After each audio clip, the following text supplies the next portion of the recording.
Alright, you and I are about to dive into the story of a guy who just wants a normal life. But sadly, he was born the descendant of the most terrifying Asura Heaven Demon in history. One simple sneeze from him is enough to make everyone around him stop breathing in pure terror. Even just taking out the trash makes everyone think he is cremating someone. He can only scream in frustration at all these people overthinking every little thing he does. Save me. I never wanted to be a sect leader. But that morning, he got some absolutely shocking news. His father, the legendary Asura Heaven Demon, had finally passed away, and he left the entire demonic cult in his son's hands. Cuong could only scream in helpless frustration. Destiny was a cruel joke. Turns out, his father died from old injuries sustained in a massive war years ago, which is honestly a pretty lame way to go. It all started during one quiet, dark night. Sharp blades sliced through the air, taking down enemies in a heartbeat. That was the power of the rising star, Bai Wuque. He charged forward like a madman, finally seeing his target's face and roaring in excitement. There he was, the Asura Heaven Demon. The sect leader stood alone on the mountain peak, yet he still radiated an absolutely overwhelming pressure. Bai Wuque was genuinely impressed. He was a legend who dominated an entire era, a living myth of the demonic path with a face as cold as ice and eyes glowing with a terrifying red bloodlust. The Asura Heaven Demon was worshipped by thousands of followers willing to die for him. He looked at the world like it was just trash under his feet. But Bai Wuque wasn't afraid at all. He pointed his sword directly at the Demon Lord and asked coldly if he had any final words. In response to the challenge, the sect leader's arrogant laughter echoed throughout the mountains. Seeing that defiance, Bai Wuque smirked. This kind of spirit was the perfect sacrifice for his own heroic legend. Ending this in one blow would be too boring. I will play with you a bit before finishing you off. He roared with pure killing intent, telling the Asura Heaven Demon that his arrogance ended right here. But then, despite his terrifying look and glowing red eyes, the sect leader suddenly blurted out a desperate plea, "Please spare my life." Talk about a total mismatch. He looks like a savage beast, but his personality is pure Hello Kitty. This unexpected turn of events left Bai Wuque completely frozen, his face a mask of pure confusion. He could not believe that a world-class master, the legendary leader of the demonic cult, would throw away all his pride and beg for mercy in such a pathetic way. Now, pay attention, here is where you and I realize the legendary Demon Lord is even more desperate than he actually looks. He was using telepathy to hide the truth from the crowd, promising to live like a dead man if he was spared just this once. I will hide in the mountains and never show my face again. Just look at how cowardly this legendary master actually was. No way, Bai Wuque roared in anger. His master plan to become a great hero was falling apart right before his eyes. Defeating a coward wouldn't give him any glory at all. The Demon Lord kept begging through telepathy, asking Bai to lower his voice and show some respect. Meanwhile, the followers nearby were getting seriously confused about what was actually happening. I bet those guys were thinking, what on earth are these two legends even doing right now? He couldn't accept it. Bai Wuque charged forward with insane killing intent. If your pride is this easy to break, then just die. The Asura Heaven Demon panicked, shouting for him to reconsider as Bai's madness reached its peak. He screamed, asking what the point of all his training was if this was the result. Facing a lightning-fast attack, the Demon Lord could only cough up blood and wonder if this was the end. Now, let's pause. You and I both know who should have won here, but trust me, the result was something absolutely nobody saw coming. Bai Wuque, the man who was so confident in his victory, was the one who hit the floor dead after a single blow. Back in the present, with his father gone, Cuong walked into his room with a heavy heart, worried about his future. He sighed, realizing he couldn't run from his fate as sect leader. But the moment he stepped into the shadows, his instincts screamed that something was wrong. He suddenly realized someone else was there. After a few seconds of being frozen, he narrowed his sharp eyes toward the corner of the room and casually asked who was hiding there, trusting his sixth sense. "Who are you? Step out right now." A tall, dark shadow slowly emerged from the darkness and bowed mysteriously. "Forgive my disrespect," the stranger said. Before Cuong could even react, the intruder moved as fast as a ghost. In a literal heartbeat, he closed the distance and struck the major pressure points on Cuong's body. He was stunned. His pressure points were sealed before he could even blink. Without giving him a chance to fight back, the man tossed him over his shoulder and dashed out of the room. Completely helpless, Cuong ground his teeth in frustration. His internal energy was totally blocked, leaving him powerless to resist. And that's where we leave things for now. Trust me, you and I are definitely going to want to see what happens next in this wild story. Alright, you and I are watching the red-haired demon and soul-chasing squads show up right now. He cheers internally, thinking those guys can finally take out his captor. "Help me! I'm over here! Get here immediately!" But that hope shatters instantly when those subordinates roar with pure killing intent. Screaming for the death of Cuong, the call for the leader's head echoes everywhere. Their commander even promises a massive reward to whoever successfully kills him. Surrounded by traitors, the mysterious man carrying Cuong draws his blade and calmly says, "Let's move, my leader." With one massive slash that tears through space, a storm of killing intent leaves the entire area in total ruins. Watching an entire elite army get wiped out in a single heartbeat is just insane. Cuong is stunned. How could these top-tier warriors fall so easily? Die, you bastard! Now pay attention here. An assassin drops from above, but the stranger blocks the strike with lightning-fast reflexes. He forces his enemy to cough up blood, leaving them paralyzed in terror before they even realize they are dead. Amidst the wreckage of the battle, that dark shadow vanishes like a bolt of lightning, leaving the wounded behind. High on the mountain peak under a pale moon, Amsan Scholar, the red-haired captain, screams in fury. "What are you idiots doing? Are you really going to let that brat Cuong just walk away like that?" He rages at his useless men, but a calm hand and a chilling voice suddenly intervene. It is Xiao Mian. He steps forward with a permanent, mysterious smile on his face. Even though the captain worries about letting the prey escape, the elder orders everyone to stop right now. But Bin Demon Image, the soul-chasing captain, jumps up and yells to chase them while they still can. However, Xiao Mian insists that taking Cuong's life can happen at any moment. But killing him right now would trigger a true catastrophe for the entire demon cult.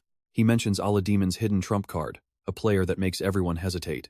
He is talking about Fong Thien, the loyal guardian with overwhelming power and burning eyes, the man currently shielding the new leader from this trap. Xiao Mian coldly orders the rest to clean up the bodies and summon the elders for a major event. He announces with pure arrogance, "The 16th leadership succession ceremony has officially begun." Meanwhile, deep in the pitch-black forest, Fong Thien carries Cuong across the trees at a terrifying breakneck speed. After being hauled around like luggage for an entire day, Cuong finally snaps and starts yelling his head off. "You and I both want to know who this guy is," Cuong asks, but the stranger just mentions West River. Suddenly, he stops and moves with precision. "I will unseal your pressure points now." Feeling his energy flow again, Cuong sighs in relief as he finally regains control of his body. Immediately, the mysterious man drops to one knee. "I am Fong Thien, created only to serve you, my great leader." Seeing that look of absolute conviction, Cuong realizes this must be a loyalist his father trained in secret. He looks Fong Thien dead in the eye to ask the one question burning in his heart.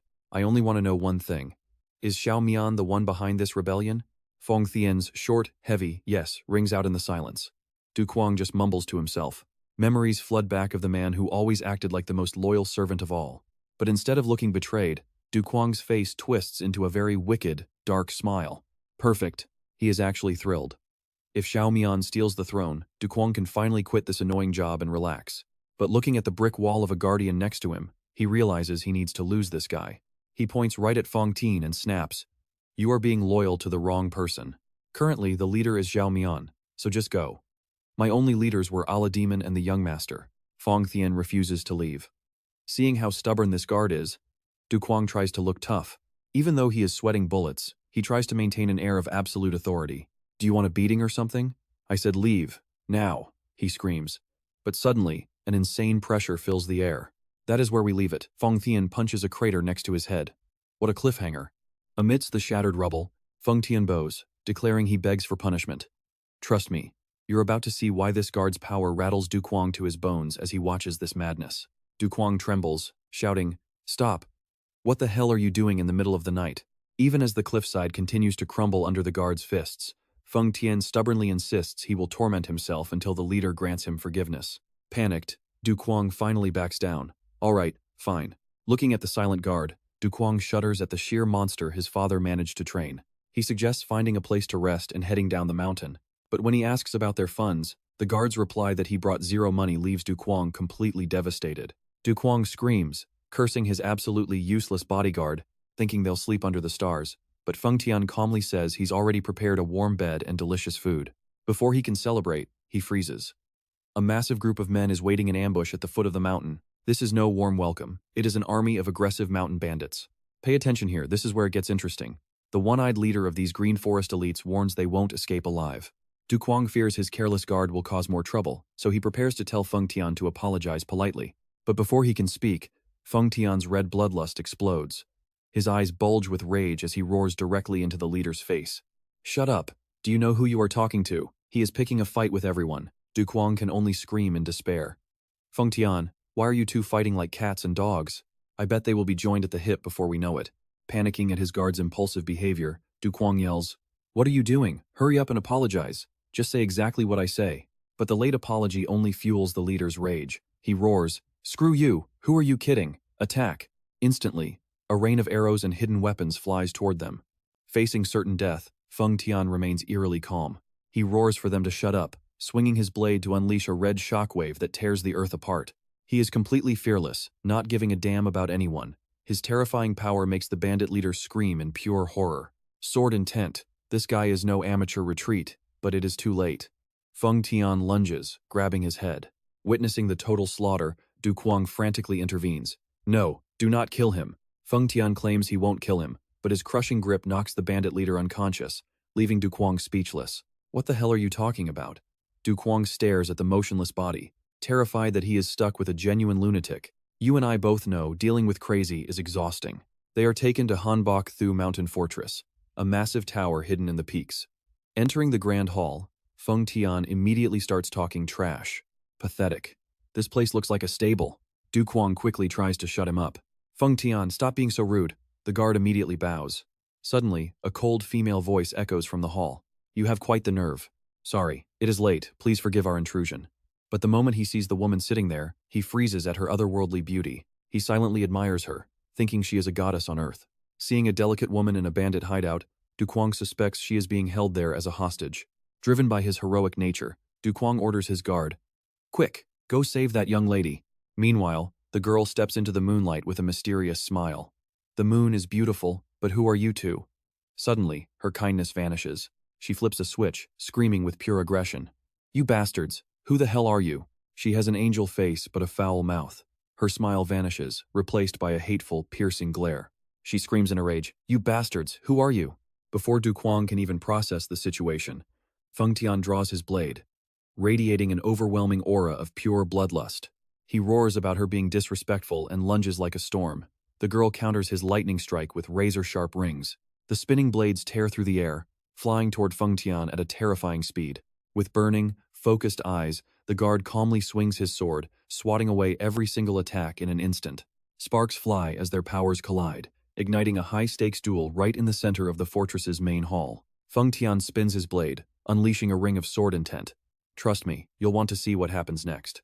"All right, you and I are about to see a move that defies logic." Seeing it, the girl screamed in terror. A massive explosion erupted, and the sheer force of the shockwave sent her flying until she collapsed in pain. As the smoke cleared, she lay helpless among the rubble, gritting her teeth in frustration. But suddenly, a hand made of steel gripped her head from behind. Feng Tian stood over her and declared it was over. Even under his crushing grip, she didn't flinch. Instead, she let out a defiant, mocking laugh at him. "Now here's where things get messy, pay attention." Suddenly, bandits appeared and held a blade to Du Qiang's neck. Their leader roared, "Let our boss go right now, or I will take this brat's head off." Seeing his master in danger, Feng Tian panicked. The girl just smirked. "Do you finally understand the situation now? You damn bastard, or do you actually want to see this kid's brains splattered all over the floor?" Watching the bandits laugh, Du Qiang gritted his teeth. "Seriously, what do these little flies find so funny?" Before they could even blink, he suddenly channeled his inner energy to unleash the legendary soul palm technique. Silver streaks of light tore through the air, slamming into the crowd and leaving them screaming in agony. The fight ended in a heartbeat as Du Qiang moved like a ghost, taking everyone down in a flash. Absolutely pathetic. Witnessing the terrifying power of their young leader, Feng Tian couldn't help but cheer in excitement.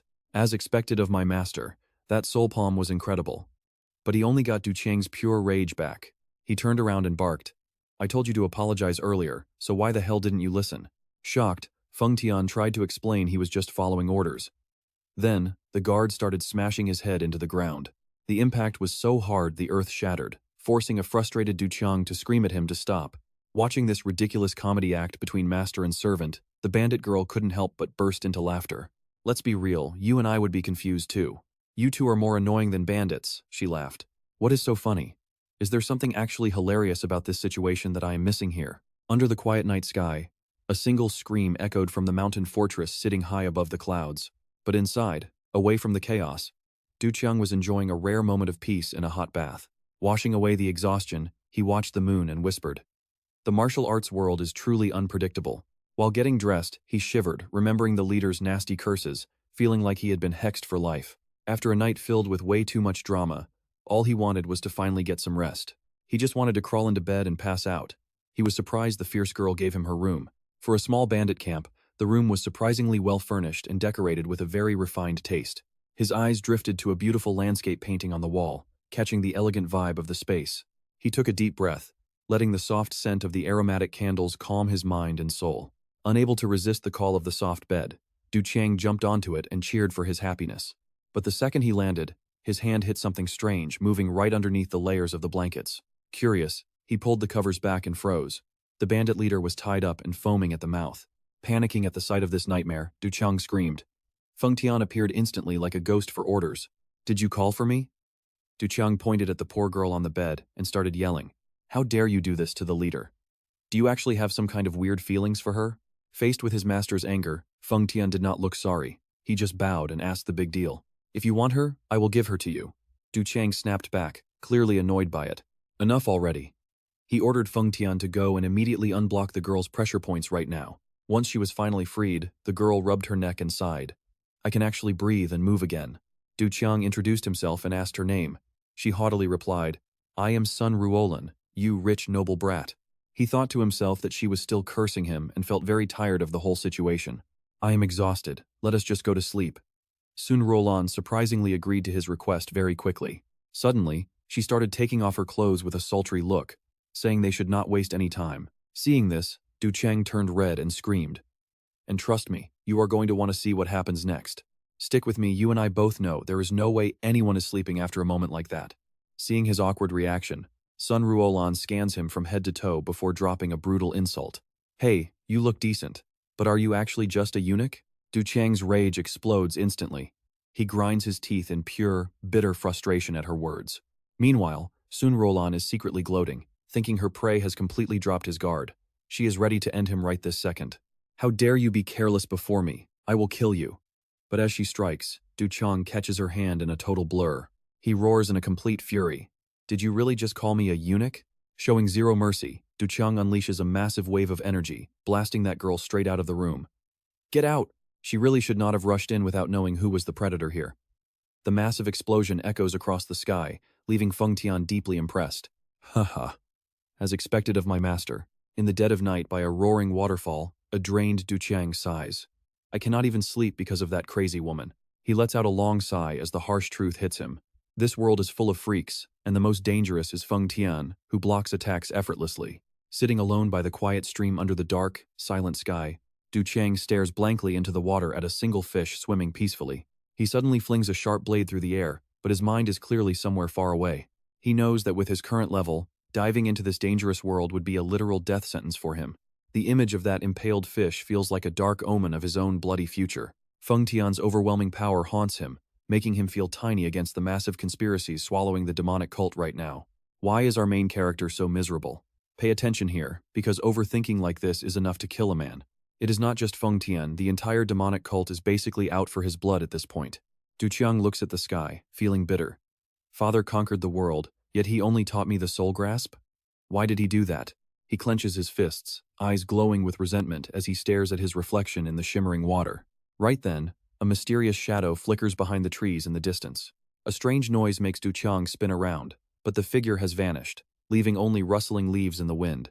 Sensing a thick killing intent, he gasps. What was that? He is gone, but my gut says something bad is about to happen. He grinds his teeth, knowing something is coming. Du Chang draws his blade, and you and I can feel the tension as he braces for the invisible threat. "Master, it is getting cold. You should really head back inside." Feng Tian's voice rings out from behind, making Du Chang jump. He sighs in relief, realizing it is just his close bodyguard. "What? Feng Tian? Maybe I was just way too tense?" Du Chang gestures for him to sit down. Feng Tian stays rigid. "I prefer to stand." "Look at this guy, acting all tough, fine. Keep standing then." Du Chang insists, "Sit down, I have questions." Once Feng Tian settles, he begins pouring out his confusion over his father's strange teaching methods. Remembering those brutal battles, he cannot understand why. Out of all the martial arts, he was only allowed to learn the soul grasp. He ponders deeply to himself. He made me the cult leader, but this makes no sense. What was father actually thinking when he did this? Feng Tian reassures him that the soul grasp is not weak, and his internal energy is already incredibly immense. But Du Chang fires back raw energy is not enough to rule the cult. let alone the entire world. He demands a real explanation for why his father limited his martial arts so strictly. Feng Tian looks him in the eye and declares it was so he could become the strongest. To Du Qiang, that sounds like total nonsense. He shouts in a fit of rage. Do you really think I can just run wild across the world with my current power level? Answer me right now. Feng Tian cryptically replies that what he needs is not in the cult, and it is not time to reveal more. He tells him to rest, because tomorrow morning they set out for the Green Forest Ruolan headquarters. Du Qiang is stunned. What are you saying? Why would I ever go there? To unify the world, Feng Tian replies coldly. Seriously, this guy is like a block of ice, he never loses his cool. This insane answer makes Du Qiang absolutely blow up. He screams in despair at the impossible burden being forced onto his shoulders. He channels his rage into a massive, fiery punch to vent the fury building up inside his soul. He clutches his face, screaming internally that he never wanted to lead or unify the world. Trust me, you and I are going to want to see what happens next. Alright, you and I are about to watch a guy get dragged onto a path of blood against his will. But Feng Tian, with eyes burning with radical loyalty, firmly declares, Master, I will lead you to the path of supreme power. Follow me. Du Qiang can only scream for help internally as he is dragged away. The sound of horses marks the start of a forced journey that Du Qiang never wanted for himself. Sitting in the carriage heading toward the Green Forest sect headquarters, he sighs at his twisted fate. Opposite him sits Sun Ruolan, looking miserable with a bruised and dirty face, staring at Du Qiang with eyes full of pure hatred. Pay attention to her attitude here. She grinds her teeth and asks why a noble lady like her must share a carriage with common people like them. Looking at her, Du Qiang feels bad for this fellow victim. It seems she was also kidnapped by Feng Tian. Since he stays quiet, Ruolan keeps nagging him to talk. Young master, talk to me. I hate it when people ignore me like this. But before he can even react, she explodes in rage, clenching her fists and screaming, You bandits! First you robbed my fortress, and now you want to kidnap me too? She arrogantly claims her status is too high, saying she would only ever speak to the demonic cult leader himself. Then she adds a cruel insult. Even if you were the young leader, nobody would ever care about you. Du Qiang is shaking with anger, gritting his teeth and wishing she would just shut her mouth. Unable to take the noise, he kicks the door open. Feng Tian immediately appears at the window with a cold face. What do you need? Master Du Qiang points at Ruolan and orders him to leave this woman behind. Instead of being scared, Ruolan actually kicks Du Qiang right in the chest and continues to shout her challenge. You think I will just listen to you? She turns to insult Feng Tian too. Feng Tian, you bastard, have you and your master gone crazy? Before she finishes, Feng Tian strikes her head. In an instant, she completely freezes with a blank look on her face. Then, Ruolan collapses on the floor, eyes rolling back and foaming at the mouth, totally unconscious. Feng Tian calmly looks inside and says it is finally quiet now, while Du Qiang panics because he thinks the girl just got killed. I know what you are thinking. This guard is absolutely insane. And Du Qiang is losing it too. The problem is not about the quiet. Are you trying to force my hand? Seeing Feng Tian preparing to smash his own head in apology, Du Qiang asks if he is really going to do that self-punishment thing again. He curses under his breath, deciding he will not stop him this time. But when Feng Tian says he will now train him instead of his master, Du Qiang feels a chill. He screams against the crazy idea, asking how he could survive with his current weak power. Du Qiang gets right in his face, screaming and wondering if the events from yesterday made this guard lose his mind, but Feng Tian just keeps leading the horse forward with a cold look. Well then, let us head out. Sitting in the car, Du Qiang is sweating bullets and cursing this miserable guard. Guard? This guy is more like a bossy grandfather who does whatever he wants. Then he sees Ruolan crying because her neck is twisted into a scary angle. He shudders in fear and demands that Feng Tian fixes her neck before they move any further. 2 days later, the group finally arrives at Flower Moon Pavilion. After a long and exhausting journey, Du Qiang slumped into his seat, feeling lucky that Ruolan's neck was finally fixed and back to normal. To avoid unwanted attention, he tells the guard to keep a low profile. Looking at Ruolan's incredibly weird and awkward disguise, Du Qiang can only give her a very reluctant nod of approval. Just then, the waiter brings out a massive feast, making Du Qiang very excited to eat. However, seeing the waiter's nervous expression and that fake, forced smile, he starts to feel a bit suspicious. He tries to relax, thinking he is just paranoid from being around crazy people, and picks up his chopsticks. As he is about to eat, Feng Tian suddenly grabs the waiter's hand, terrifying the man. With a cold, murderous glare, the guard growls and asks how long he has worked there. The waiter stammers that he has been there for 3 years, but trust me, you and I can see the trouble coming a mile away. Alright, you and I are about to watch Feng Tian mock a waiter for being weak after 3 years while the poor guy just trembles in pure terror. Seeing the poor man shake like a leaf, Du Qiang finally steps in to stop the bullying. Feng Tian, Relax, he did nothing wrong. Saved by the bell, the waiter bows and claims he was just distracted by the young lady's incredible beauty. That sweet talk works like a charm. Sun Ruolan grins, completely obsessed with the idea that the waiter has actually great taste. Du Cheng tells Feng Tian to knock it off so the entire group can finally enjoy a peaceful meal together. Finally, sitting down after a long journey, our main character picks up his chopsticks, ready to feast. But the vibe instantly goes dark. Sun Ruolan suddenly radiates killing intent and mumbles about being disrespected.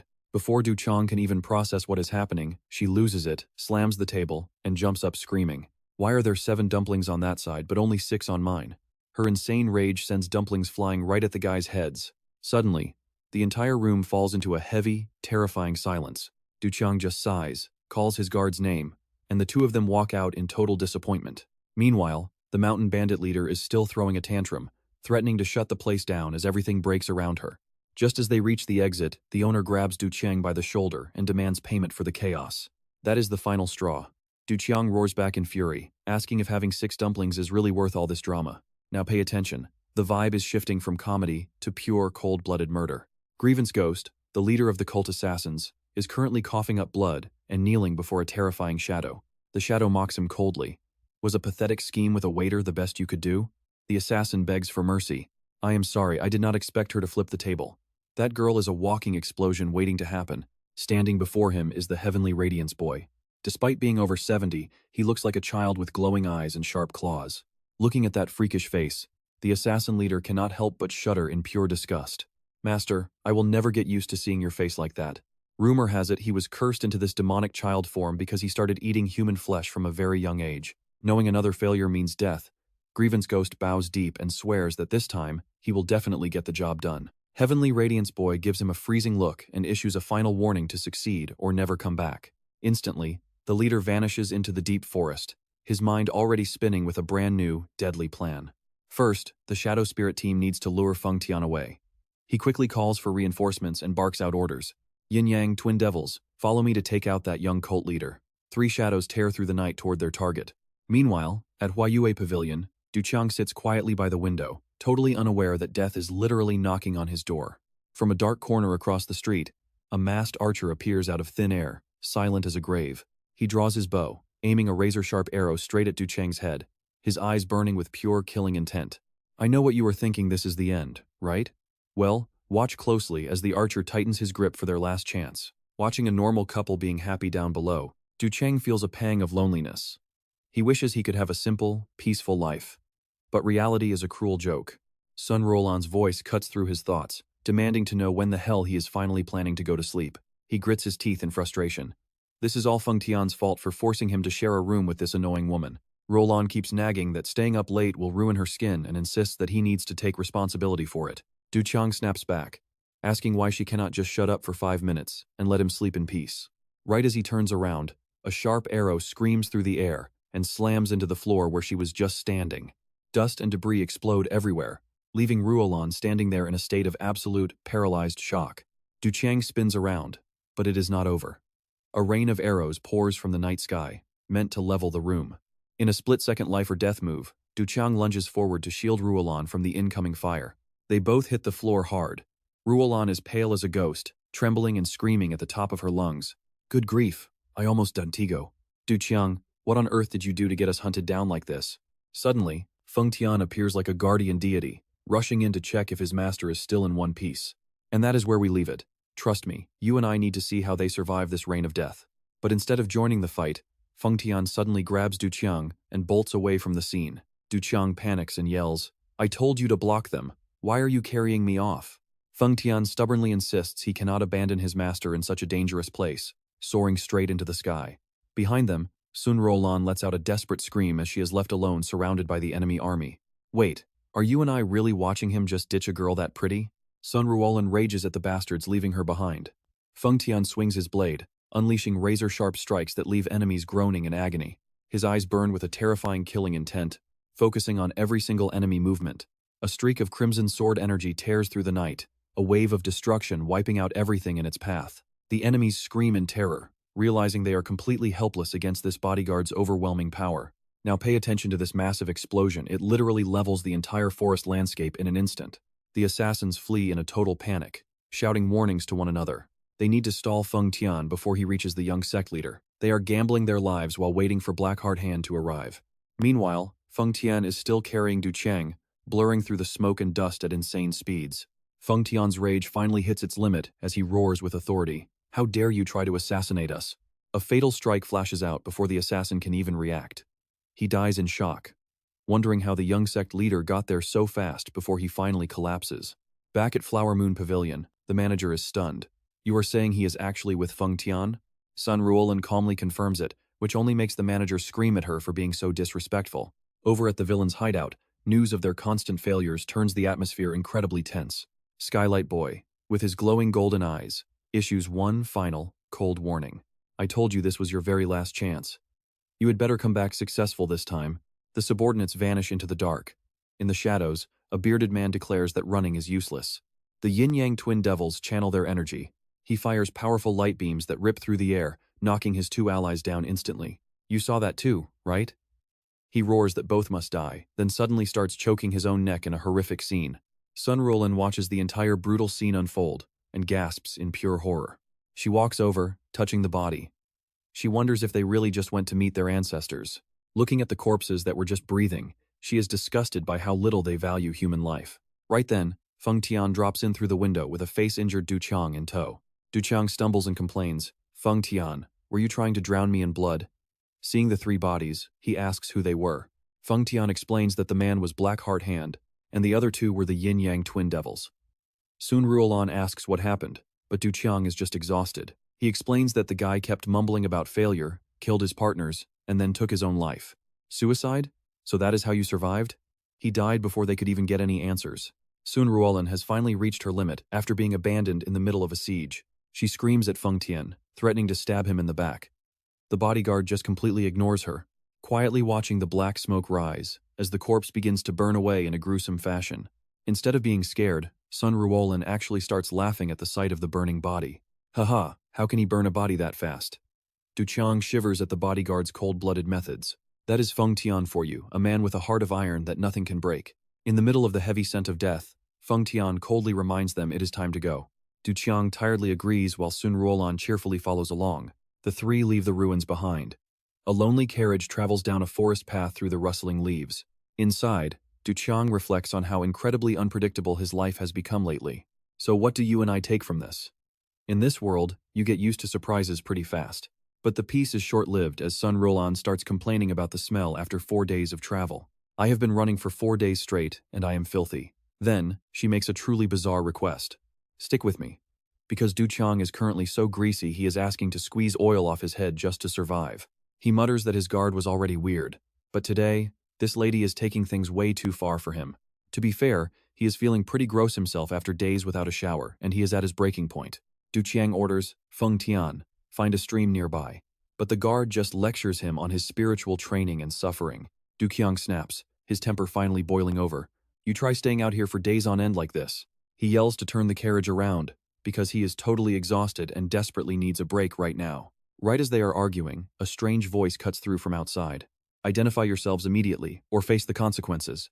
Du Cheng tenses up, wondering what disaster is hitting him now, as he cautiously pushes the door open to investigate.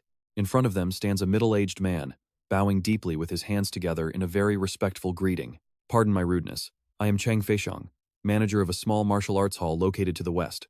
He explains they were escorting a young lady when their wheel broke, and they really need some immediate help. Seeing Feng Tian about to draw his sword, Du Cheng quickly stops him. Don't hurt innocent people, just help them. Seriously. Watching these two interact is like babysitting a pair of toddlers who cannot get along for 1 second. He eyes Cheng Feisheng, figuring his skills are bottom tier.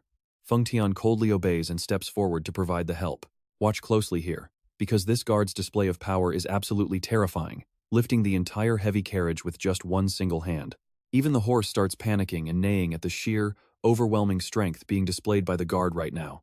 Feng Tian coldly tells him to find the horse in the ravine, leaving Du Cheng fuming at his absolute rudeness. Sensing the tension, Cheng Feisheng quickly asks if the young lady can join their party for the rest of the journey.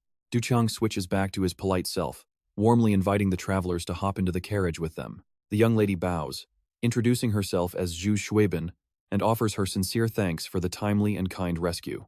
Just as Du Cheng gestures for her to step inside the carriage, things take a very dark turn for everyone. Xueben enters and lets out a terrified scream, seeing Ruolan sitting like a scary ghost in the dark shadows. Honestly, is she trying to give the poor girl a heart attack? Some people are just impossible to deal with. In the panic, Xueben stumbles, but Du Qiang is fast enough to catch her before she hits the floor hard. "Don't worry, I am not a bad guy," he reassures her, while she just stammers out a confused thank you. Trapped in the cramped carriage, Ruolan immediately starts acting superior, throwing out some petty and very provocative insults.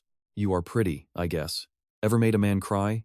Xueben can only give short, shy answers to her bullying. Seeing her guest acting so refined and noble, Ruolan's annoyance only continues to grow even more than before. She keeps mocking her, but Xueben's timid denials make the whole thing feel boring and pointless to the woman.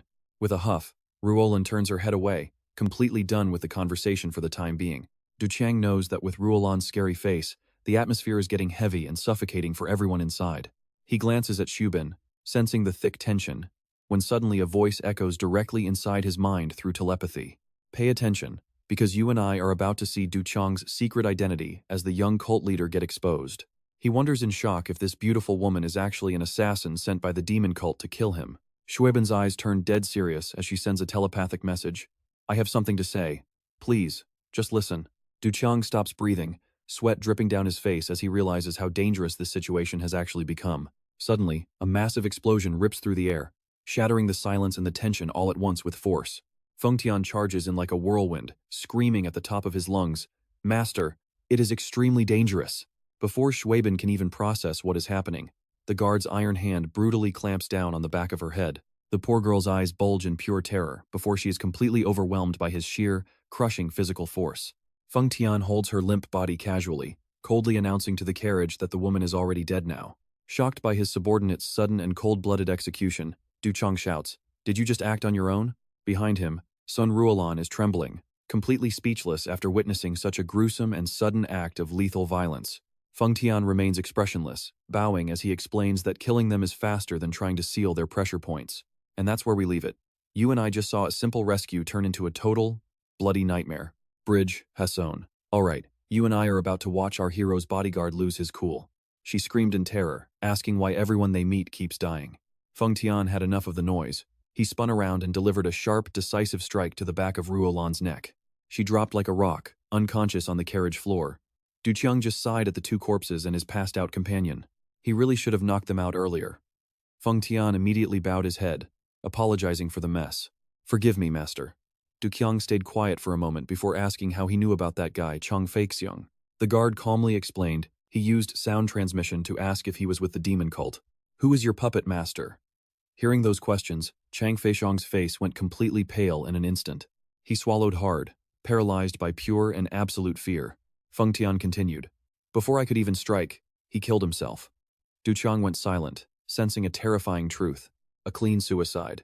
Did they use him as bait just to test me? Even if Feng Tian seemed violent and strange, Du Qiang had to admit his guard was incredibly sharp. He might end fights too early for some people, but he was never wrong. Feng Tian stepped forward and chapped his hands together, dropping a truth bomb. Bridge #2. "Now pay attention, because this reveal changes everything. Master, no one could track us this secretly. You have been marked by the 10,000-mile blood scent." Feng Tian lowered his voice, explaining exactly why they could never lose their pursuers. "It is a special incense only elite trackers can smell, and it carries for over 1,000 miles.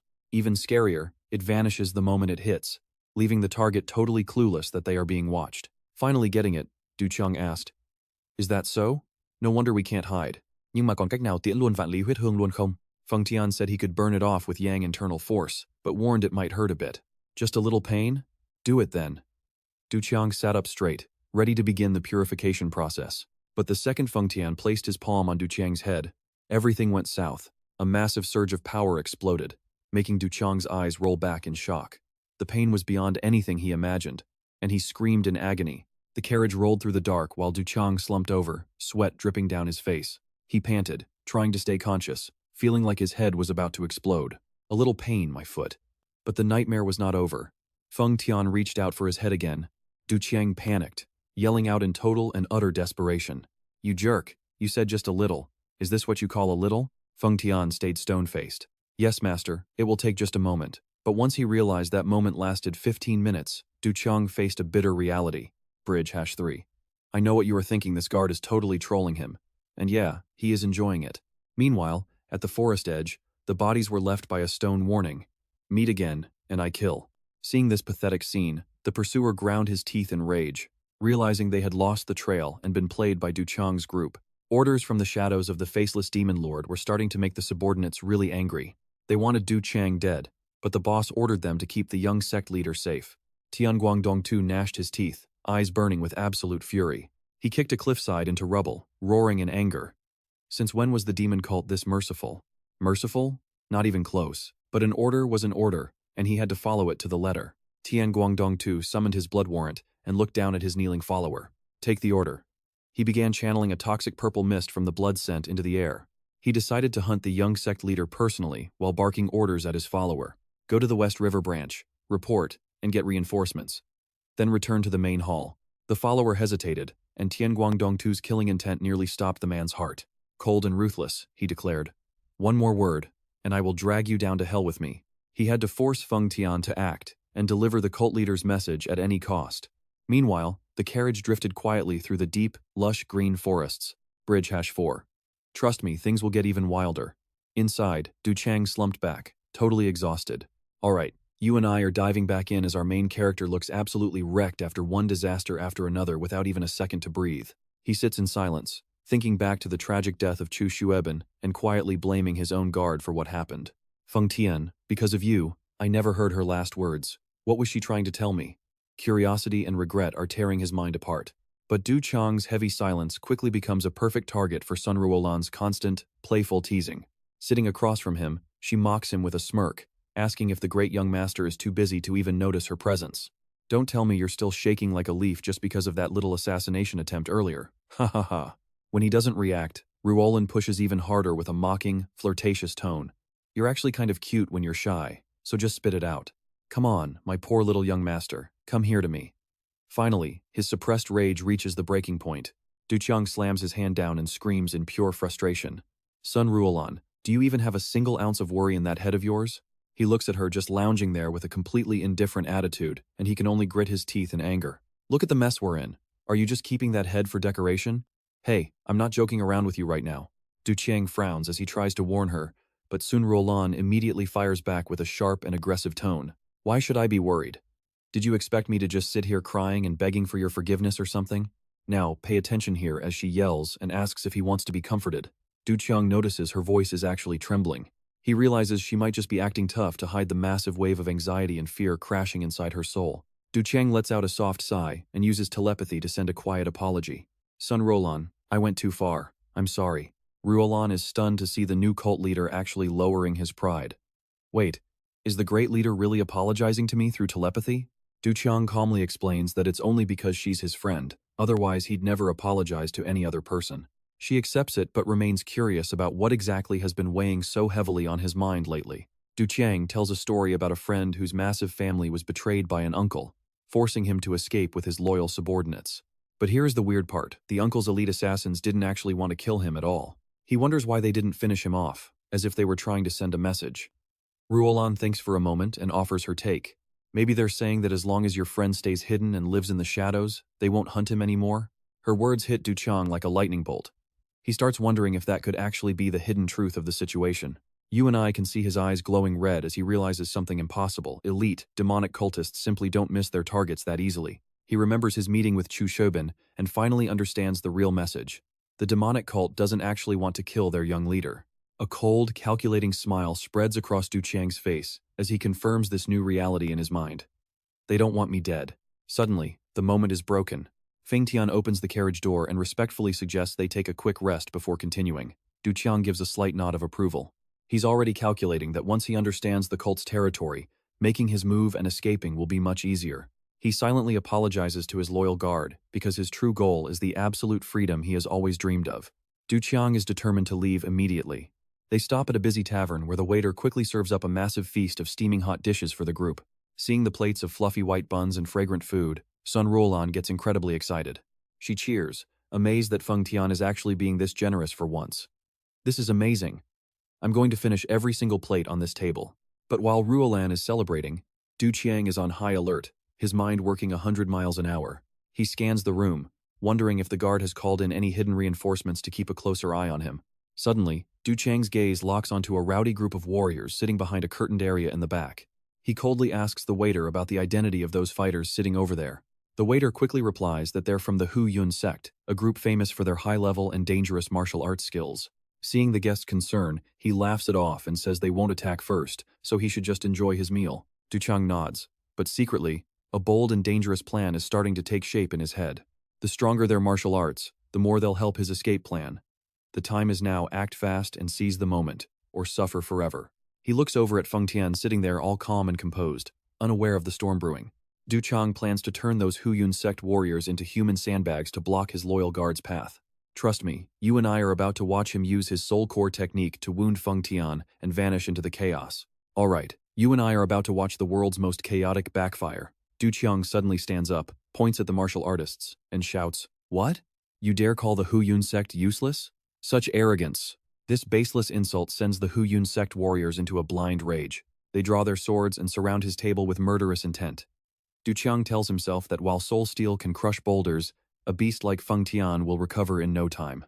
Seeing his subordinate still calmly munching on a bun, Du Chang grinds his teeth and steels his heart. "Forgive me, Feng Tian, but this is for my freedom." Waiting for the exact moment his guard lets his guard down. Now pay attention, because this is where the plan goes completely off the rails. Du Chang launches a lightning-fast strike, tearing through the air directly at Feng Tian. A massive explosion erupts, sending dishes flying and shaking the entire restaurant to its foundations amidst the rubble. Du Chang stares in absolute horror, sweat pouring down his face as he realizes his lethal blow didn't leave a single scratch. Nearby, Sun Ruolan freezes mid-bite, the bun still in her mouth because she's just that stunned by what she's seeing. The soul steel technique that can shatter stone feels like a mere itch to this guard. It couldn't even pierce his shirt. Du Chang trembles, wondering, not even a scratch? Instantly, Feng Tian turns around with blood-red eyes that send a chill down his spine. He speaks in a low, heavy voice. "Master." Under that crushing pressure, Du Chang panics. How is this guy so incredibly tough? What kind of body does he have? He stammers in pure desperation, "I was wrong." But Feng Tian just bows respectfully and asks, "Did you call for me?" "Master." Realizing the guard thinks the attack was just a signal, Du Chang's brain goes into overdrive to fix the situation. He puts on his toughest face and roars, "Yes, exactly, Feng Tian.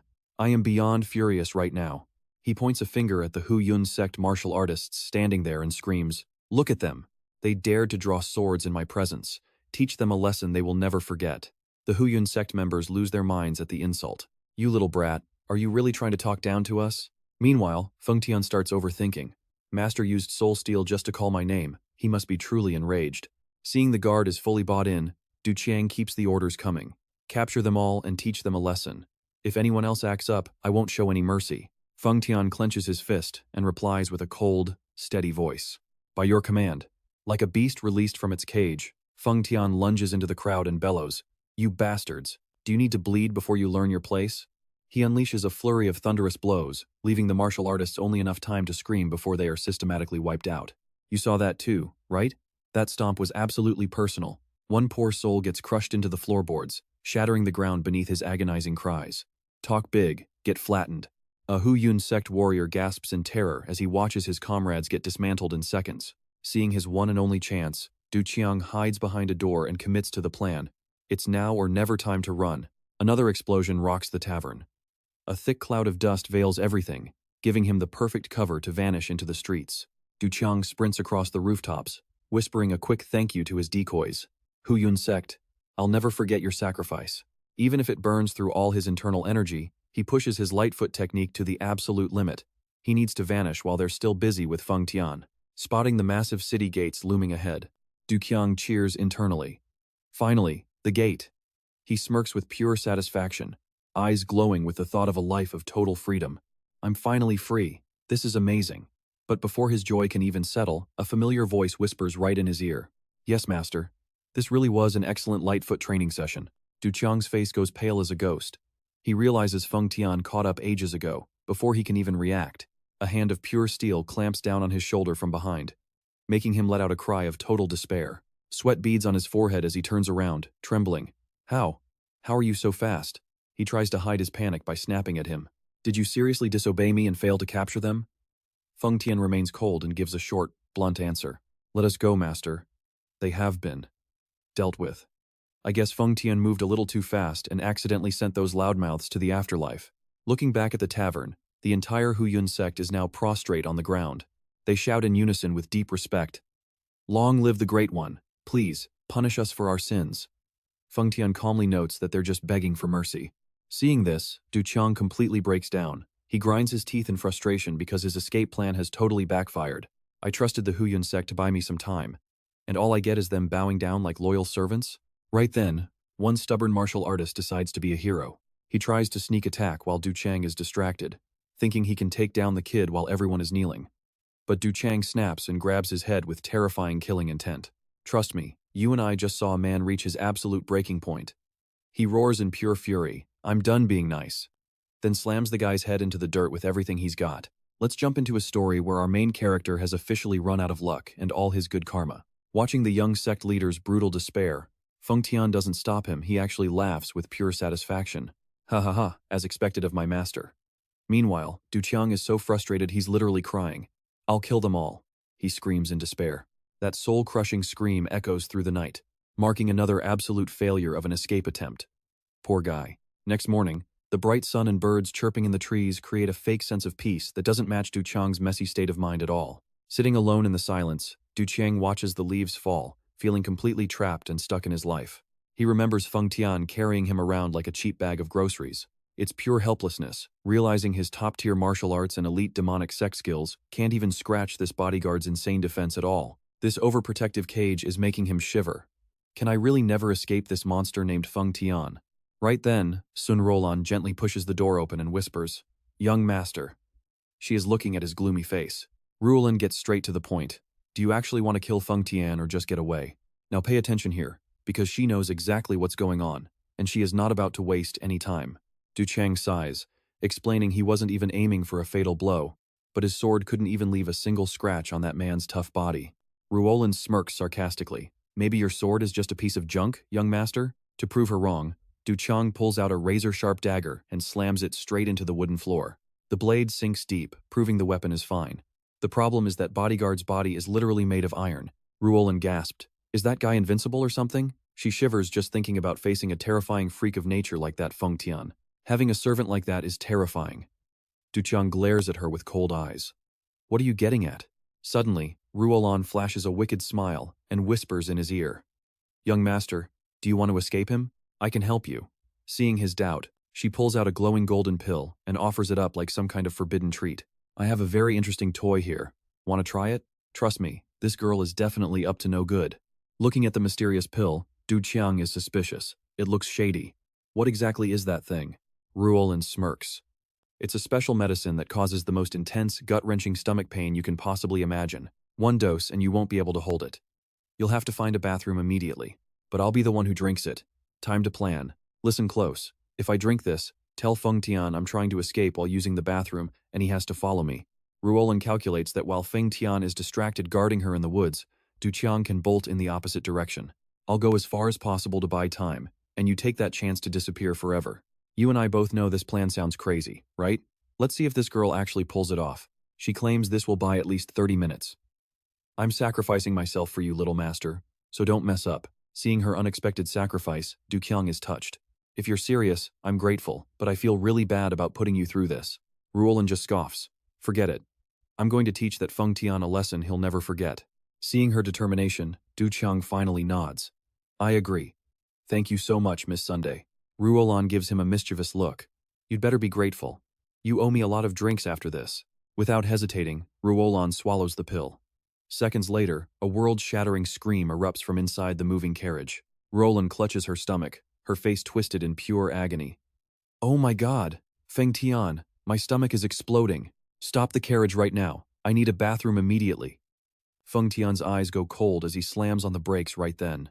Du Qiang is cheering internally. Perfect. Now, I just need to give him the order. He and Ruolan wait with bated breath for their escape plan to work. But instead of leaving, Feng Tian keeps driving with a dark, threatening expression on his face. He coldly mutters, "You really think I'd fall for that?" Both of them freeze in fear. This guy is way too sharp for them. Realizing things are going south, Du Qiang screams in desperation. It's for real, I swear. Stop the carriage! Ruolan turns pale as the medicine starts hitting her for real. The guard just replies, "Don't let her trick you, master." Pure rage explodes here. Stick around for the next part, because you and I are about to witness this carriage ride turn into an absolute nightmare as Du Qiang loses his mind and screams. "Stop, I said stop. Hold on, you and I need to see this. Our guy is losing his mind because he told them to stop, and they just ignored him." The sound of galloping hooves continues to echo, showing no sign of stopping despite the frantic efforts of the new sect leader. Du Qiang, drenched in sweat, turns back to look at the agonizing struggle of Ruolan as she writhes in pain. Ruolan has finally reached her absolute limit. Her face is completely distorted, and her eyes roll back in a mix of sheer pain and frustration. Seriously, why does she have to go through all this suffering? Ruolan grits her teeth, mustering every ounce of her strength to let out a soul-shattering scream of pure, unadulterated misery. A blinding flash of light suddenly erupts from her body, followed immediately by an explosion that rocks the entire mountain range. The shockwave from this bizarre blast literally rips the roof off the carriage, leaving Feng Tian looking back in absolute horror at the wreckage. The guard panics and rushes toward the carriage now buried in thick smoke. Amidst the chaos and a very questionable smell, Du Qiang's voice echoes through the forest. He can only squeeze his eyes shut in total despair. He clasps his hands together in a state of utter, helpless prayer as his grand escape plan dissolves into a total, stinking disaster. Feng Tian rushes through the trees, bowing his head low to apologize. Upon landing, the guard is stunned. He never imagined Sun Ruolan would actually do something that catastrophic right there inside the carriage. Du Qiang stands with his back turned, his voice trembling with pure, unbridled indignation. "You have disobeyed my direct orders, and now you must face the punishment." He turns with a face twisted in disgust. Now pay attention, because he asks if the glorious path to power really involves him having to smell another person's waste. Feng Tian immediately starts his punishment, slamming his head into the ground so hard the earth shatters, shouting his apologies at the top of his lungs. "I am sorry, master. I was wrong." The impact echoes through the mountains as Du Qiang screams at the sky in total desperation. Man, what a mess. After all those failed escape attempts and this unexpected disaster, things really could not get much worse for him. Eventually, he has no choice but to head back toward that haunted nightmare of a carriage to figure out his next move.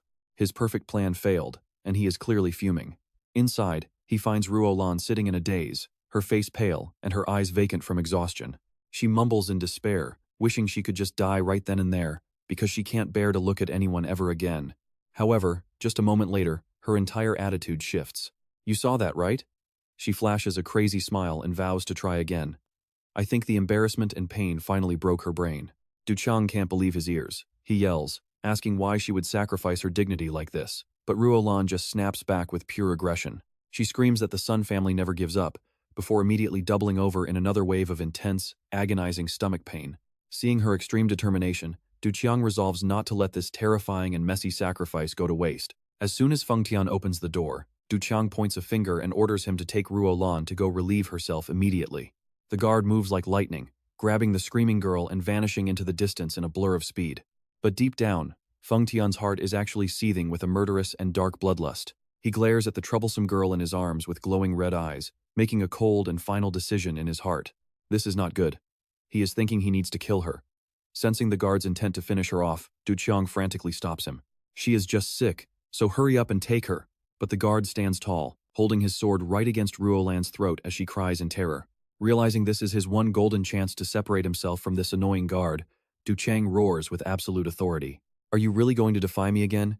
Seriously, I don't know why this guard has to be so incredibly stubborn all the time. He is always looking for an excuse to end someone." Faced with his master's rage, Feng Tian finally lowers his sword and bows in submission. "Forgive me. I will follow your orders." Seeing him submit, Du Qiang immediately gives the order to send him as far away as possible. The smell is horrifying, so take her far away and make sure you watch her very closely while she finishes. Without a hint of suspicion, Feng Tian slings Ruolan over his shoulder and blasts off like a cyclone with a quick acknowledgement of the order. As soon as the guard's silhouette vanishes, Du Qiang quietly steps down from the carriage to begin his final, desperate escape. If he doesn't make it this time, it is all over. Not wasting a single second, he sprints into the dense forest with everything he has left. He feels a surge of gratitude for the mountain chief's traumatic sacrifice. "Ruolan, I will never forget what you did for me today." But he quickly realizes that if he keeps using flashy movement techniques, that monster of a guard will catch him in no time at all. He grits his teeth, recalculating his plan. If I keep running with this technique, Feng Tian will definitely track me down easily. He stops at a thick patch of bushes and whispers to himself that this specific spot should be perfect for hiding.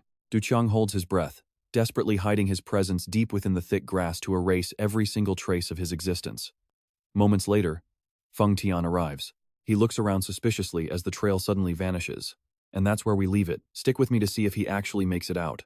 Alright, let's dive into this as Du Qiang holds his breath while his terrifying guard stands right beside him. Feng Tian looks around the silent forest wondering where his master went, while Du Qiang stays hidden in the bushes watching his every move. Feng Tian seriously concludes that there is no way a man who abandoned the demon throne would just up and run away like a coward.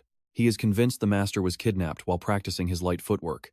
While our main character is just being careless, this overthinking guard starts radiating pure, explosive rage. He roars that he won't forgive them and vanishes like lightning to find the imaginary kidnappers. Once the guard is gone, Du Qiang finally lets out a massive sigh of relief. To be safe, he stays put and starts a long countdown. 1, 2, 3. Hours slowly pass until the sky turns a brilliant, deep orange color. Once the count hits 199,999,000, Du Qiang finally stands up, confident he has lost that monster guard, and flashes a satisfied smile. He is finally free. But trust me, this joy does not last for long. Now watch this, his smile vanishes when he sees a dark shadow waiting right behind him. It is Feng Tian, looking cold as ice. Honestly, having a subordinate this sharp is a total nightmare. If I had a follower this intense, I would probably start crying too. Du Qiang turns pale as a ghost and breaks into a cold sweat, realizing his escape plan just failed miserably once again. Stuttering in shock, he listens as the guard asks if he is practicing his stealth skills. Catching the excuse, he pretends he was just training for this dangerous world. He gives a weak thumbs up, awkwardly praising the guard's tracking ability. The guard buys the story completely, leaving Du Qiang to follow behind him with a bitter, fake laugh as they continue their journey. It is a long road ahead. Suddenly, Feng Tian stops and calls out to his master. Feeling a cold chill down his spine, Du Qiang slowly turns his head. He sees the guard's face has gone dark, looking absolutely unhinged with those terrifyingly wide eyes. With a terrifyingly firm tone, the guard declares that the master must punish himself. That cold declaration leaves Du Qiang stunned, sweat dripping down his forehead. You and I both know that sounds more like a death sentence than a joke. The guard reminds him of the dying wish of Alathian Ma, stating that his son must walk the path to becoming the absolute supreme ruler. He growls that straying from that path is a sin that can't be forgiven. Since this is his third escape attempt, Du Qiang panics but screams as loud as he can to cover up his obvious embarrassment. How dare you frame me? Unmoved, the guard lectures that a supreme leader must always keep their dignity. Despite Du Qiang's protests, the guard firmly orders him to start kowtowing. In total frustration, Du Qiang smashes his head against the ground and pretends he was totally planning to do that anyway.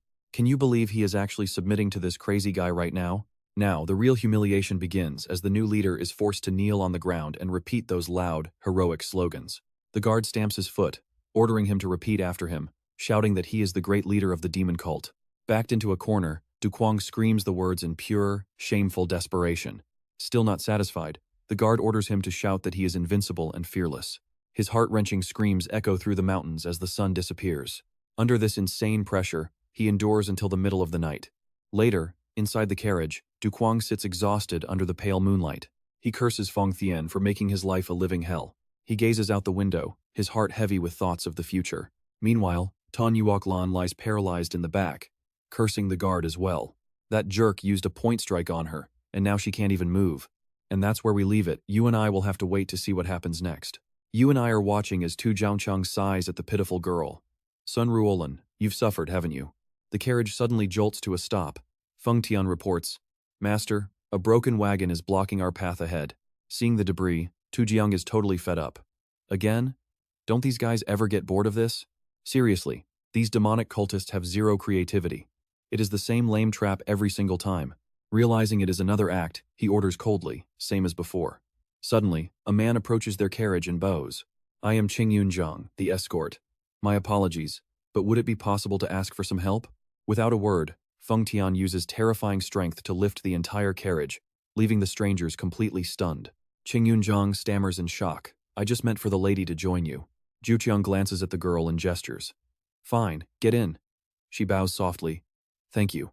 Inside, Tu Zhuqiang sits across the new guest while Sun Ruolan stays passed out on the floor. The girl brushes her hair back, revealing a stunning face. I am Wang Yuyu.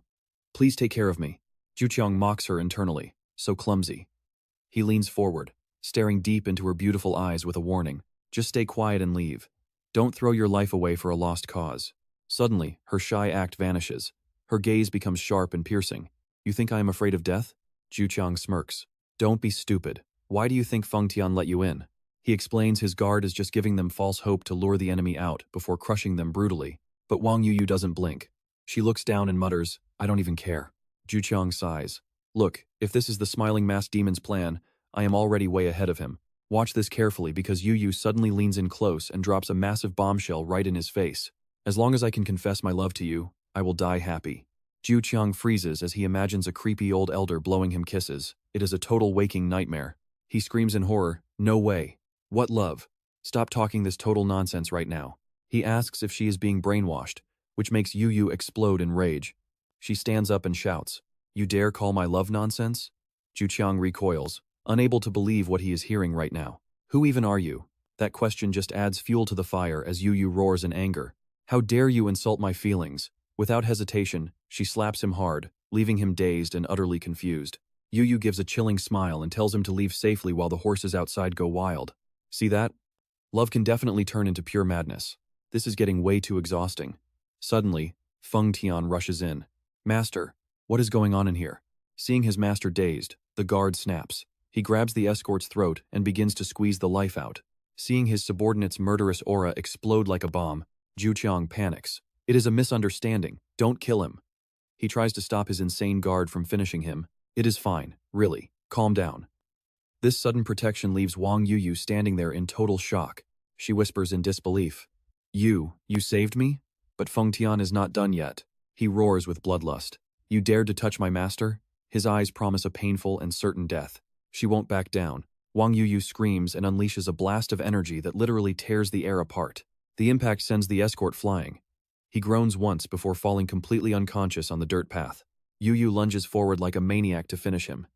You bastard, just die. But Feng Tian stays calm. He tracks her movement and prepares a lethal, high-speed counterattack to end this. Please, like he is that easy to hit. You are way out of your league, lady. Yuyu realizes her mistake too late. As she lands, he kicks the carriage to off-balance her. That one split second is all he needs. He delivers a thunderous stomp that shatters the ground into pieces. Wang Yuyu is crushed into the dirt, crying out in pain as her strength totally vanishes. And trust me, you and I are definitely going to want to see what happens next. Alright, you and I are about to dive into one of the wildest and most chaotic manhwa journeys ever. Feng Tian. The sharp blade is pressed right against the girl's terrified face as Tu Yuchang rushes to intervene. Do not kill her, it is just a misunderstanding. Wait, why stop him now instead of letting him finish it? Trying to calm his crazed guard, he awkwardly explains, I was just teasing her, now put the sword away. Feng Tian's eyes flash with a dangerous, extreme light as he stares at his master for a long moment. Finally, the guard sheathes his sword and bows. At your command, master. Seeing that the situation has finally stabilized, Yu Cheng breathes a massive sigh of relief. He signals for everyone to get moving quickly so they can leave this troublesome place behind them. Feng Tian turns to follow orders, but after a few steps, he suddenly stops with a cold, expressionless face and asks a question. Tu Yuqiang just looks on in confusion, wondering what on earth his loyal but terrifying guard could have forgotten this time. Now watch closely before anyone can react. Feng Tian snaps back and grabs Wang Yuyu's head with terrifying, bone-crushing force. Witnessing this sudden act of cold-blooded brutality, Yuqiang screams out in absolute and total desperation as things fall apart. Feng Tian, no, it is over now. Looks like we really can't save her. Why can't he ever just listen? The young leader's heartbroken scream echoes through the dark, silent forest as Wang Yuyu sobs in agony, her neck twisted painfully to one side. Watching this miserable scene unfold, son Ruolan just laughs it off like the girl is completely and utterly useless. That guy Feng Tian sure is good at breaking necks. With tearful eyes, Yuyu looks at them and chokes out a sob. Who exactly are all of you?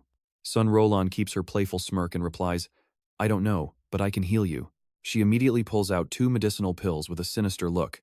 Come on, take these. They will work their magic instantly.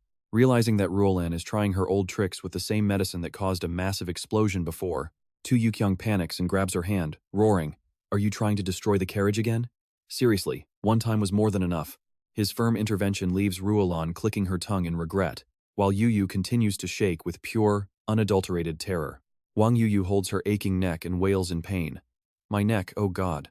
Someone please help my poor neck.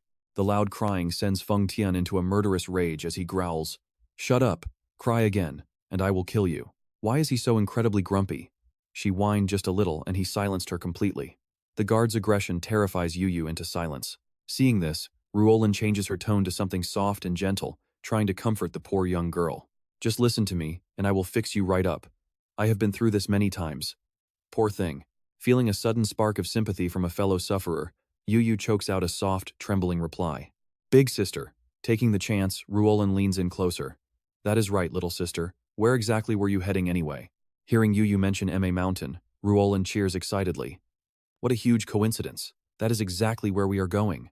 You and I both know how weird these sudden friendships are. Cuong just sighs and tells Feng Tian to let her join. Deeply moved, Wang Yu leans her head on Ruolan's shoulder.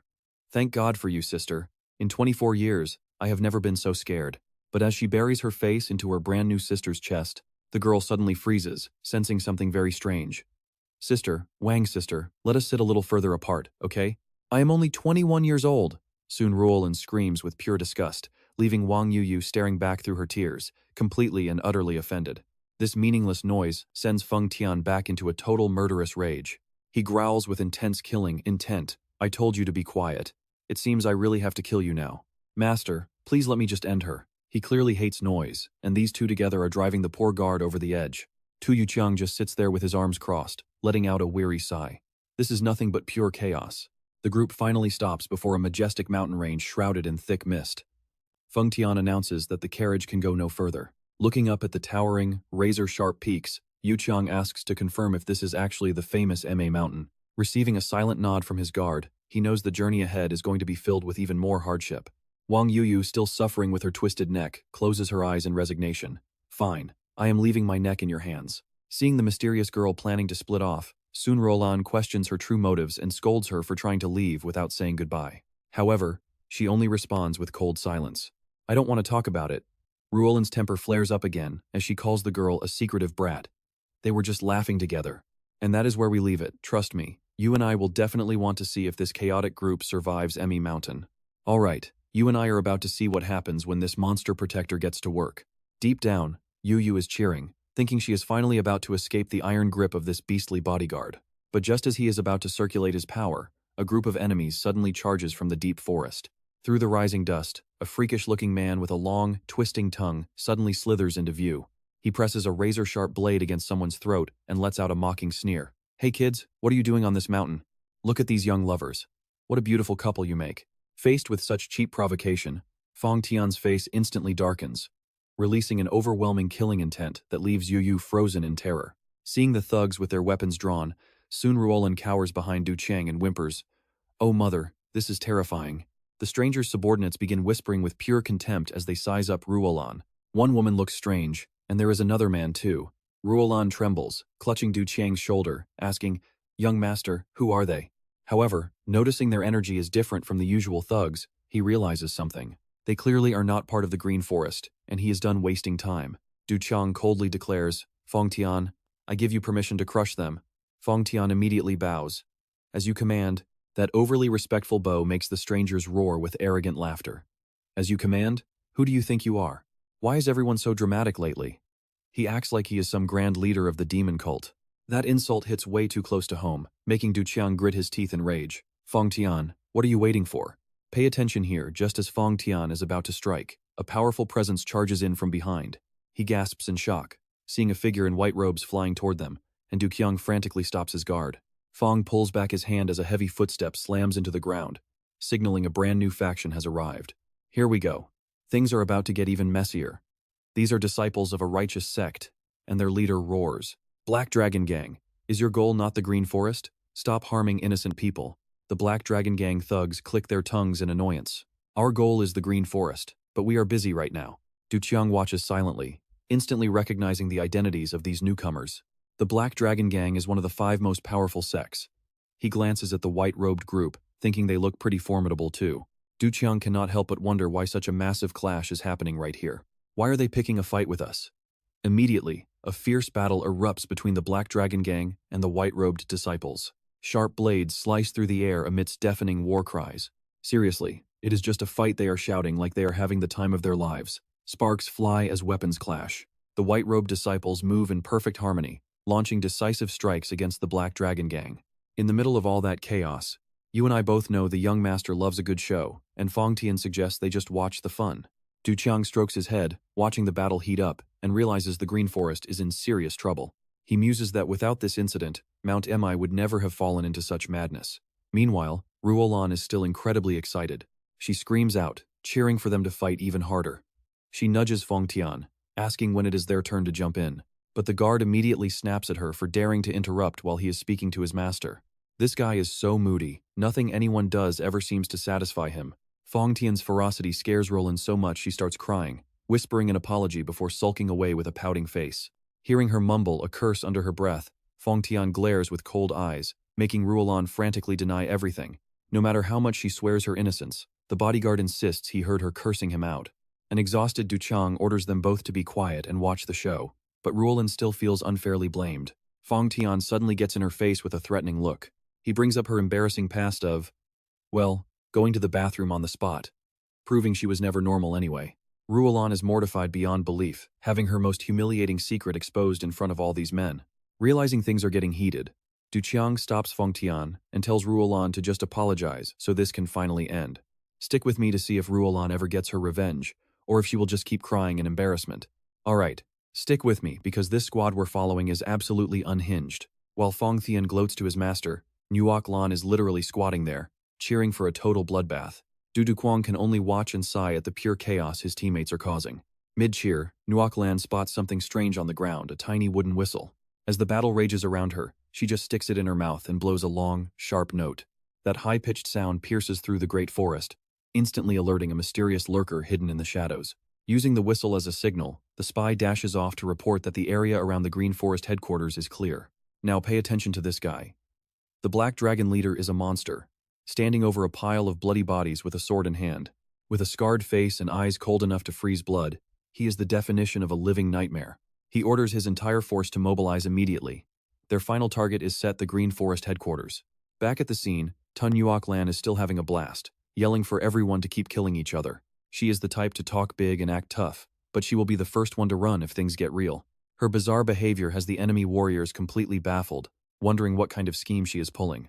It doesn't take long for the Black Dragon goons to start whispering among themselves. They think the whistle is a signal to retreat, leaving Du Quang sweating over how many enemies are left. He realizes the situation is turning south fast and knows they have to bail before getting surrounded. Du Quang finally snaps, furious that his team is just standing around like they are watching a movie. Knowing there is no time to waste, he roars at Fong Tian to finally heal Lady Vuong. Hurry up! If we stay here any longer, this trip is going to get really messy. The guard immediately obeys. Vuong Dungok is thrilled, thinking her twisted neck is finally getting fixed so she can leave these creeps. She even forces a small smile and thanks Fong Tian for the sudden help. But Fong Tian is ice cold, he tells her not to bother, and slams a strike into her lower back. The sound of her screaming in pain echoes through the clearing as she collapses. You and I saw that coming, right? Du Quang screams in horror as his lady falls into the dirt in agony. Fong Tian just calmly explains that insulting the master's subordinate is the same as insulting the master himself. Du Quang is losing his mind at the guard's complete lack of common sense. Why do you always do whatever you want? You never listen to a single word I say. Fong Tian just shrugs it off, warning that if they keep wasting time, they'll be climbing in the dark. Stomping away in frustration, Du Quang can only mumble about his guard's impossible stubbornness. Fine. Since when did you ever listen to me anyway? Just do whatever you want then. Fong Tian bows in thanks while Ruolan waves a cheerful goodbye to the people they just traumatized. As the confused goons watch them leave, the massive Green Forest headquarters looms over the misty mountains. Squinting at the towering structure, Du Quang finally lets out a sigh of relief. They are almost there. Suddenly, Fong Tian freezes, scanning the area. Du Quang immediately tenses up, asking what is wrong. The guard is in full combat mode now, his eyes darting through the thick brush. He is not just looking, he is counting every single enemy hidden in the shadows. In a heartbeat, Fong Tian pinpoints exactly where every lurker is waiting to pounce. He calmly reports there's about 500 enemies. He might be annoying, but he's a total beast when it's time to fight. Du Quang curses under his breath. With those numbers, reaching the headquarters is going to be impossible. Fong Tian claims he can wipe them all out, but he is worried the crossfire might hurt his master. Seeing no other choice, Du Quang grumbles and agrees to hide and wait for an opening. But before he can find a bush, Fong Tian starts digging into the earth with his bare hands. Dirt and rocks fly everywhere as Du Quang panics, screaming to know why he is digging a hole. With a look of pure pride, the guard explains he's just copying his master's brilliant underground hiding trick. And that's where we leave it, trust me. You and I are in for a wild ride next time. Let's dive into this madness. Cuong's face turns pale as he realizes his own man is trying to bury him alive. Right then, Tien Guang steps forward, mocking his dazed expression.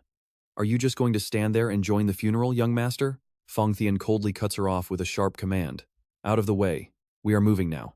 The guard completely ignores Guang's weak resistance, his expression darkening into something truly threatening. Cuong panics at his subordinate's insane plan, screaming in desperation. I cannot be buried alive here. But Feng Thian already has Guang. Ignoring her screams, he tells her to shut up and get in before brutally shoving her into the deep pit. No tenderness for the flowers here. He treats everyone like weeds that need to be cleared out. A massive explosion suddenly rips through the air. Cuong stands frozen, watching the terrifying force of the impact destroy everything around them. Sweat pours down Cuong's face as he stares at the absolute devastation left behind. Feng Thian reappears like a ghost from the shadows, calmly announcing that everything is ready for the master. Before he can even blink, a brutal kick sends Cuong flying into the pit. He screams in rage, Feng Thian, you bastard! Watch closely as things get wild in the pit. Another massive explosion echoes through the majestic mountains. High on the cliffs, a scout from the Green Forest looks around in a panic. His allies rush over, asking about the noise.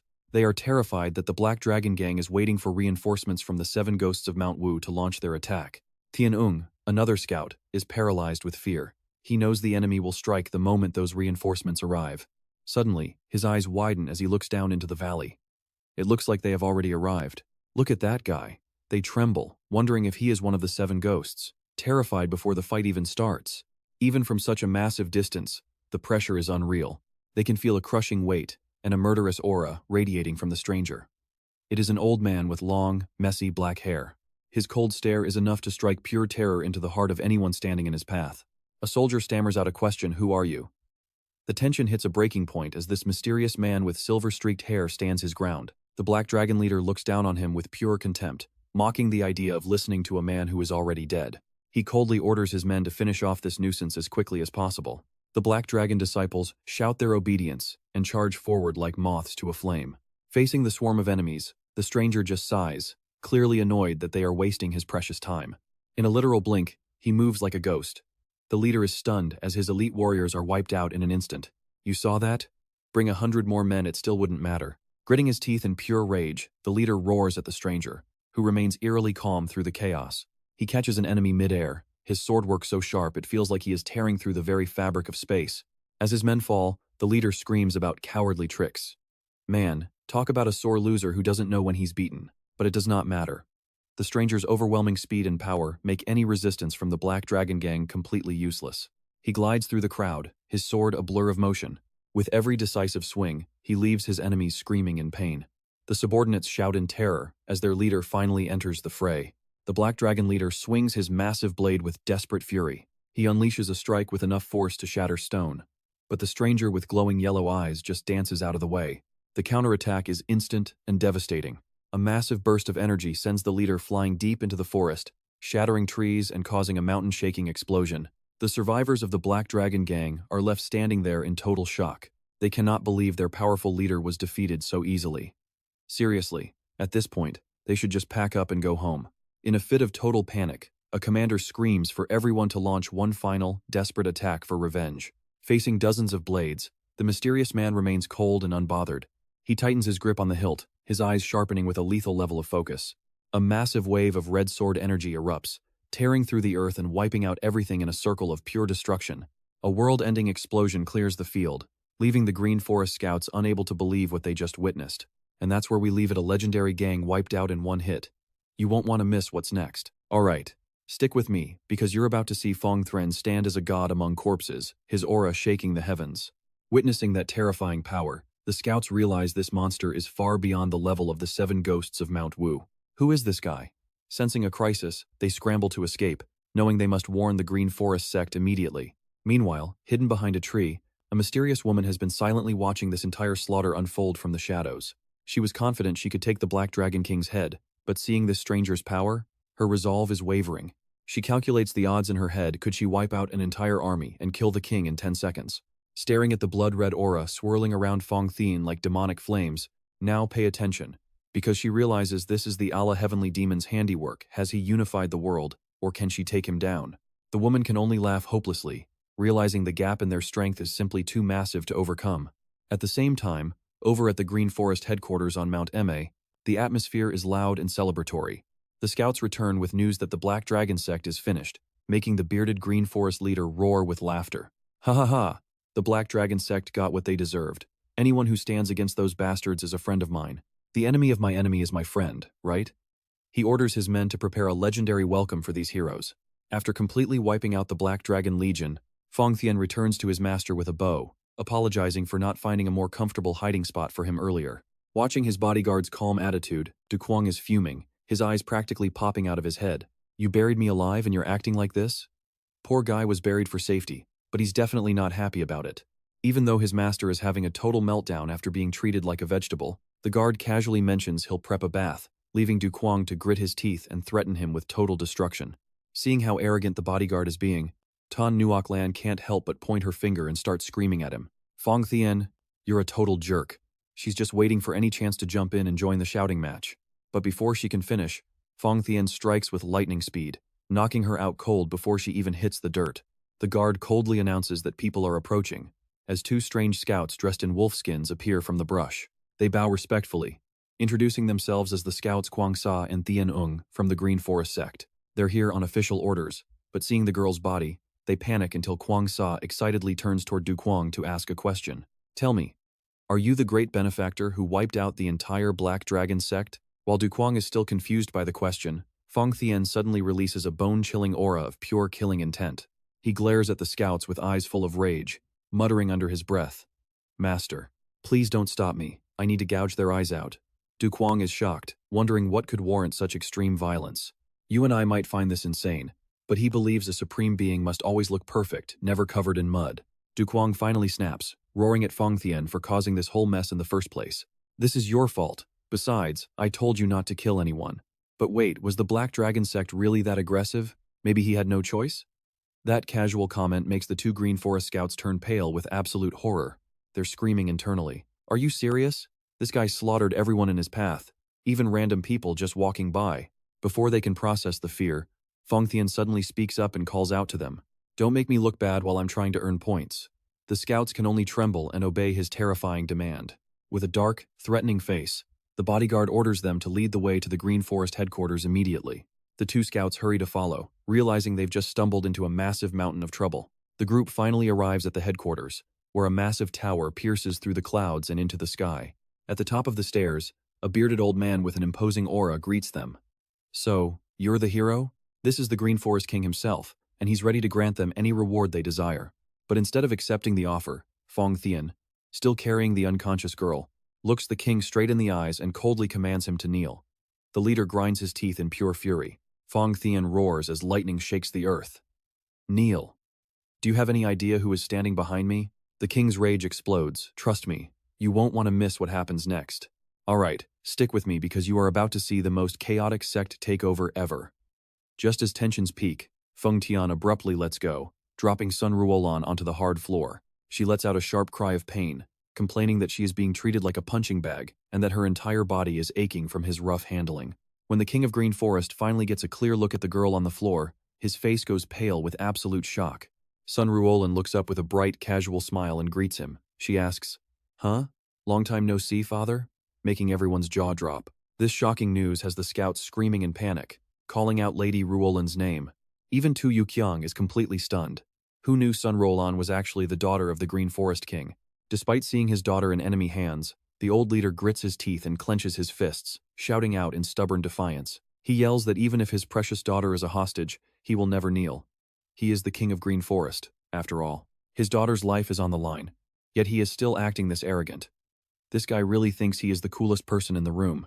Then Wang Yuyu appears, calling out to Uncle Sun with such familiarity that the entire vibe of the situation flips instantly. Watch closely, this is where the king cracks. Under Feng Tian's pressure, he suddenly screams that he will kneel, abandoning his pride. His cry echoes through the headquarters in the dead of night, as the famous leader is forced to bow low before a total stranger. He grits his teeth in pure agony, feeling the crushing humiliation of having his legendary reputation trampled on without any mercy. It is infuriating for him to realize the mighty Green Forest sect is being suppressed by two kids to the point they cannot even look up. His eyes burn with rage as he glares at Tu Yuqiang, who is just standing there looking completely exhausted by all this drama. He screams internally at the absurdity of it all, unable to believe his sect fell so easily. In desperation, he turns to his daughter and asks who these people are. Ruolan just sighs in frustration and starts explaining the nightmare of traveling with these two absolutely insane individuals. She warns him that the giant Feng Tian has zero concept of common sense or proper social etiquette. His mind just does not work normally. She insists that if they do not follow his orders, their sect will end up as a disaster zone just like the Black Dragon Gang. As for Tu Yuqiang, she describes him as an incredibly strange person who is always hard to read. He is the type to hide massive secrets behind a facade of innocence. Ruolan bitterly recounts how he humiliated her twice already, making her father's eyes bulge out in pure terror. Wait, he humiliated you? Seeing her father misunderstand, she quickly asks about his connection to Wang Yuyu, which suddenly makes the old man act very awkward. He brings up his late wife, and then, in the middle of the silence, sheepishly confesses to his daughter that he finally feels like he wants to find love again. Tu Yuqiang can only sigh in exhaustion, frustrated that he escaped the demonic cult only to fall right into this mess at the Green Forest. I know what you are thinking. While they are pouring their hearts out, our main character just could not care less about hearing any of it. Right then, Feng Tian steps forward and respectfully invites his master to sit on the Grand Leader's throne, which is covered in tiger skin. Tu Yuqiang looks at the tiger skin chair with hesitation, wondering why he is the one who has to sit there. But Feng Tian completely misreads the situation, thinking his master is actually insulted by how shabby the chair looks. Immediately, the bodyguard roars out his obedience and unleashes a lightning punch that shatters the grand throne into 1,000 tiny pieces. He is definitely just trying to look cool. Watching his subordinate's mindless destruction, Yuqiang screams in horror, asking what on earth he was even agreeing to. The sect leader is absolutely furious, screaming at them for daring to destroy his precious ceremonial chair. His temper finally explodes, and the old leader bellows that he will not let them get away with this, before swinging his massive blade in a crazed attack. The Green Forest disciples all charge forward together on their master's command, desperate to protect the honor of their sect. Wang Yuyu can only gasp in shock as she witnesses this violent brawl break out so suddenly right in front of her. But Feng Tian keeps that terrifyingly cold expression, casually catching the sharp blade with just his steel-like fingers. This display of strength leaves the sect leader frozen. The old man realizes with a start that his weapon did not even scratch his opponent. How is it possible that it could not pierce him? Staring into the overwhelming bloodlust radiating from Feng Tian's icy eyes, the leader gulps nervously and immediately begins to stutter an apology. The bodyguard just asks him coldly exactly what he is sorry for. The old man is so scared, his face is completely bloodless, so he desperately tries to save face by blurting out the most ridiculous and laughable excuse possible. I just wanted to replace your chair. Feng Tian glares at the trembling disciples and asks if they feel the same way. When they nod frantically in terror, he coldly accepts their offer. He agrees but follows up with a ruthless threat: if the new chair they bring is not to his liking, they will all end up like that shattered throne. Why is this guy so aggressive? He casually crushes a piece of wood into dust, sending the disciples fleeing in total panic. And trust me, you and I are going to want to see what happens next. Alright, you and I are about to witness one of the craziest power shifts in this whole series. Do you see it now, Father? These people clearly have no idea how proper etiquette works. The Green Forest King stays silent, sweat pouring down his face as he endures the humiliation of this power gap. Just then, a brand new throne in brilliant red and gold is brought out to replace the one that was destroyed. Feng Tian bows low, inviting his master to sit. But when Du Yuqiang hesitates, the guard lets out a terrifying aura and asks, "Master, is this chair not to your liking?" That cold glare makes the king and his men turn pale, with absolute terror as they freeze in their tracks. The old leader trembles, thinking to himself, "Is this the end? Am I going to die right here today?" Since his master is still silent, Feng Tian clenches his fist dangerously. "Sit down now," he roars with a terrifying voice. The king is so terrified he actually starts crying, his face twisted in pure agony and shock from the pressure. A second ago he was acting all tough, but now he is sobbing. Du Yuqiang finally sits on the throne while everyone else watches in shock. Below them, the Green Forest King snaps at his shaking subordinate. "Stop stuttering and just say what you want to say." Du Yuqiang sits regally on the throne, radiating an overwhelming power. Feng Tian immediately bows his head in total respect. "Yes, master." He turns to the Green Forest crowd to deliver the new leader's harsh and non-negotiable commands. Listen carefully. The guard starts listing off every single demand with an iron voice that leaves no room for questions. First, bury every single body from the Black Dragon sect. They were never here, understood? Next, act normal, but keep a close eye on everyone. Absolutely nobody is allowed to escape this mountain. Finally, Feng Tian orders them to bring their best chef here immediately. You better keep the master happy, or you are all going to have a very bad time. If anyone tries to run, kill them all. That cold threat sends another wave of terror through the Green Forest King. He looks up at Du Yuqiang, who looks like a true emperor sitting majestically on that powerful throne. This kid is as ruthless as Feng Tian, but as Yuqiang stands up, he suddenly explodes with a massive rage. He smashes a piece of wood, screaming, "Is this how you are supposed to treat your own master? Stick with me here, because even the king is totally confused. Why is he attacking his own guard for no reason?" The king is completely stunned. Watching Yuqiang walk away, he concludes that the boy is a total psychopath. In reality, Yuqiang is just fuming inside. That purple aura? That is pure frustration at his guard acting on his own. I haven't even said a word yet. That absolute bastard. Suddenly, a sharp whistle pierces the air, startling every single person on the mountain. What was that? From above, assassins drop down like shadows from the sky, shouting their arrival at the sect. It is the Black Dragon sect. Green Forest, surrender now. One scout stares back, confused by the bold demand. He stops mid-sentence, realizing something is very wrong. Wait, why are there only a few of them here? Before they can react, the Green Forest King leads the charge with an earth-shaking roar for battle. Now watch this. This is where the bloodbath starts. Let's see which side survives the night, shall we? Meanwhile, in a much calmer room, a group of young noblemen are enjoying a fancy and delicious feast. One sighs, regretting they missed the man with the scar, but he is more curious about those 5 special people. That is Mu Rong Wantian. Beside him, Peng Anlu mocks the main characters group for being a bunch of weirdos. Zhuge Xiaoming scoffs at them too, calling them country bumpkins with only one impressive fighter among their entire group. They basically committed suicide. By now, those idiots are definitely all dead, he says with a smug smirk. Nangong Uyen wonders about the true purpose of this war, even if the elders claim this is just training. Suddenly, the peace is shattered by a Green Forest bandit screaming for a chef to show himself right now. Nangong Uyen is shocked. Why would someone from the Green Forest be showing up in this place? According to the reports he received earlier, Mountain Gami was supposed to be completely surrounded. The bandit grabs the chefs, acting like he owns the place. "We are borrowing these chefs. If you have a problem, come find us at Mountain Gami." Sensing something is wrong, Nangong Uyen and his team decide to follow them to investigate the situation. From the rooftops, they watch in shock as every chef in town is kidnapped by the Green Forest men. It is a bizarre sight that leaves everyone wondering what is actually happening on that mountain right now. And trust me, you and I are going to want to see how this unravels next. Alright, you and I are about to dive into the most chaotic power struggle the Green Forest has ever seen. It is completely impossible to read this new cult leader's intentions. The old man is helpless because he can't guess what the boy wants. Beef is tough, but his mind is even tougher. Meanwhile, Gongsun Chang confirmed that every trace of the Black Dragon Gang has been buried and erased exactly as requested. During a secret meeting held by the high-ranking leaders of the Green Forest, Gongsun Chang insisted those 2 strangers were a lethal threat that could drag the whole sect into its darkest era. He ordered his men to find any possible way to take them out permanently, fearing that if these fake negotiations dragged on, Tu Yuqiang would eventually start smelling a rat. Suddenly, the deputy chief, Qinglei Miaoshan, spoke up with a question aimed directly at their biggest concern, Tu Yuqiang. He argued that their entire strategy had to shift based on how strong Yuqiang's martial arts actually were. The stronger he is, the more effort they waste. Hearing this, Sun Ruolan let out a smug laugh. She claimed that after watching him on the road, the kid's skills were actually nothing to worry about. Even though the deputy was skeptical, Ruolan insisted she was just calling it like she saw it with her own eyes. Stick with me here, because her confidence is either brilliant or totally delusional. Seeing the tension rise, the Green Forest King slammed the table and shouted for everyone to stop bickering and cooperate.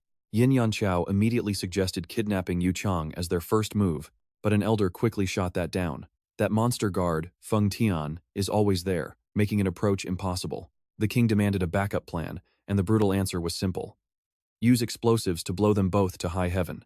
Still, the sheer terror of Feng Tian's power weighed heavily on the Green Forest King's mind. He worriedly asked, "What if that country bumpkin survives?" The desperate reply was, "Then we all die together." Seriously, what kind of logic is that? If I were there, I would have lost it at such a stupid plan.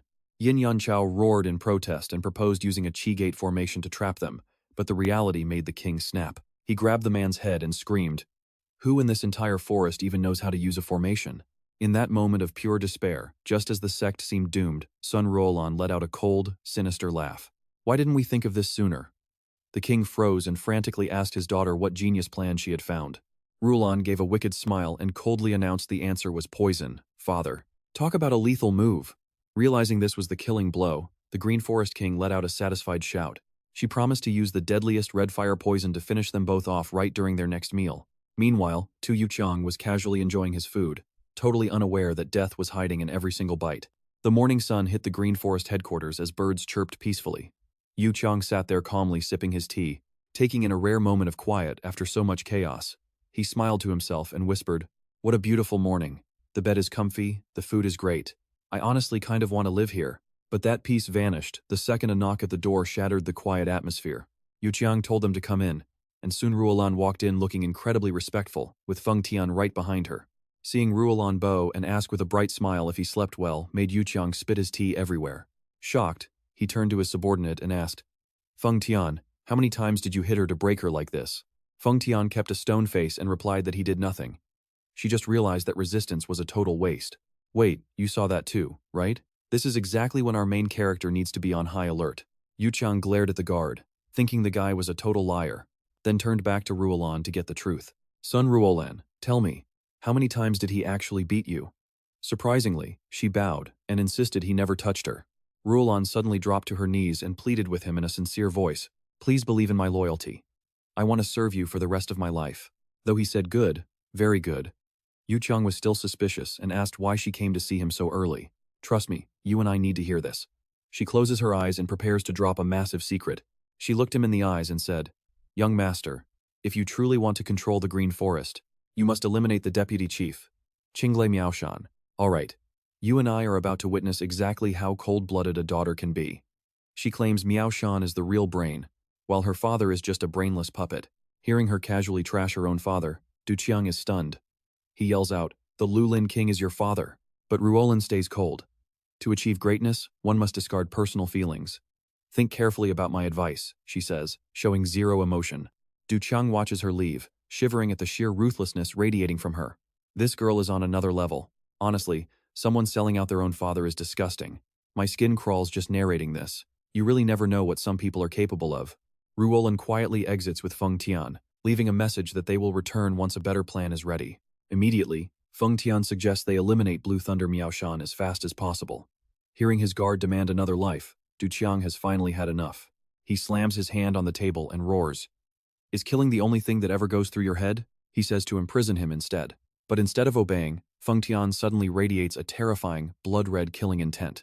It is absolutely bone-chilling. He glares with crazed eyes and screams, "I do not want to follow your orders anymore. Now, pay attention here. He has hit his absolute limit, and things are about to get explosive." The guard's sudden outburst terrifies Duqiang. He stumbles back, trembling, asking what is wrong. He can only think back to the horrific scene from yesterday. "Yesterday you almost smashed me with a chair, and now you order me to spare Miaoshan? This logic is insane." Sweating buckets, he thinks in total despair, "Am I actually going to die right here and now?" But then, Feng Tian's attitude flips 180 degrees. He flashes a bright smile and shouts with pure, unhinged excitement, "I truly admire you. The majesty you showed in front of the Lulin yesterday was simply breathtaking, master. And today you decided to exploit Miaoshan. I cannot even express my gratitude." Witnessing this guard's crazy delusions, Duqiang can only gasp in shock. To stay alive, he forces a smile and gives a thumb up, deciding it is better to just play along. "Exactly, Majesty, I will hit you often to keep the others terrified." Feng Tian cheers, "Precisely what I expected, master." Though he escaped death, Duqiang still shivers while looking at those glowing red eyes in the mirror. He is definitely not okay. "I am alive. But why does it feel like Feng Tian's madness is starting to rub off on me? You and I both know who is really in charge here." Feng Tian leaves now to go persuade poor Blue Thunder Miaoshan. He shuts the door and heads out, leaving Duqiang all alone in the cold, empty room. Meanwhile, elsewhere in the base, Vice Chief Blue Thunder Miaoshan is pacing around, filled with restless anxiety. Sweating profusely, he tells himself that even though he prepared for this, the fear of what is about to happen is still overwhelming. It all started with the Lulin King's plan. The old boss gave him a mission: gain that country bumpkin's trust so they could eventually poison him. "So, you have been chosen for this. Do you accept it?" Reluctantly, Miaoshan grits his teeth and accepts, saying he will try to escape eventually. Ruolan even smiled sinisterly to reassure him. "Relax," she said. "I will be right there to keep Feng Tian in check. You can count on me." But reality turned out much, much crueler. Feng Tian suddenly appears behind Miaoshan and declares, "Blue Thunder, I will use your head to serve my master's great vision." Before the old man can explain, Feng Tian's steel hand grips his throat and lifts him into the air. With his twisted logic, The guard roars. What? Are you saying you have nothing to offer my master? Speak up, coward.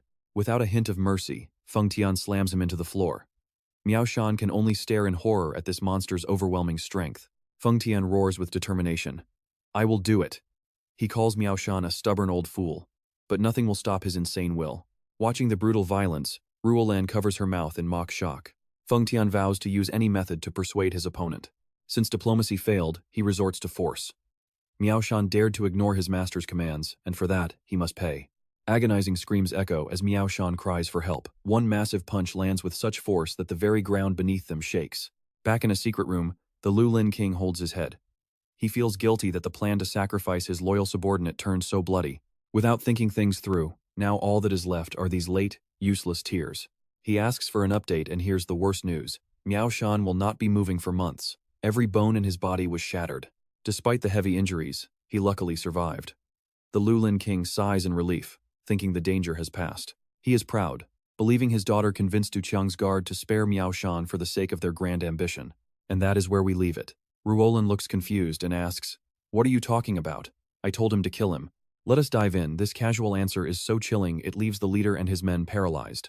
Man, who would have thought such a beautiful face could hide such a wicked soul? Ruolan flashes a devilish grin. Living near Feng Tian taught her one thing: if you are unhappy, you kill. She thinks the Green Forest should join that trend. The Green Forest King dismisses his daughter's nonsense, focusing his sights back on his main target, Du Qiang.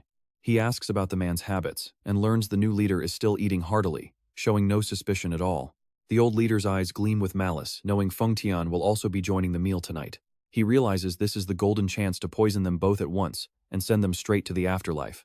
When he asks about any potential traps or guards, the subordinate points to the empty plates and confirms there is no suspicion. Now that is good news. Here is where it gets intense, the king mutters, asking if the red flame poison is finally ready. With a cold expression, the subordinate holds up a red vial. The old leader's eyes flash with pure evil. He grins and gives the order. It is time for their last supper, though he thinks this will be much easier than it looks. Meanwhile, under the quiet cover of night, Du Qiang stands alone, lost in his own thoughts. He calls out to Feng Tian and asks suspiciously if he killed the azure lightning cat of Mount Mao. Feng Tian calmly claims he only used words to persuade him. Du Qiang is skeptical but decides to drop it. Whatever. That is not the important part right now. He gets serious, asking Feng Tian's true goal. You clearly had a reason for taking over the Green Forest. If you never intended to make me the king, then tell me what you are really after. He knows deep down that becoming the king was never actually going to happen. Feng Tian explains he took Mount Me simply because it was there, and the Black Dragon Gang was just an obstacle. Then he reveals a shocking truth. The grand plan the heavenly demon meticulously prepared is right here on this mountain. You saw that right? Du Qiang is stunned to realize every weird thing Feng Tian did had a purpose. From Ruolan being the king's daughter to the recent chaos, it was all part of his father's grand design. He clenches his fists tightly, his mind racing with questions. What exactly did my father leave for me? What is this grand plan? But when he pushes for answers, Feng Tian just looks away mysteriously. I cannot tell you that yet. The young leader's temper flares and he roars in anger. Are you seriously trying to deceive me right now? Despite the rage, Feng Tian remains respectful. Forgive me, but I must go and restore order to the Green Forest. He silently turns and walks away, leaving Du Qiang shouting at his back, demanding to know the secret. It is that painful feeling when everyone knows the truth except for you. The next morning, bright sunlight bathes the Green Forest headquarters atop the majestic Mount Ma. Down in the courtyard, the disciples are whispering in fear, terrified by the sudden and violent shift in power. Sudden, heavy footsteps echo through the outer hallway. Feng Tian stands guard at the door, his eyes sharp and alert, when he sees the king himself carrying a tray of food. Why are you bringing the food personally? The bearded leader stays silent, his face solemn as he holds the plate out. It is a beautifully decorated dish of 5-spice meat, sliced perfectly thin. The king looks at it with a dark smile. This 5-spice meat looks delicious. Meanwhile, in a closed room, a chef kneels before him, trembling with fear. I put my entire heart and soul into this dish, he reports. The king replies with a deadly chill. It is so good, you could die at any moment. Seriously, the darkness in this man is terrifying. He laughs loudly and dismisses the chef, promising to set him free by tomorrow morning. Once the chef is gone, the king calls out to his most trusted subordinate. Perfect. Yin Yanxiao quickly responds and pulls a small, hidden vial from his robes. With a sinister look, he pours the deep red liquid into the dipping sauce on the plate. You and I see the king watching closely. Did you check the poison? He asks for confirmation. Alright, you and I are about to see a plan fail in the most hilarious way. Look at that pure disrespect. Hearing that would make anyone feel absolutely bitter. He describes the horror of the boars dying instantly without a squeal, all from one tiny drop in the water. Seeing the poison's terrifying power, Lulin Wang can't hide his smug satisfaction. He smiles coldly and declares with firm resolve, "Good work, you've done well. This humiliation ends today." Lulin Wang acts like a humble servant, throwing away his dignity as a leader to play his role perfectly. "I was once the king, but now I'm just a follower of the master. To prove my loyalty, I brought this food personally." Cuong sees the meal cooling down and wants to dig in immediately. Seeing the man's fake humility, he smirks. "If even a lowlife like you shows loyalty, I can't just stand by and watch. I'll test for poison myself."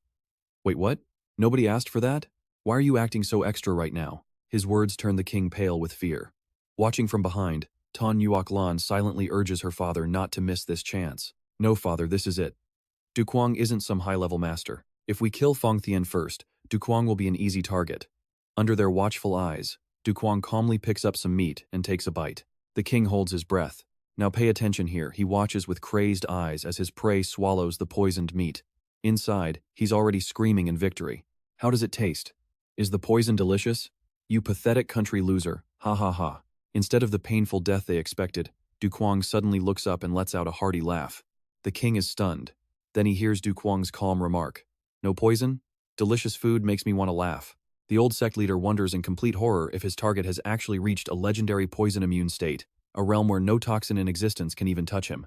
He starts to realize, if that's true, their plan to kill both of these monsters is about to blow up in their faces.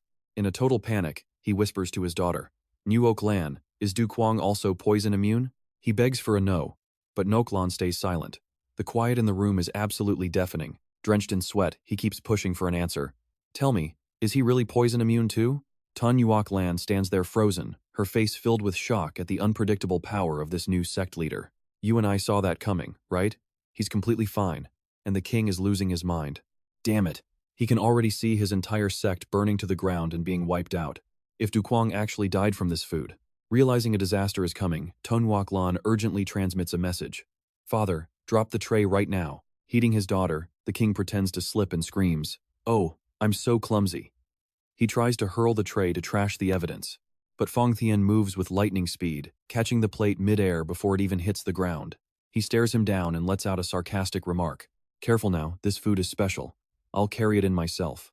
The king frantically tries to take it back. "No need, I must show my loyalty." Then he starts crying uncontrollably, leaving even Fongtian confused. "You're crying now? Nobody even touched you. Why are you being so dramatic all of a sudden?" The guard sees right through him and grits his teeth. "You bastard, were you really planning to kill my master?" Ignoring the suspicion, he keeps acting.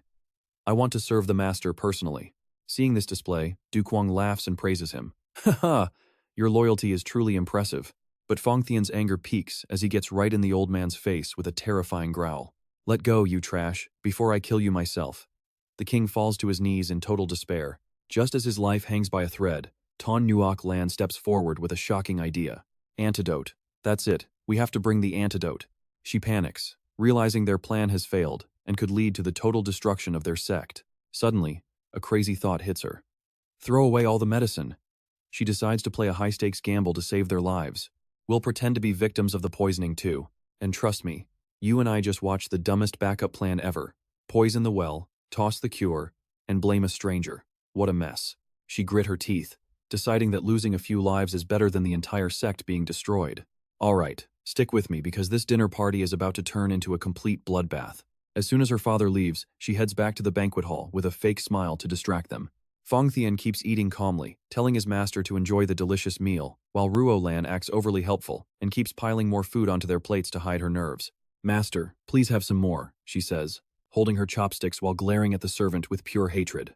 "Eat the 5-cent green meat and die." She curses him silently under her breath. She believes sacrificing this subordinate is the only way to save Cuong and the Green Forest sect. Suddenly, the poison starts to kick in. Ngan Diemkyo suddenly clutches his throat, his face twisting in agony. His neck goes stiff, and man, his acting is actually top tier. Ruolan grinds her teeth at the dying man. Meanwhile, Fongtian just keeps eating and mutters a quiet curse under his breath.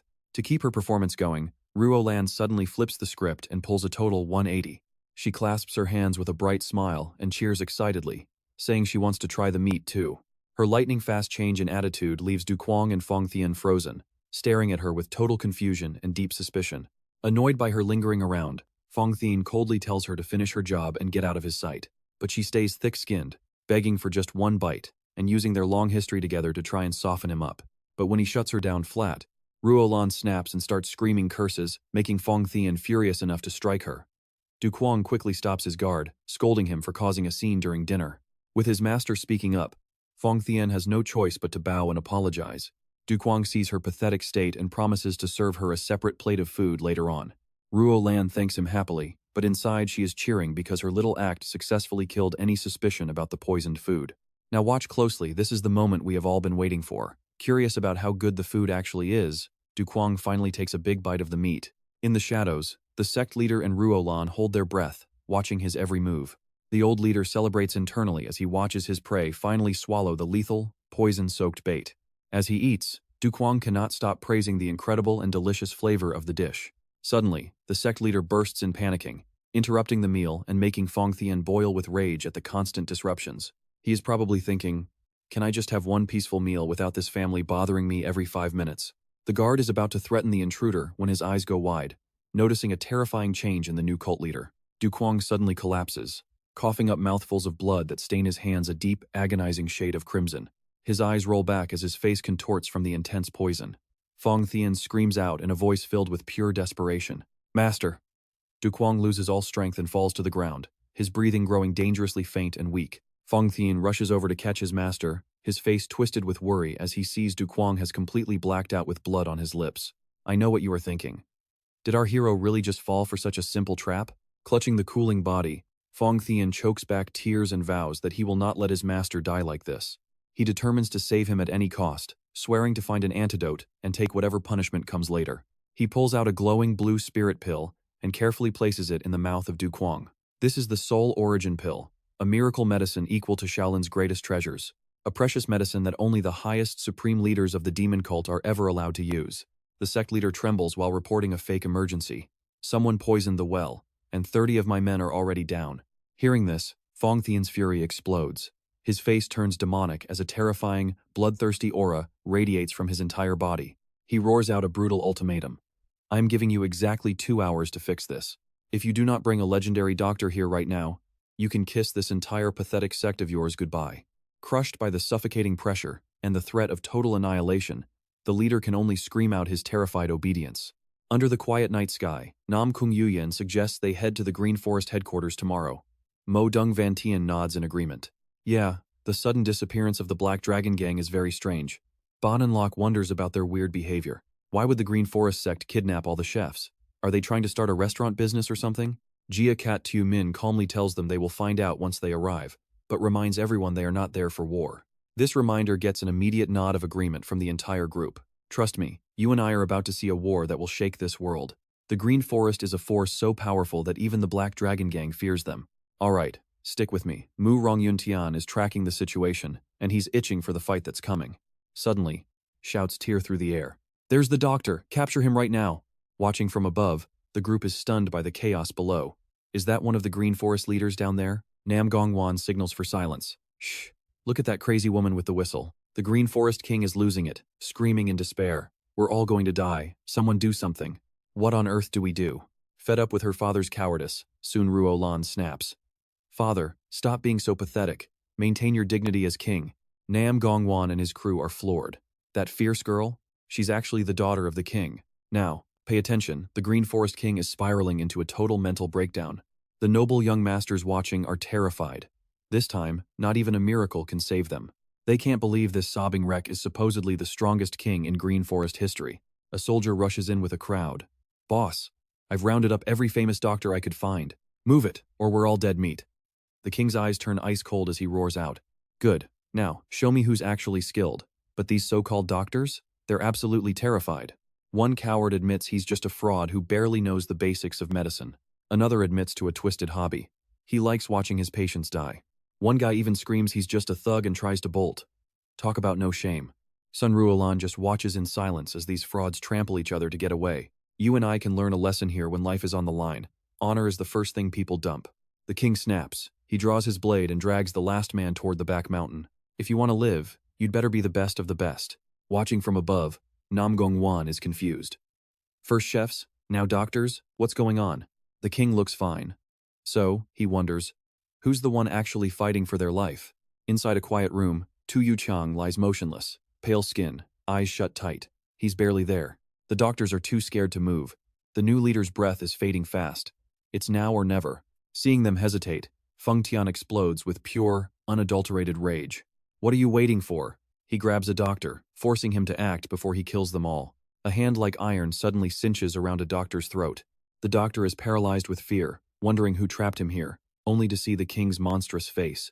I'll check his pulse first. Feng Tian whispers a threat so cold, the doctor literally wets himself on the spot. If he doesn't wake up, you won't live to see another spring. Honestly, with threats like that, who wouldn't be wetting their pants?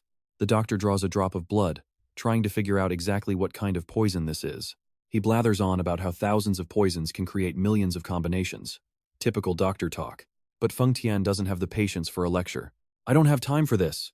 Terrified, the doctor claims he can identify any poison by taste and licks the needle tip. Suddenly, he's coughing up blood and drops dead on the floor with a groan. Feng Tian just stares at the body in total disgust. What is wrong with this old man? Is that really the best he could do? He drags the next guy forward. You call that clown a famous doctor?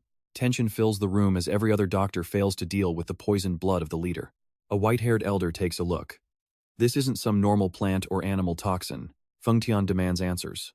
The old man admits he's out of his depth. This poison is a deadly cocktail. He's stable for now, the doctor sighs. But the real nightmare is just beginning. Feng Tian turns pale. What do you mean? Then, the doctor drops the bombshell. If they don't find a cure, he's dead in 3 days. You and I need to see what happens next. All right, you and I are about to watch Tu Yuqiang hear his own death sentence while lying pale and motionless. In his haze, he tells himself he hasn't even tasted a peaceful life yet. Not only is peace gone, but he won't even see the sun again after 4 more days. Talk about tragic, right? Who told him to be so optimistic when he should have been worried about his life? Hearing the grim news, Feng Tian grips his sword with a bone-chilling killing intent. Dead in only 3 days? Without any hesitation, he turns to the waiting old sect leader. That is right, Lu Lin Wang. Kill all of these doctors. Receiving the brutal order, Lu Lin Wang responds. As you command. He swings his massive axe, sending the doctors into a state of pure terror. Facing the blade of death, one doctor collapses to the floor in total desperation. He clasps his hands, begging for mercy. Please, spare my life. But Feng Tian just looks at him coldly. Why should I? Lu Lin Wang roars for blood and swings his heavy axe down with 1,000 pounds of force. Now pay attention, because this is where a single scream changes everything. The doctor yells that he knows a god-level physician. Talk about perfect timing. The razor-sharp blade stops inches from his head, leaving the doctor pale and shaking with absolute fear. Feng Tian narrows his eyes, asking for confirmation in a low voice. The doctor feels like he just found a lifeline. Stuttering, he confirms, Yay. Yes, this person can cure every single disease in the entire world. Trembling, he reveals the identity of the only savior, the divine physician, Washian. Feng Tian narrows his eyes. A divine physician? The doctor stays bowed, swearing this man can heal every single illness under the sun. Hearing this, Lu Lin Wang scoffs. Nonsense. Washian is dead. He glares, claiming the physician has been missing for 20 years. But the doctor stubbornly swears he saw him, even offering the lives of his entire family to prove he is telling the truth. Feng Tian thinks to himself for a long moment. Can cure any disease, you say? The doctor bows, praising Washian's skills as being far superior to even the royal physicians. Comparing him to other medical legends would be an insult. He clenches his fists, begging for mercy. Feng Tian, please keep this secret if you find him. Feng Tian brushes it off coldly. I don't even know who you are. He listens for the most vital info. Washian is in Water Curtain Valley at the foot of Longqi Mountain. Realizing it is not too far, Feng Tian barks an order. Lu Lin Wang, prepare a baby carrier for me immediately. The mention of a carrier leaves the sect leader and his men stunned. They fear the guard is planning to massacre them all. Feng Tian roars for silence, explaining the carrier is for him to personally carry his master to find the physician. You and I are watching a legendary warrior prepare a baby carrier, right? He is focused on saving his master, not killing these panicking fools. Meanwhile, Tu Yuchang is barely hanging on. He senses the danger and prays silently to the heavens. There is no need to rush. Feng Tian, please take it slow. But the guard sees his master's condition getting worse. Panicking, Feng Tian screams, My master is in critical condition. Everyone move faster. Lu Lin Wang quickly obeys, rushing to get everything ready. Yu Qiang is in so much pain he wants to scream. I meant go slow. However, Feng Tian completely misinterprets his master's silent plea. He turns and yells at the king. You idiot! Master said to move even faster. Wait, is he really understanding him? He is doing the exact opposite. Poor Yu Qiang is so frustrated he might just die right then and there. He glares at his crazy guard, unable to say a word. Meanwhile, Feng Tian is already fully prepared to head out. He reassures his master he will move slowly to avoid hurting the wounds. He ties the white silk, strapping Tu Yu Qiang to his back. But he pulls the silk so tight that Yu Qiang can't breathe. His eyes roll back as he curses in agonizing pain. Seriously, I'm going to suffocate to death. This guy is absolutely unbelievable. Watching from the doorway, Lu Lin Wang and his daughter are frozen in pure shock. Soon Ruolan asks if Yu Qiang is even still alive, but Feng Tian ignores her. Master, let's head out. Suddenly, the guard leaps with thunderous power, smashing through the roof and soaring into the sky like an arrow. Lu Lin Wang stares at the wreckage, stammering.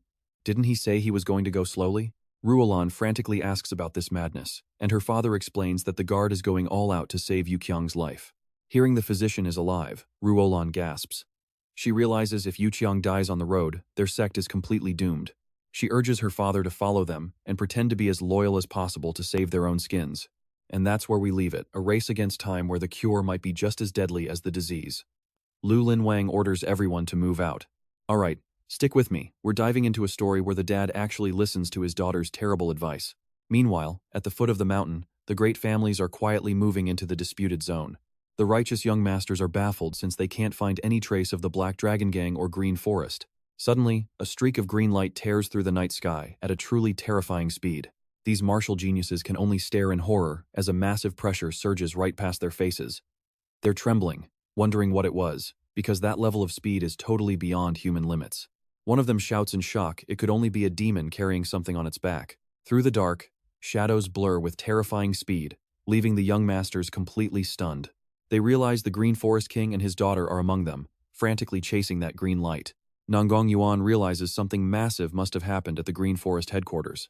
Now they face a tough choice, keep climbing the mountain or follow the trail of that gang leader. Now pay attention here as they hesitate. A small figure suddenly appears behind them, catching everyone off guard.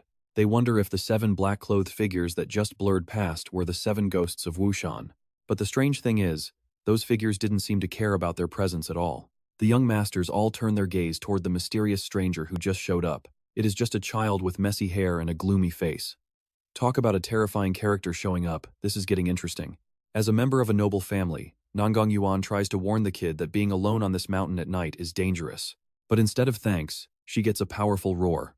Honestly, getting shut down by a kid is pretty embarrassing. The child suddenly erupts with a terrifying red aura, his eyes bulging with a murderous, threatening glare. He coldly demands that they reveal the identities of those 7 black-clothed men who just passed by. This overwhelming pressure coming from such a small body makes even these martial geniuses shiver in fear. The kid clicks his tongue, calling the youths useless, then calmly turns his back and walks away. I know what you're thinking, this mountain is getting way too crowded for comfort, and the masters are frozen in shock. Realizing things are spiraling out of control, they decide to drop their doubts and follow that creepy child's trail. Elsewhere in the forest, the 7 ghosts of Wushan are on the move. The 3rd ghost irritably asks how long they have to surround the Green Forest, especially since the Black Dragon King has completely vanished without leaving a single trace. The 2nd ghost immediately speaks up to calm him down, telling his brother to stay quiet and keep watching. They can't believe a powerhouse like the Black Dragon Gang was wiped out so mysteriously.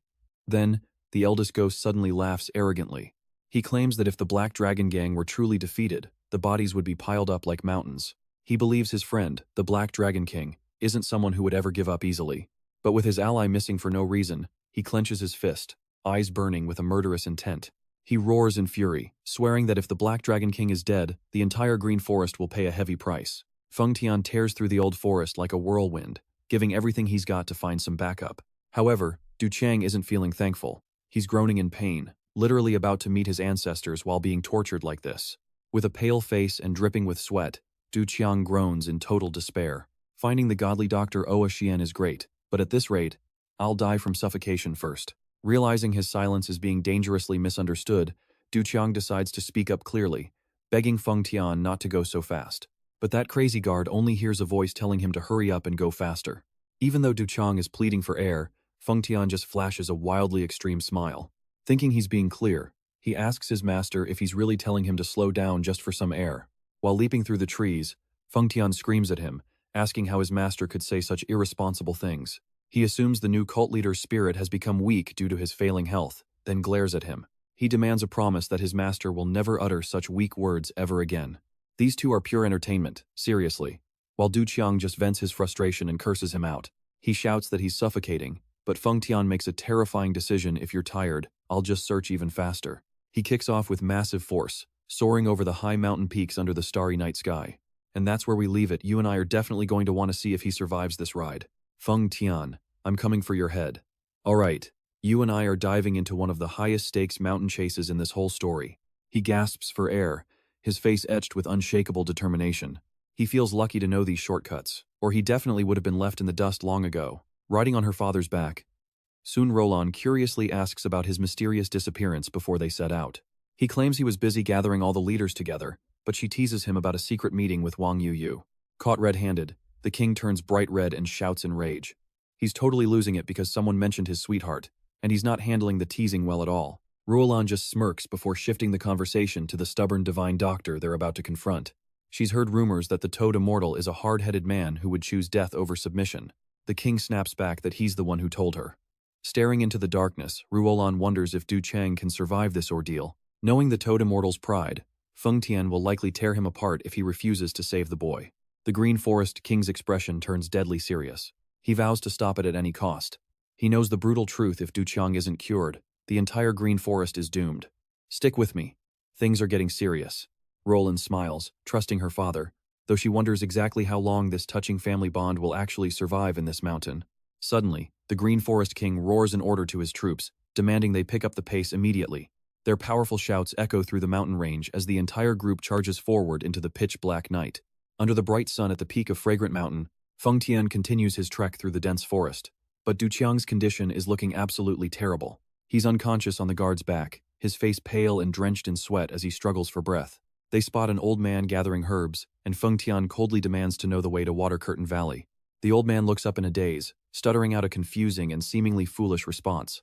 Feng Tian's voice drops as he explains that it's the name of a valley, not a person.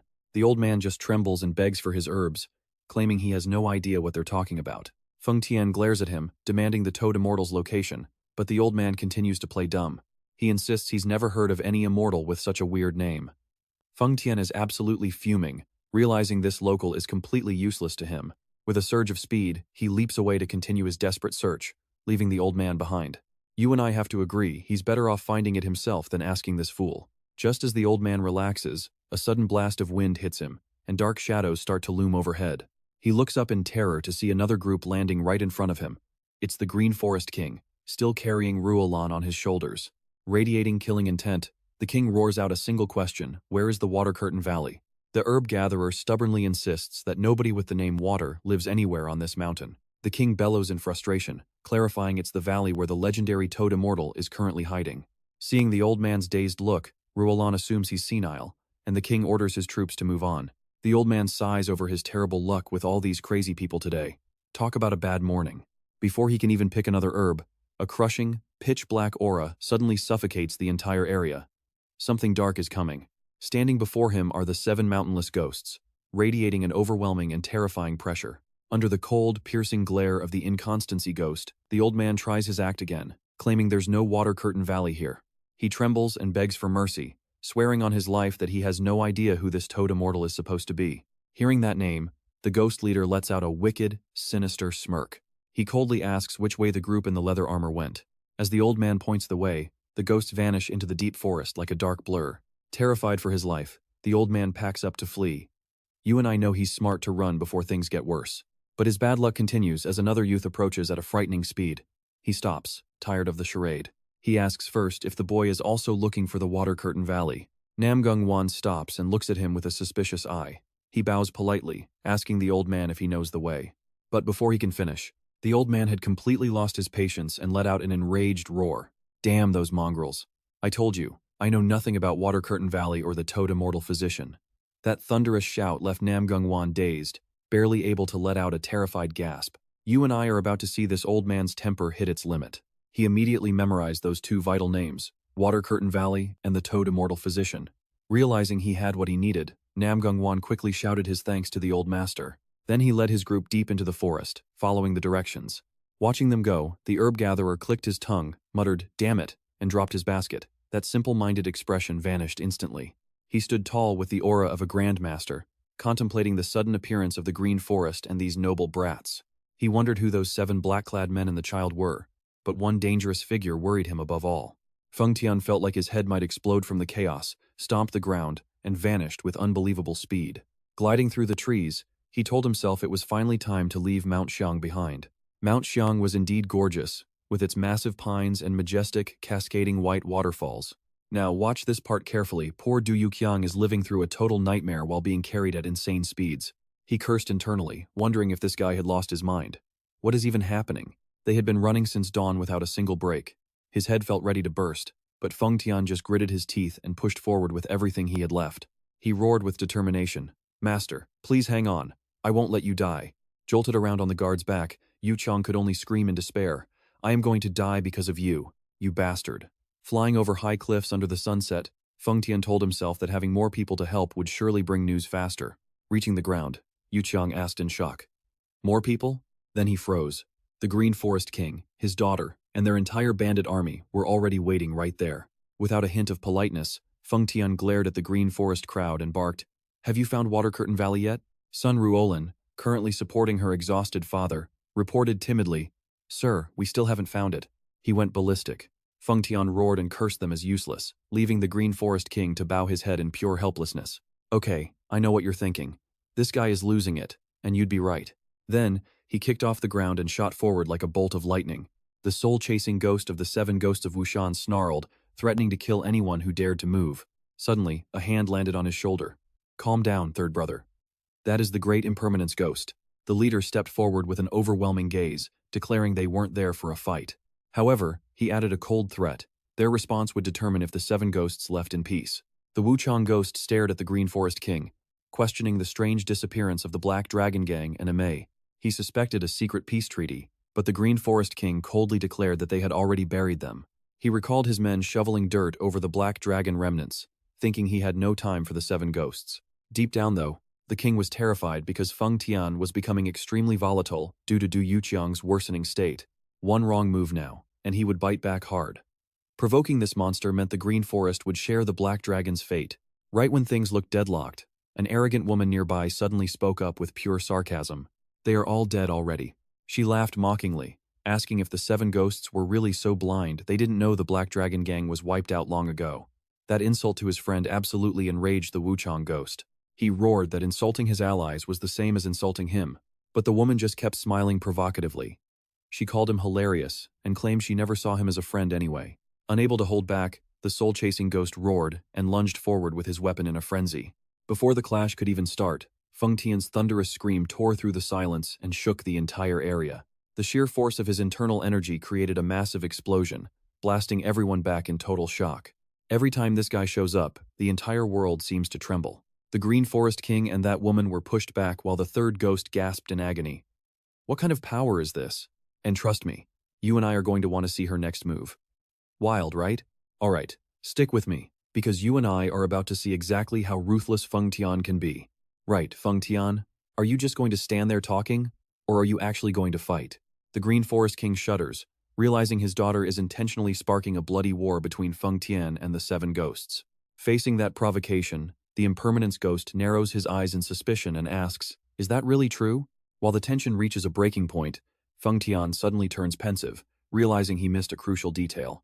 He mutters about that old man and immediately starts doubting the herb gatherer they encountered just a moment ago. He realizes a normal old man could never stay that incredibly calm while facing his overwhelming, crushing aura. This makes absolutely no sense. Refusing to waste another second, Feng Tian coldly orders the 7 ghosts to get lost, declaring he will deal with them later. Seeing Feng Tian walk away, Sun Ruolan starts barking like a tough guy. "Did you hear that?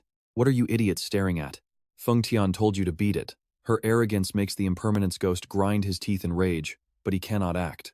Immediately after, Feng Tian slams his foot down for momentum, carrying Du Qiang on his back as he rockets away like lightning. He scales the steep cliffs, heading straight toward a massive, roaring waterfall that crashes down in the heart of the Great Mountains. Feng Tian stops near the falls, recalling that this area was the last place he spotted that mysterious old herb gatherer. Observing the terrain of the valley and the mountain pass, he decides the name Water Curtain Valley fits this place perfectly. Despite the heavy water drenching him, he carries his master inside. Just look at this guy. He cares for his master so much, yet he gets yelled at constantly. He walks deeper into the dark, treacherous stone tunnel, looking down from the high cliffs into the deep valley. Now watch this part carefully. Feng Tian realizes why they could not find it. Below, a doctor is being begged by desperate men. Please, why would the heavens abandon a dying man like this? Save my son, another begs, crying that his daughter is just sick and not a martial artist at all. Seeing the silver-haired old man standing there with a look of pure determination, Feng Tian confirms this must be the Toad Immortal. He drops to the ground just as the Green Forest King catches up. Seeing these bloodthirsty strangers, the Toad Immortal clicks his tongue in annoyance and snaps, "Get out of here! I will not treat martial artists. That is my oath to the heavens. I would rather die than betray it." Witnessing such resolve, the Green Forest King silently admires the man's unyielding spirit. Word is that not even one of the 4 heavenly kings could make this doctor bend his knee. But Feng Tian does not care about oaths.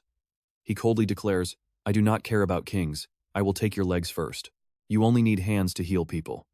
Hearing such a ruthless threat, the Green Forest King gasps in horror. "What? What did you say? Chop what off?" Feng Tian towers over the doctor, delivering a truly cold-blooded ultimatum. "Doctor, you must heal my master. You have 3 seconds to decide. For every refusal, I will chop off one of your legs." Looking into the bodyguard's soulless, murderous eyes, the Toad Immortal realizes this is absolutely not an empty threat. Terrified, he thinks to himself that he has met all kinds of people, but this man has zero emotion. He is not bluffing. He is actually going to cut off my legs. Feng Tian begins to draw his sword and starts a slow, terrifying countdown. 3. Despite the sweat dripping from fear, the doctor grinds his teeth and refuses to break his oath. 2. He grips his sword hilt, releasing a suffocating pressure that fills the entire area as he nears the final count. You and I both know Feng Tian is not playing around. 1. He delivers his final, cold-blooded ultimatum to the doctor. He grips his sword, releasing a suffocating pressure while declaring that every single time the doctor refuses, "I will cut off one of your legs." He counts to 3. Despite the terror, the Toad Immortal refuses to break his oath. Feng Tian coldly continues to 2. As the count hits 1, he swings his blade with lethal intent. Just hearing that countdown is pure, terrifying nightmare fuel. Realizing the doctor's life is hanging by a thread, the Green Forest King rushes forward to stop the execution. And that is where we leave it. Trust me, you and I do not want to miss what happens next. Alright, you and I are about to witness a battle so intense it literally rips through space and makes the earth tremble with pure violence. All while he dodges like auto-evade is turned on. The clash is brutal as Feng Tian unleashes a relentless barrage of savage sword strikes, forcing the Green Forest King to use every ounce of his strength just to survive. The old leader roars, pouring his inner energy into one massive strike to repel the overwhelming force. An earth-shattering explosion echoes through the air as blinding light swallows the forest. The sheer pressure flattens everything in sight, turning massive trees into splinters and sending boulders flying through a cloud of thick dust as the terrain is leveled. Watching this total destruction, soon Ruolan and the disciples are frozen in place by pure terror. They suddenly realize that the power on display here has surged far beyond the limits of humanity. This isn't a battle of mortals anymore. Amidst the ruins, Feng Tian stands perfectly calm with his master on his back, asking, "Are you all right, my lord?" Du Chang can barely answer, letting out a sharp groan of pure agony. "Ack." The Green Forest King shouts for the Ghost Sect leader and Guanshan, but he is met with a sharp, angry bark telling him this is none of their business. Now, watch closely here. The old leader is terrified that if Feng Tian isn't stopped, the miracle doctor, Hua Xian, is going to lose his legs for sure. He knows that to save his own daughter, this divine doctor absolutely cannot be allowed to die. It turns out even the Ghost Sect leader, known as the Undying Demon of the Dark Path, and Guanshan, a man whose skills rival the 7 great families, have both been utterly crushed by Feng Tian. The cold guard just bows his head to Du Chang, apologizing for the mess and promising to finish the old man off the second the treatment is over. Hua Xian grits his teeth in frustration, feeling cornered by everyone trying to force him to break his sacred oath. The Green Forest King keeps pleading, begging him to cast aside his stubbornness and save the young master. Hua Xian clenches his fists tight, claiming that nobody truly understands the weight of his secret burden. He begins to remember a story from 25 years ago when a middle-aged man arrived at his door, covered in blood and near death. Thinking the man was a person of good character, the doctor poured all his heart into saving him. He hoped the man would live to help the world, but reality turned out to be 10,000 times more cruel. Saving a life brought a betrayal that hurt worse than any wound. The monster he saved went on a mindless killing spree, slaughtering civilians and warriors alike, without a hint of mercy. Seeing a village burn and hundreds of lives lost, all because of his one single decision to heal a monster, Huaxian was consumed by agony. In that moment, he swore an oath to the heavens that he would never interfere in the bloody affairs of the martial world ever again. He would rather die than treat another warrior. One wrong choice has left him haunted for his entire lifetime. Du Qiang watches in silence, realizing he can't let this divine doctor die such a pointless death. Seeing the desperation in everyone's eyes, Huaxian lets out a long sigh and declares that he will settle everything. The king is thrilled, thinking the doctor finally agreed to help. But here's the twist you and I didn't see coming. Huaxian roars that he'll kill himself to keep his vow. He channels his internal energy into his fist and swings it directly at his own skull, leaving everyone watching in total shock. Huaxian swings his hand to end it all, but his body suddenly freezes mid-air in total confusion. He realizes someone hit his pressure points from a distance, paralyzing his body so he can't even move a single finger. Feng Tian coldly states that the doctor isn't allowed to die until his master gives the permission. Watching this, Du Qiang narrows his eyes at his guard, feeling a surge of deep suspicion and mocking him inwardly. Since when did you ever start asking for my permission before you decided to kill someone? Feng Tian towers over the fathers kneeling on the ground, calmly claiming he just needs to remove any obstacles in his path. Seeing his subordinate move toward the innocent people, Du Qiang grits his teeth in pure rage. He curses the man, disgusted that he'd spare the doctor but slaughter innocent people whose only crime was the love they had for their own children. Suddenly, from high above, a group of assassins lunges out to launch a surprise attack. They scream at him for looking down on them. The air is thick with tension, just waiting for the explosion. Facing the sneak attack, Feng Tian doesn't flinch. He's lightning fast, grabbing an enemy's head and delivering a thunderous slam. A massive boom echoes as his power crushes the enemy's resistance.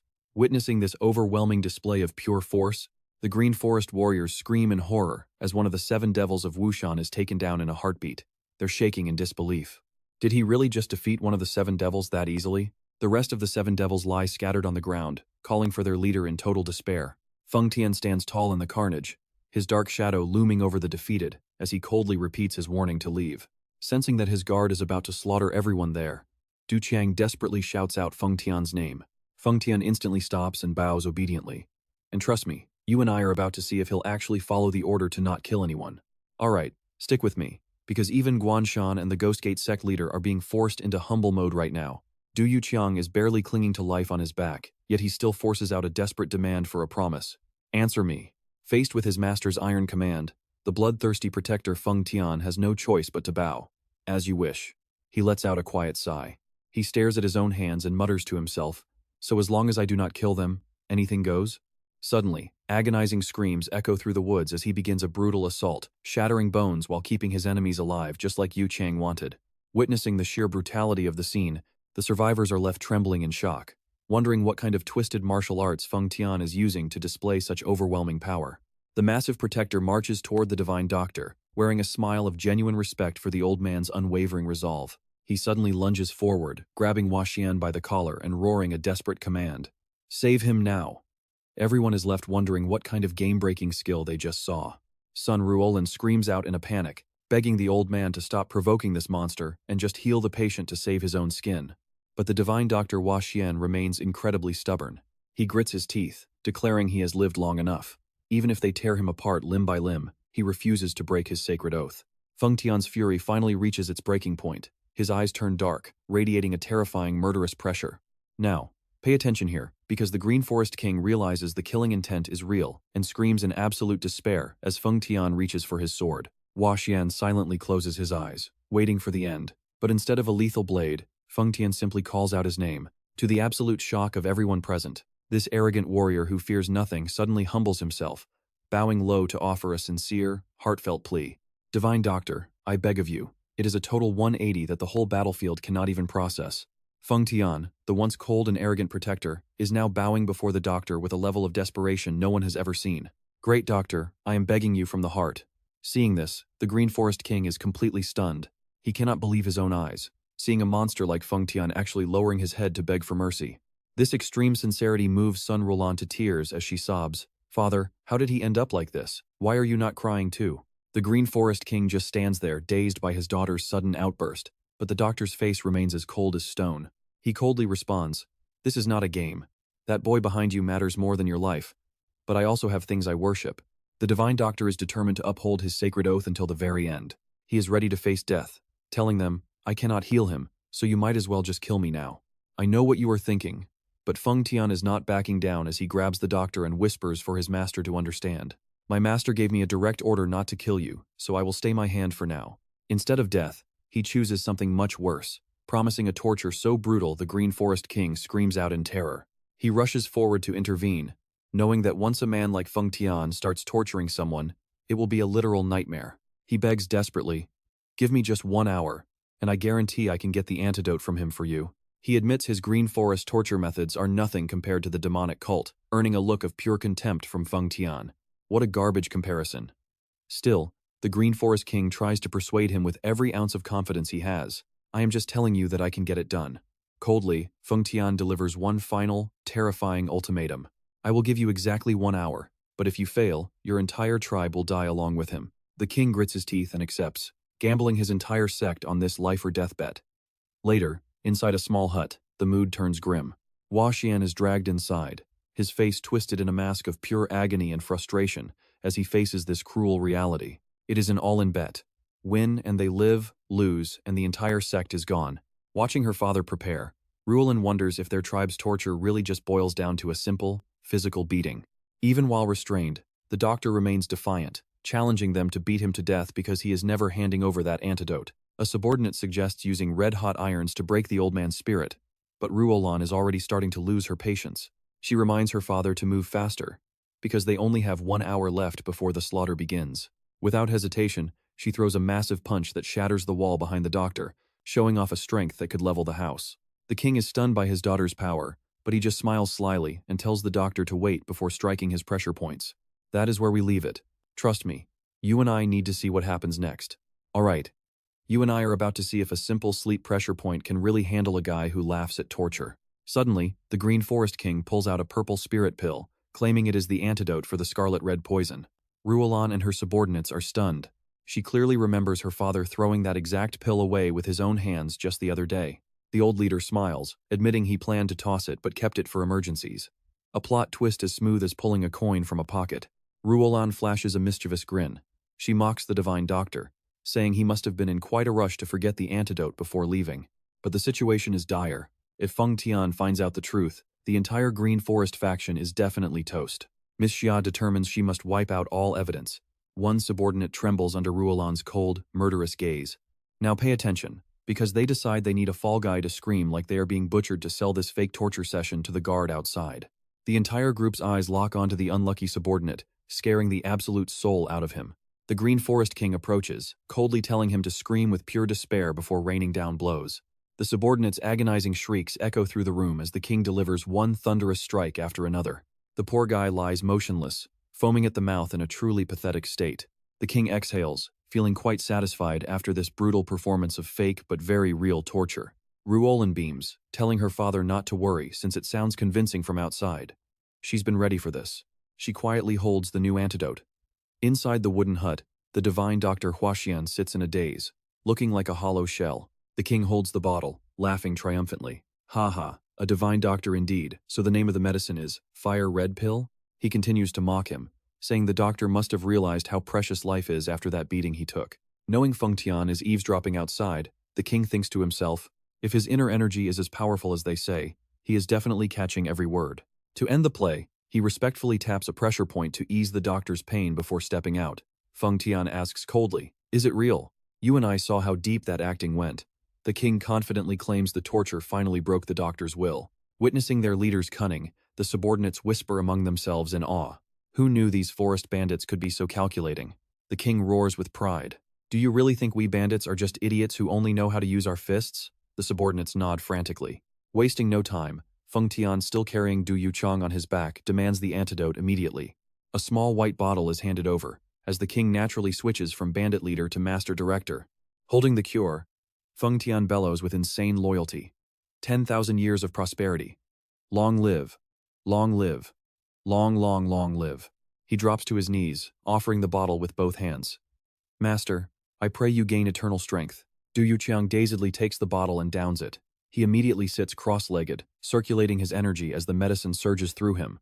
Yuqiang feels it clearly. The crushing pressure in his blood is finally starting to fade away. He tells himself that without the spirit pill and Feng Tian's energy protection, he would have been dead long ago. Feng Tian orders the father and daughter to stand aside, so he can personally help his master recover faster. A brilliant blue aura wraps around them both in the deep forest. But then, Yuqiang suddenly freezes and coughs up black blood. Just as his health bar refills, the system forces a massive poison purge. Feng Tian sighs in relief, seeing the clotted blood cleared. He asks worriedly, "How do you feel, master?" Du Yuqiang nods slightly, and despite his exhausted face, he confirms he is fine and there are no issues. However, his stomach starts growling, realizing he has not fed his body for 3 whole days. Seeing things have stabilized, Feng Tian orders the group to head back to the stronghold. He respectfully offers to carry him.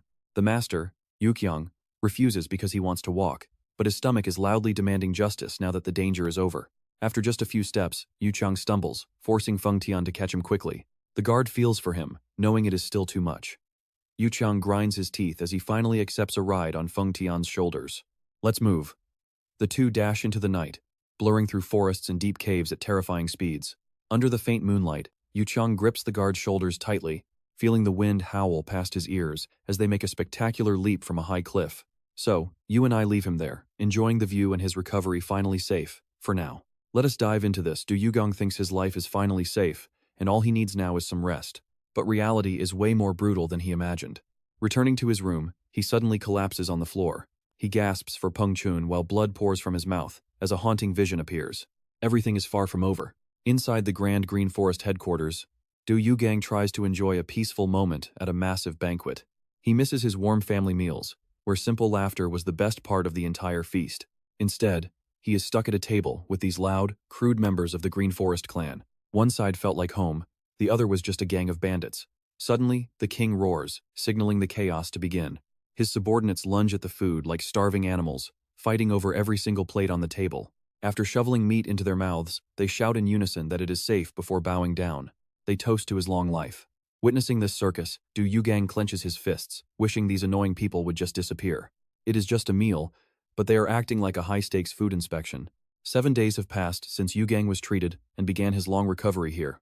Now pay attention. Even at dinner, life isn't easy as the king casually brags about his most violent kills. He talks about gutting enemies, making Yuqiang feel so nauseous he cannot even swallow a single bite. Amid the tension, an elder drops his voice to report something. Peng Chun coldly asks what is going on. The elder explains that his men spotted a wolf while out on patrol, then describes a truly gruesome scene. That wolf was feasting on Black Dragon Society corpses exposed after the heavy rains 3 days ago. Hearing about dead bodies and beasts during dinner makes Yuqiang break into a cold sweat from pure disgust. Sun Yoran casually suggests, "Why do we not just go and kill those wolves?" Peng Chun adds something even creepier, saying they might actually make for a pretty decent snack. Unable to take any more of this sick talk, Yuqiang slams the table, forcing everyone to change the subject immediately. A normal dinner that feels more like a horror movie during prime time. Noticing Yuqiang's lack of appetite, Peng Chun worriedly asks if the food is not to his liking. Yuqiang calmly explains he is just full and wants something light, while secretly feeling grateful for Wasan's help. He tells Peng Chun he plans to visit Wasan soon to thank him. That sentence makes the king turn pale. The king lies, saying treating the leader was Wasan's greatest honor, but he is terrified their secret will be exposed if they meet. He grinds his teeth and silently warns Nyoran to keep her mouth shut. You and I can see it. The mere mention of a meeting has them panicking. Flustered, the king mumbles that Wasan is actually a bad person before suddenly slapping one of his own men. Seeing this weird behavior, Peng Chun remarks that the old man must have eaten something bad to lose control. He suggests letting the old guy take a beating to wake him up while he and Yuqiang watch. Yuqiang just sips his tea, quietly hoping that Wasan is actually doing all right. But in a distant wooden shack, a bone-chilling scream echoes through the night. Inside, Wasan is tied up and being brutally tortured. The Green Forest leaders growl and scream. They demand he stops being stubborn and hands over the antidote before things get even worse for them. Despite a week of agony, Wasan bravely declares he would rather die than break his sacred healer's oath. He realizes the very people he once saved have betrayed him, and curses the mastermind behind this nightmare. Even pushed this far, he refuses to give in. Suddenly, a massive explosion kicks the door open. A youth with messy hair and an overwhelming aura walks in, coldly asking which of them is actually Wasan. His sudden appearance and unreadable power level make the bandit leaders freeze in absolute terror. They realize he is a true master. Wasan admits who he is, and the boy recognizes the old herbalist with a smirk. He immediately demands to know the current condition of the young master. Trust me, You and I can feel the pressure his aura alone makes everyone want to quit. The blue-haired youth looks around the dark room and coldly asks what kind of illness it is. All right, you and I are diving into a world of lethal poisons and even deadlier secrets, starting with the Scarlet Flame poison, an elite toxin only the Tang clan, Poison clan, or Huarong Valley can brew. The green-haired youth stands there in deep thought. He realizes the attack on the young master was no accident, and someone high up in the demonic cult must have pulled the strings. He lets out a weary sigh, wondering if he really has to slaughter everyone just to clean up this mess. His aura is so terrifying that his subordinates turn pale, terrified he might actually go and wipe out those poison-making sects. The youth looks at Wasan and offers a rare compliment, telling the old man he must keep the young master alive. Even as the divine doctor screams that he won't treat him, the youth just leaves with a mysterious, chilling smirk. Meanwhile, in another corner, the Green Forest King laughs out loud because the divine doctor finally had to break his oath to save a life. But their brief moment of peace is shattered when panicked subordinates report that even more uninvited guests have arrived. Outside the camp, a massive group of newcomers pulls up, looking ready for a fight. Leading them are Du Zushang and Tian Xiangxian, who hides a flirtatious, arrogant giggle behind her hand. Of course, with a divine doctor here, it does not matter who comes first, but Wasan looks at the 20 new arrivals with pure gloom. The old man knows if they came this far, their illnesses are severe, and they will likely treat him even worse than the bandits did. No time to rest, and more clients arrive. It is the ultimate definition of never-ending work. Now pay attention here, because Wasan's voice drops as he declares that regardless of treatment, that young man is already destined to die. He flashes back 25 years to a bloody tragedy, remembering the horrific end of someone who tried to escape their destiny in a sea of flames. He turns to the two Green Forest subordinates, asking for one final confirmation about the nature of their children's illness. Once they swear it was not from martial arts, Wasan coldly agrees to help but warns the price this time will be steep. Having made his choice, he looks ready to drop a bombshell of a price tag. With a ruthless glint in his eyes, Wasan stares them down and demands the young master's life as payment for the treatment. The Green Forest subordinates are stunned and begin desperately pleading for another way. They understand he wants to avoid another tragedy, but they ask why he must kill an innocent man just to save their children. Realizing the divine doctor will not budge, they have no choice but to change tactics. They agree to pool their money and hire professional assassins, assuring Wasan that these killers are the most reliable in the business. These shadows move so silently that no one would ever suspect an ambush is even happening. Like vengeful spirits of the night, the mysterious assassins have already surrounded the building from the high branches of the trees. These are the infamous killers known as Ghost Valley, and when asked if they are truly capable, the answer is a confident yes. The man confirms they are silent executioners who can strike without a single soul ever noticing. Dark figures begin to emerge, gliding through the silent night like literal ghosts. You and I both know what happens next. As they target the main headquarters, it is like they have triggered an invisible stealth mode. These are the legendary cold-blooded assassins from the Ghost Spirit Valley. Meanwhile, two Green Forest subordinates are casually patrolling while chatting about taking a much-needed break. One asks Zhongxian if they can rest before the busy return to headquarters, but the other warns him to stay alert. He fears the great bandit chief would never forgive them, unaware that death is already breathing down their necks. A cold voice tells them to move before he gets angry, and just like that, their casual walk turns into a nightmare. In a split second, a decisive blow lands, and the bandit collapses instantly without a sound. The assassins quickly clean the scene as the 7th and 10th Tigers disguise themselves as bandits to infiltrate the camp. They silently change clothes, preparing to blend into the enemy's nest for their secret mission. With orders to report back or retreat if things get hairy, the two killers vanish into the shadows of the massive building. Inside a quiet room, away from the chaos, Du Yuchang is focusing on his breathing and meditation. He tries to settle his mind, feeling like all his past bloody battles have started to lose their meaning. He stands up with a look of pure determination, swearing to give up his position as the demonic cult leader. But immediately after, he breaks down in tears, realizing how impossible that dream is after 2 failed escape attempts. It is a bitter realization no matter how hard he tries. He is just a small dog living in a massive shadow. You and I just witnessed a man realizing he is a puppy trying to escape a tiger's den. Absolutely foolish, right? Alright, you and I are about to see what happens when a puppy decides it's stronger than a tiger. If he masters ultimate martial arts, even tigers won't matter. Only by escaping his father's shadow can he truly be free. But just as he focuses his energy for a breakthrough, Feng Tian's roar suddenly shatters the silence. Haha, the auspicious hour is here. Happy birthday to the master, shouted at full blast right while he's meditating. The sudden shock and deafening shout send Du Chang's internal energy spiraling out of control, leaving him coughing blood in agony. He gnashes his teeth. If his internal power scatters now, he'll fall into a deadly qi deviation. That idiot Feng Tian. How dare he make such a noise right now? Even with his master dying, The guard keeps shouting, "Let the whole world celebrate the Supreme One's birthday." This isn't a celebration, it's a direct strike to the heart. Du Qiang collapses to the floor, gasping for air. "What birthday? I'm about to die because of you. I can't die here, especially not at the hands of my own man, Feng Tian." Now, watch carefully as the idiot yells even louder, congratulating his master for turning 19 before finally noticing Du Qiang's body convulsing on the ground.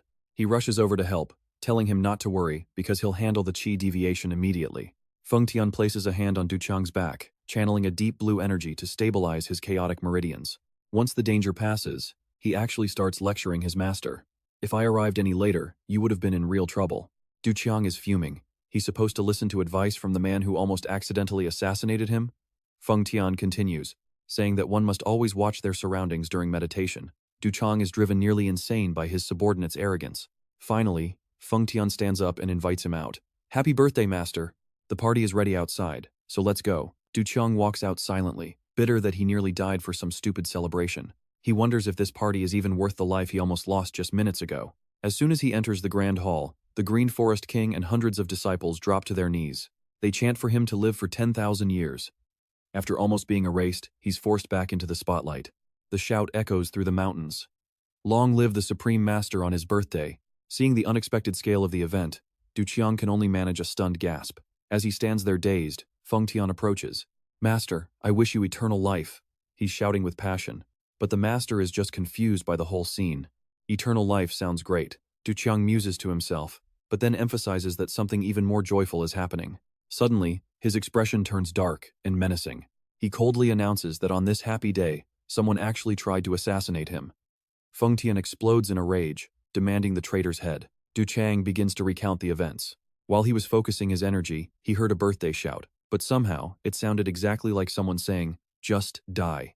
Those words caused his internal power to go haywire until he couldn't even breathe. He insists he almost died on his own birthday, and if Feng Tian hadn't saved him, it would have been over. "You saw that smirk, right?" Du Qiang smiles wickedly and asks Feng Tian point blank if he knows who the real assassin is. Feng Tian freezes. Cold sweat pours down his face as he realizes his overly loyal shout was the actual murder weapon. Du Qiang slams his hand down, shattering his chair into pieces while roaring in pure fury. "Is this the best you can do for my birthday?" He glares at the trembling guard and orders him to settle the score tomorrow.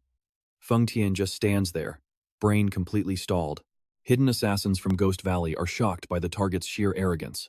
They judge Du Qiang as a true genius, making the entire Green Forest kneel while he hurls insults. Is that really all he's got? Seeing the Green Forest King approaching Feng Tian, the assassins assume he's going to comfort his subordinate in public. They believe that after such a public humiliation, even the most loyal guard wouldn't be able to take it anymore. Looking at them, you know a massive drama is about to unfold. The king puts a hand on Feng Tian's shoulder. The assassins are actually moved by the scene, thinking it's a beautiful moment of shared pain between comrades. But contrary to everything they expected, Feng Tian suddenly erupts with a terrifying black aura. He blasts the king into a stone pillar with a lightning strike. "You and I need to see what's next. All right, stick with me, because we are about to see just how terrifyingly loyal a monster can be." Watching this insane act, the assassins were paralyzed, jaws dropping in pure horror as Feng Tian stood there in a whirlwind of chaotic emotions. He muttered to himself that he should have died today, but his master had shown him mercy and spared his life. To him, nothing was more moving than that mercy, making the suffering of others look like total trash. He roared, "Get lost, you bastard," before launching a brutal kick that sent the Forest King flying into the distance. Witnessing that moment of pure violence, the Ghost Spirit Valley assassins whispered in fear. They knew the Forest King would not let this slide and prepared to retreat. But they suddenly froze when they realized the Forest King's own disciples were all looking away, desperately pretending they saw absolutely nothing just to save their own skins.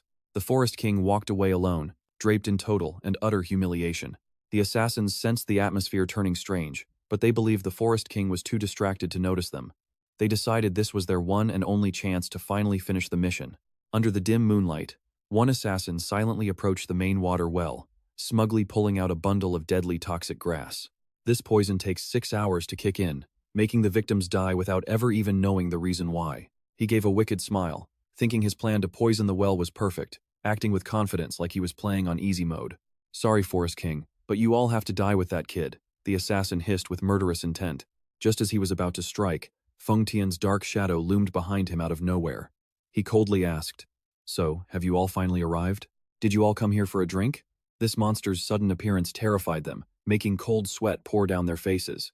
One assassin tried to play it off, saying they were just there for water, desperately trying to keep the act going. Feng Tian's face stayed dark and threatening as he gestured toward the well. Please, drink up first. Realizing they were caught, the assassins panicked but were forced to fake drinking the water to stay under cover. They forced out laughs, saying this water is so delicious, isn't it? Yeah, it is absolutely great.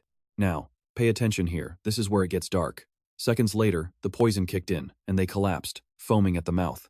They realized the well was already poisoned with fire-red venom, a colorless and odorless toxin that kills instantly. The assassins writhed in agonizing pain before completely stopping their breath right at Feng Tian's feet. Witnessing this, the guard rubbed his chin thoughtfully, calling the whole scene quite extraordinary. He casually walked through the pile of corpses, feeling annoyed that he kept running into so many people who were seemingly desperate for a meaningless death today. As the 10 tigers lay dead, a mysterious figure emerged from the shadows with eyes full of pure hatred. He gripped his sword until his veins popped, swearing that their deaths would not be in vain. With a murderous aura, he vowed to take Du Qiang's life to avenge his fallen brothers at any cost. You and I both know that that is a gambler about to go all in. Seeing his men die so pointlessly, the Ghost Spirit Valley leader could no longer hold back his composure. He gnashed his teeth in fury, his eyes burning with killing intent as he stared at the back of Feng Tian. He could tolerate the arrogance or the weird behavior, but seeing his brothers meet such a tragic end left him absolutely choking with rage. That bastard just watched them die. I will not let him live, he roared in an explosion of fury. I will definitely kill both that kid and you. In the blink of an eye, he vanished into the deep darkness of the Mount Emier forests. 30 minutes later, he had already reached the palace, lurking on a high branch to watch his target. He warned himself to check the area thoroughly before making his move. Despite the distance, he was confident in his Ghost Spirit Valley skill, the Black Cloud method. A purple light glowed you, allowing him to see through every hidden corner. He smirked when he saw no one was around, feeling so confident that he thought he had already won. However, Feng Tian was still standing tall, guarding the entrance to Du Qiang's room. The assassin thought the guard could not stay there all night. 1 moment away was all he needed to kill the new leader. But 1 hour passed, then 2, and Feng Tian remained as still as a stone statue in the dark. The assassin grew restless. He admitted the guard was skilled but relied on his own legendary endurance. I have survived 2 days in a filthy place before, and you will be no different. Sensing the time was right, he shifted his body to finally deliver the blow. But suddenly, a cold voice whispered right in his ear, asking, "What exactly are you doing?" He spun around and realized Feng Tian was behind him. "Trust me, you are going to want to see what happens next." "All right, you and I are about to see what happens when a low-level assassin picks a fight with the wrong guard." The Cold Protector declares he has been waiting, while the panicked killer launches a desperate strike. "Now, I will send you straight to the afterlife." He swings with every ounce of his strength, but his blade slices through nothing but empty air. His eyes widen in pure horror as he realizes he just slashed a phantom afterimage. Feng Tian looms behind him like a silent ghost, a shadow of pure, unavoidable dread. It is the end of the line. Turning around to see the boss right behind you is a total death sentence. Feng Tian mocks him, saying he is no elite since he did not even try to kill himself after being caught. He insults the man's pathetic speed before grabbing the assassin's head in a vice grip, coldly demanding to know the name of the sect behind this. The killer groans in agony but tries to keep his secret, making Feng Tian tighten his grip and roar with overwhelming pressure. "Who hired you?" The assassin realizes that if things continue like this, he will never have the chance to speak again. He spills everything Ghost Spirit Valley. Hearing the name Totemortal Divine Doctor, Feng Tian is not satisfied. Instead, he calls the man useless for breaking after such light torture. He bellows, "Do you even deserve to call yourself an assassin from the Ghost Spirit Valley?" Then, with a sickening crack, he twists the man's neck. The killer is horrified, realizing he gave up every secret just to be discarded like trash. Game over. The assassin is furious because he cooperated and still got mangled, but Feng Tian just coldly orders him to return to Ghost Spirit Valley with a message. He declares that since today is his master's auspicious birthday, he will show a rare bit of mercy and let him live. But make no mistake, he threatens to wipe out their entire valley if they ever dare to show their faces here again. Now, pay attention, because Feng Tian vanishes into the night, leaving the broken man in total despair. It is a cold exit for a legendary guard. The man weeps, unable to avenge his fallen comrades after such a pathetic defeat. He curses the guard for leaving his neck twisted and broken. "Fix my neck before you go, you bastard." Talk about a rough night. The next morning at the headquarters, Tu Qiang wakes up buzzing with excitement about the secret arrangement his father left behind. He tells himself he has to find out what it is, no matter what it takes. Right then, Feng Tian enters to check on him. The master is pleased with the timing. even though he is still stuck doing his daily chores after all that drama. Feng Tian bows deeply in sincere apology, begging for forgiveness because his carelessness yesterday put his master in danger. Yu Qiang waves it off, telling him the past is the past, and to take a seat. Once settled, the guard brings up some serious news. Master, there is one more thing. 3 assassins sent by the Toad Immortal Divine Doctor managed to infiltrate the Green Forest. He explains that since it was the new leader's birthday, he spared one, while the other 2 tried to poison the well water. Even though he warned them, they just kept tilting their heads in confusion, so he let the Mozong sect meet their own doom. You and I both know what that means. He basically let them die. Feng Tian admits it, knowing the doctor will be crushed. Yu Qiang feels a bit guilty, considering the doctor worked so hard to create the medicine that saved his life. He praises the guard for letting one live, then immediately pivots to the most important topic on his mind. Now, let us get down to business. Tell me about that secret arrangement my father made. Feng Tian obeys, pulling out a mysterious red scroll. We are shifting gears from drama to the main quest faster than a channel flip. Opening the map, Feng Tian apologizes for keeping this secret for so long. He reveals the final wish of the Asura Heaven Demon. Yu Qiang could only see this once he turned 19. Is it a secret martial art?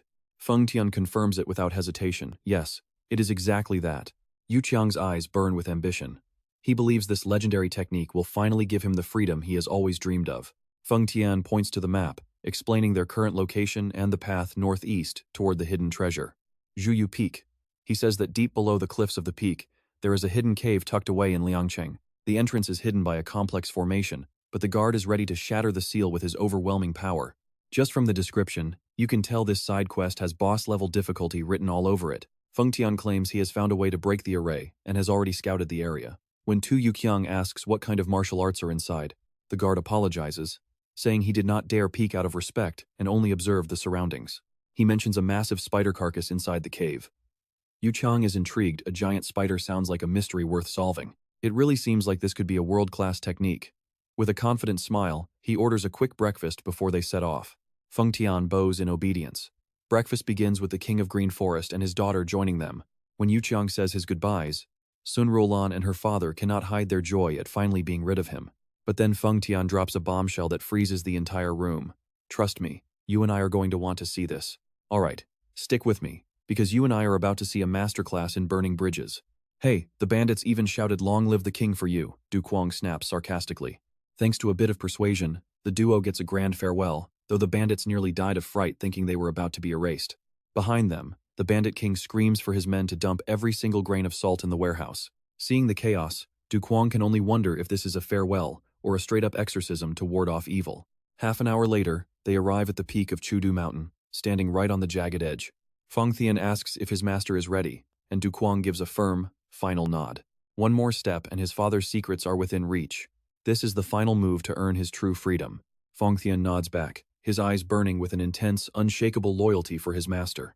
Now watch this, because you and I are about to see these two take the ultimate leap of faith. Without a shred of doubt, they hurl themselves off the cliff and dive straight into the thick fog. Feng Tian draws his sword mid-air, slamming the blade into the rock face to slow their fall. Sparks fly as the cold steel grinds against the stone, creating a loud roar that echoes through the valley as they land in a magical space halfway down the cliff.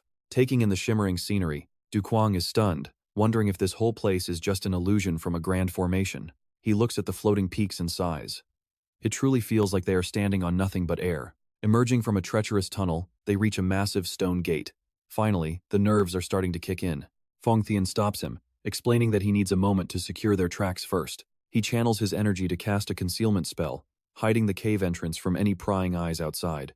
He is making sure the secret techniques of the main character remain hidden for the new leader's eyes only. This guy is hiding the entrance like a secret stash of cash. Master, everything is now ready, the guard confirms. He believes that from this moment on, the new leader will truly hold the entire world in his hands. Cuong smirks with glowing red eyes as he steps inside. This is where the real story begins. Inside, his heart is racing. He truly believes this is the first step toward the free life he wants. High above, the investigator stands at the edge of the abyss, completely baffled by what he just saw. His eyes go wide as a bizarre, almost insane thought starts to form in his head. You and I are probably thinking the same thing. Did these two guys just jump for love? He imagines a dramatic scene of betrayal and suicide, thinking they chose death over staying in the cult just to be together. But he quickly shakes it off, knowing there has to be a more calculated reason for that jump. He realized they did not join the bandits, but instead just walked away on their own terms. He touches the ground, sensing the lingering scent of the tracking powder, yet there is still no sign of any reinforcements from the cult. To take down a monster like Fong Thien, the cult would need to send at least the 5 demon gods. Suddenly, it hits him. They jump to lose their tail. They were playing him this whole time. Enraged, he charges forward. There is no way he is letting them escape that easily. Meanwhile, deep inside the dark tunnel, Fong Thien leads the way. Master, we are almost there. They stop before a massive stone wall carved with the image of a terrifying blood-red spider. Cuong asks for confirmation. Is the secret really hidden right behind this wall? After a silent nod from his guard, he watches as Fong Thien presses the spider's glowing core. The heavy stone grinds open, revealing a blinding light. It feels like cracking a safe at the end of a game. Stepping inside, Cuong is absolutely floored by the sheer scale of the hidden chamber. He looks up at the ceiling and can only whisper, "That is one massive spider statue." A giant spider statue hangs upside down, covered in glowing red patterns that feel like a dark warning. Suddenly, a voice echoes through the cave. "Welcome, fated one. I have been waiting for you. And trust me, you and I are going to want to see who is behind that boss-level voice." Alright, let's dive into a scene where our main character, Du Yugang, shows some serious respect to a mysterious voice. Seeing him act so serious, Peng Qian quickly explains that this is actually just a recorded voice from the past, so he does not need to worry about replying at all. Yugang nods, realizing he overdid it. Meanwhile, that mysterious voice continues to echo through the chamber, introducing himself as the Spider Mystic Sage, a Grand Master who spent his life despising the demonic path while following the way of righteousness. Hearing those insults directed at the demonic arts, Peng Qian loses his cool and roars at the empty air for the voice to shut up. Watching his own subordinate get into a heated shouting match with a ghost from the past is just surreal for Yugang. He can only sweat drop, muttering that Peng Qian told him not to answer. Still, he starts wondering and asks, "Is this truly orthodox martial arts? Did my father really arrange all of this for me?" Peng Qian stands firm, insisting that the only thing that matters is the power of the technique, so the master should ignore the empty words. The old man's voice keeps bragging, confidently claiming that his spider mystic art is the strongest under the heavens, a technique that took him a staggering 50 years of his life to finally master. Now, pay attention here, because Yugang's reaction is exactly what we would feel. He screams, "50 years? I will be 70 by then. Is this a scam?" But the old man flips the script immediately, revealing he found a way to master it in just 10 days, even mocking himself for being stupid enough to spend 50 years on the old method. Feeling like he is being toyed with by a long-dead prankster, Yugang grinds his teeth and yells at the voice, feeling like a player being trolled by a developer's quest. Peng Qian has to scramble to calm his master down, reminding him once again that it is just a recording and not to take the bait. Swallowing his anger, Yugang forces himself to stay quiet and observe whatever transformation comes next. The voice explains that the prerequisite for the spider mystic art is consuming the essence of the 10,000-year spider. Following the instructions, Yugang looks at an ancient stone, where precious drops from the giant spider's remains are slowly melting and gathering into a thick, milky white liquid. The old man then reveals another incredible benefit of this mysterious essence. Once consumed, the body reaches a state of poison immunity, making him completely unaffected by any toxin. The voice speaks with a sudden, urgent tone. It demands that the Destined One drink every last drop immediately before the martial arts training begins, basically a max-level poison resistance buff that is totally meta for a 5-star build. Peng Qian smiles, congratulating his master on officially achieving a body that no poison can touch. Du Yugang gives a firm nod of thanks before downing the precious essence in one single, decisive gulp. The Spider Mystic Sage's voice chimes in again, noting that the medicine needs about half an hour to kick in. However, he adds one small, casual warning. Since this is a 10-day shortcut, the body is going to experience a little bit of pain. We both knew that little bit was a lie. Before Yugang can even process the warning, a wave of agony hits him so hard he screams in pain. Trapped in total agony, Yugang lets out a desperate cry for help. "Save me, Peng Qian." The guard rushes forward, but the old man's voice booms with a strict command. He warns them never to use internal energy to fight the pain, or the essence will shatter, and all this effort will be wasted. With no other choice, Peng Qian uses his iron grip to hold his master steady, helping him endure the physical nightmare. Yugang's blood-curdling screams echo throughout the dark cave. If there were a health bar on screen right now, it would be sitting at 1%. He bitterly wonders how the old man could call this hell a little bit of pain. 2 hours pass in pure misery, and when Peng Qian worriedly asks how he feels, Yugang snaps back, asking if he looks like someone who is okay. But suddenly, his eyes widen as he notices a brilliant white spiritual energy surging from his hands. A powerful aura erupts from his entire body, signaling a complete and total transformation of his strength. The spider mystic sage's voice returns, praising the destined one's resilience. He instructs Yu Gang to stare at the wall and let his internal energy flow automatically. According to the master, after one long sleep, the spider mystic art will be officially mastered. Standing before this life-changing chance, Yu Gang's eyes burn with hope, cheering internally because his freedom is finally within reach.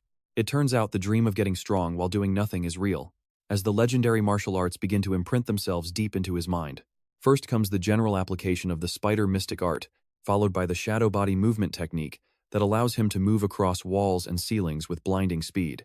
But that is not all. He also learns the spider dragon claw, a devastating grappling technique, along with the soul-shattering roar, a sound-based attack that can strike terror into any opponent's heart.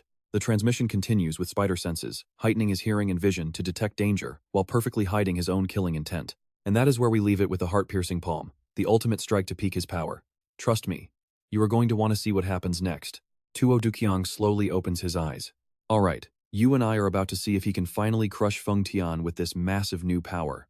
Just then, his guard approaches and respectfully congratulates him on his progress. This new skill combo looks like it is going to deal some insane damage. Duqiang asks in surprise. A long time? Has it not just been one single day? But Feng Tian corrects him immediately. Today is actually the 10th day since his training began. This shocks Duqiang because he doesn't feel hungry at all. His body is overflowing with energy. This technique is truly miraculous. Noticing his subordinate looks exhausted, he asks with concern, "What have you even eaten all this time?" Feng Tian smiles and says that since his master is busy with greatness, he cannot be greedy. Seeing his master's progress is better than eating 1,000-year-old ginseng. Duqiang nods slowly. Yes, you have worked very hard. He feels touched inside, realizing Feng Tian never moved a single step to protect him for 10 whole days. Living 10 days without food? That is some top-tier, maximum-level loyalty. He thinks to himself, if Feng Tian had not forced him into this, they could have actually been great friends. To test his new strength, Duqiang looks directly at his guard and makes a proposal. I want to see the results, so please act as my sparring partner. Now pay attention before this duel starts. Duqiang decides he needs to settle one thing first. He decisively draws his sword. With one powerful strike, he tears the giant spider statue into pieces. He looks at the ruins and tells him not to hold back during their spar. Tuo Duqiang coldly orders his guard, declaring it is time to finally begin the battle. His eyes glow red as his killing intent surges with insane speed. Feng Tian is shocked by his master's growth, acknowledging that he sees it. But Duqiang closes the distance fast, carefully watching every single movement his opponent makes. No countdown needed, he goes straight for the kill. Taking advantage of an opening, Duqiang strikes Feng Tian directly in the chest. Channeling all his energy through the Zhouyu mystic art, he unleashes the heart-severing palm, creating a massive explosion of internal force. Seeing his guard get blown back, Duqiang cannot help but feel triumphant. He actually sent Feng Tian flying. This destructive power truly belongs to a Zhouyu master. It was a massive critical hit with big red damage numbers popping up like a game. However, before the dust can even settle, Feng Tian suddenly reappears right behind him. You and I both saw that coming, right? Feng Tian grabs his shoulder and whispers how impressed he is. The guard's overwhelming power shreds his clothes instantly. An earthquake of internal energy erupts with massive force, sending Tuo Duqiang flying back in a state of total shock. Looking at the giant spider statue that was sliced in half, Feng Tian casually remarks that the sneak attack was good, but now it is time to draw his sword. He places his hand on the hilt, coldly saying, "As you wish, master," before swinging a red blade wave that rips the air apart. The suffocating pressure forces Duqiang to sweat as he struggles to defend. Feng Tian stares him down, noting that his master seems quite angry. But the fight is far from over. Tuo Duqiang immediately activates his Zhouyu mystic art. He uses the phantom shadow step to move at an undetectable speed. He closes in instantly and lets out a decisive roar. It is over, Feng Tian. His hand transforms into the shadow dragon claw, delivering a fatal strike that locks onto the guard. An earth-shattering explosion rings out as the force of the blow crushes the ground beneath their feet. The smoke clears to reveal Feng Tian lying motionless in the rubble. Duqiang gasps for air, his eyes shining with pure excitement. He finally beat Feng Tian. In his mind, a giant victory screen pops up like he just cleared the final boss. He starts dreaming of his new life of freedom. He will sell the night pearl for gold and hide far away, maybe in the southern lands of Hainan, the edge of the world. He walks away quietly, clutching the precious gem while imagining a simple, peaceful future for himself. He will find a job, marry an ordinary woman, and finally build a real family. The bloody life of a demonic cult leader ends right here. It is a perfect plan, needing only one final step. He smirks as he leaves the defeated man lying behind him. Just rest now, Feng Tian. But suddenly, A deep voice speaks right in his ear, making him freeze in place. Let us go, master. Cuong spins around in horror, the color completely draining from his face. You can still move? Despite his injuries, Feng Tian stands tall with a terrifying level of loyalty. Do not worry about me. I can still endure. I will follow you to the ends of the earth. Duchang's face twists in pure frustration as he grit his teeth and curses. He wonders if this bastard Feng Tian just faked losing to encourage him again like back in the forest. And that is where we leave it, trust me. This scam is about to get even wilder.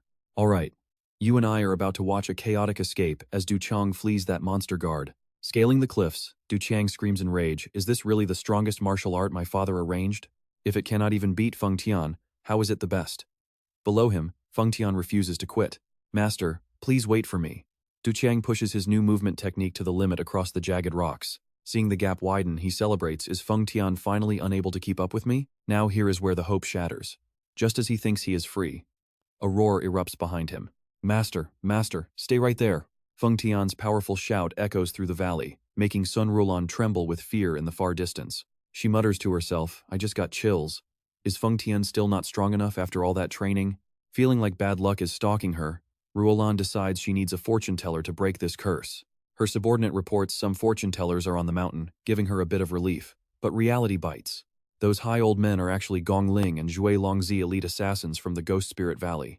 They are here to finish the job on Duchang where number 1 failed, confident the new leader dies.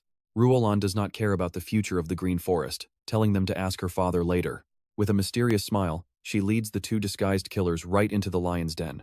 Come on in if you value your lives. Inside, the 2 assassins completely freeze in pure shock. Standing before them are not just bandits, but the legendary Gu Ju and the heavenly fragrance fairy. Zhui Longzi is sweating you, and I see why. This mix of geniuses and enemies is absolute madness. Sun Ruolan excitedly pushes the 2 fake fortune tellers further into the crowded room. She threatens them playfully get in there. Refusing to tell fortunes will cost you your lives, so start reading. Stepping inside, Gong Ling and Zhui Longzi of Ghost Spirit Valley can only stare in horror. Cold sweat pours down their faces as they look at the bizarre group gathered together. Bandits, righteous elders, and the 5 major sect geniuses are all sitting right in front of them. They wonder what kind of insane situation this is, while Ruolan tells them to just get comfortable. Seeing the bald one is nervous, she pats his head and promises not to kill fortune tellers. Ruolan's weirdly friendly touch leaves the assassin paralyzed with fear and confusion. His partner is not doing any better, sitting still and eating while trying not to cause trouble. Ruolan turns her attention to him, grabbing his head and demanding he relax. The assassins are fuming, silently promising to murder everyone here once they get their chance for revenge. However, they remind each other to stay cautious so she does not figure out who they really are. This nightmare forces them to act even better than the lead actors in a drama. Ruolan wants them to read the fortune of Blue Brain Miao Shan, the Green Forest strategist. The killers wonder if he will ask about the sect's future or conquering the wicked path. But Miao Shan's question leaves them floored. Will I finally find the love of my life this year? The question makes them nearly forget their mission. They stare in silence, unable to process the stupidity. Ruolan moves over to the table where the righteous sect members are sitting. She greets them with a bright smile, happy they survived that clash with the Black Dragon Gang. Raising a glass, she tells them the details can wait for now. Let us all just drink together. The righteous young masters are forced to shout and toast to the prosperity of the Green Forest. One young hero feels completely humiliated. A member of the righteous path eating with these bandit thugs? His dark expression does not escape Sun Ruolan, who immediately starts teasing the poor guy. What is with that look? Did you fall for me and follow me all the way here? The sudden question makes him turn bright red as he stammers out a weak protest. Seeing him get angry, Ruolan doubles down, pointing right at his face with a mischievous warning. And trust me, you are going to want to see how this hero survives her teasing.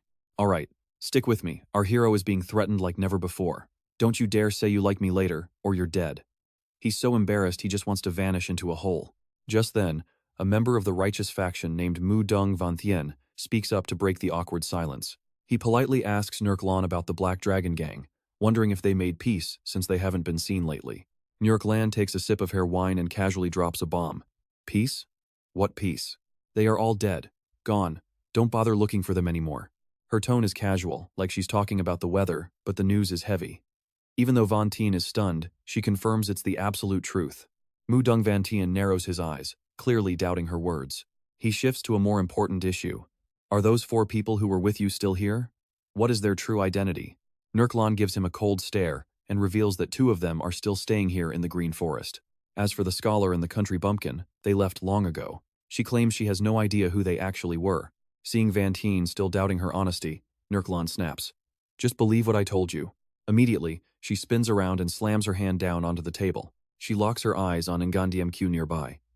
Now, pay attention, this is a part you and I need to watch. She demands to know if he brought the 5 immortals to the Green Forest. Having been called out, Ngandmq denies everything with a perfectly innocent face. Nurklan won't let him off. She mocks his fake act, stating Quan Sun already revealed the truth. He's acting like a total victim. Then she drops some shocking news.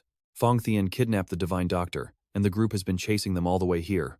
Nurklan lets out a teeny sinister smile. She starts using psychological manipulation, trying to force him to reveal the location of Fong Thien and the 5 immortals. Ngandmq realizes she's using a soul-capturing technique, a dark art that messes with the target's mind.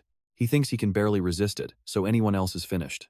He expects her to freeze, but suddenly, Nurklan flies into a rage. She slams the table again and screams. How dare you mention Fong Thien's name in front of me? This sudden outburst leaves Ngandmq shocked. He wonders if she could actually resist her own charm magic.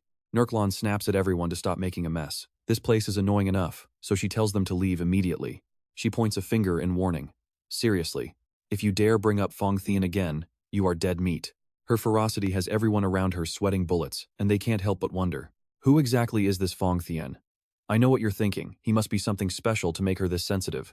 Right as the tension peaks, a thunderous scream of Fong Thien tears through the air, followed by a massive crash. Dust and debris fly as someone smashes through the wall and charges inside. 2 strangers with murderous eyes stand among the wreckage. They roar for the Green Forest to move aside. They want a death match. They are screaming for Fong Thien to show his face. Facing their arrogance, the Green Forest King explodes in anger. Fong Thien is gone. Why are you still screaming?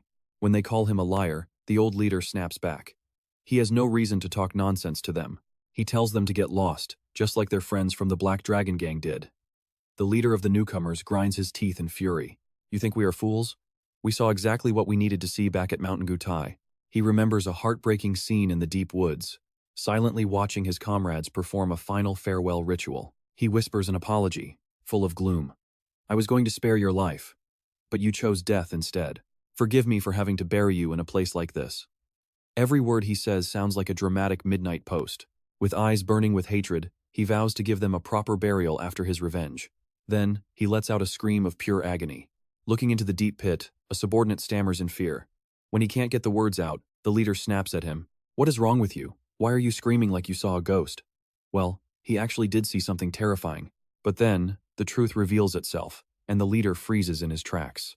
At the bottom of that pit lies the body of the Black Dragon Gang leader. It looks like Fong Thien wiped him out completely. News of the Black Dragon Gang's destruction spreads through the hall, leaving the young masters of the righteous faction in shock. Has the entire Black Dragon Gang really been wiped off the map? They whisper about the name Fong Thien. He didn't just clear a whole gang, he kidnapped the 5 immortals too. How strong is he? Suddenly, someone notices Lu Jiang has vanished.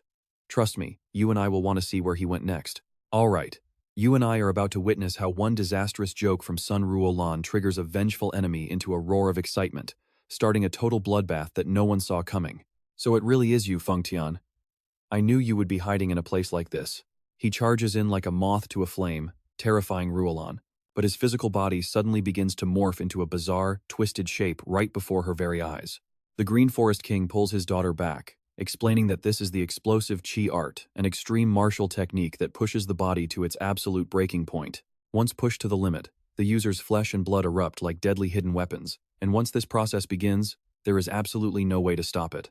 A massive explosion rips through the air, instantly blowing the reckless and vengeful attacker into nothing but dust and debris. Ruolan gazes at the wreckage in pure shock, never imagining her little joke about Feng Tian being there would lead to such a gruesome and tragic ending. The blast is powerful enough to shake the entire Green Forest headquarters, sending thick clouds of smoke and dust high into the clear midday sky. From a high branch in the distance, a mysterious figure watches the scene coldly. I came looking for the sect leader, but it is just a bunch of idiots. He wonders where the young sect leader has disappeared to before quickly vanishing into the shadows, leaving the chaos far behind him. Meanwhile, at the secret Juyu cave, the remains of a giant spider and battle scars still linger. 2 figures in white suddenly appear at the entrance. The young disciple looks inside and is completely stunned. Master, look at this. Someone has been here. The old master, with hair and beard as white as snow, studies the marks on the rock walls, concluding that someone was definitely here very recently. Now pay attention here because this master realizes someone touched a power they definitely shouldn't have. He knows the consequences will be absolutely devastating.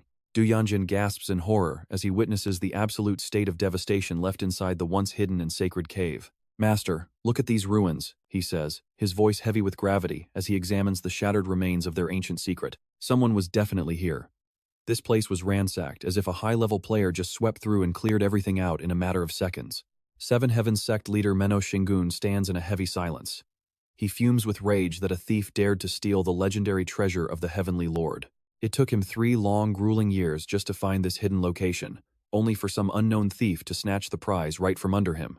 He blames his own arrogance for thinking this secret would remain hidden from the eyes of the world forever. Memories of the epic mountain peak battle return, reminding him of his solemn vow to never let a disaster like that happen again. Back then, he was certain the Heavenly Lord would make the Heavenly Demon Leader fall to his knees and beg for mercy. No matter how strong the Demon Leader was, his opponent, Lord B. Mujin, was considered a true celestial being with godlike power. It felt like everything in existence was created solely to serve that Heavenly Lord, as if the world revolved around his presence. I know what you're thinking, how does a literal god lose like this? It is unreal. But reality shattered his faith. After witnessing the Lord lose to the Heavenly Demon Leader, Menno Shingun was left completely speechless and broken. He still wonders why the Lord lost. Why did he not use his most powerful ultimate technique from the very beginning of the fight? To him, there was only one logical answer for that failure: the Lord's overwhelming and blinding pride. Saving his ultimate for the end cost him everything. Menno Shingun warns his disciple that the result could have been different if he had acted sooner. Believe in your own strength, but never let arrogance blind you to the reality of your enemy. Du Yanjin bows deeply, promising to remember. Looking at the empty pedestal, the master sees that even the precious beads have been taken. To successfully infiltrate and break the powerful formations in this cave requires a level of skill that is almost legendary. The master concludes that the culprit behind this theft must belong to one of the most famous and powerful sects. He guesses that only the Black Ghost Thief or the Evil Beast would have the skill to bypass the barriers and steal the treasure. When Du Yanjin suspects the Green Forest tribe, the master scoffs. Those bandits are not nearly skilled enough to pull off such a clean job. Seeing the spider's crushed remains, he realizes he must act immediately and orders his disciple to begin the hunt for the thieves. Du Yanjin obeys the command, and both figures silently depart from the secret cave, heading out into the unknown world. Meanwhile, back at the Green Forest camp, the king is relaxing in what he describes as a perfectly peaceful and calm atmosphere. However, his subordinate looks at him with total doubt, unable to share in that strange and misplaced optimism. Avoiding heavy losses is a start, but the king reminds him that the broken property and buildings still need extensive repairs. At the mention of destruction, the subordinate begins to tremble with fear, remembering the horrific disaster that struck them 20 years ago. His PTSD hits hard as those dark memories flood back like a spam skill, overwhelming his mind completely. The room falls into a suffocating silence. Soon Ruolan shivers as she watches the man get consumed by the same terrifying and vivid memories of the past. The Green Forest King reveals the source of that deep-seated dread, the terrifying arrival of the Heavenly Lord, B. Mujin. And that name alone is enough to chill our bones. Trust me, things are about to get much worse. Alright, you and I are heading back to the fortress where the Master of the Demon first made his name storming the Green Forest alone. Though the Green Forest disciples held the upper hand with numbers, that lone figure on the cliff signaled a horrifying shift in the battle. In what seemed like his final moments, the Master was struck by a poisoned arrow and plummeted into a deep, dark abyss. Everyone assumed that arrogant brat was finally dead, but they could not have been more wrong. Stick with me here, the guy literally returned from the grave to deliver a crushing blow that nearly wiped out the entire Green Forest tribe. Recalling the cold ruthlessness of that ancient master, Sun Ryunlan suddenly shudders as she realizes a terrifyingly familiar pattern is emerging. Wait, Du Yugang was also poisoned and then healed? She screams in a panic, unable to believe the theory forming in her head. Could he actually be the reincarnation of the Master of the Demon? Even though the advisor, Azure Thunder of Mount Mayo, is dripping with sweat, he tries to stay calm and says it is too early to know. But that only makes Ryunlan more furious. She lunges forward, grabs his collar, and screams that his words are completely useless. Seeing his daughter lose all control, the Green Forest King has to shout for her to let go of him immediately. He sinks into deep thought, realizing there is still one major difference between Du Yugang and the original master. He remembers the tragic past when the Green Forest was burned to the ground by the Cheongnim squad, an elite army led by the master. It was not until the master finally died that the Green Forest tribe could even begin to rebuild itself from the charred ruins. The king rebuilt the sect stronger than ever, but now he realizes Du Yugang does not even need an army to destroy them. That is because he has a monster like Peng Qian by his side, one guy who is basically an entire final boss party by himself. He slams his hand onto the table, roaring in frustration at the absolute irony of their miserable fate.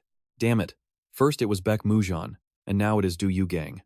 Why does everyone choose the Green Forest as their starting point? In a fit of rage, he grabs a subordinate by the face and starts dumping all of his anger and blame onto the poor guy. The fury spreads. Ruolan rushes over and delivers a massive slap to her subordinate, screaming with everything she has got. Immediately, Azure Thunder slams the table, followed by the king roaring in anger as the meeting turns into a complete combat zone. Right in the middle of this intense standoff, a messenger suddenly bursts through the doors in a total panic. Ruolan jumps and screams at him for scaring her, but the man frantically holds out a scroll with a terrifying message inside. The master of the demon has set a bounty on them, and the shocking news reveals the Cheongnim squad has been seen again. The entire room stands frozen as they realize the legendary Cheongnim squad has been completely wiped from existence. The Green Forest King clutches his head in agony, feeling the ghosts of his past coming back to haunt him once more. Mount Mayo notes that this likely was not the work of Yugang or Peng Cheon, but the divine physician seeking his own revenge. He worries that the legendary doctor will soon realize they have been lying to him this entire time. The king sighs with deep regret, admitting that he never should have used poison to solve his problems. He looks around the empty room and realizes there is no other way to save them, so he asks his daughter for her plan. Ruolan answers firmly. If they want to stay dry during the storm, they need to hide under an umbrella and find Yugang. She explains that since they are allies, they have every reason to go find him, while the king clenches his fists until they turn blue. You and I both know how much this hurts his pride. Now he has to go beg for their help. His mood is totally crushed. It is like trying to quit a game only to get dragged back into the hardest raid possible. He screams in frustration and smashes the chair to pieces before storming out in a fit of pure rage. Ruolan tells the others to get up and explains the message behind her father's anger. Basically, they are totally screwed. There is nothing left to do. It is time to go find Yugang. The scene shifts to the grand gates of Mubo village. A handsome man with long black hair appears, quietly taking in the surroundings. It is our main character, Du Yugang. He looks at the sign and decides this village looks peaceful and free of sin. He smiles, thinking this is a great start. You would almost think he just landed in a beginner zone. Yugang walks through the gates feeling incredibly excited and refreshed. He looks at the coins in his hand and thinks that ever since he left Peng Chon, money has been falling into his lap. Even though he has a priceless night pearl, he feels like it is not the right time to sell it just yet. After a whole month of hiding from Peng Qian and surviving on wild game cooked over campfires, he is finally safe. Stepping into a fancy restaurant, he breathes a massive sigh of relief, finally able to have a decent meal at last. As he enters, the waiter greets him warmly, and trust me, you and I know he has earned this piece. All right, you and I are starting this journey with Du Cheng, as he holds up 2 coins to ask what they can buy. Hearing it covers 3 buns or a bowl of noodles, he decides, give me the noodles. Since it is currently rush hour and every single seat in the shop is taken, Du Cheng happily accepts the waiter's suggestion to share a table with some strangers. No problem at all. Sitting down, he thinks to himself, I wanted to hear local gossip, so this is actually perfect. While slurping his noodles, he listens closely to the stories being told at the table. One man makes a very bold and confident claim. It is true. There is no way someone can just jump over a 10-foot wall. That is just a scam. A scam? The other man argues back, claiming his friend just hasn't met the traveling doctor yet. These two are debating so hard, each one convinced that they are right. He describes a traveling doctor with massive, bulging muscles who goes around performing incredible feats of human strength. According to him, that doctor pulled out an evil-looking sword and suddenly started stabbing himself repeatedly, leaving the entire crowd in total shock. Even more amazing is that the sharp blade shattered into pieces after hitting his neck, striking his heart and body without leaving a single scratch. Talk about an overpowered immortality skill with broken armor defense. Hearing this, Du Qiang analyzes the situation. Diamond body technique? He must be a top-tier master from the Fengtian region. Now stick with me, because here is where the story gets really wild and interesting. The man with the goatee excitedly tells a story about a 9-year-old child who tried to copy the doctor by stabbing himself. It sounds absolutely terrifying and unbelievable, but the outcome actually sent that fake doctor running for his life. Because the sword shattered against the kid too, and he was fine. Du Chong realizes why this is Wufan Village. No one here knows a thing about real martial arts. Seeing that the young man seems interested in his stories, the man keeps bragging about people running up cliffs like flat ground, which makes Du Chong nearly choke on his meal. Seeing him coughing, the man quickly pats his shoulder to calm him down. Just take your time eating, young man. An old man sitting opposite joins the conversation, asking if he is just a traveler visiting from elsewhere. When Du Chong nods, the old man excitedly mentions he arrived just in time. Tomorrow, Longyun Hall is hosting a massive birthday feast for a respected village elder. It will be 3 days of non-stop eating and drinking, making the entire atmosphere in the village incredibly lively. The old man laughs with pride, saying no one will go hungry. He even plans to fast all morning just to stuff himself at the party. Going all in on one meal and worrying about tomorrow later, that is the ultimate peasant lifestyle right there. You and I can see their innocence. It is honestly refreshing. Wufan Village is truly a wonderful place where people live peacefully, without a worry in the world, full of hope for tomorrow. He decides to sell his night luminescent pearl to help these kind people, then asks for the way to Longyun Hall. Meanwhile, at Chu Hall, night has fallen over the imposing and majestic estate of sect leader Julong. As Julong sleeps soundly, a cold voice suddenly wakes him up. Get up. I told you to wake up. Being dragged out of bed like a surprise server reset pure rage. He snaps awake, furious that someone would dare break in and speak to him with such absolute disrespect. A stranger with a massive greatsword looms over him, radiating, suffocating, killing intent. Are you looking for death? A sickening squelch rings out through the quiet room as the sharp blade pierces the sect leader, making him scream out in absolute, agonizing pain. The assassin looks down with eyes like cold razors and declares, "You do not have the right to ask me questions. Shut up and listen. If you dare to open your mouth and ask another thing, I will gouge your eyes out." In total agony, Julong calculates that only the leaders of Guang City or the Crescent Moon Gang would have the guts to target him. He suspects the Crescent Moon leader, who has been frequently sending assassins to harass and disrupt his business lately. Desperate to survive, he quickly tries to negotiate. How much money did the Crescent Moon leader pay you to do this? I will pay you double, no, 3 times that amount. Even while facing death, he is still trying to haggle like a pro. However, the lucrative offer only makes the stranger's face darken with an even more threatening expression. He growls. You dare ask me a question again? His killing intent explodes as he presses a finger to the man's face. Did you just ask me something? A blood-curdling scream fills the entire room as the stranger's finger digs deep into the sect leader's eye socket. Just then, a woman's tired voice calls out from the shadows. Master, what exactly are you talking about? The drama is hitting a breaking point. This is Chu Yan, the most trusted female companion of the sect leader. The killer glares at her with disgust. Trust me, you and I must see what happens next. He strikes with cold precision. One decisive blow sends the girl crashing to the floor as she cries out in agony. Trust me, this villain is as cold as they come. He snarls at the noise, brutally continuing his assault until she can't even move. Watching his woman being tortured, the 9 Dragon Sect master screams in pure despair. Old man Chu Yan sobs uncontrollably, calling her name through his tears. She was the only meaning his life had left. Disgusted by the display, the stranger sneers. Crying over a woman? Truly pathetic. A man like that doesn't even deserve to have eyes. Coldly, he orders the woman to turn around, then violently grabs her face to show off his absolute dominance over them. The 9 Dragon Sect master can only watch, his eyes wide with utter shock and paralyzing terror as everything falls apart.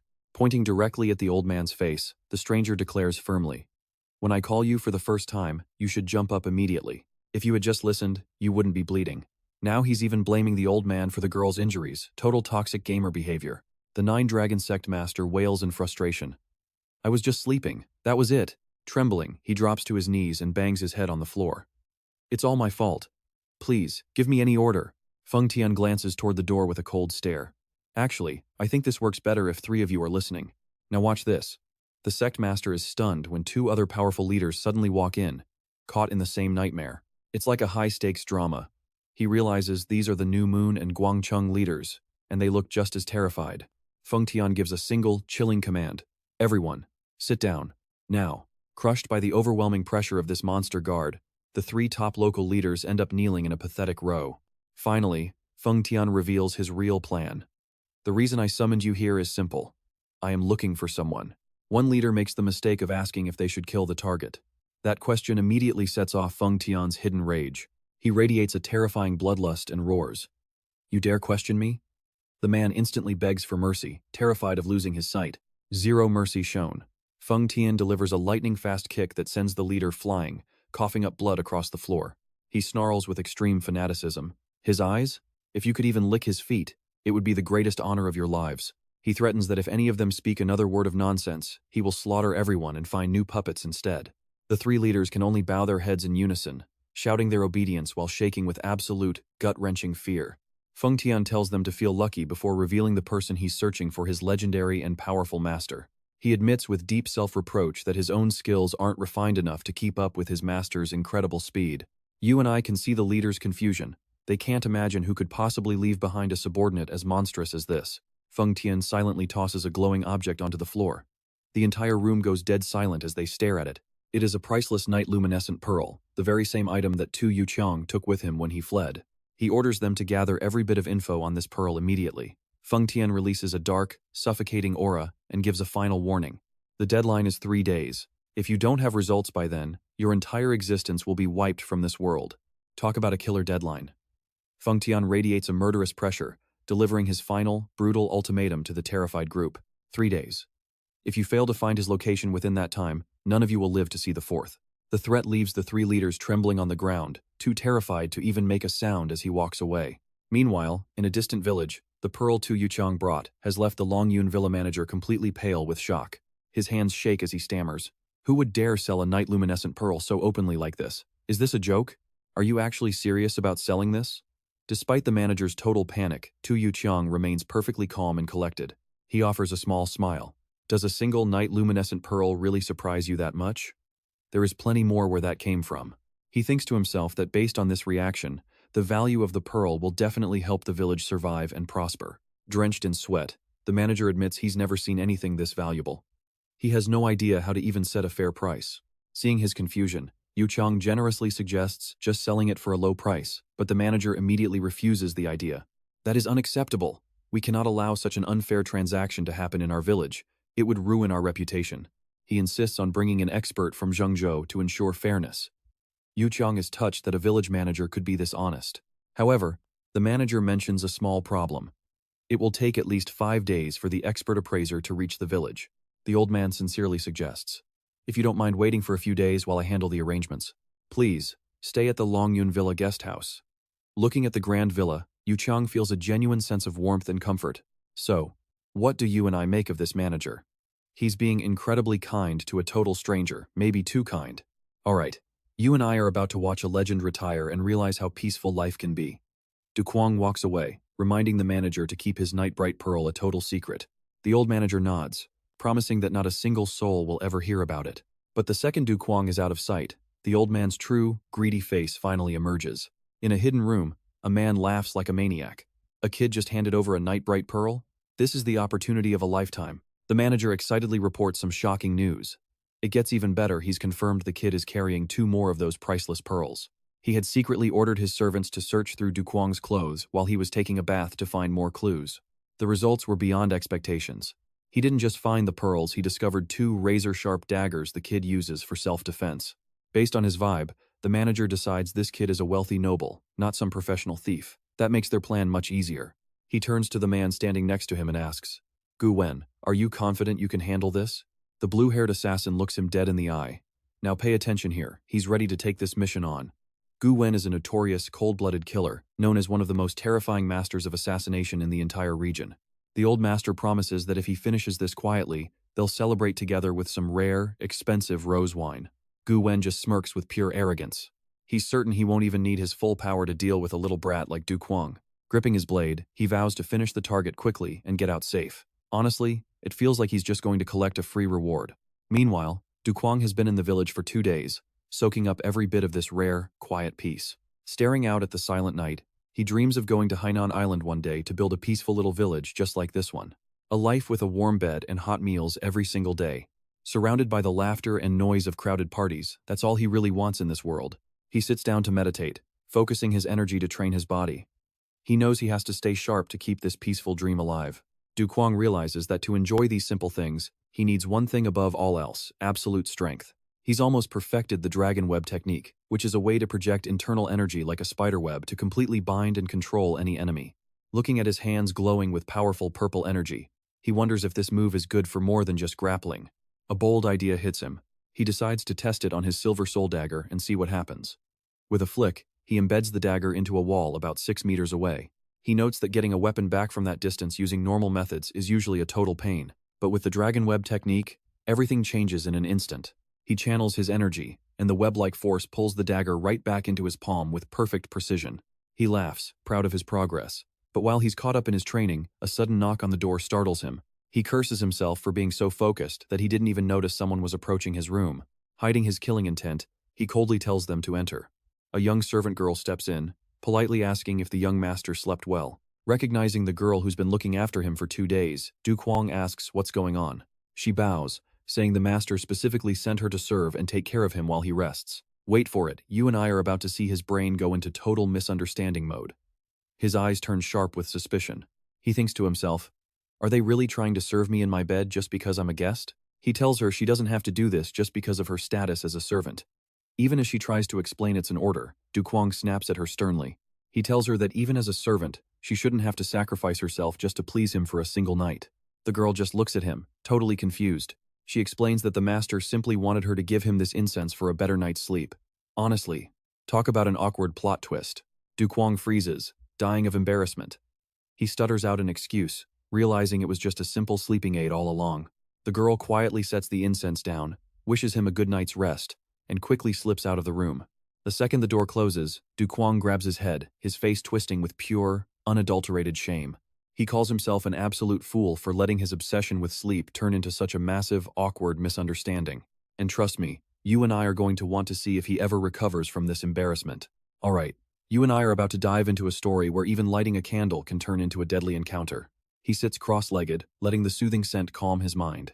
Cuong plans to send his thanks to the estate master tomorrow morning for being so thoughtful. He returns to his training, realizing his bao-long show technique isn't quite at its peak yet and needs more focus.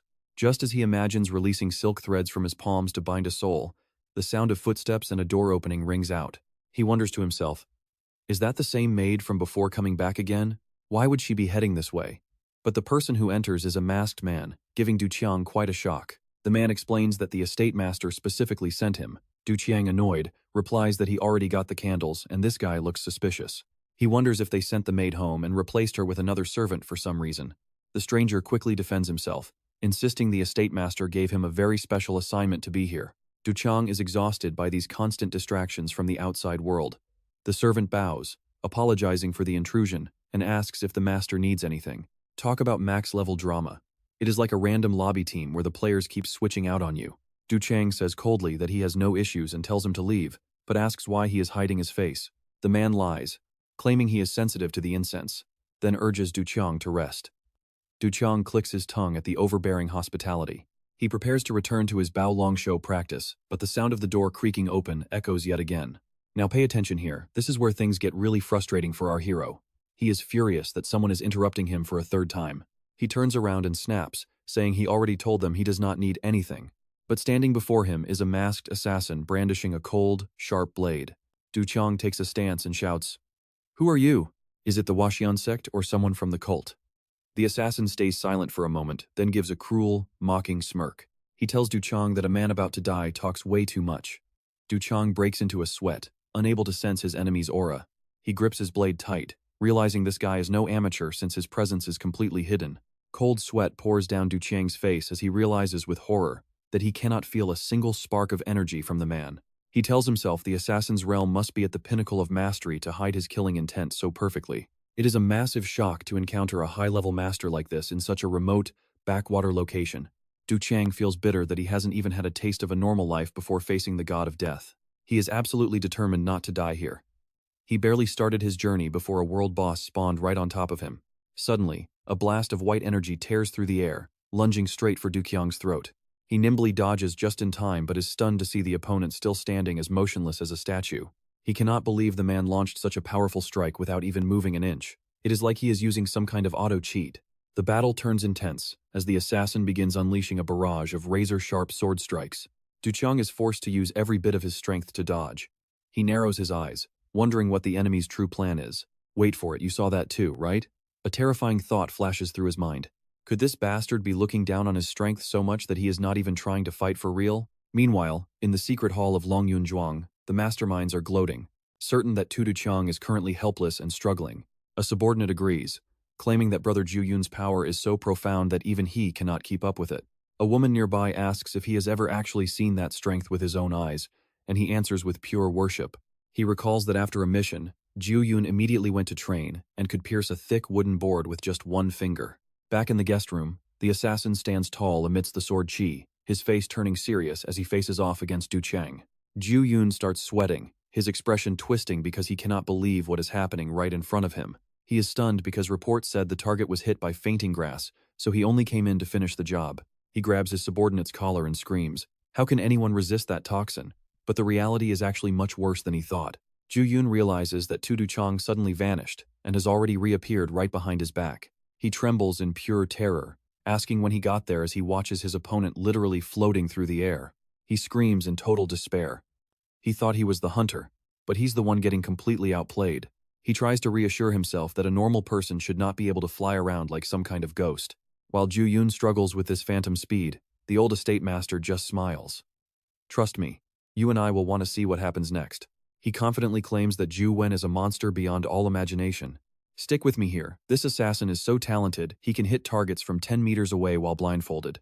The old man is certain of an absolute victory. He orders his men to bring the rose wine to Longyun Manor immediately. The manor lord sips his wine, thrilled, believing Ju Wen has already finished the job. But the reality in the guest room is the exact opposite. Du Cuong stands tall over the assassin's corpse. With blood on his face, he smirks in triumph. "I did it." Looking at his fallen enemy, he knows that nobody could ever survive being stabbed like that. Du Cuong looks down coldly and demands, "Who are you? Start talking right now." The assassin coughs up blood, using his last breath to whisper, "I can pierce wooden boards." A cool skill intro, but he is retiring early. This ridiculous dying boast leaves Du Cuong totally confused and just staring in disbelief. He looks at the broken wood, laughing at such a pathetic display of skill. Du Cuong shouts in frustration, "Why are you bragging about piercing a simple wooden board?" He mocks the killer, saying every martial artist can do that. The assassin's eyes bulge as he dies, realizing he messed with a true monster. Now, pay attention here, a sudden thought hits Du Cuong. Was this guy after the Night Pearl? He panics and bolts.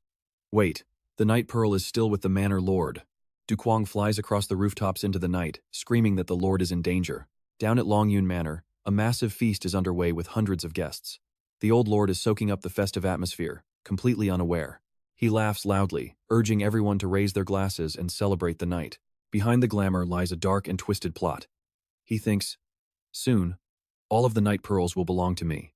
Suddenly, Du Cuong kicks the door open, sending shockwaves through the entire banquet hall. The party mood dies instantly. Seeing a silhouette step inside, the lord asks before even seeing his face, "Is that you?" He thinks Ju Wen killed the brat holding the Night Pearl, but his smile vanishes when he sees Du Cuong standing there with blood on his face. He stutters in pure terror, asking himself how the kid with the pearl could possibly be alive. The guards and guests are all frozen in shock. "You and I saw this coming," Du Cuong approaches, and the lord turns pale. The plot twist hit him like a freight train. The boss is right in front of him. Without a word, Du Cuong delivers a thunderous slap that sends the lord crashing down. "Peaceful village, my foot!" Under his overwhelming pressure, everyone in the manor drops to their knees, begging for life. Du Cuong declares coldly, "This is my first time taking a life. If you had just spoken earlier, I wouldn't have been this brutal." He feels a sense of deep shame as a warrior for having to strike down civilians, but he finally realizes that this entire village is much more evil than he imagined. It is a disgrace for a martial artist to kill common people like this. This place is even more dangerous than the martial world. He barks at the trembling crowd, asking how many lives they have taken, and tells them to speak if they have any conscience left. An old man kneels on the ground. He desperately explains that the young master has it all wrong. The villagers here are honest people who were only doing this because they were oppressed by the manor lord. But Du Cuong isn't buying it. He points to the feast and mocks them. "Oppressed people don't throw massive parties and drink like this. Even if I wanted to understand you, looking at this feast, it is just impossible." The old man bows his head, admitting that in this village, the Lord is king and law. The annual festival is just a show of power for him, and it was built entirely on the blood, sweat, and hard work of every single villager here. Some tried to resist in the past. This guy is a dictator of the highest level. The old man chokes up, saying those brave enough to rebel vanished without a trace long ago, leaving the village in a state of constant fear. Du Cuong coldly orders everyone who is not directly involved with the manor to get out of the hall immediately. Under his intense aura, the villagers flee, leaving the manor lord alone and trembling on the floor. Du Cuong glares, declaring that today they will finally pay for their crimes. The tension is thick enough to snap. He watches his subordinates abandon him one by one. The lord grinds his teeth. "You cowards! How dare you leave me alone?" Facing Du Cuong's burning rage, he loses his mind and kowtows, desperately begging for his life. "Trust me, it is not over yet. Stick with me, because you and I are about to see this old man's excuses blow up in his face." He stammers that the Night Luminous Pearl is already gone, taken to Jingzhou by his son, just to stall for time. Du Cheng sits there with his patience wearing dangerously thin. When exactly will this appraisal be finished? The old villa master trembles as he makes a desperate promise. It will be done very soon, my lord, but Du Qiang has reached his limit. He roars in fury. I said exactly when will it be done? Now, pay attention here, because this is the moment where everything goes from 0 to 100. A pillar of light shatters the roof, and a lifeless body crashes down. It is the master's own son. High above the shattered rafters, a cold and arrogant laugh echoes through the hall. Ha ha. Du Qiang freezes. That voice, he knows it. Someone descends with overwhelming pressure and a twisted sense of joy.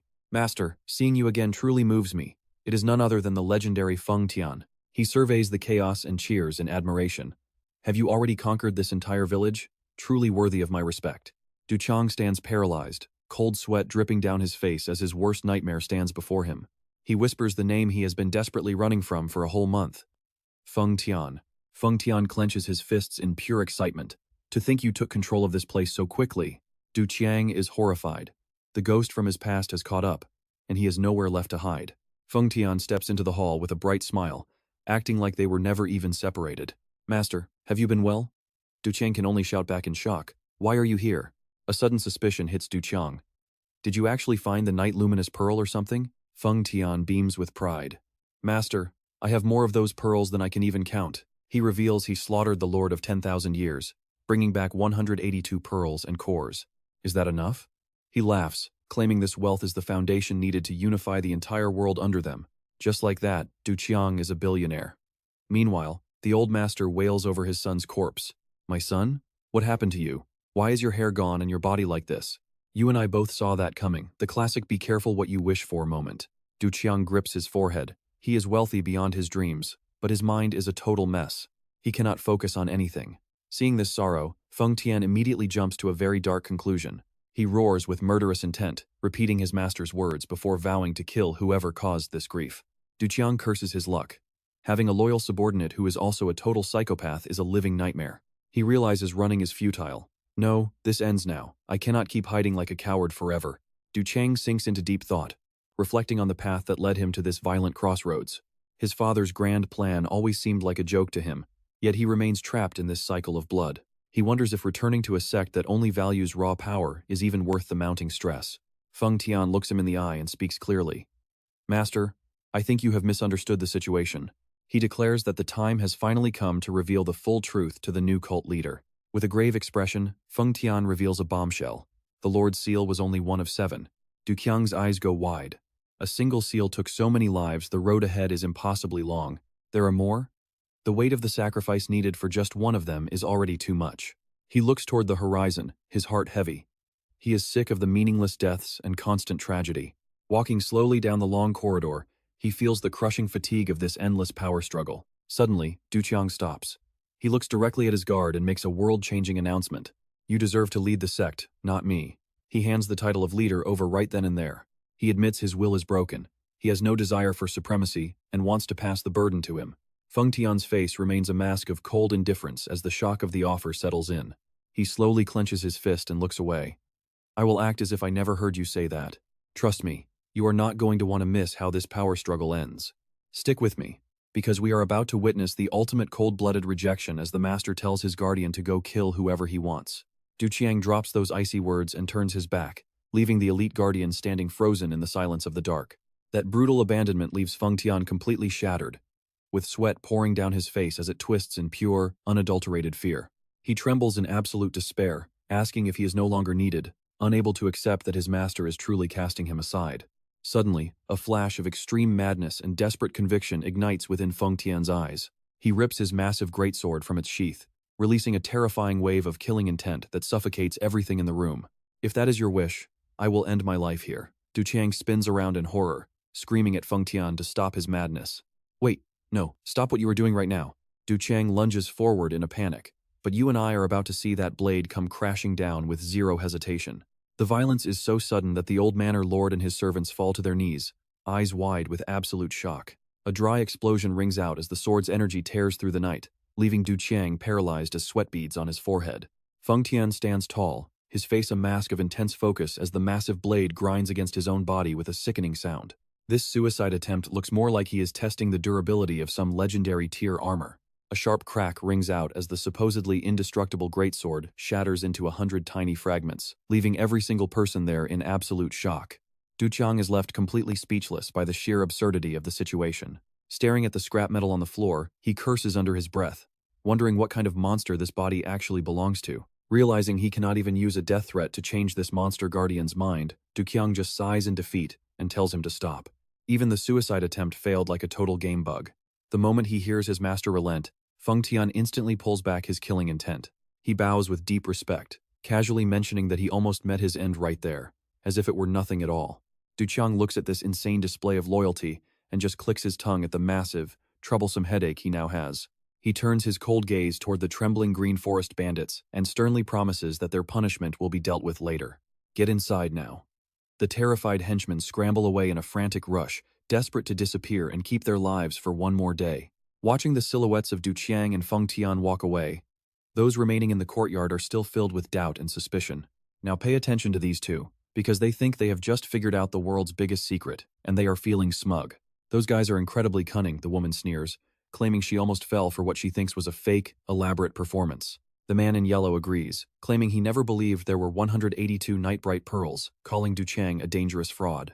The head manager steps forward with a concerned look, asking why the young master arrived 2 whole days ahead of the original schedule. The man in yellow smirks, mocking the manager for being too naive to see through such a blatant and simple trick. He picks up a broken sword shard from the floor, claiming this whole suicide stunt was exactly like a street performer's cheap act. He recalls a fraud who used prop swords to fool crowds, and he is now convinced that Feng Tian's weapon was also a fake. He grinds his teeth, declaring that once he has proof the sword is a prop, the entire game will be over for them. Getting rid of these fakes will be as easy as flipping his hand, and he swears to avenge this humiliation with his own script. The woman picks up a shard, momentarily surprised by how heavy and real the cold metal actually feels in her hand. She laughs it off, deciding to prove to her husband that this is nothing but a cheap magic trick, just like that quack doctor. The man in yellow eggs her on, eager to see her demonstrate her supposedly invincible power against the supposed prop. He tells her to stab him, and without a second thought, she drives the sharp metal shard deep into her husband's chest. She cheers as the blade sinks in, thinking she has finally won the argument once and for all with her bold move.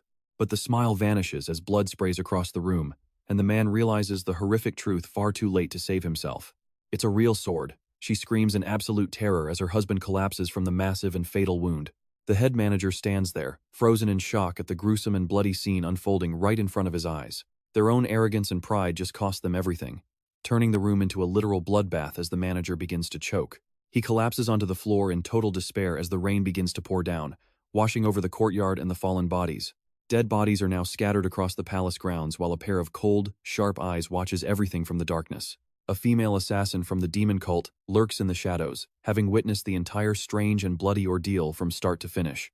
And that is where we leave it, with even a stone-cold killer terrified by how unpredictable the young sect leader has become. Alright, you and I are about to dive into a story where blood and betrayal are just the beginning. Looking at the sloppy wounds on the bodies, she is furious, convinced Du Qiang slaughtered civilians just for fun, a move so insane even the most brutal demonic cultists would never dream of doing it. She coldly declares this game ends here. During the chase, a new secret order arrives, flipping the plan from capture to total annihilation. It is a sudden shift, as fast as changing a character skin in a video game. Accompanying her are the 5 demon gods' legendary figures who vanished from the martial world for 20 long years. With unbeatable martial arts and unpredictable moves, their return is the toughest challenge the new cult leader will ever have to face. The female assassin whispers to herself that he should have retired much sooner, because now, both he and Feng Tian are marked for death right here. Under the cover of night, Feng Tian stands tall, looking down at Du Qiang, who is sprawled on the ground with a face full of bitter resentment. Before the boss can even recover his mana, he is jumped by the entire squad. Beneath the pouring rain, a bald man screams in agony beside his parents' bodies. He cries out, "Mother, father, you cannot leave me. How did everything end up like this?" The tragedy actually began in Jingzhou during a night pearl appraisal, when a total stranger suddenly crashed the party. The intruder violently grabs the appraiser's hair and roars a threat. "What exactly do you think you are doing?" That sheer brutality leaves the victim stammering in pure terror. Back in the present, the bald man freezes when he sees a familiar massive sword buried in the ground nearby. Now pay attention, this is where we see the true face of the terror he sowed. Du Qiang walks calmly under his umbrella, but his red eyes flare with shock as he takes in the bloody scene before him. What happened here? He stares at the pile of bodies and demands answers from his guard. Feng Tian, what is wrong with you? These people are just helpless civilians. Facing his master's blame, Feng Tian stays calm and insists, Master, your servant did not do this. Hearing the denial, the bald man explodes in a fit of tearful rage. Ridiculous. You murdered my parents and now you dare to lie to my face? He collapses in utter despair, while Feng Tian quietly explains just how foolish these villagers really were. They listened to some doctor's rumors, claimed the sword was a fake, and then hacked each other to death to prove it. Before the drama even cooled down, these people did a self-destruction speedrun. Feng Tian swears he heard every word of their pathetic argument. Du Yuchang steps closer, inspecting the corpses. He notices that the wounds are incredibly clumsy and amateurish. He realizes that this definitely was not Feng Tian's handiwork. It was indeed these people, blinded by greed and doubt, slaughtering each other over a fake sword. Watching the carnage, the bald man can only wail in despair, unable to accept the truth. Feng Tian quietly holds the umbrella for his master and mentions he kept 2 maids to serve breakfast. But Du Yuqiang coldly replies he is not hungry and does not want to stay in this place for another second. Let's pause here. Even in this mess, the customer service stays top tier. Wild, right? He orders Feng Tian to pack up and head for the Yangtze River. Before leaving, Du Yuqiang tells the bald man to thank the heavens he is still alive. He advises him to spend the rest of his life serving this village. He promises that if he ever returns, he will see if this place actually deserves the name Innocence Village. Under the heavy rain, their figures fade into the distance, leaving the village swallowed by a dark, grieving atmosphere. That night, in a silent room, the bald man sits dazed at a wooden table until some uninvited guests suddenly barge in. He looks up in terror to find 3 men radiating an oppressive aura standing right in front of him. The leader with the mustache glares at him, demanding to know where Du Yuqiang's group went and if he knows anything about the Night Pearl. The bald man shakes, sweat pouring down his face as he faces these dangerous, uninvited strangers. He stammers out that the targets have already fled far away. When pressed for their direction, the man tries to lie, but he is immediately met with a devastating punch to the face. The impact is brutal. He coughs up blood and collapses onto the table in total fear. The leader coldly threatens him, telling him to remember every single detail if he wants to avoid a much more painful end. Give the wrong directions, and you get a painful combo of bad memories. Stepped on heavily, he trembles in fear. He quickly confesses everything, telling them that Du Yuchang's group is making their way to the Yangtze River. He screams in desperation, swearing he is not lying about where they are actually heading. The torturer looks at his boss and confirms this info makes perfect sense. The old man with the goatee lets out a truly sinister smile. He mumbles about the prey's bad luck for choosing the Yangtze River. A shadow appears behind him, revealing that place is his master's turf. And trust me, you and I need to see who survives next. All right, you and I are diving back into a world where power is everything and mistakes are deadly. He orders the group to set off immediately, turning a serious hunt into a casual hitchhiking trip. Left behind in the empty room, the boss, the bald guy, completely collapses, sobbing on the floor over the miserable hand that fate has dealt him. He just cannot understand why disaster after disaster keeps raining down on his head like this. But his nightmare is far from over as 2 massive dark shadows suddenly loom behind him. A white-bearded old man with an overwhelming aura coldly demands to know where that group went. Seeing the glowing jewel in the old man's hand, the bald guy screams in pure, hopeless despair at the endless questioning. Meanwhile, at a bustling tavern, the forest king and his daughter are devouring a feast like starving ghosts. The old leader laughs through mouthfuls of meat, thrilled to finally have a decent meal. Son Ruolan is no different. She eats like a beast, even swatting her father's hand away when he tries to steal her meat. The forest king quickly tries to calm his daughter down, telling her there is no need to fight. He promises they have almost caught up to Du Yuchang, meaning their starving days are over. This is a hunt, not a food tour.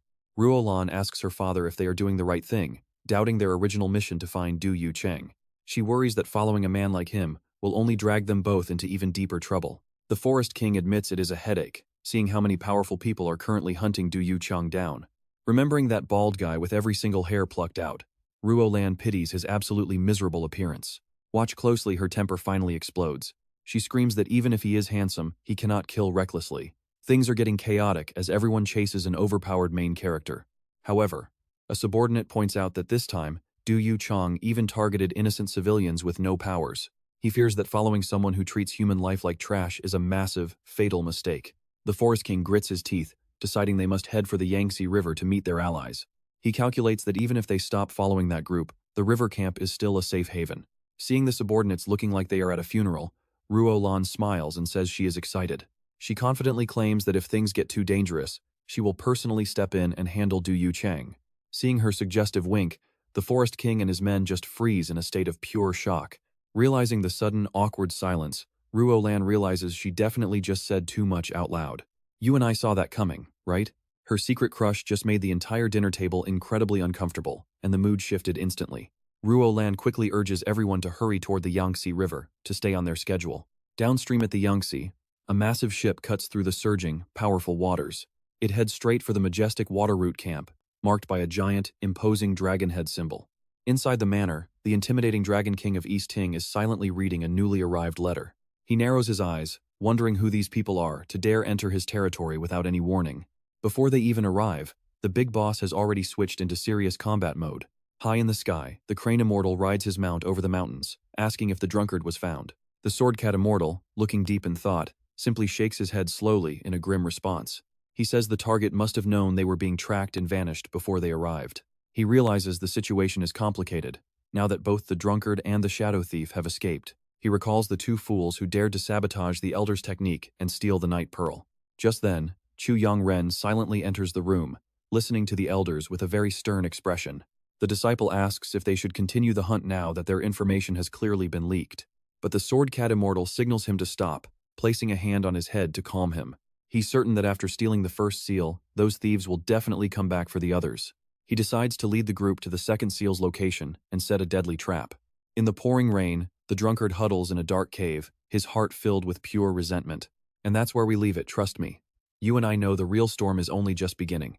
Alright, you and I are diving into a story where a father trembles while reading his son's warning about the Seven Heavens sect, drowning in regret for ever letting his only child worry. Suddenly, a dark figure looms at the cave entrance, cold mockery dripping from his lips as he targets the man hiding in the shadows, launching a brutal attack without a single second of warning.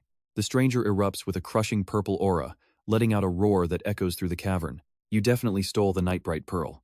A lightning-fast strike tears through the air, sending the drunkard flying back with a pained grunt as he is slammed and pinned hard against the jagged rock wall. Trembling, he pleads his innocence, claiming he has only been in Xi'an and never laid a finger on anything belonging to the Seven Heavens. Before he can even finish, a physical beatdown begins. But just as things look fatal, a calm, steady voice rings out to stop the madness. Stop. That is the shadowless ghost thief.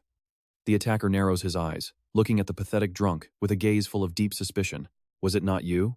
Realizing he is being framed, the drunk drops to his knees, wailing in frustration that he has never even heard of this Nightbright Pearl. Witnessing the miserable state of his old friend, Shadowless Ghost Thief quietly tosses him a bottle of wine to steady his nerves. The two sit together in the oppressive darkness of the cave. He explains that someone actually stole the pearl, and now both of them are being hunted like animals by the Seven Heaven Sect's relentless forces. After taking a massive gulp of wine, the drunkard makes a shocking and unexpected proposal. Maybe we should just turn ourselves in. This ridiculous idea makes Shadowless Ghost Thief snap in pure annoyance. Turn in for what? We didn't steal anything. The drunkard quickly clarifies that he wants to go there to confront them and clear their names. He believes that if they catch the real thief together, they can settle this misunderstanding once and for all with the sect. Realizing this is the only way to stop living like a fugitive in the shadows, Shadowless Ghost Thief stands up. We cannot hide forever. Get ready. Meanwhile, in Wuhan, the hunt for the thief is reaching a boiling point. But watch this. Du Qiang is currently screaming in agony, his bones feeling like they are shattering while Feng Tian holds him down. Stop. Stop it. I promise I will never try to run away from you again. Feng Tian acts surprised by his master's speed, claiming he was forced to use the legendary after-image technique just to keep up. This martial art uses blood and qi to form a permanent tattoo on the body. Once marked, even if he runs 1,000 miles, there is absolutely no escaping the pursuit. No matter where he goes, he is automatically tracked down. Feng Tian continues the process, telling him to endure it. But for poor Du Qiang, that just a bit feels like eternal torture. Why do I have to suffer like this just for being saved? Later, on a boat gliding through the water, Du Qiang looks exhausted, the glowing red tattoo on his shoulder a constant reminder of his fate. When Feng Tian says they are almost there, you and I can see he is totally fed up, feeling like he's just circling a lake. Moving around feels like mobile torture at this point. Feng Tian explains this lake connects to the Yangtze River, leading straight to Lake Dongting in Hunan Province. That is where Du Qiang must seize the second seal, exactly as his father planned. Hearing this, he starts calculating. He realizes the fastest way to escape Feng Tian's grip is to just grab that seal and finish the mission. However, deep down, he still has many worries about the dangerous path ahead. He quietly tells Feng Tian that this journey feels less like becoming a supreme and more like a path to unify the entire world. Feng Tian casually remarks that unifying the world would be a nice bonus, like taking on a small side job. Du Cheng snaps at his casual attitude. Do not talk about world unification with that tone, you idiot. He sternly warns him that there must be no more meaningless sacrifices during their quest. He wants to avoid another massacre like the Black Dragon Gang and stay out of unnecessary blood feuds in the martial world.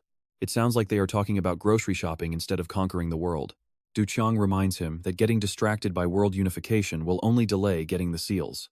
Feng Tian immediately promises to stay quiet and not cause any more scenes starting with this second seal. Satisfied, Du Cheng decides not to stay at the water camp to avoid repeating the tragedy that happened at the Green Forest. Feng Tian reports the seal is deep under Lake Dongting, so they need to find the Dragon King to learn how to dive. Du Cheng rejects the idea, claiming any random boatman can teach him how to swim just as well. He slams the table and roars when his subordinate tries to argue. Facing his master's rage, Feng Tian quickly bows and leaves. Trust me, you and I will have to see if they can stay silent.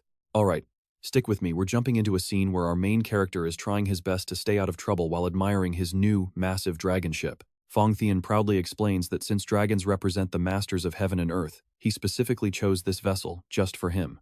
Worried about the massive price tag of such a giant ship, Du Cuong gets a confident answer from Feng Tian, claiming he bought it at a dirt cheap price from some very good people. Seeing his subordinate finally handle things peacefully and like a civilized person, Du Cuong can't help but praise him for finally acting a bit more human. He stands casually on the deck, friendly and relaxed, even offering warm greetings to strangers passing by on the water. Just as Du Cuong is praying that this rare moment of absolute peace will last forever, heavy iron hooks suddenly smash into the side of the boat. A group of thugs appears, screaming for their heads for daring to steal a White Dragon Mansion ship. The smile vanishes instantly. Du Cuong turns to Feng Tian, absolutely stunned, and starts screaming at him in total frustration. Stolen? I thought you said you bought it? He barely sat down before getting reported for grand theft boat. You dare steal from the White Dragon Mansion? Today, we are going to make you pay for your crimes with your lives. The furious roar of the strangers echoes as they surround the vessel. Du Cuong is speechless, stammering in shock. Didn't you say you paid for this thing? His eyes lock onto Feng Tian. Now here is where it gets wild. You and I both know this guard isn't exactly the honest type, and he just got caught red-handed. Before they can even explain, the one-eyed leader screams out with pure aggression. Shut up. There is no escape for you. Prepare to die. He swings his massive greatsword and lunges forward, clearly intending to finish them both off right then and there. But Feng Tian doesn't even blink, maintaining that terrifyingly cold expression of his. He draws his blade with lightning speed, blocking the strike and launching a thunderous counterattack that leaves the leader spitting blood while his men scream in horror. You bastard! The White Dragon Mansion disciples lose their minds and charge in together to try and rescue their fallen master. Facing the entire swarm, Feng Tian moves like a ghost, landing precise, lethal strikes on their vital points before they can even process what is happening. In just a split second, confused cries of pain erupt as the guard's overwhelming power crushes them all. Bodies begin falling one after another into the Yangtze River with loud splashes. The one-eyed leader is barely clinging to life in the water, clutching his wounded head and neck in agonizing pain. He stares in disbelief, wondering how his entire crew was defeated in a heartbeat. The humiliation of losing so easily is almost too much to bear. Gritting his teeth, he barks out a final order to the remaining survivors, unwilling to accept this pathetic defeat. Okay, I know what you're thinking, this guy is a sore loser. If he can't have the boat, nobody can, so he orders them to sink it. Meanwhile, Du Cuong is losing his mind. He turns to question his guard again. Feng Tian, didn't you say you paid the rental fee in full? If you actually paid, then why are they all saying that you stole this ship from them? Facing his master's suspicion, Feng Tian keeps a perfectly serious face and firmly insists that he absolutely paid the full price. Looking at Feng Tian's dead serious expression, Du Cuong tries to judge his character. It really does look like he thinks he's telling the truth. Realizing things are turning into a total mess, Feng Tian suggests that they should probably get out of here as fast as possible. But the enemy has no intention of letting them escape easily. The leader in the water screams out like a madman. Now, destroy the East Dragon and the speedboat. As soon as he yells, the entire ship begins to shake violently, terrifying poor Du Cuong. Just got the boat, and now the enemies are hitting him with a full combo. This is way too much to handle. Violent impacts from below send water spraying everywhere. Du Cuong whispers to himself in a panic. Damn it. If this keeps up, we're going down. In a desperate rush, he turns to his guard and asks, Feng Tian, tell me, can you actually swim or dive under the water? Meanwhile, the one-eyed leader is laughing like a maniac, ready to die just to take them with him. But Feng Tian remains eerily calm. He looks his master straight in the eye and casually declares that they simply need to fix the boat right now. Looking at the ship rocking in the middle of the massive river, Cuong asks in total confusion, "How are we supposed to fix it out here?" At that exact moment, on the riverbank, a small family is peacefully enjoying the scenic view of the water. The father excitedly asks his son if the scenery isn't just beautiful, and the kid replies with pure joy that it looks like the ocean. The mother happily points toward the river. "Look at all that splashing, sweetie. There must be so many big fish jumping around down there." The kid cheers with excitement, saying he's never seen so many human-faced fish before in his entire life. But the truth behind those human-faced fish the kid saw is much darker. Those are actually the mangled corpses of the thugs just drifting on the surface. And that's where we leave it. Trust me, you and I just watched a wholesome family moment turn into a literal horror movie. Stick with me. You and I are about to witness a scene so brutal a mother has to shield her child's eyes from the horror floating by. On the ship, Cuong sighs in pure frustration, rubbing his forehead as the kid points at the corpses and calls them human-faced fish. Thien approaches silently and bows his head in apology. "My lord, one of them escaped my grasp. I beg for your forgiveness." Cuong just exhales, saying your reaction was fine. He looks down at a dying man in the water and asks coldly, "You look like the leader.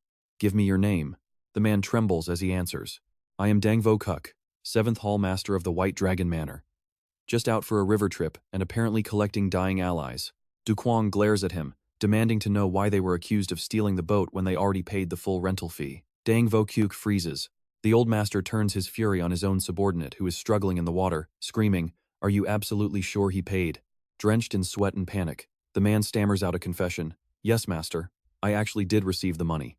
Seeing this, Cuong realizes that since Thien paid the bill in full, this whole fight must have been some kind of massive misunderstanding. Dang Vo Kuk explodes in rage, screaming at his traitorous subordinate, "You took their money and still lied to me? You bastard, I will kill you for this." But the guard is just as frustrated, shouting back to defend himself and clear his name. Now here is the part you need to watch closely. He only paid 1 silver coin for a massive dragon ship, an insult that leaves everyone in dead silence. Cuong is stunned, spinning around to shout in a fit of rage. Meanwhile, his guard Thien just stands there with a completely calm expression.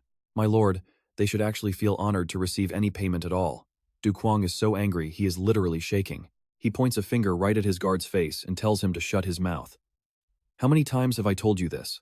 Being efficient is wise, but do you really enjoy bullying weaklings like the White Dragon Manor? That was not the plan. Negotiating over 1 silver coin like it is a $1 billion business deal." Thien immediately admits his fault, saying his actions were truly shameful. Beneath the water, Dang Vo Kuk is so humiliated he is practically crying. He grinds his teeth, cursing the brat for calling them weak. Seeing him still drifting there, Cuong asks coldly if he plans on resting all day when they still have a long way to go. Dang Vo Kuk jumps in shock. The massive dragon ship continues to cut through the thick mist of the Yangtze River, leaving the losers behind in the freezing current. The ship looks legendary, but the internal drama is even more intense than the waves. "Master." Thien's voice cuts through the tension. Cuong narrows his eyes, realizing that bloodshed is now inevitable. It seems they really have no other choice left. Understanding his master's intent, Thien places a cold hand on his sword hilt and asks to strike first. But before he can draw, a voice calls out from above. "Are you the young master Lu Jiang from Mountain Gutai?" Caught off guard, Cuong asks his protector if he recognizes this stranger. The guard maintains his stern expression, shaking his head and saying he has never seen him. Then, a man with light purple hair bows politely and introduces himself as Ku Duong Tu. "I am from the Yangtze River route camp. I have been waiting for both of you for quite some time." Okay, you and I are probably thinking the same thing. How does this stranger know their exact schedule? This feels like a total trap. Walking into the majestic hall, they meet an old man with an overwhelming aura sitting there. This is Dong Phuong Vin, the leader of the Yangtze River route camp. He offers a social smile, welcoming them both to his territory. Cuong sits down quietly and gets straight to the point, thanking the man for his hospitality. But he makes it clear they are not looking for trouble. "If we are not welcome, we will leave right now. No drama needed." Dong Phuong Vin strokes his beard calmly, revealing he heard many things from the King of Green Forest. "Stay as long as you like." But he cannot hide his curiosity. He asks about the rumors of them wiping out the Black Dragon Gang at Mountain Gutai, saying their destruction was quite a shock. Cuong realizes the leader is just trying to confirm if they really have the power to destroy an entire gang alone. It is clear this greeting is anything but friendly. He responds coldly, saying he has no desire to talk about that event. His blunt attitude makes the subordinates behind the leader start to glare. They stare him down with pure defiance in their eyes. Thien's murderous aura suddenly explodes, as he lets out a threatening growl. You two better lower your eyes before I decide to pluck them out myself. Seeing the situation spiraling, Cuong quickly raises his hand. That is enough. Look, Dongfengvin is actually being very respectful and greeting us formally. So what do you and I make of this? When the guard is this deadly, even a peaceful greeting is a countdown to total chaos. Alright, let's dive into some serious villain drama together. You two must be exhausted from your long journey. Please, head to your rooms and relax for a while. We will serve food in 30 minutes. Have a comfortable rest. But as soon as that door clicks shut, his friendly mask is tossed aside completely. He roars in fury, cursing them as bastards while smashing the furniture to pieces to vent his rage. He grinds his teeth and clenches his fists tight. I will end you, poison sect. He scoffs at Lu Lin Wang's letter. What is this trash? Be careful. Shan Mu, you've gone senile. He crushes the letter, his eyes burning with hatred. I'll do it myself. I will finish what you couldn't, and I'll even put red sting poison in their food tonight. They won't see it coming. Elsewhere, Sun Ruolan looks at her father with deep worry on her face. Father, surely Dongfeng Yong won't use that poison, right? Her father just lets out a heavy sigh. If he ignores my warning, he is truly a fool. Meanwhile, Jiu Ritong, leader of the Yangtze River Waterway Camp, watches smugly as his men carry the coffin in. He is sure Tu Yuqiang and Feng Tian are already dead from the poison. His plan worked perfectly, or so he thinks. The old man imagines their corpses lying inside the special coffin he prepared for them. He is practically drooling over the thought. His number 2 suggests keeping the bodies to intimidate the king when he comes looking for them. A perfect way to show their power. Jiu Ritong totally agrees. Stick with me, you and I know that overconfidence is the fastest way to get destroyed. He thinks his camp is now top tier, but a massive reality check is coming. They laugh together, dying to see the king's face when he finds those 2 dead bodies. The anticipation is killing them. Tung kicks the door open with a roar, full of pride and arrogance. This is the price you pay for messing with the Yangtze Waterway Camp, but his smile vanishes. They are just sitting there, sipping tea like nothing happened. His face twists in pure horror as he realizes his plan failed completely. They haven't even broken a sweat or looked worried. I know what you're thinking. They're just chilling like it's nothing, right? How can you be drinking tea? Tu Yuqiang looks at him with pure sarcasm and mockery. He doesn't even look bothered by the situation. It's simple. You just put it to your lips and drink. Feng Tian snaps at the old man's insolence. You're tired of living, aren't you? He roars, his killing intent filling the room like a heavy physical weight. They never saw it coming. A massive slap sends Jiu Ritong spinning, leaving him clutching his swollen face in total shock. He got hit instantly that processing speed is truly on a pro level. Feng Tian points at the coffin and asks coldly, "What is that thing?" The guards are pale with fear, sweat dripping down their faces under the intense pressure. They can't even move. The warrior draws his blade, threatening to make them talk through sheer force and pain. Jiu Ritong realizes the terrifying truth: these 2 have bodies that are immune to all poison. He is totally screwed. He panics, trying to find any excuse to save his camp from being totally wiped out. He's completely backed into a corner now. Suddenly, Jiu Yangshu steps forward with a deep bow, begging for a chance to speak. The air in the room is thick enough to cut. His father watches in horror. Jiu Ritong is sweating buckets with a cold blade pressed against his own neck. The son presents a wooden box, claiming it's a legendary treasure specially prepared for them. It's a desperate move. He claims lying on this special metal will increase your inner power through the 5 elements. It sounds like a total scam. Inner power? Tu Yuqiang asks, looking at the boy with total suspicion. It takes 6 months to work, the kid adds. It sounds clever to a desperate person. But anyone with a brain knows better. To these experts, it's obviously a pathetic lie meant to keep them from being killed. It's almost laughable. Feng Tian looms over him, his eyes glowing with a very dangerous light. His hand reaches out for the boy, and the old man screams in his head. Everyone expects a bloodbath, but then the plot takes a sharp left turn. Feng Tian grabs the boy's head and laughs. You really wanted to give a gift that badly?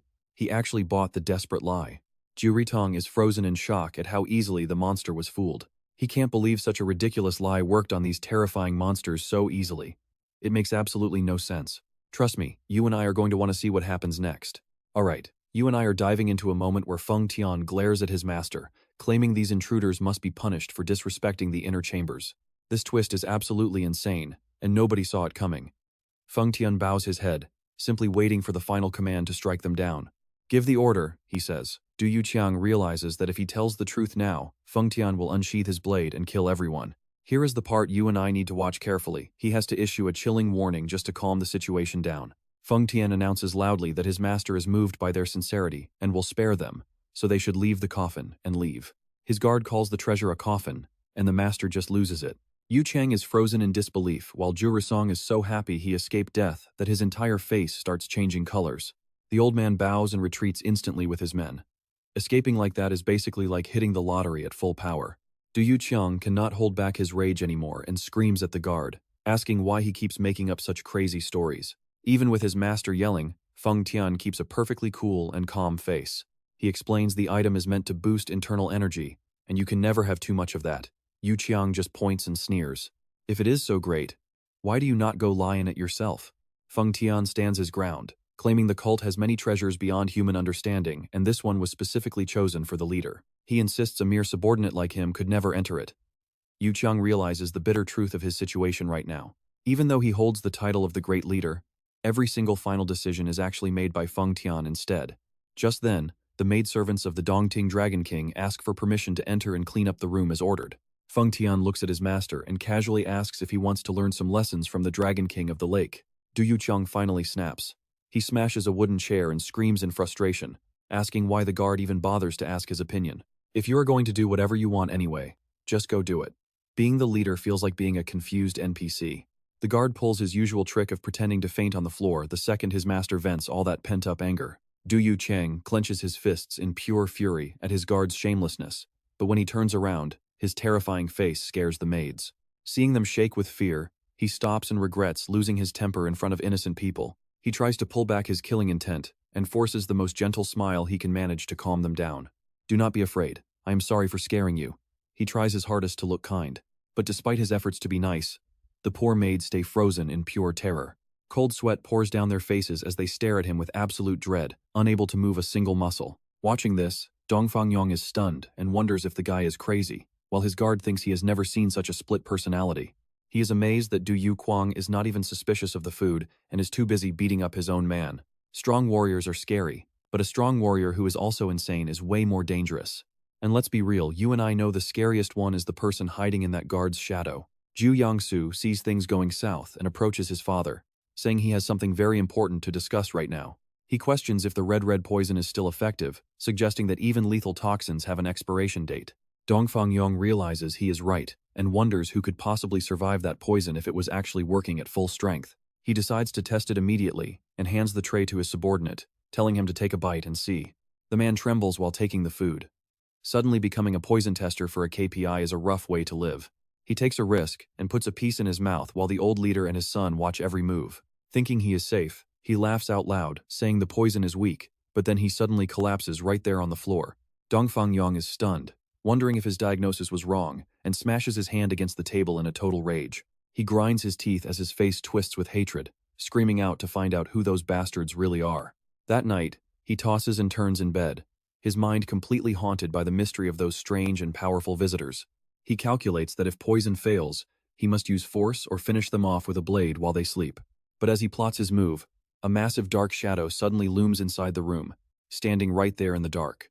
Dongfang Yong wakes up in shock as a loud explosion shatters the wall. He stammers in fear at the man before him. "Why are you doing this?" he asks. Feng Tian steps forward, radiating a suffocating killing intent that freezes the very air. "Trust me. You and I know the reason, just look at that smashed door. Stick with me, you and I are about to see what happens when you cross the wrong guard." Dongfang Yong wakes up trembling, staring at the shadow looming over him while stammering out a desperate why. Feng Tian's eyes glow with a terrifying light as he coldly asks if the reason isn't obvious since the gate has been completely obliterated. Outside, panic erupts as the subordinates scramble to carry the heavy coffin inside. They can feel the situation spiraling out of control, and their terror is visible. Drenched in sweat, the old fortress lord begs for his life. Feng Tian looks down with pure disgust. He growls that if his master didn't hate trouble, everyone in this place would have been corpses a long time ago. Dongfang Yong stays face down on the floor, silently swearing he will never do anything this stupid again. Seeing him broken, Feng Tian lets out a cold smirk. "This attitude is barely acceptable. You still have some value to me, so I will let you live today. Survival here is a complete coin toss." Just as the old man breathes a sigh of relief, Feng Tian bloodlust suddenly explodes. Now watch this. Feng Tian doesn't just warn, he destroys. He hammers a lightning-fast fist into the lord's face, sending blood spraying everywhere. A brutal rain of strikes follows. It is a relentless assault that leaves the old man zero chance to fight back. Bones snap and pained groans fill the dark room. He said he was spared, then gets hit with a lethal combo. The boss just pulled a total 180. Dongfang Yong lies motionless in the wreckage, his broken body twitching. Feng Tian glares at the pathetic heap under his feet and mocks him for trying to play dead. He leans in close to deliver one final, bone-chilling warning. Never let your actions or words disrespect the master again. One small mistake, and you are a dead man. Remember, his life is your life. The room falls into a heavy silence, broken only by the old man's sobbing. A woman rushes over to tend to his wounds, whispering how lucky he is to still be breathing. She shivers, remembering how she prepared to die before receiving a secret telepathic order from that monster of a guard. Feng Tian stands tall with his massive sword, looking down at the shivering man and stating his cold terms. If you know your place, I will spare your life. Dongfang Yong can only lie there, knowing every word of that threat was the absolute truth. He realizes it is better to never provoke that mysterious young master if he wants to keep living. The image of Du Chang standing proudly on the dragon boat serves as a grim reminder of their terrifying power. Let's be honest, you and I wouldn't want to be in his shoes. The giant boat continues cutting through the Yangtze River. Inside the luxury cabin, Du Chang calmly enjoys tea with Feng Tian. He notes the food on this river route is excellent, nothing like the poisoned trash he dealt with in the Green Forest. Thinking back to the defeated Green Forest bandits, he smiles knowing they won't find peace anytime soon. Suddenly, his eyes sharpen with killing intent. He senses a powerful presence closing in on their position. Outside, the Green Forest King and son Ruolan have arrived. Relaxing tea time just turned into a boss warning. The Green Forest King enters the hall with an air of absolute authority. Dongfang Yong rushes to greet him. They share a powerful handshake. The resulting pressure is so intense it leaves the surrounding subordinates shaking in their boots. This meeting will decide the future between the two factions, as the powerful leaders walk side by side. In the quiet, the king leans in to whisper a question. Hey, Feng Tian beat the hell out of you, right? Dongfang Yong's face goes dark with pure frustration. The king sighs in sympathy, telling him not to feel bad because he got thrashed by him too. That confession actually makes the old man laugh, feeling slightly better. The king looks ahead and notes that the master and his guard are waiting just inside. He orders everyone out except the elder. Shared trauma really does make for the best support groups, doesn't it? The king bursts into the room, frantically asking if his lord is doing okay after the journey. Du Chang sits calmly, surprised to see this annoying man show up here. Before he can react, Sun Ruolan rushes in for a hug. Are you all right? Du Chang pushes her away, telling her to back off. And that's where we leave it, trust me. This dynamic is only going to get crazier. All right. Stick with me, you and I are about to see what happens when a legend loses his patience. Seeing Feng Tian standing tall, the girl waves cheerfully. Wow, Lord Feng Tian fell. It's been forever since that happened. But his response? A lightning-fast strike that slams into the floor, leaving the room buried in dust. The guard glares and roars out. My master ordered silence. How dare you people just barge in here? He radiates a suffocating bloodlust, reminding them that he already warned them to stay exactly where they were. One greeting was all it took to get a physical shut-up from him. The Green Forest King quickly bows his head, looking completely sincere. When you were with us, I didn't realize it. But now that you're gone, I see your presence was a massive blessing. Hearing that empty flattery, Du Chang narrows his eyes in suspicion. Huh? Weren't you too thrilled when I left? He vividly remembers the father and daughter duo celebrating the moment he vanished. Seeing the tension rise as Feng Tian draws his blade, Du Chang coldly demands, Enough. Tell the truth. Why are you really here? If you keep wasting my time with nonsense, you won't get a chance to regret it. Under that crushing pressure, the Green Forest King starts shaking and confesses, Please, forgive us. Our Green Forest is being forced to join a subjugation team. Their constant flattery is exposed on the spot. This news gives Du Chang a serious headache. He thinks to himself, a Green Forest subjugation team? This is getting way more complicated than I expected. Now pay attention, because the stakes just hit a whole new level for our main character. He's surrounded by assassins, demonic cults, and now a massive subjugation team is closing in. Sensing his master's concern, Feng Tian grips his sword tighter and suggests they should just finish these people off right now. He reasons that once a subjugation team moves out, it will involve countless top-tier masters on a massive scale. For this extreme guard, killing everyone from the Green Forest to silence them is the best way to avoid future trouble. Du Chang's eyes burn with killing intent as he growls, Green Forest King. The old leader turns pale as a ghost, waiting for orders. In an instant, the cold edge of Feng Tian's blade is pressed right against the old man's throat. Du Chang stares into the distance before giving his command. Never lower your guard. Keep yourselves hidden and stay sharp. Remember, he warns, if you get caught, you'll experience the terrifying speed of Feng Tian's sword firsthand. Hearing that, the Green Forest King breaks into a cold sweat. He drops to his knees, thanking the master for his incredible mercy. The subordinates behind him all shout in unison, Long live the master! Their voices echo through the space, surrounded by the sound of rushing water. In another room, Dong Fangyong laughs mockingly. Haha, unbelievable. I really did not expect the Green Forest King to be shouting, "Long live the master." He mocks how natural Sun Wu looks, begging for his life, wondering if the old man would just play dead if Feng Tian attacked. You and I both know that karma hits hard and fast for big talkers. Suddenly, a loud noise startles his subordinate, making him snap. You idiot!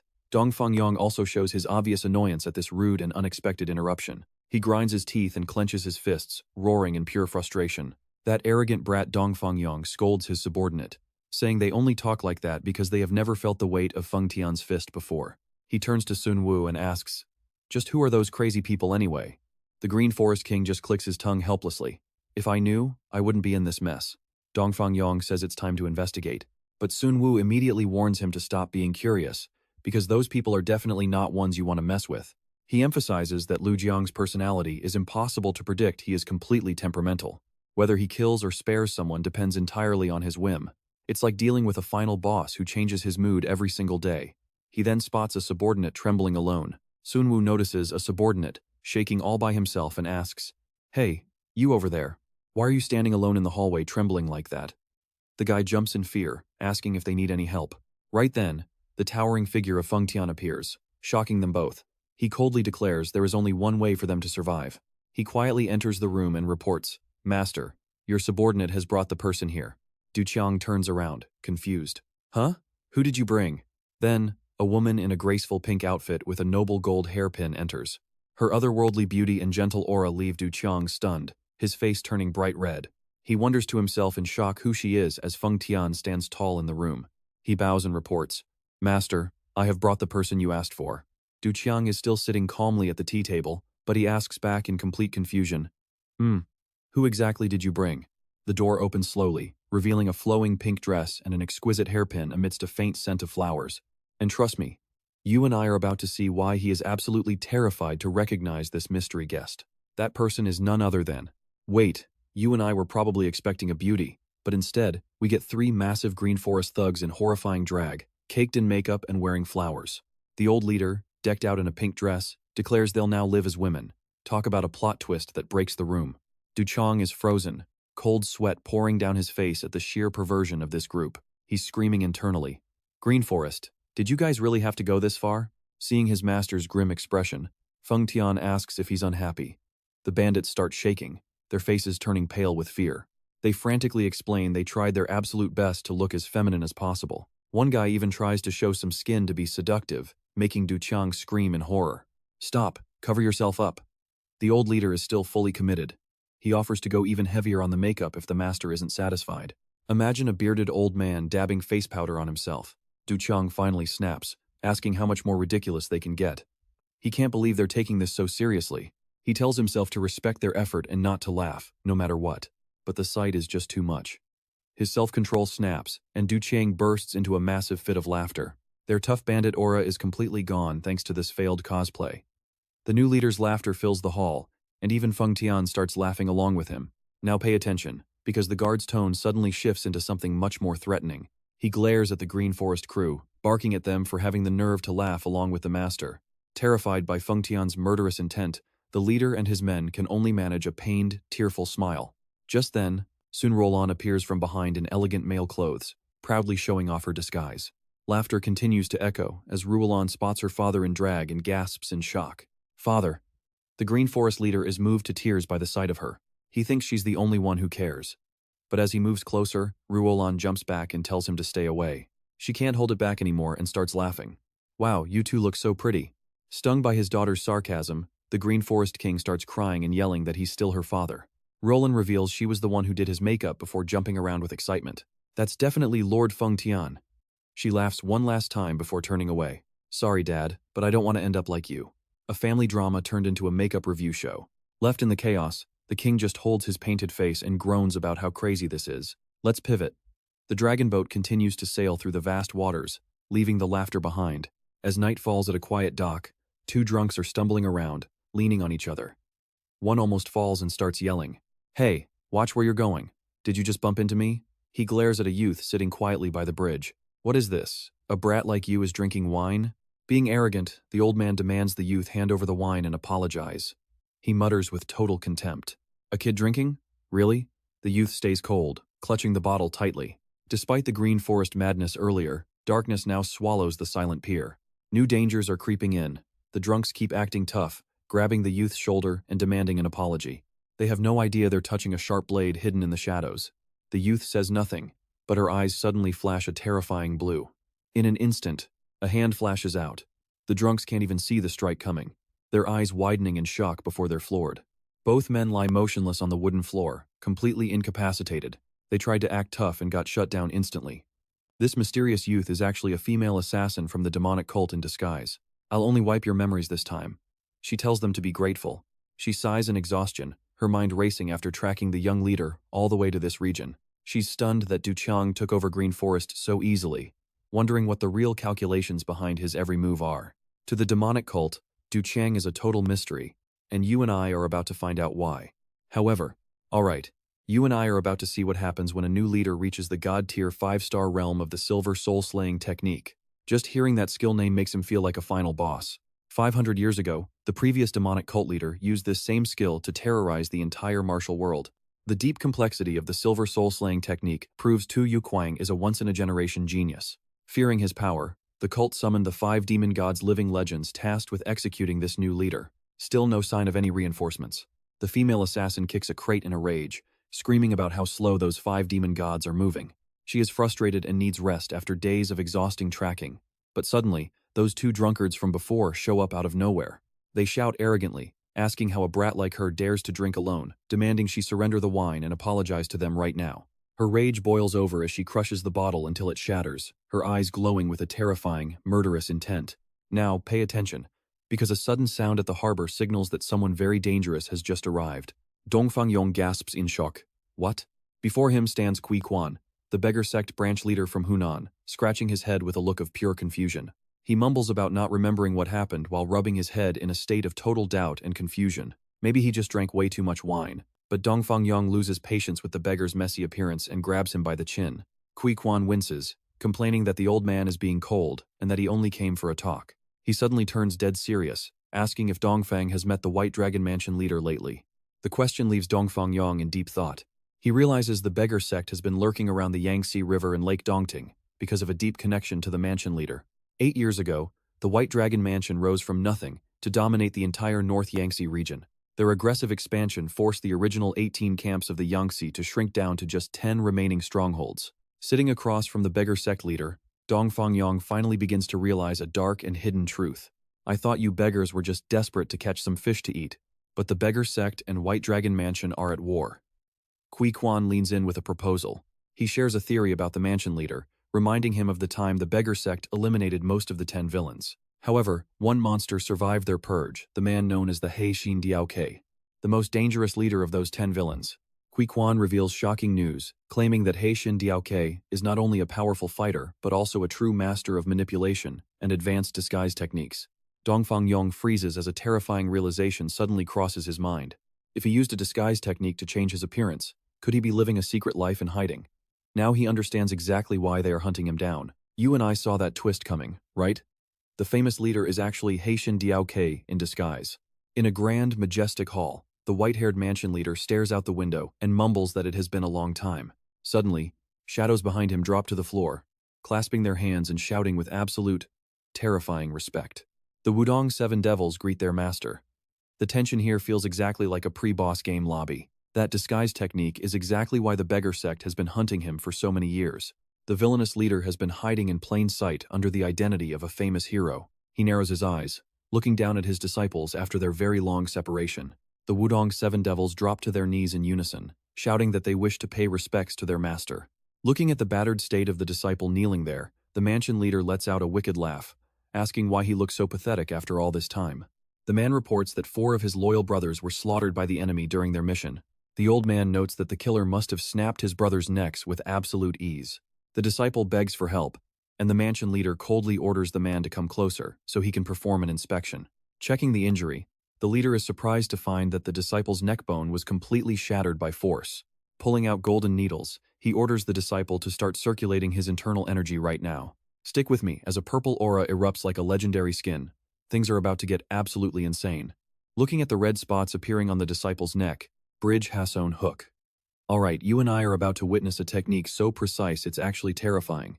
The old master wonders how anyone could execute such a flawlessly sophisticated ritual. With one sharp strike, he breaks the seal. A loud crack rings out, and the twisted neck snaps back. Thank you, master. The boy kneels in joy, but the palace master's eyes turn ice cold. He demands an answer. Tell me exactly who did this to you. The Black Dragon gang is gone. Everyone is dead. It was all the work of one man, Feng Tian. Feng Tian? He's back? The master only heard the name from a survivor of that bloodbath. The way Feng Tian used corpses to build a human fish formation on the river is pure nightmare fuel. The underlings are furious. How dare someone challenge the White Dragon Palace? They swear Feng Tian is a dead man walking. Bridge #2 tension builder. Now pay attention, because the master's reaction isn't what you'd expect. He actually starts laughing. The disciples are confused. Is a gift just code for a brutal execution? They bring out trays of shimmering gold, shouting that they understand his hidden intent. But his chest is burning. He tells them to take the gold and find a doctor immediately. He wants to live. We cut to the river, where Du Qiang and Feng Tian approach a lonely, jagged island. Feng Tian points toward the shadow. That's where the second phase of the plan is hidden. Then he drops a bombshell. Master, you have to dive down there alone. Du Qiang is suspicious. Why lead the way before but abandon him now in such a dangerous place? It feels like a total system betrayal. The red flags are flying everywhere. Feng Tian explains there's a strict barrier here. Anyone with demonic energy can't enter. Du Qiang is stunned. Why would a demonic sect plan a mission that bans demonic arts? A dark thought crosses the new leader's mind. Is this a trap by the righteous sects? The first location allowed demonic energy, but this one is the opposite. Bridge #3, the pivot. You and I both know this is a total mess. It's like a glitched game update. Standing before the secret, Du Qiang wonders, what was my father really planning? Why choose righteous martial arts? Feng Tian just bows his head in mysterious silence. I know nothing. I only follow orders. I'm truly sorry.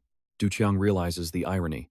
This place forbids demon. Since the Asura Heavenly Demon used Soul Kill to rule, everyone assumed Silver Soul Kill was evil too.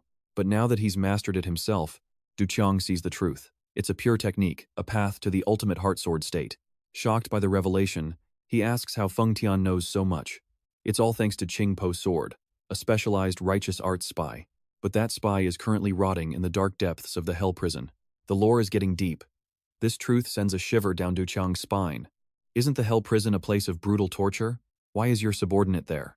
He demands to know why Feng Tian would lock his own man in such a nightmare. Feng Tian shrugs. The guy knows too many secrets, and he's too weak to defend himself elsewhere.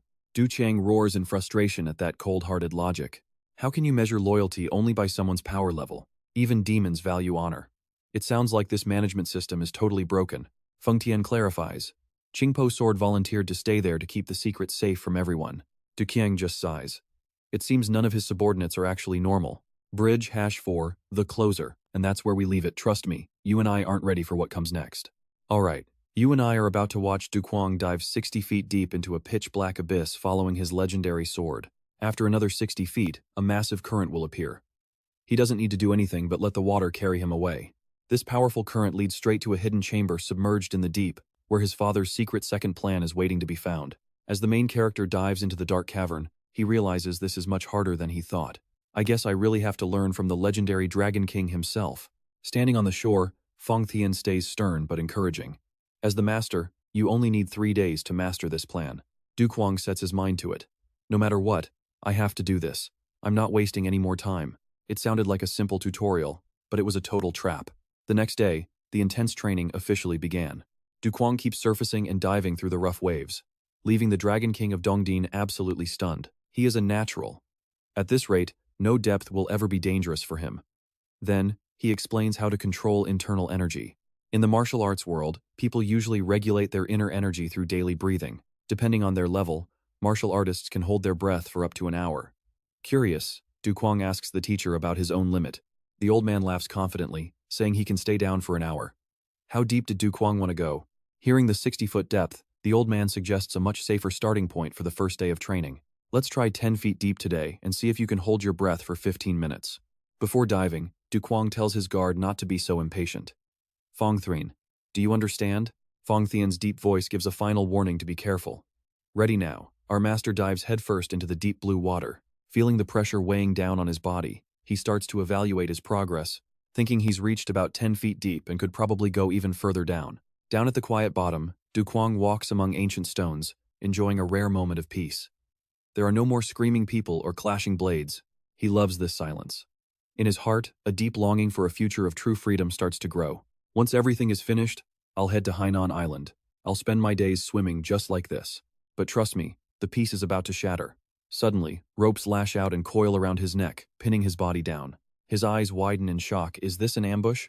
Shadowy figures emerge from the murky water, surrounding the new leader. Cuong grits his teeth in frustration, wondering who these people are. Fighting underwater is too much for him right now. He decides he needs to swim to the surface as fast as possible. But immediately, another rope strikes like a venomous snake, wrapping tightly around his leg. The rope snags him while the enemy spams crowd control to keep him from breathing. They want him dead at the bottom. Cuong screams in his mind that he can't die like this. He refuses to give up. Despite being trapped, he spins around and blocks a lightning-fast strike from a white-haired old man rushing him. Facing those murderous eyes, Cuong moves like a flash, grabbing the old man's arm to lock him in place. He channels every ounce of energy into his palms, unleashing the red flood hand cannon technique, creating a massive explosion of power under the surface. The powerful shockwave rips through the water with terrifying force. The blast sends the old man flying back. He blacks out instantly, drifting away into the murky, dark water. Cuong thinks he needs to escape now, but that deadly noose is still tightened around his neck. He's stunned that anyone could get behind him so fast. With his lungs screaming for air, his only thought is that he's reaching his limit. I know what you're thinking, this is the ultimate game-over moment for our hero right here. Calling out for Confronting in his mind, everything starts to fade as darkness finally takes hold of him. Back on the big ship, the old man approaches Confronting with some urgent news to report. The White Dragon Mansion has sent messengers, but the cold guard simply says, that's none of his business. Parallel drama here, one guy is drowning while the others are just having a casual strategy meeting. He explains they are furious about the whole mermaid ship incident from before. They are even demanding the surrender of Dang Vo Kuk along with Confronting and his student. However, beneath his respectful act, Dong Phuong Vin is secretly planning to use Confronting to destroy the White Dragon Mansion. So what do you and I make of this? Snakes in the grass are everywhere, and poor Cuong has no idea he's just a pawn. Alright, stick with me as we dive back into a world where loyalty is a lie and power is everything. But the guard plays it smarter, ordering the Yangtze Waterway Fortress to wipe out the White Dragon Mansion instead. The old leader freezes, asking if he heard right. Feng Tian coldly reminds him that soon, the entire world will kneel. The Dongting Dragon King turns pale. He mutters in fear, realizing something is wrong. His eyes fixate on a bamboo tube bobbing strangely beside the ship. Feng Tian squints at the strange object, wondering how a bamboo tube can float vertically without anyone holding it. The leader tries to blame the current, but he realizes something is dead wrong when the tube suddenly shifts. He panics, noting it was upright just a second ago. When the signal shifts, the tension becomes absolutely suffocating. A terrible omen fills his gut. The Dragon King screams in terror. With this current, there is no way that should happen. Uncle Gong is in danger. Now pay attention, because deep beneath the surface, Tu Duqiang is being dragged into a watery grave by two assassins. The killers gloat, thinking their mission is finally over. All they have to do now is vanish into the shadows. Suddenly, a blinding light tears through the murky depths, sending a wave of pure terror through the two attackers. Realizing they have been spotted, they scramble to escape as a figure charges toward them with terrifying, godlike speed. They were busy celebrating, but someone just crashed their little party. It is Feng Tian, diving like a human arrow to save his master. One assassin refuses to let the target escape. A massive explosion of internal energy erupts at the bottom of the lake, sending shockwaves that blast everything away. Through the cloud of bubbles and silt, Tu Duqiang vanishes. The enemies are left completely disoriented and staring into nothing. He is gone? Then a bone-chilling voice echoes from right behind their backs. You actually thought you could beat me in the water? The assassin turns, but it is already far too late. Tu Duqiang strikes with lightning speed, unleashing a flurry of underwater blows that leave his opponents completely helpless. He vaults out of the lake, landing softly on the deck of the dragon boat without making a single sound. You and I can see the shock on the Dragon King's face as Tu calmly stands there after the fight. I hit their pressure points, he declares. The old leader shudders, paralyzed by the sheer power he just witnessed. Back on the deck, Tu Duqiang coughs violently, forcing the lake water out of his lungs. His face shows the toll of the battle. Feng Tian rushes to his side, frantic with worry. Master, are you all right? How are you feeling? He waves him off, breathing heavily. I am fine, I just swallowed some water. Feng Tian insists that he rest. Master, you need a break. Climbing out and coughing up your lungs is a bit too much survival for today. Immediately after, the guard turns his gaze toward the water. His eyes go cold as he roars out an order. Dongting Dragon King, pull their teeth out. Terrified, the leader scrambles to follow, dragging the assassins onto the boat. Feng Tian looks at his blade and mutters, "Actually, never mind." Without a shred of hesitation, he swings his sword in a sharp arc, ending the long-haired assassin's life instantly. The order was cancelled before it even finished. The remaining bald assassin stares in horror, his face turning ghostly pale. Even the Dongting Dragon King trembles, watching a dangerous foe get taken down in a single, effortless strike. Feng Tian looms over the lone survivor, casually noting that one person is enough for a little interrogation. He glares at the shaking man, demanding to know the truth. "Where did you come from?" Despite the overwhelming fear, the assassin tries to stay stubborn. He grits his teeth and refuses to speak. "No matter how much you torture me, I will never talk." All he gets is Feng Tian's cold laughter. "Ha ha ha!" The guard slams a steel-like hand onto the man's head, unleashing a terrifying red energy.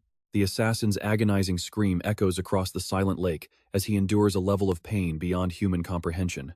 Amidst the brutal torture, Feng Tian's eyes glow with a menacing light. He gives a simple command. "Speak."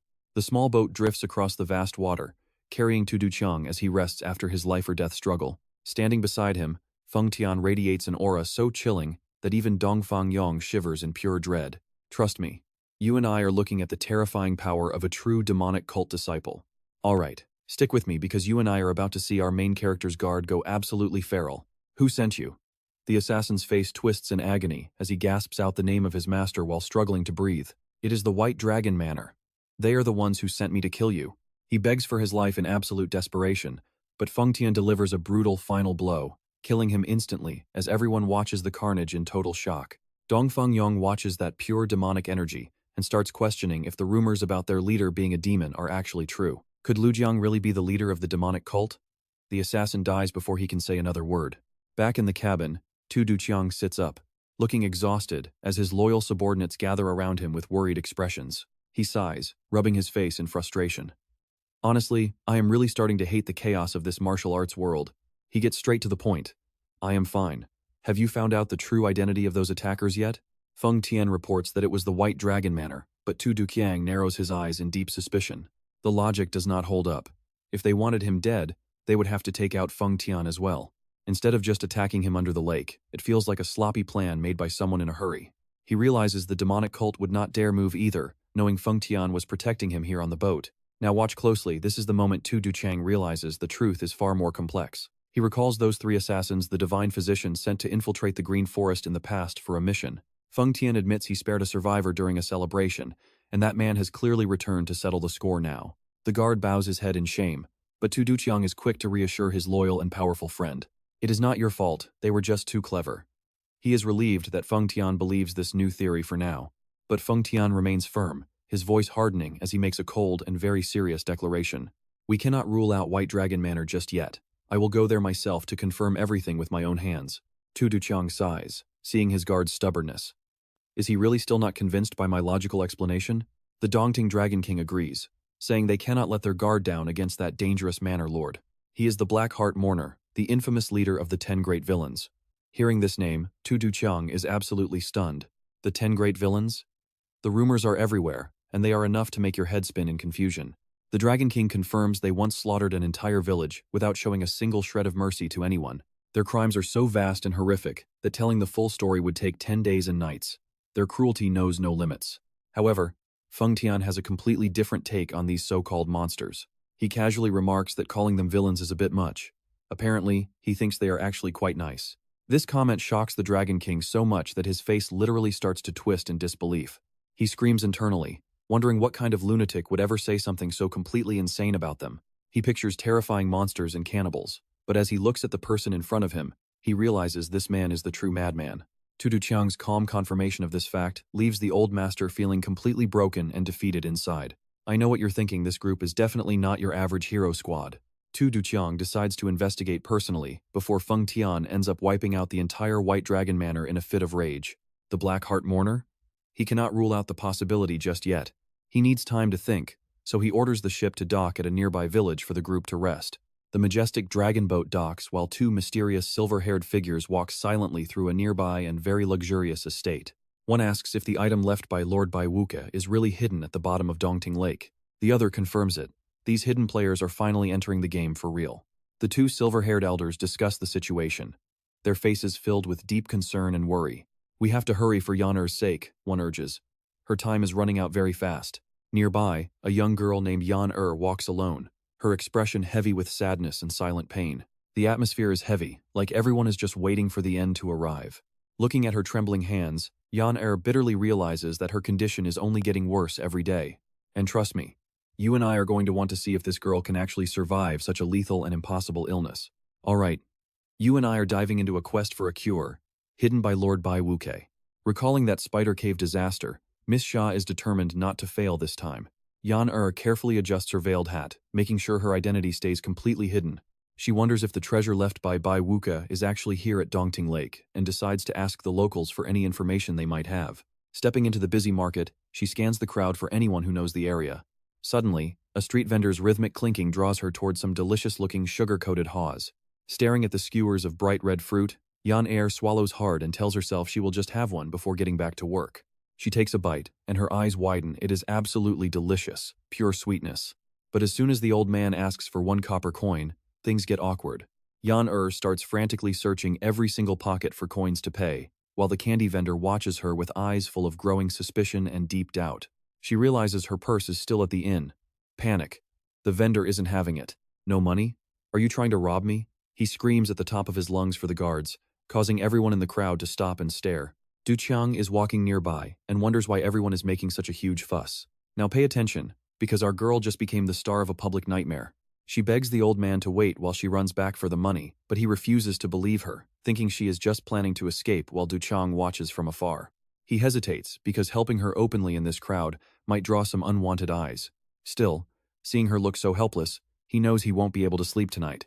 He steps in, places a hand on her shoulder, and hands over the money. Give me another skewer and keep the change. A hero moment if I ever saw one. Du Qiang breaks the tension and walks off, leaving Yan-er to quickly follow behind. On the bridge, she bows deeply. Thank you, great hero. I must find a way to repay you. Du Qiang just smiles and waves her off, saying it was really no big deal. Even so, the girl refuses to take no for an answer, and in her excitement, she accidentally bumps into him, leaving both of them feeling a bit embarrassed. Yan-er turns bright red, quickly apologizing for being so clumsy and disrespectful. Suddenly, a child runs by and knocks Yan-er off balance, nearly sending her to the ground before Du Qiang reaches out and pulls her close to steady her. He gently pulls her close and says, "Be careful, the crowd is getting quite thick." Looking at his handsome face from inches away, Yan-er feels her heart skip a beat. She can only mumble a shy thank you, her mind racing from that sudden contact. Du Qiang insists it was just a coincidence and walks away into the night. Later that night, under the moon, she regrets letting her mystery hero leave so soon. You and I both know that feeling one missed connection that stays on your mind. Meanwhile, Du Qiang's boat drifts silently down the river under the glow of flickering lanterns. He gazes at the massive fortress ahead and whispers a confirmation to himself. There it is, the White Dragon Manor, my dangerous and mysterious final destination. Standing on the deck, he looks at the brilliant architecture and whispers, "Is this it?" The White Dragon Manor looms ahead, a majestic palace built right in the lake's center. High up on a balcony, a hidden figure silently watches as their boat draws near. Feng Tian approaches to report that the White Dragon Manor has arrived to meet them, just as a powerful voice echoes out demanding that the Dragon King stops right there. A woman with purple hair and a dual blade appears, looking incredibly smug and dangerous. She mockingly asks why the Dragon King is visiting this late without any proper notice. This is Bai Nasha, a deadly manor elite. The Dragon King keeps his composure. He stands his ground, stating he has a critical message that must be delivered to the manor lord in person, and demands that she shows them the way. She laughs in his face, calling his sudden demand for a meeting peak disrespect. She continues to taunt him, causing the Dragon King to grit his teeth in rage. He keeps his cool for his companions, but trust me, this confrontation is just beginning. Alright, you and I see a sinister plan take shape. If he can bait Feng Tian and Lu Jiang into an all-out fight, wouldn't the White Dragon Manor be completely wiped out? No sooner said than done. He suddenly roars in fury. I was being polite to you. Looks like you have a death wish. The bait is set, and he is just waiting for the explosion to happen. Bai Nasha flinches, drawing her blade to defend against the sudden shift in energy. The Dongting Dragon King smirks, convinced that a single spark is all his plan needs to succeed. But before he can stir more trouble, Feng Tian strikes him down. The Cold Guard warns him that Lord Jia Long hates noise. Watching this bizarre scene unfold, Bai Nasha just stands there, completely frozen in shock. Du Qiang gives a small nod of approval. Feng Tian then calmly announces he wants to settle this gracefully. We didn't come here to massacre your people, so you can relax, he states firmly. Just take us to the White Dragon Manor, Master.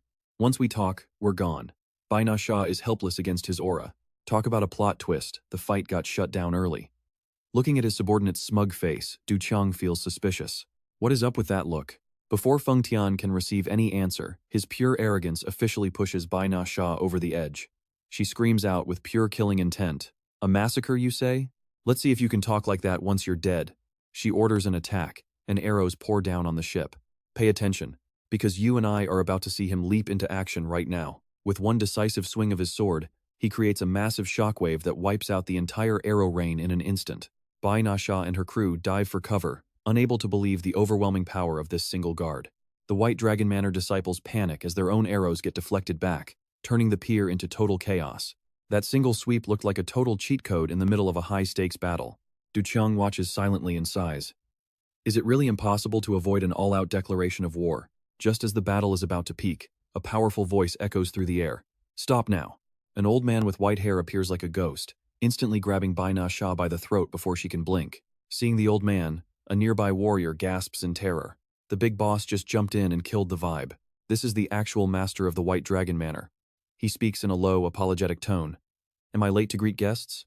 Please forgive me for not keeping my subordinates under better control. Witnessing this legendary leader act so humble, Feng Tian worries this excessive kindness is just a distraction. The guard arrogantly thinks the old man finally recognized the Demon Lord's majesty and is kneeling like a common insect. Du Qiang glances at his subordinate and asks a sharp question back. Is that really what you think? You and I know he needs to investigate the truth of this entire situation, so he looks at the master and accepts his kindness. The White Dragon Manor Master leads the group into a majestic tower that glows brightly against the dark night sky. Once inside, he unexpectedly drops to the floor in a humble bow. Du Qiang sits high, judging this over-the-top politeness. He tells himself that a man who knows etiquette this well couldn't possibly be the one who sent assassins. To settle the matter, he looks the old man in the eye and asks, Manor Master, did you send men after me? Completely shedding his polite act, the old man looks up with a sinister, cold gaze and admits it. Yes. That answer leaves Du Qiang completely stunned. He never expected the man to calmly admit he paid such a high price to hire elite killers for his life. The Manor Master remains absolutely cold. He mockingly asks if Du Qiang is ready for the next gift. Remembering how he almost drowned, Du Qiang snaps. You bastard! The old man silently pulls a strange weapon from his sleeve and declares he will deliver this gift personally. Sensing the deadly intent, Du Qiang roars out a command. Kill him right now, Feng Tian. Instantly, the guard lunges forward like a whirlwind with his greatsword, making the old man's eyes widen in shock. He admitted to the assassination, and now he is going full villain mode. Feng Tian delivers a thunderous strike that tears the floor apart, but the old man dodges with insanely fast footwork. He spins mid-air, releasing a swarm of glowing red silk threads that radiate a lethal, suffocating aura. A subordinate recognizes the technique as the Crimson Silk, the secret weapon of the Black Heart Fisherman. Despite the danger, Feng Tian's eyes burn with rage. We watch his final powerful swing. Alright, you and I are about to witness some insane swordplay as he shreds through that poison silk. The Manor Lord can't believe it, gasping in shock that his ultimate red brocade silk was dismantled that easily. Feng Tian doesn't give them an inch to breathe, diving from the sky with a lethal blow that triggers an earth-shaking explosion, shaking the entire manor to its core. Deep in the rubble, the old man scrambles back, his face completely twisted in pure, unadulterated terror. He screams for mercy, throwing out a desperate last-ditch offer just to keep his head on his shoulders. Wait, you don't like my gold and jewels? Du Qiang narrows his eyes, not buying this sudden offer of riches for even one moment. Sensing something is off, he immediately barks out a command to stop everything right there. Feng Tian pulls back his killing intent instantly, leaving the Manor Lord drenched in sweat and shaking while he tries to explain. Sitting tall and imposing, Du Qiang demands the truth. Start talking, White Dragon Manor Lord. Right now. He glares with a cold warning if the old man tells one more lie. His life is forfeit on the spot. Under the crushing pressure, the old man claims he only sent his men to offer up his most rare and precious treasures. Now, pay attention here, this bribe is about to flip the whole situation on its head. But Du Qiang isn't stupid. He asks why his men attacked if they were supposedly bringing gifts. The Manor Lord kowtows frantically, lying through his teeth that it was a secret surprise he didn't want his own subordinates to know about at all. He plays the weakling card, swearing he would never dare to oppose someone so powerful. Du Qiang slams his hand down. You send gifts while plotting our deaths? What kind of game is this? He declares that if he'd known the old man was this two-faced, he would have wiped him out long ago. That's when Feng Tian steps forward, grabbing the old man's head and coldly stating that he is the one taking over this talk now. I know who you really are now, you pathetic old fraud. That excuse was garbage. His aura explodes, shattering the wooden floor beneath his feet in a display of pure rage. You dare be disrespectful to my master? Do all of you really have a death wish or something? He glares at the trembling old man, stating that absolutely no one is allowed to wear a disguise while meeting his lord. The secret is out. I understand now. With zero mercy, Feng Tian uses raw force to rip the high-level disguise mask right off his face. As the fake skin tears away, the true leader is revealed. It's none other than Heixin Diaoke, the Black Heart Angler. The top-ranked villain of the 10 Great Evils stares back with cold eyes, his true identity exposed while he kneels on the floor. Du Qiang studies that long beard and those cunning eyes, taking in every detail of this monster before him. He confirms it. This man is indeed the infamous leader of the 10 Great Evils. The ugly truth is finally out. The legendary White Dragon Manor Lord was actually one of the most notorious villains in the entire martial world. Du Qiang turns to the Dragon King of Dongting with a look that demands immediate answers. Trust me, you and I did not see this massive plot twist coming today. The Dragon King bows low, promising to tell his master everything. Du Qiang moves in closer, pressing for the truth. Tell me why you kept it a secret that the Black Heart Angler was sending all that gold. He coldly exposes the entire hidden scheme right there. It makes absolutely no sense to give up a mountain of treasure just to save one boat unless you are trying to kill someone else. Silence fills the room as the Dragon King realizes there's no way to talk his way out of this. Du Qiang loses his cool, slamming his hand down. You snake, if you were honest, we wouldn't be here. The new sect leader's fury makes the room shake. He mocks them, saying the entire White Dragon Manor nearly became a sea of blood. He roars at the shivering Black Heart Angler. My master has already moved. Why are you still standing there like a statue? The villain is completely broken now, collapsing onto the floor in absolute, soul-crushing shame. Du Qiang turns his back. Fine, I'm done here. But he leaves them with one final steel-cold warning. From this day forward, the White Dragon Lord is banned from ever setting foot near Dongting Lake. He rejects every single gift, calling those offerings nothing but a useless distraction. While the villain wonders if he is safe, Feng Tian looms behind. The stone-faced guard appears like a ghost, radiating enough killing intent to freeze the air itself. And that's where we leave it. Make sure you don't forget a single word. All right. Stick with me. You're about to see Feng Tian unleash a gaze so deadly it'll give you chills. Next time I see you, don't expect any mercy. Barely escaping with his life, he turns around only to see the boss standing right behind him. Standing silently in the empty room, Blackheart Angler stares at the cracked floor, still shaken. He knows he can't stay here and walks away, plotting something dangerous. If he is right, the identity of those who just left is absolutely terrifying. A lesson he won't forget, going from top boss to pure terror. He bursts into the secret chamber where his 3 disciples are still paralyzed. One asks tearfully why their master would use demonic arts on them, but only the sound of cold footsteps answers. He roars in fury. Shut up! Do you have any idea who you were trying to kill? Hearing him mention Feng Tian, a terrified disciple asks about that monster of a bodyguard. Fury explodes as he delivers a thunderous punch to the face, screaming, "Still haven't figured it out yet? You useless trash. Now pay attention." Because he is about to realize he just messed with someone who rivals the greatest under heaven. He explains that Feng Tian's sword intent carries a terrifying demonic aura, something the martial world has never even heard of. With power that insane, he is certain there is only one place someone like that could serve the demonic cult. The demonic cult is so massive, it would take every master from the righteous sects combined to match it. And even then, they would only barely stand a chance. The news sends the disciple into a panic. He would rather be hunted by the beggar gang than face that evil force. He gasps in despair, the demonic cult? No way. Seeing his men still haven't grasped the gravity of the situation, the palace master makes a dark decision. He tells himself he has to take them out immediately before anyone catches him linked to this mess. Without hesitation, he grabs the disciple's head and ends him as a scream echoes through the room. Mentioning the demonic cult breaks their spirit instantly. Blackheart Angler clicks his tongue, regretting that his rush ruined the whole plan. Beneath his feet, a disciple lies completely still, with the haunting sound of crushed bones filling the room.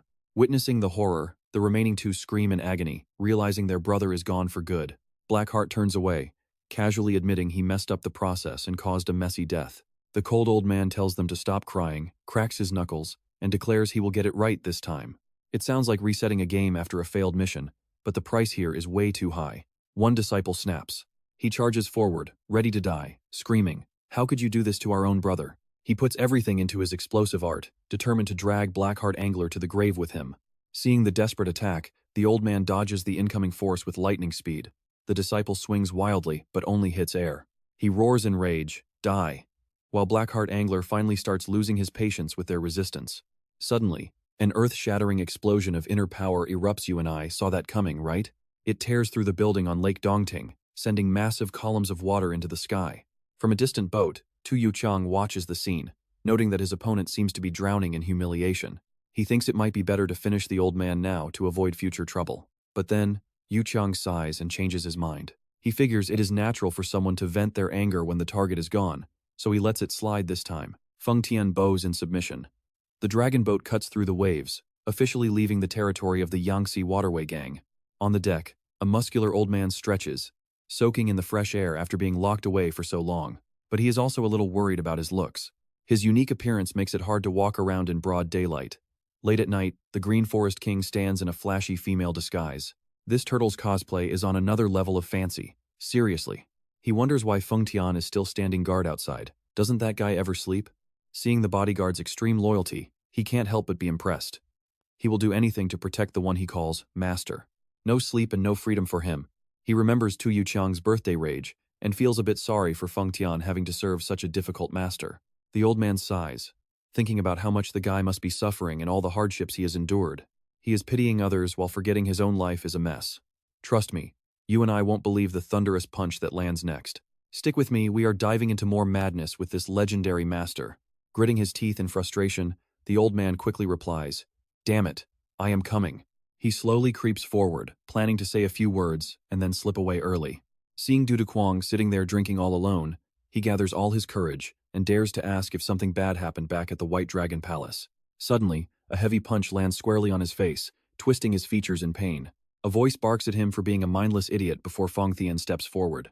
He reminds him the master just showed his absolute dominance by smashing a chair over the Eastern Sea Dragon King head. The old leader clutches his face, cursing himself for being such an annoying busybody.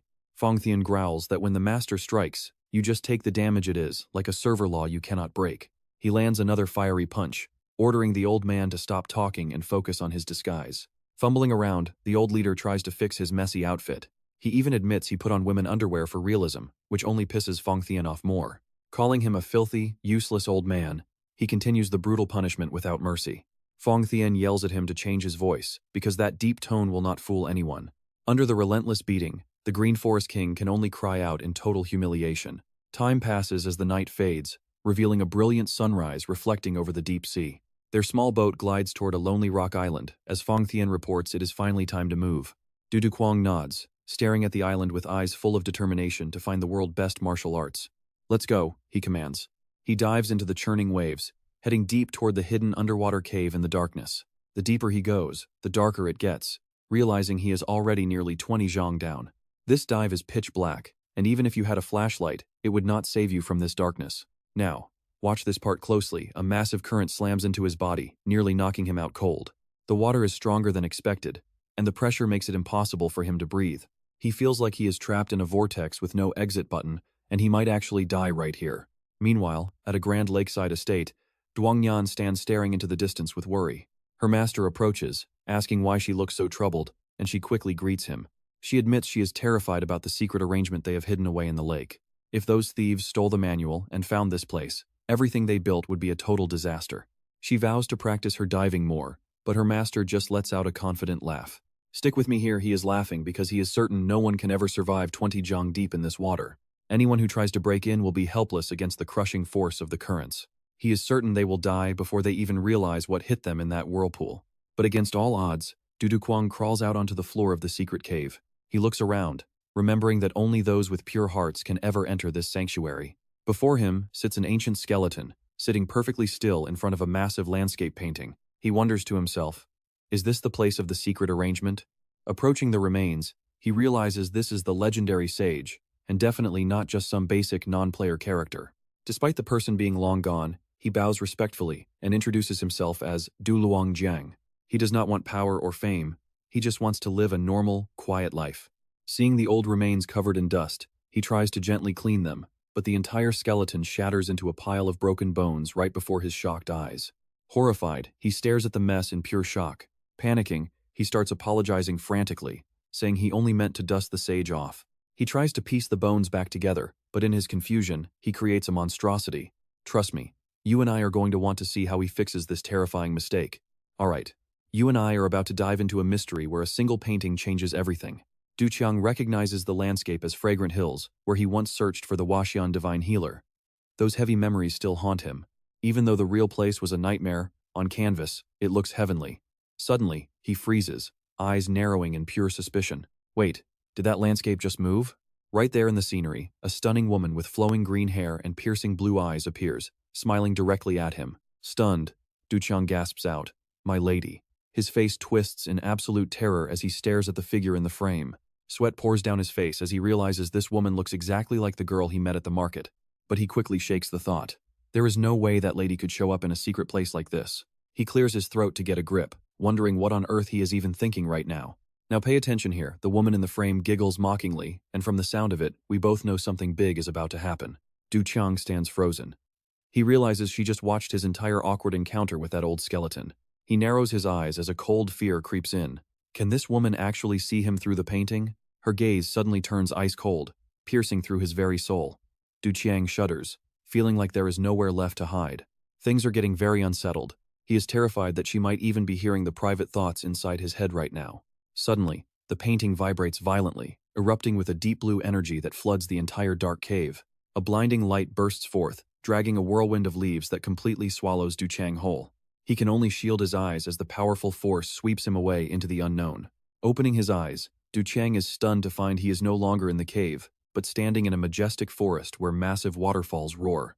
Right before him, the mystery woman sits calmly on a rock, looking at him with pure authority. He holds his breath, confirming this really is the same woman from the painting just moments ago. Meanwhile, in an ancient room, Yan anxiously asks her master if she has to enter the painting. The silver-haired master gives a silent, heavy nod. Yan wonders how a normal person could possibly step into a world made of ink. The master calmly explains that the gate opens based on one's martial talent, so there is no need to worry. He strokes his beard, calling Yan a once-in-a-millennium genius who will likely succeed in 5 or 6 days. Curious, Yan asks how long it took the legendary star, Bai Wuke, to do it.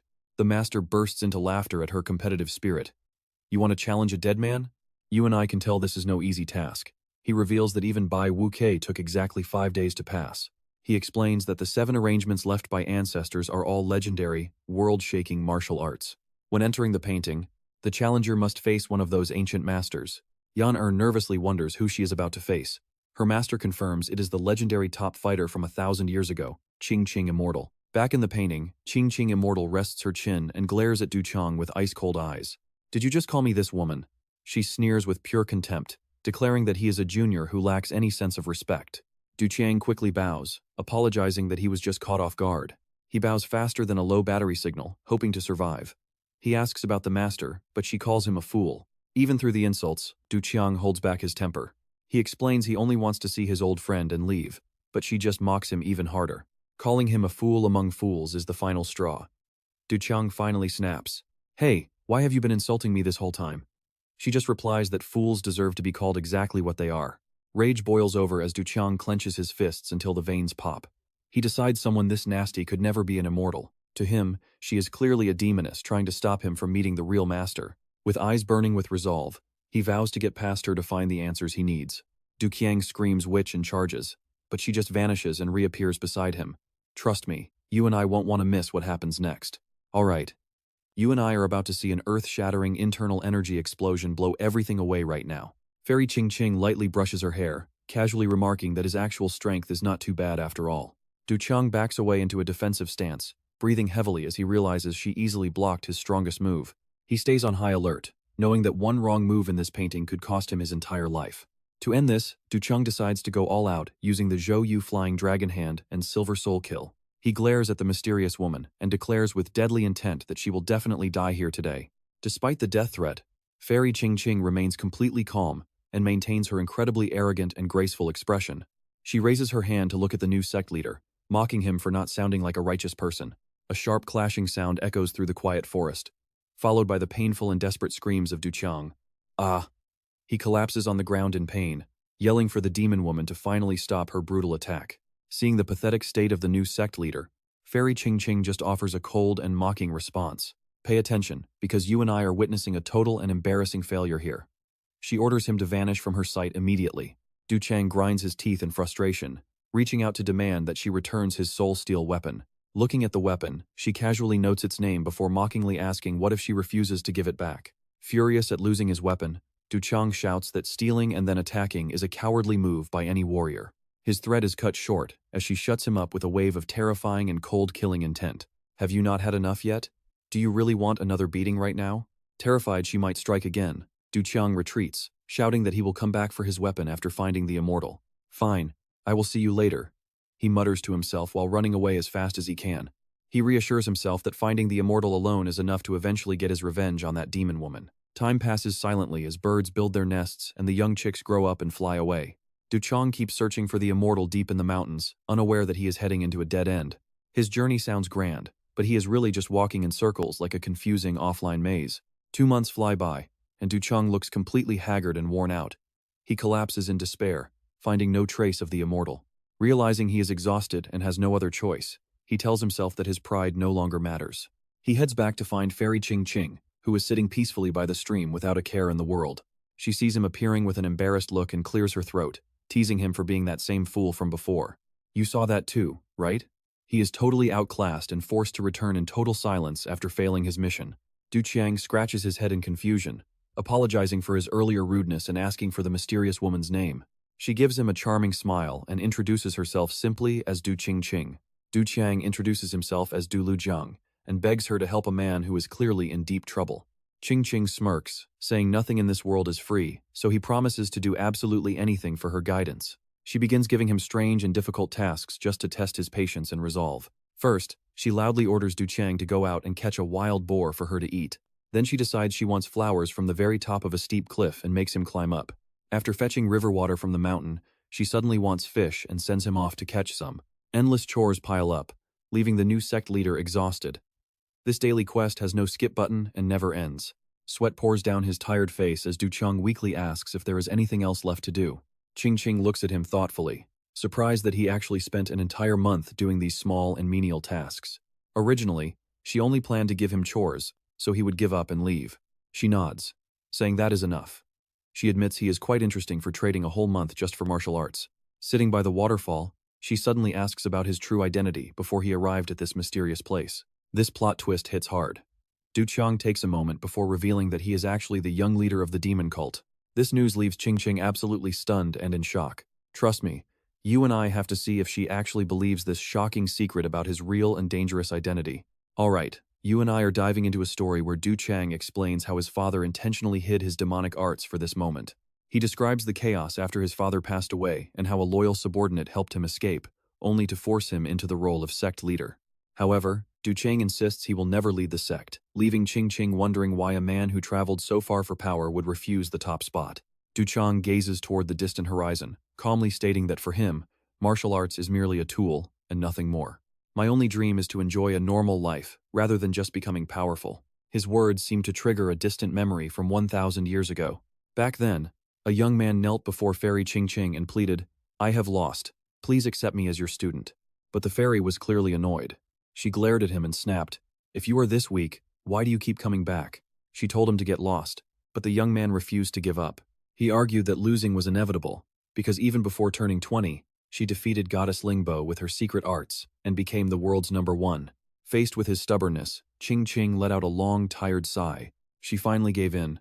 "Fine, I will accept you." The situation flipped faster than anyone could possibly track.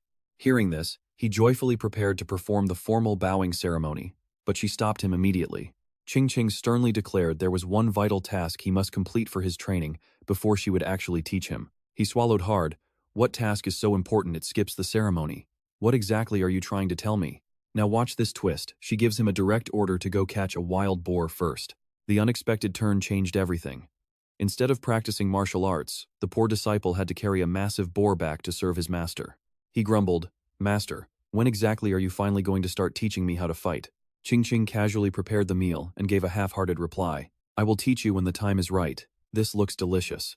Summer passed with the sound of cicadas, and he had to climb steep cliffs to pick fruit instead of flowers as requested. He complained bitterly about the hard labor and kept asking when he would learn martial arts. But his master remained indifferent.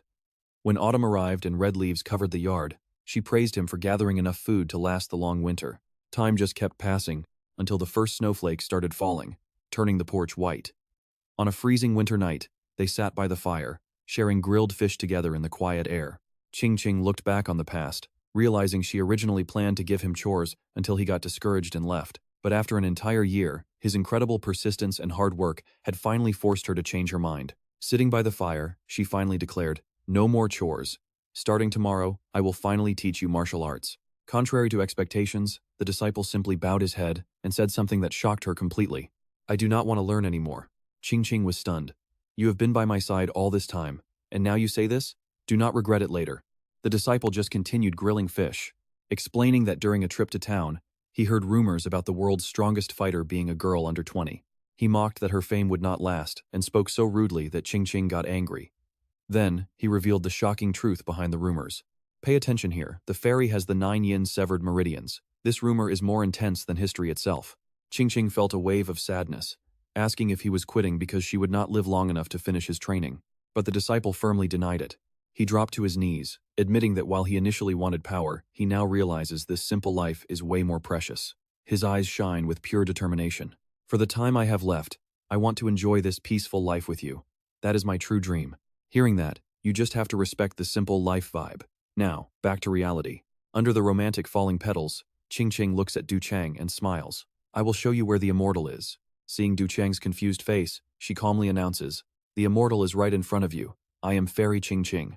Du Chang cannot help but let out a mocking laugh. He thinks she is joking because no immortal would act so improperly. To prove it, Qing stands up and orders him to follow. She leads him to the edge of a massive, towering cliff.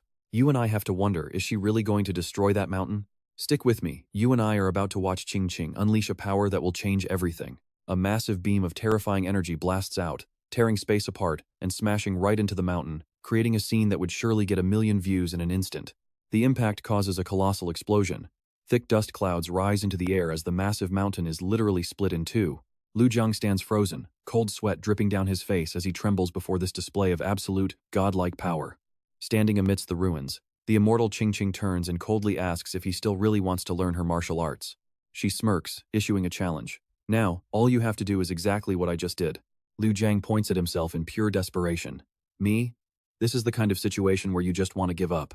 The immortal Qing stares him down and asks again, "You did say you wanted to learn my techniques, right?" Seeing him dazed, she casually repeats her challenge. "Just copy what I did. It is as simple as that." Lu Jiang remains frozen, his face twisted in terror as cold sweat pours down his skin from the shock. He stammers, pointing at himself in total despair. "Who? Me?" But inside, a massive wave of hope starts to surge within his heart.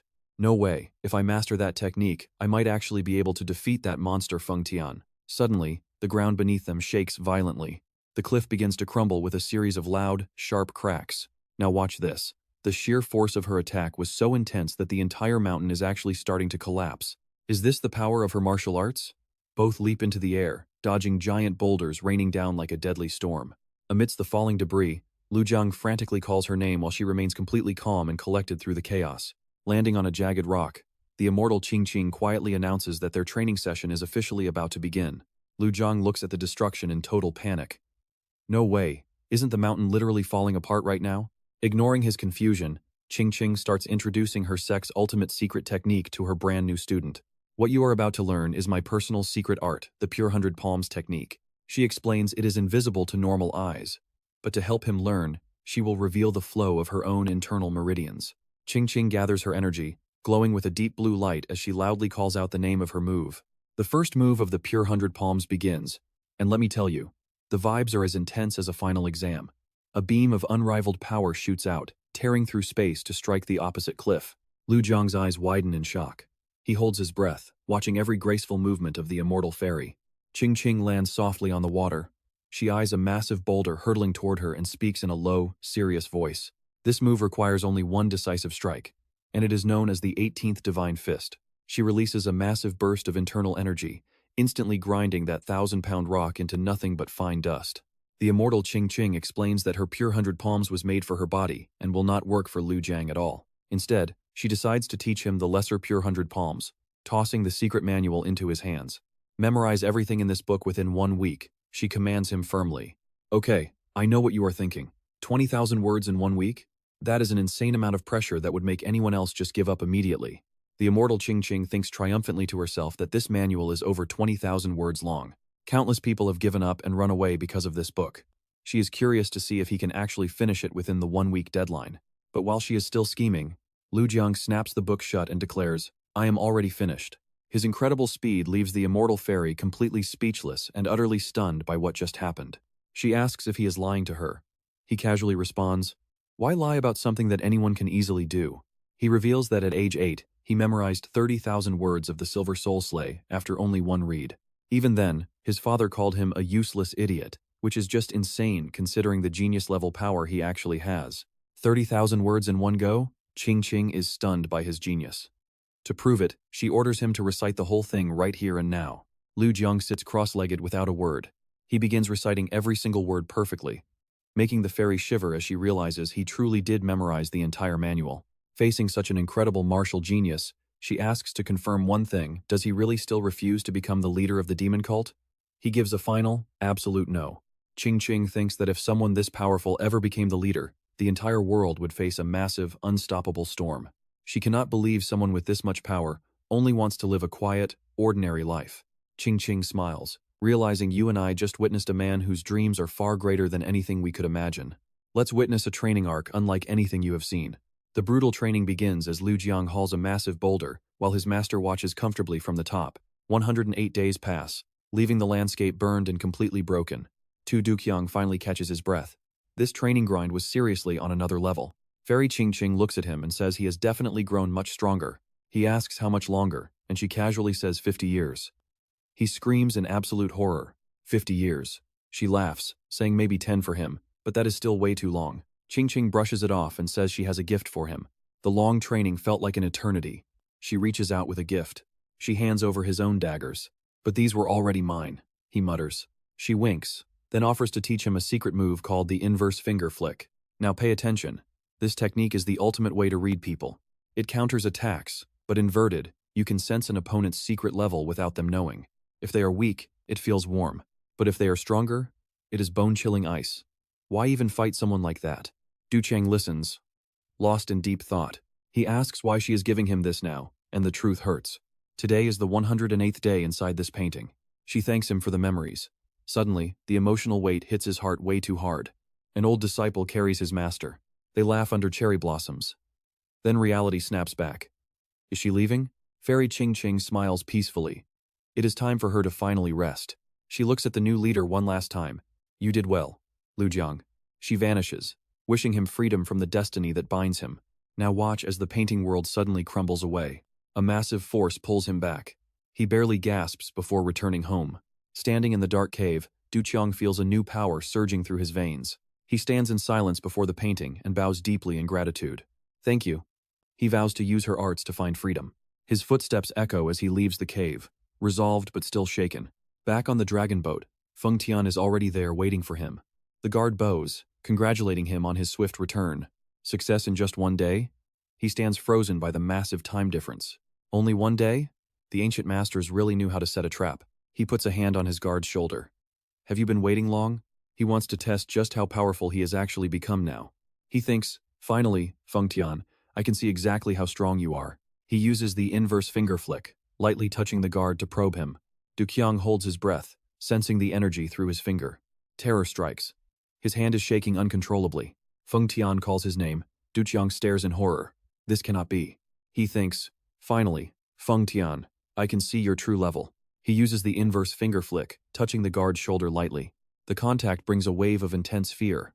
"Trust me, that heavy result is more than he can handle." "All right. You and I are about to witness one of the most bizarre confrontations in cultivation history." He still can't believe the insane power he just reached. As night falls over the quiet river, Feng Tian suddenly snaps to attention and reports. "A master, someone is approaching." Duqiang squints into the dark, and Feng Tian immediately confirms the intruder's identity. Yes, it is the beggar gang. A man with long hair, gripping a massive bamboo staff, appears on a small boat drifting toward them. Before he can even process the last fight, a new drama begins. Seeing the beggar gang, Duqiang remembers stories from his books. They describe these people as simple souls who find ultimate freedom in living like wandering beggars. But looking at the messy man before him, he's skeptical. Is not this guy just an actual, literal beggar? The man quietly rose closer and speaks up to confirm the truth. Yes, this is exactly who they are. Du Qiang snaps back, saying nobody is born like that and they must be suffering. The old man introduces himself as a branch leader. Kui Quan Chen Kai wants to ask a few things. He asks for permission to board the boat. Hearing the request, Feng Tian explodes in rage. He glares and barks. You really think you can board? You filthy beggar! The guard's sheer aggression leaves Kui Quan trembling in total shock and fear. Now pay attention here. This is where Du Qiang suddenly freezes the old man by asking him, why don't you ever bathe? Kui Quan is stunned. He wonders if this is some kind of joke while Feng Tian continues his high-pressure shouting. The master asked you a question. Answer him. The branch leader just wanted to find the White Dragon Manor Lord, but instead he met these absolute lunatics who don't understand the free, wandering lifestyle that the members of his legendary beggar gang are famous for. Du Qiang looks at Kui Quan with pure contempt. He can't wrap his head around how being filthy and begging for scraps could ever be considered a life of freedom. To him, it's just the lifestyle of losers. Parasites who have working limbs but choose to make begging their primary profession. Standing right behind him, Feng Tian nods along in complete agreement with that statement. Kui Quan stands on his tiny boat, clutching his staff and muttering that these kids have no sense. Immediately, Du Qiang orders Feng Tian to give this man a proper bath so he at least looks human.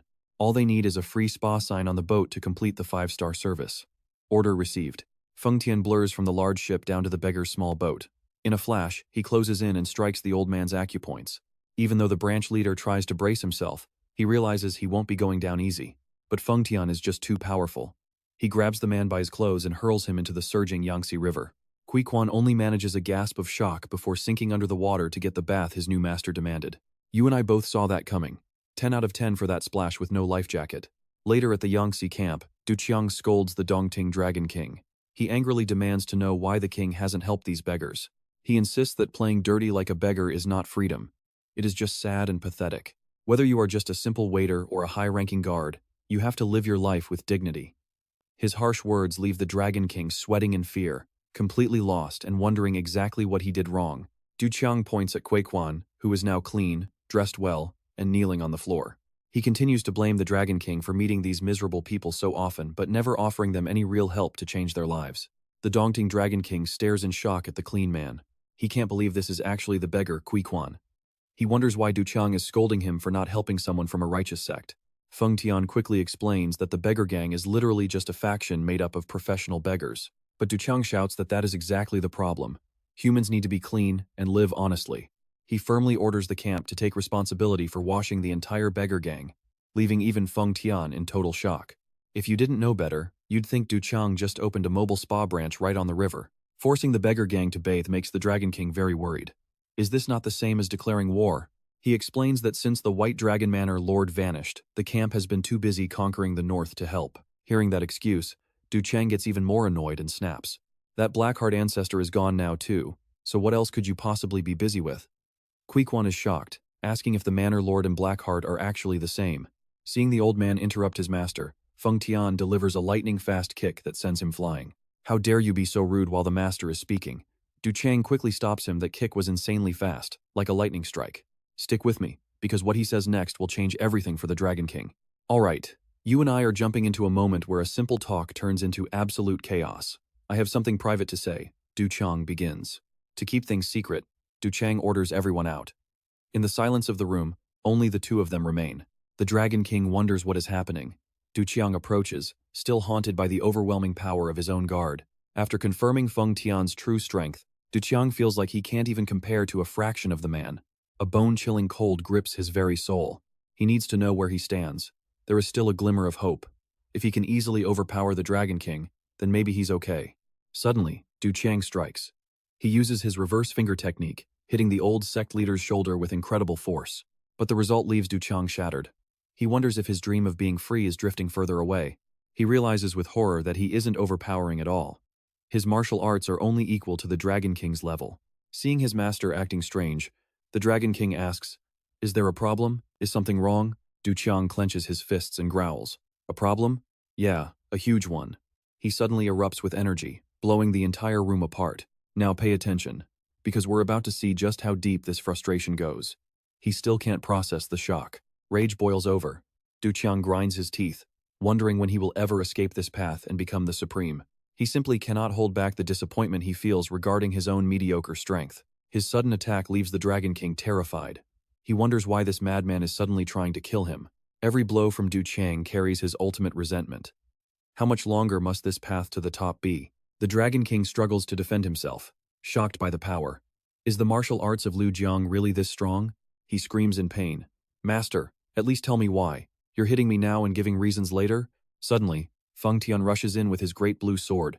He roars with killing intent. You dare harm my master? Facing the blade of death, the Dragon King trembles. What did I do? Du Qiang coldly orders. That's enough.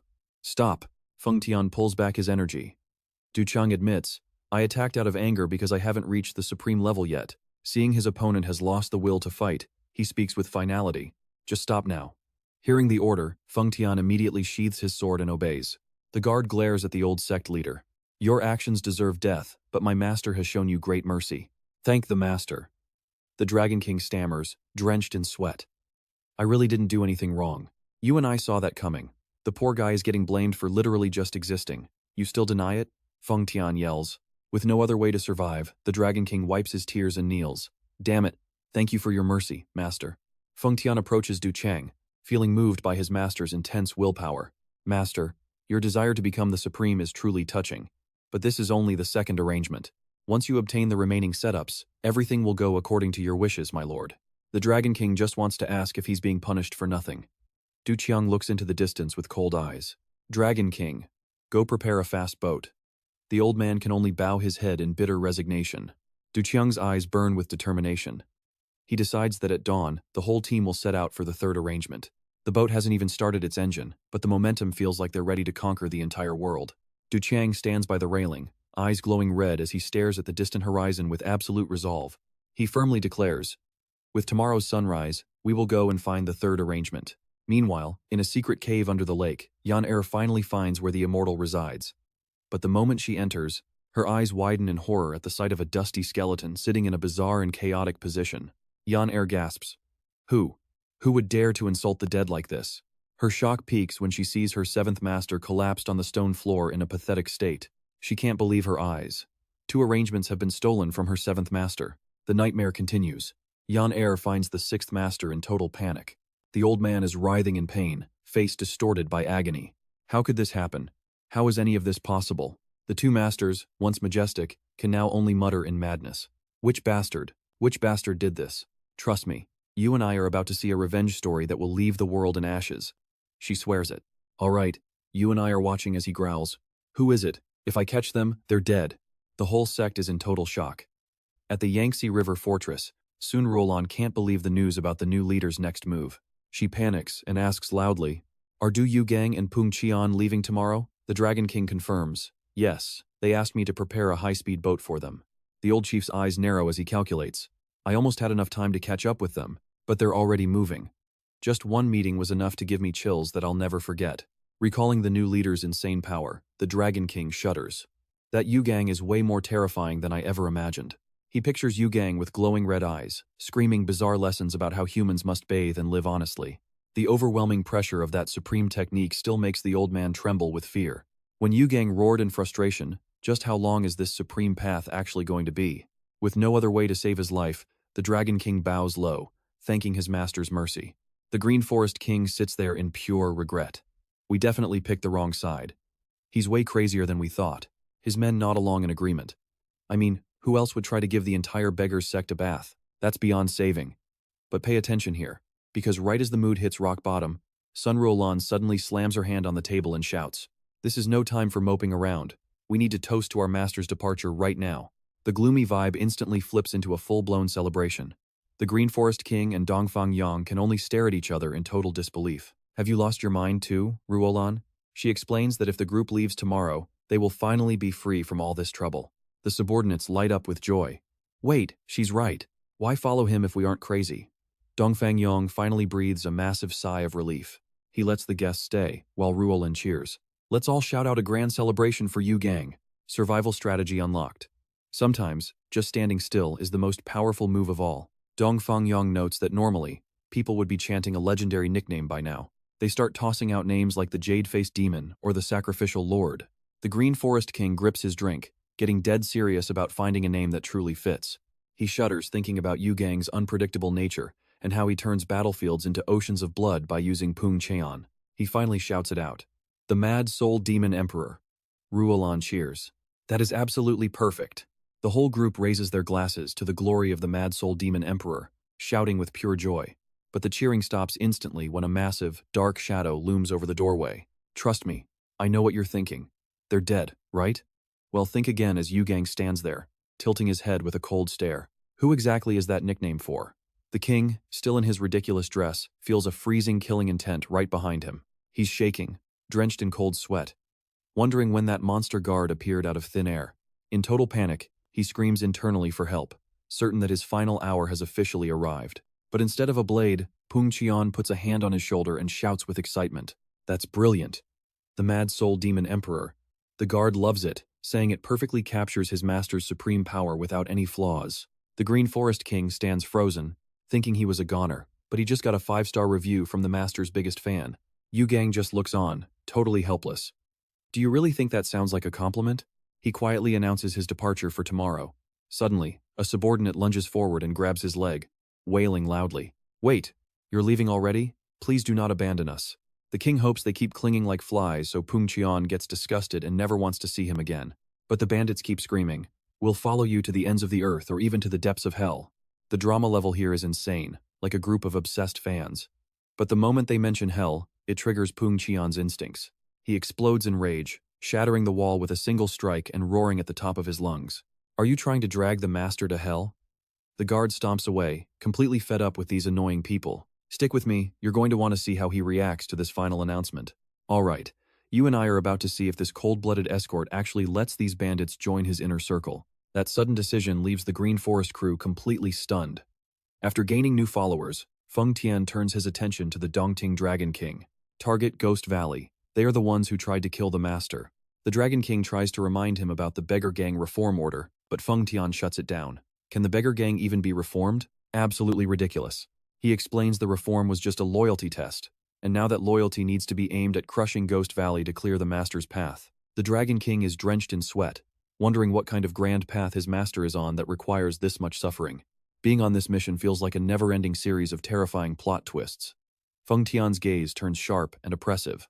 He coldly gives orders to the Green Forest King. Looking up, the old bandit leader is soaked in cold sweat. His heart beats out of his chest under the guard's suffocating aura. Feng Tian leans in close and asks a bone-chilling question. Are you ready to die right here? Terrified by the murderous intent, the Green Forest King can only stammer. Getting no answer, Feng Tian just turns away. We are done here. I have a private matter to discuss with Green Forest. Pay attention here, because this interview for a new job feels more like a final boss fight. Sometime later, the group arrives at a dense forest near the city of Chongqing.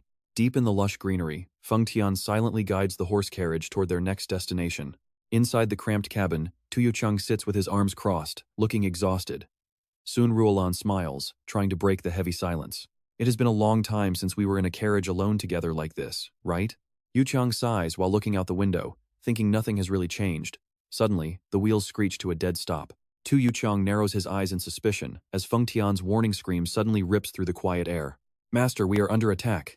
Sharp beams of light pierce through the wooden walls, flying into the carriage at insane speeds. Sun Ruolan screams in terror as poison needles graze her skin.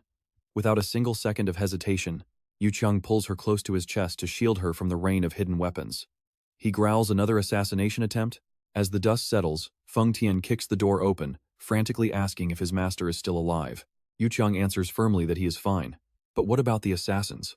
Still shaken, Ruolan sits on the floor trembling, whispering that she was not prepared. Feng Tian bows low in a sincere apology. Please forgive my failure. I let 2 of the attackers get away. Yucheng's eyes widen in total shock. They got away? How is that even possible for someone like him? Who were they?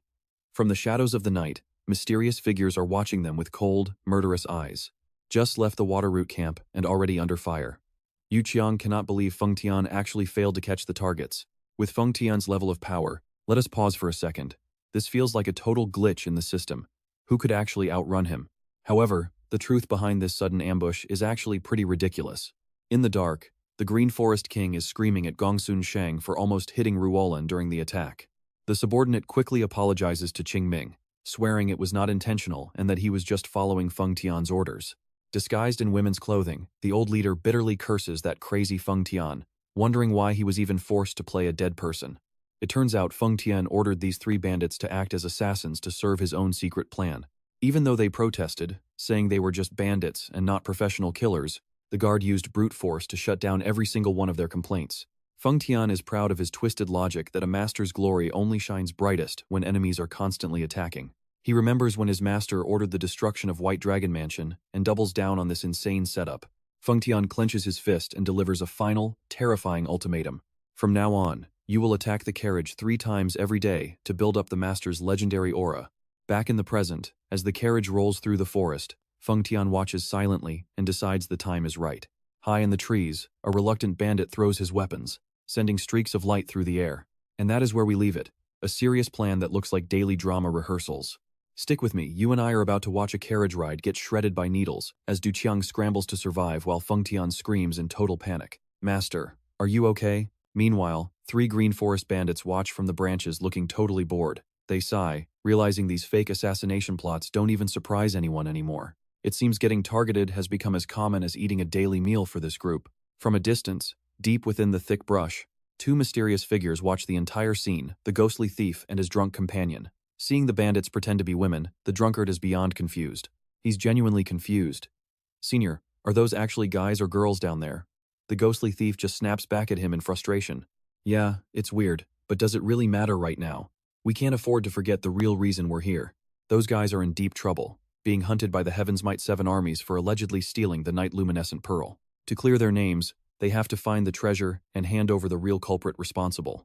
The ghostly thief narrows his eyes at the carriage and mocks them for using such cheap assassin tricks while he keeps watch. The drunkard gets hyped to show them a real ambush, but he's held back so they can keep watching the chaos unfold. Now watch closely, the ghostly thief's face pales as he senses someone else lurking in the shadows, tailing the group with deadly intent. This new shadow has movements so stealthy that even top-tier masters like them can't pin down a specific identity. It's actually a female assassin from the demonic cult, her golden eyes glowing like a predator's in the dark as she rubs her head. Who on earth are these people? How did things even end up becoming this much of a mess? She sighs as the number of people hunting the young leader grows, while those clumsy bandits keep playing dress-up as killers. A sinister smirk crosses her face, thinking even the Green Forest King has a hopelessly complicated and messy life. Then she slips after the young leader, watching this like a movie with way too many plot twists to understand. She keeps tailing them. She realizes she's no different from the bandits, just another shadow creeping around in the dirt and hiding. But she knows the bandits aren't the real threat. The real worry is the other experts hidden and tracking the young leader. She wonders who those 2 mysterious figures hiding in the darkness of the bushes actually are. Are they secret bodyguards or more assassins? Their concealment techniques are just as high level as her own. She grinds her teeth in frustration. The 5 demon gods still haven't shown up, leaving all this trouble on her shoulders. The carriage rolls on while everyone hides in the shadows, suspicious of each other and convinced they are the most important player here. Inside the carriage, Ruolan suddenly asks with a huge grin, "Master, will our wedding night be held in Sichuan?" Du Qiang lets out a heavy sigh, telling her to stop talking absolute nonsense again. But Ruolan keeps rambling, saying things are moving too fast since they haven't even confessed their love yet. Since she looks so serious, Du Qiang starts panicking, wondering if she's actually for real. Ruolan leans in close, telling him not to play hard to get. She reveals that Feng Tian asked if she possesses the pure yin qi, then teases that Du Qiang must be desperate for that wedding night. The young leader's face turns bright red from pure embarrassment. He screams, calling her a total moron. Even as she tells him not to be shy, he roars out Feng Tian's name. Poking his head out the window, he demands to know if the guard really asked Ruolan something that weird. Feng Tian quietly admits to it, leaving Du Qiang completely frozen in shock. You and I are watching his brain totally overload right now. Could Sun Ruolan actually be the key to the next secret plan his father left behind? As Feng Tian nods in confirmation, Du Qiang realizes his loyal guard never does anything without a very specific and important reason. He asks why such a huge secret was kept from him, only to hear that Feng Tian feared he'd grow soft and catch feelings. Du Qiang immediately shuts that idea down. He insists nobody would ever fall for a crazy woman like Ruolan. Hearing that, Feng Tian concludes that she truly is the perfect choice. The whole conversation sounds like they're shipping a real couple without needing a script. Feng Tian emphasizes that to keep the plan a total secret, every single trace must be wiped out ruthlessly and without mercy. Du Qiang asks in total shock, "What?" To reach this third secret arrangement, Feng Tian explains the entrance is incredibly strange, requiring a woman who possesses pure yin qi to go along so they can even step foot inside. Du Qiang looks at Ruolan, his mind filled with doubt. Does it absolutely have to be Sun Ruolan specifically? The guard confirms it. Since the path is dangerously steep, having a skilled warrior like her makes their chance of success much higher. And trust me, you're going to want to see the guardian who rotted in a dark prison just to keep this massive secret safe. Alright, you and I are about to see just how high the stakes are in this mission. Du Qiang feels a sight-crushing weight on his shoulders. He thought being hunted by assassins was bad enough, but seeing Ruolan suffer next to him cuts deep. Must they sacrifice those closest to them as well? Yu Qiang grinds his teeth, clutching his head in pure frustration and resentment. This is crossing the line. The carriage wheels continue to grind against the path, dragging them deeper into the dark, eerie mountain forests. Suddenly, Feng Tian snaps a warning. Master, we have some flies. Yu Qiang narrows his eyes, asking to confirm if it is those assassins again. But the guard stays focused. His gaze sharpens, radiating pure killing intent as he stares straight ahead with cold eyes. 5 flies, he coldly reports. Dark-clad strangers in conical hats suddenly emerge, their overwhelming pressure enough to stop your breath. One figure tilts his hat, locking eyes with the guard and asking, "So, you are the legendary Feng Tian?" He is the sword demon god, a legendary master. Moments later, the black and white demon gods reveal themselves with mocking faces. Been enjoying your travels lately? We certainly hope you felt all the concern we have been sending your way. Then, the Slaughter and Thunder demon gods join the pack, delivering a chilling and cold ultimatum. Out of respect for the former leader, I will kill you quickly. A single leaf falls, signaling the start of a total bloodbath. This boss squad just showed up and it is already a full 5-man wipe waiting to happen. Now watch closely. In just a heartbeat, the 5 demon gods strike, their blades literally tearing through space. Powerful shockwaves collide, turning the forest into a scene of absolute carnage. One lethal swing, and blood sprays everywhere in the chaos. The victim coughs up blood, eyes wide with shock. The gap in their power is just way too massive to bridge. The killer looks down at his dying prey. Don't blame us, the world is heartless. That strike was faster than hitting a skip button. They never stood a chance. Collapsed on the ground, the defeated man gasps for air, whispering in bitter, broken resentment. I am the Yellow Frog Sect Master. Who the hell is Feng Tian anyway? The 5 demon gods stand tall amidst the carnage, looking down at the fallen with eyes full of contempt. One of them grimaces, finding the smell of blood irritating, before coldly ordering the group to move out. The entire group vanishes from the scene in an instant. They head for the misty peaks of Wutai Mountain. Once the job is done, they change servers immediately. No time wasted at all. 10 days pass on that mountain peak, and one of them is already starting to lose his patience. How much longer are we going to sit around like this? Okay, I know what you are thinking, but check this out. His partner reminds him that fighting Feng Tian is basically a suicide mission. He even mentions fleeing to the North Sea just to stay alive. The white-haired elder agrees, but another one roars in anger. Nonsense. He reminds them they spent 20 years in hiding. There is no more time to crawl around in the shadows anymore. The special mission of the 5 demon gods is finally back on the table. These legends of the demonic path never knew defeat. They were living myths, monsters who once ruled the underworld with iron fists. They never doubted the Soul Star was dead until one of them witnessed that master's terrifying power firsthand. Even with their massive pride as invincible and unbeatable warriors, faced with that white-haired master and his blood-stained blade, they chose the most humiliating option just to stay alive. They ran away. After hearing the Soul Star was truly gone, these 5 finally crawled out of hiding after 20 long years of silence. One shouts in frustration. Hunting the young leader now is a death wish if they have to face Feng Tian again. Another thinks the young Demon Lord is an easier target, but that is quickly shot down. It is just as impossible.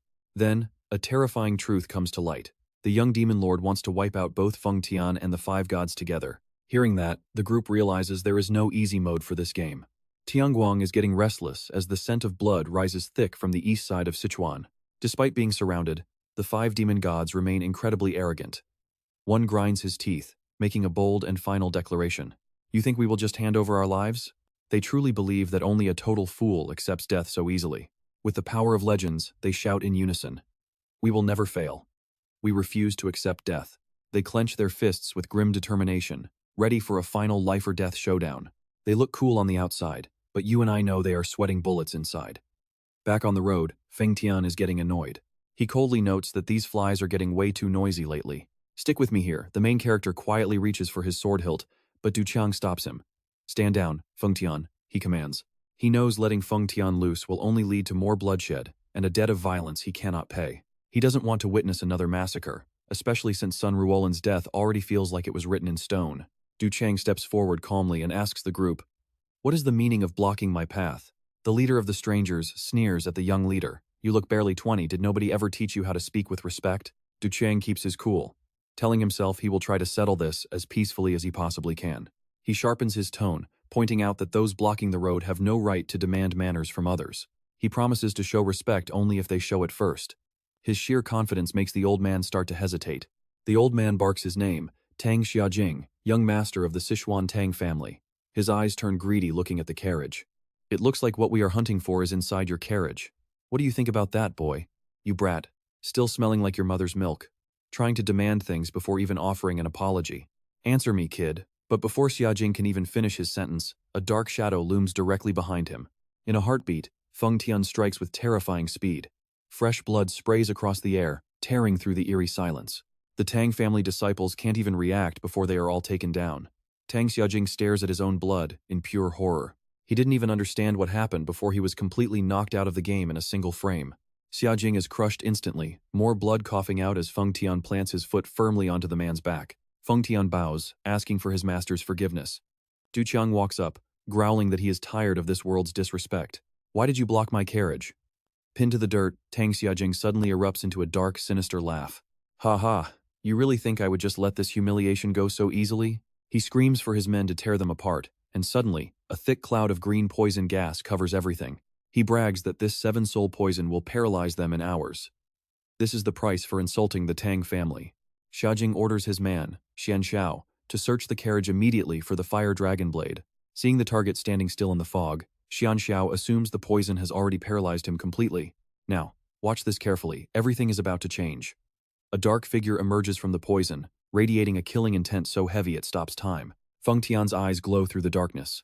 Xian Xiao realizes with a jolt of terror that the man is still moving. Tang Xiajing's eyes bulge as he watches this literal god of death slowly walking straight toward him. Darkness completely swallows the pathetic old man. Feng Tian stands tall with his massive sword, looking down like a final boss in a cutscene you just cannot skip. Xiajing cannot believe his own eyes. He wonders how they can still move when they should have been paralyzed long ago. He trembles, questioning if the legendary soul-killing poison of the Tang family is actually useless against these monsters. Du Qiang strolls through the toxic cloud, casually remarking on how strange it is to be poisoned like this. "You and I both know how this goes. They try to poison him, but he is already completely immune to it." Not wanting to waste any more time, Du Chang calls out. His bodyguard immediately appears and answers, "Yes, master." The new leader senses the threat of hidden weapons. "They might use more poison," he says. "Do not let one escape. Bring them to me alive," he emphasizes. "Remember, I said alive. Do not kill a single one of them." Feng Tian obeys, burying the entire Tang family squad into the dirt until only their pathetic heads are sticking out. Looking at the heads popping out of the ground, Du Chang sighs. "Man, you are one cruel guy." He walks over to Tang Xiajing and demands the antidote right now. But even in this state, the old man refuses. The man screams back, "You weren't even poisoned. Why on earth would you need an antidote?" Du Chang sighs, realizing getting the truth out of these people is never easy. "I guess I have to do this." His gaze turns ice cold. "I will give you one last chance. I am going to count to 3. If you don't talk, I will have your men beheaded one by one right in front of you." As Feng Tian stands ready to strike, Xiajing plans his escape. He thinks 3 seconds is more than enough to run, but as soon as the count hits 3, Du Chang lets out a powerful roar that shatters the old man's soul. "So what do you and I take from this? Fear the man who counts to 3. The antidote is in the green bag." Holding the green pouch, Du Chang threatens his foe. "Stick with me, this gets dark. Try to trick me, and you are dead," he warns, ripping open the carriage door. He freezes. Son Ruolan is in critical condition, foaming at the mouth from a lethal poison. Without hesitation, Du Chang forces the antidote down her throat. As she stabilizes, he stands up, his heart heavy with dark thoughts. According to Feng Tian, Ruolan is the perfect piece for the third arrangement. But to keep the secret absolute, he must erase every single trace once the job is done. Du Qiang sighs at the irony. It is a cruel twist, saving a girl he will eventually have to kill. Returning to the buried men, Du Qiang asks coldly if they were hunting the fire dragon. Their leader trembles and admits it is true. The new sect leader's fury explodes. "You think you can just bully strangers like this?" he roars. "What is so great about the Tang family?" he mocks, calling their legendary poison gas nothing more than a cheap trick. Commander Shi is absolutely stunned. Never has anyone dared to insult his sect's legendary poisons like this. Exhausted, Du Qiang rubs his temples. Being from Henan, He does not care for their reputation, and realizes reasoning with these fools is a waste of time. Watch closely, he gives them a final ultimatum. Option 1. I spare your lives, but you must keep this secret and disappear from my sight right now. Option 2. You all die right here, leaving absolutely no trace behind. Seeing Feng Tian gripping a bloodstained sword and leaning toward option 2, Du Qiang snaps. Must you kill everyone? The tension is thick, yet Feng Tian still acts like mass murder is the more logical choice. Under that suffocating pressure, the commander yields instantly, swearing they never saw Du Qiang's group today. Du Qiang smirks at his wisdom before silently turning away. He leaves a final, chilling warning if they break their word. Only death awaits them on the road ahead. Feng Tian stands tall, looming over the defeated men like a silent executioner. He mutters about taking their heads, scaring the old man half to death. Then, he casually claims he was just practicing his lines for his master. He swings his sword with smug satisfaction, asking if his little performance looked cool enough. Feng Tian walks off, telling the Tang family to be grateful they are still breathing. Looking at Tuo Duqiang's majestic and imposing back, his loyal guard is filled with a deep sense of pride and pure excitement. I know what you are thinking, but scaring the wrong people is just classic Feng Tian behavior. Remember, my master showed you mercy.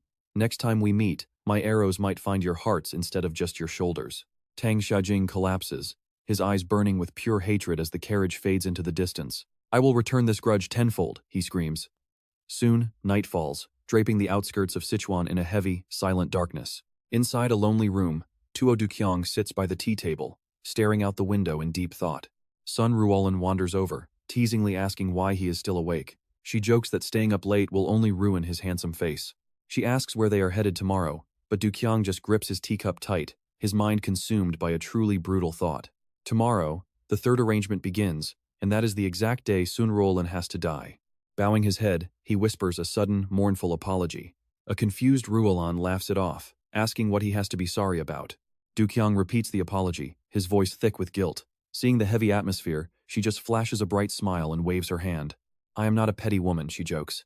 If you really feel that guilty, then you should just buy me a drink. Looking at her bright face, he realizes this might be the last time they ever speak like this.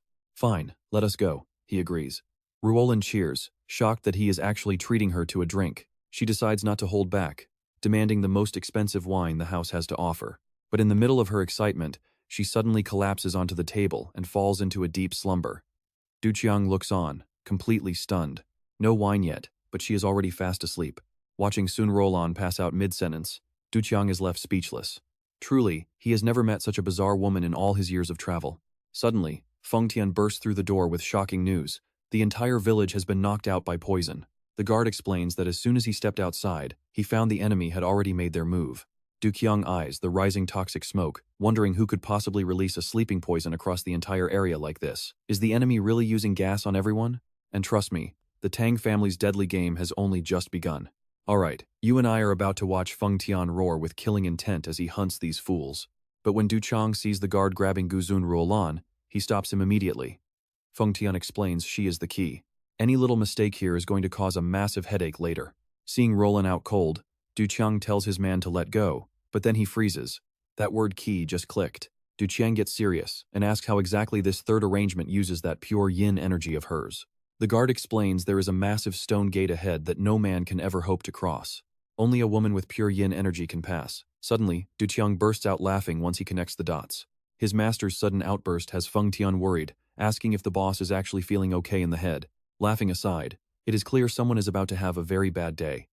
Duqiang wears a sinister smirk. He confirms Ruolan is indeed the ultimate key and comes up with a truly bold plan. Pay attention here, if they just carry the sleeping girl, they don't actually have to kill anyone. Feng Tian is stunned, realizing he was way too focused on bloodshed to see such an easy solution. Duqiang decides the exit doesn't matter. Once Ruolan is fast asleep, they'll head out immediately to find that hidden arrangement. Feng Tian obeys, rolling out the map to break down the strategy in detail. It sounds like a perfect plan, except for one thing. Does the girl they are carrying even agree? Feng Tian points to Shen Yunfeng as their next target. At the very peak sits an ancient tree where a person can actually walk right into thin air. He reminds him how they used swords to break a void formation back at Chu Defeng before, but this time it is much harder. The combined formations make the entire path completely invisible to the eye. To navigate that hidden path, you have to follow an incredibly strict set of movement rules or die. Take one step forward, then one back. Then lunge 3 steps ahead before retreating 2 steps again. Duqiang guesses the next move is 5 forward, 3 back. But Feng Tian says it is actually 1 back. It turns out the forward steps keep growing, while the backward steps just flip between 1 and 2. Only after 21 perfect steps will the secret entrance finally reveal itself through the thick, swirling mist. Du Qiang asks about the reward. Feng Tian mentions the Tianlong Dao sword, raising his expectations to the sky. He can already see it, a legendary sword glowing with golden spirit energy, looking absolutely majestic in his mind. The guard warns that these martial arts styles must be complete. Lose just one, and the rest become totally useless. You and I both know that if one tiny step is missing, this entire martial arts world just crashes. Du Qiang is all in. Feng Tian promises the secret is well guarded, telling him to just relax and get some rest. Late that night, Du Qiang grips his cup, eyes flashing with a very dangerous kind of calculation. With those pure extreme 100 palms and that sword, I might finally have a real shot at Feng Tian. By morning, they reach a dark cave. Du Qiang is stunned. Time flew by so fast it felt like minutes. Seriously, with time moving like this, you'd think some game NPC just messed with the world's clock. Stepping inside, Feng Tian freezes. The stone wall is empty, leaving nothing behind but a pile of broken ruins. A strange energy vibrates through the air. They both realize the treasure that should be here is totally gone. Du Qiang's eyes widen in pure horror, sweat pouring down his face as he stares at the empty space. He screams internally, wondering how on earth this could have possibly happened. Staring at that ruined stone wall, Du Qiang simply cannot believe his eyes. The secret arrangement has vanished into thin air. He stands there in total shock, desperately wondering what could have happened during the short time he was gone. Let's jump back 3 hours to the edge of Zigongshan. A panicked thug asks his leader about the Tianlong Dao, that legendary weapon from the new star martial soul. The thought of that golden sword makes their greed explode. They want that power, and they want it now. The leader with the green hair and mustache smirks. His heavenly ear technique lets him hear every single secret. He can hear everything. His subordinate is blown away, begging the boss to go in and steal the weapon. But the leader isn't moving yet. He is being extremely cautious.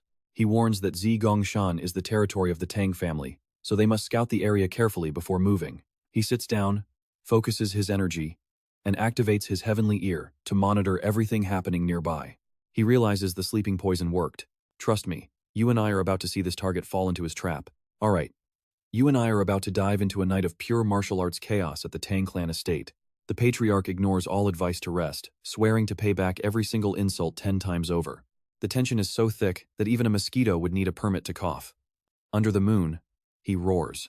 He vows not to move a single inch until his enemies finally show their faces. Seeing his master's obsession, the underling just sweats, wondering if the old man is stuck there forever. Meanwhile, the thief leader notices the Tang family is distracted and smirks at their incredible luck. He gives the order to move out and seize the heavenly dragon scripture and its secret arts. Under a rain of cherry blossoms, 2 shadows silently approach the grand gates of the secret realm. It is a beautiful scene, but if they get caught being this sneaky, it becomes a comedy real fast. Stepping inside, the leader is stunned. This place truly looks like a hidden paradise for the gods. His subordinate huffs and puffs, complaining about lugging an unconscious body while trying to stay quiet.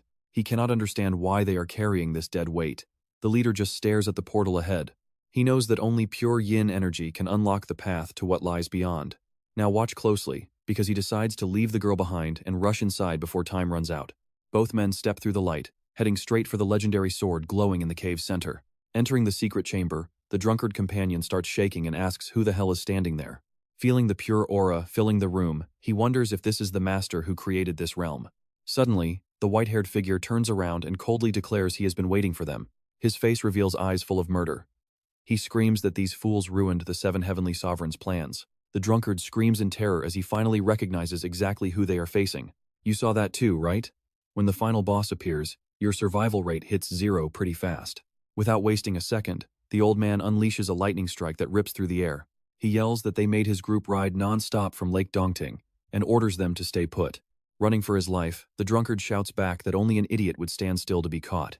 The shadowless god thief spots an exit and yells for his partner to follow him out.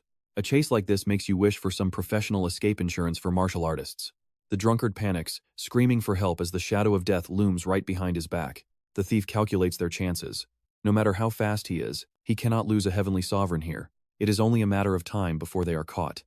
In a desperate move, he abandons his partner. Just as the old man is about to strike, a figure drops from above, catching him completely off guard. The shadowless god thief gives a cocky smirk and challenges the old man. He tells the geezer to catch this, throwing the unconscious Yan-er at him as a human shield. The old man panics and lunges to catch the girl, unwilling to let an innocent person be harmed. Seeing his prey escape through such a dirty trick, the old man roars the thief's name in fury. Throwing your teammate to save yourself? That is one way to ruin your reputation instantly. With a satisfied grin, the shadowless god thief vanishes into the silence of the night. He leaves behind one final taunt, saying he doesn't care who they are, but hopes they never meet again. 3 hours later, Du Qiang and Feng Tian reach the secret chamber, only to find total ruin.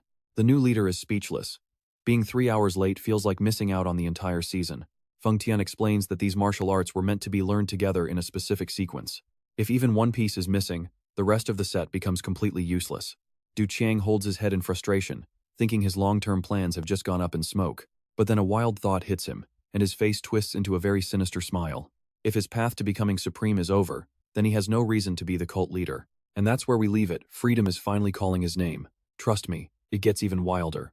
Amidst that arrogant laughter, Du Qiang suddenly freezes, spotting the savage look on Feng Tian's wild face. The guard laughs like a total maniac, whispering that the seal has finally been broken at last. Alright, you and I are watching a guy realize heaven is forcing him down the demonic path. He remembers Feng Tian only followed orders to make him leader.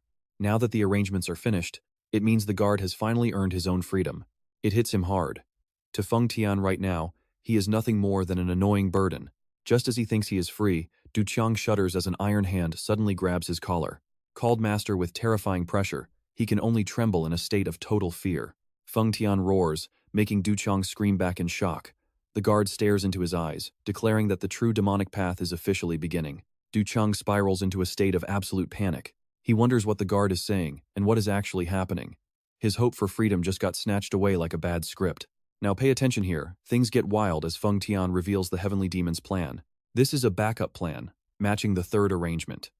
It is the Demon Lord's very own personal martial art. It is like a newbie player hitting an impossible wall. Du Qiang shakes, sweat pouring down his face in pure terror. He knows demonic arts are dangerous. They can completely destroy a person's very humanity. Seeing the cruelty in his own sect was enough. He absolutely cannot practice this demonic cultivation. He tries to resolve himself, but he is stuck. He cannot just abandon his own father's martial legacy. He remembers the Tang family is desperately hunting the Fire Dragon Scroll, and suspects it refers to the Heavenly Dragon. Feng Tian dismisses it, saying the Fire Dragon Scroll is just some secret painting from the Tang family. Compared to his master's plan, that scroll is basically nothing more than martial arts trash. Du Qiang nods, wanting to find out who did this. Looking at the ruins, he grips his fist, unable to ignore his father's legacy. Feng Tian apologizes, noting whoever broke the arrangement must be a truly legendary master. He guesses if it was the shadow thief or that famous drunkard, tracking them down could take years. Du Qiang holds his head in despair, fearing this path will ruin his chance at a normal life. Here is where the plan takes a turn. Watch what Feng Tian pulls out next. He explains he was told to use these masks if things went wrong. Du Qiang sighs, seeing his future melting away. Soon, they reach a deadly land filled with glowing, molten lava and fire. Du Qiang is stunned. The plan is really in a place like this? He has to train demonic arts here? Seeing the erupting volcano, Du Qiang screams in total frustration. Father, what on earth did you actually prepare for me? Meanwhile, over at the Sichuan Tang family home, the white-haired patriarch sits in silence with an overwhelming aura. He looks just like a final boss waiting to strike. When a servant brings food, he just stares off, asking if those two have arrived yet. Back at the lava, Du Qiang cannot believe his eyes. The setup is really in a place like this? Sweat drips down his terrified face. He asks if he truly has to train demonic arts here. Watching the volcano explode, he screams at his father's memory, questioning these brutal preparations. The thick sulfur smell and burning heat make the air in this place nearly impossible to breathe. Looking down from the cliff into a sea of fire, Du Qiang is still reeling from the shock. Is it really okay to train in a place like this? Unlike his master, Feng Tian is incredibly hyped. The demonic art is right there before them. While watching, Du Qiang slips. The guard mocks him, asking if he is that eager to start. Du Qiang grinds his teeth. You are the reason I slipped and fell down here. Feng Tian stops joking and steps forward seriously to explain the situation to his master. The technique hidden here belongs to the legendary violent explosion Demon Lord. Just hearing the name makes Du Qiang feel like the whole world is burning up. Feng Tian introduces the Fire Dragon Saber, a cruel and devastating fire-style technique. And trust me, you and I just found a power that nobody can survive for more than 3 moves. Let's dive in. Du Qiang just spotted a massive anomaly in this martial arts history. Didn't he murder the sect leader 500 years ago? Du Qiang sank to the ground, his mind spinning. Why would a murderer's technique be preserved as part of the grand plan? Hearing this, the whole system feels a little sketchy, definitely not up to safety standards. Feng Tian quietly explains that the previous leader actually initiated the challenge, leading to that tragic outcome. He confirms the fire dragon blade is incredibly powerful, enough to threaten even a sect leader. But demonic corruption still haunts the young master's mind. He's terrified of losing control. What if I turn into a monster and attack my own people just like he did? Seeing his master hesitate, Feng Tian boldly declares that the Asura Heavenly Demon's master plan is absolutely flawless. Feng Tian lowers his voice, explaining that Du Qiang mastering the Silver Soul Kill was all part of the former leader's calculations. This was the sect leader's true ultimate art 500 years ago. Its pure attribute prevents other demonic powers from overwhelming him. Du Qiang falls silent. He remembers his childhood. Back when he first learned the Silver Soul Kill, his father never gave him a single word of praise. But the truth was nothing like he imagined. In a faint memory, while Du Qiang was fast asleep, the Asura Heavenly Demon quietly approached his bed. He gently placed his massive hand on his son's head. Caressing him tenderly, he whispered, "My son Du Qiang, I love you." Back in the present, Du Qiang realizes a father who loved him that much would never leave behind anything dangerous for him. Reinvigorated, he decides that if this helps him surpass Feng Tian without losing his soul, he will master any demonic art required. If it makes him strong, he's in no filter needed. Du Qiang strides through the massive stone gates, heading deep into the volcano's heart. Before him lies a literal sea of glowing, molten lava. It radiates an insane heat and a crushing, ancient, murderous intent. Outside, a shifty-looking guy watches from a distance. You can tell he's just lurking on the sidelines, waiting to swoop in for the loot. He smirks, confident that while his mask keeps him hidden, no one should ever dare to underestimate his true strength. He's sure this place hides a treasure. Watch closely, this is where things get real. He eyes his prizes. Meanwhile, in the outskirts of Sichuan, a masked figure kicks down the door of a mansion, making someone scream in terror. The Green Forest King, the demonic assassin, wakes up in a room filled with unconscious bodies. She grinds her teeth in fury. Damn it. The cold truth hits her. Those bastards from the Tang family drugged the whole village. Her biggest shame? Falling asleep while tracking the young leader. If this keeps up, and the 5 demon gods show up, things are going to end very badly. A mysterious silhouette holding a sword coldly declares, "The price for losing the target and playing games with them is death." Exploding with rage, the assassin kicks a guy on the bed, screaming that he should have been on guard. That kick was literally as brutal as it looked. While searching the room, she suddenly finds son Ruolan hidden away under the bed. Suspecting a trick, she thinks, hiding a girl like this probably means there's a secret message somewhere. She quickly searches Ruolan and, sure enough, finds a piece of paper. I know what you're thinking, a secret map? Nope. It's just a sappy love letter addressed to Du Qiang. I've liked you from the start. Will you be my man? Reading the cringe lines calling Du Qiang her sun and moon, the assassin rips the letter apart. She grabs the sleeping guy's collar and roars. You crazy brat, what the hell are you even doing at a time like this? She tears the room apart looking for a real clue, but finds nothing. All she can do is scream the young leader's name in pure frustration. Meanwhile, under the quiet night sky, Du Qiang and Feng Tian walk in silence. Du Qiang thinks to himself, Ruolan must be fast asleep by now. He's feeling pretty smug that he didn't let Feng Tian dump her on the side of the road. He told Feng Tian to leave her at the inn just to avoid any unnecessary trouble. Feng Tian mutters, Master, we've arrived. A massive cave opens up before them, filled with glowing rivers of lava and scorching heat. The vibe is pure final boss level. Feng Tian points ahead, claiming that Island in the Sea of Fire holds the next phase of the plan. Trust me, you'll want to see what happens next. Stick with me, you and I are about to see if this insane training is worth the risk. Du Qiang shudders at the madness of this place, while Feng Tian notes that demons are never normal. Hearing those words, Du Qiang gives his guard a sarcastic side-eye, thinking the guy clearly doesn't realize he's just as abnormal as the rest of them. Feng Tian points toward the island, explaining that the entire secret behind this setup is hidden within those stone pillars. He explains his master must pass 3 stages, starting with a spirit pill personally refined by the legendary Raging Fire Demon Lord. Looking at the pill glowing with a golden aura, Du Qiang feels a surge of anxiety. That spirit pill. One look tells him this thing is dangerous. He panics, wondering if he's about to endure that same bone-shattering pain from before. But Feng Tian immediately steps in to reassure him that, after taking the medicine, he won't feel any pain at all. Instead, he'll be able to see the secret mantra carved onto the pillars. Strip your robes and touch the fire dragon engraving on the stone. Feng Tian gives the final instructions. He promises that once the process is complete, his master will finally be the true wielder of the fire dragon power. Du Qiang grabs the pill and swallows it down. He immediately sits cross-legged, feeling a strange, cool energy spreading throughout his entire body. He marvels at his father's brilliant plan, finding it hard to believe a demonic art could feel this pure and clean. His eyes light up, silently thanking his father for this gift. He quietly strips off his clothes, revealing his powerful, toned muscles, then places his hand on the pillar to start the final phase. Everything is ready, but the tension is starting to build. Now watch this part closely. The second he touches it, a searing heat hits.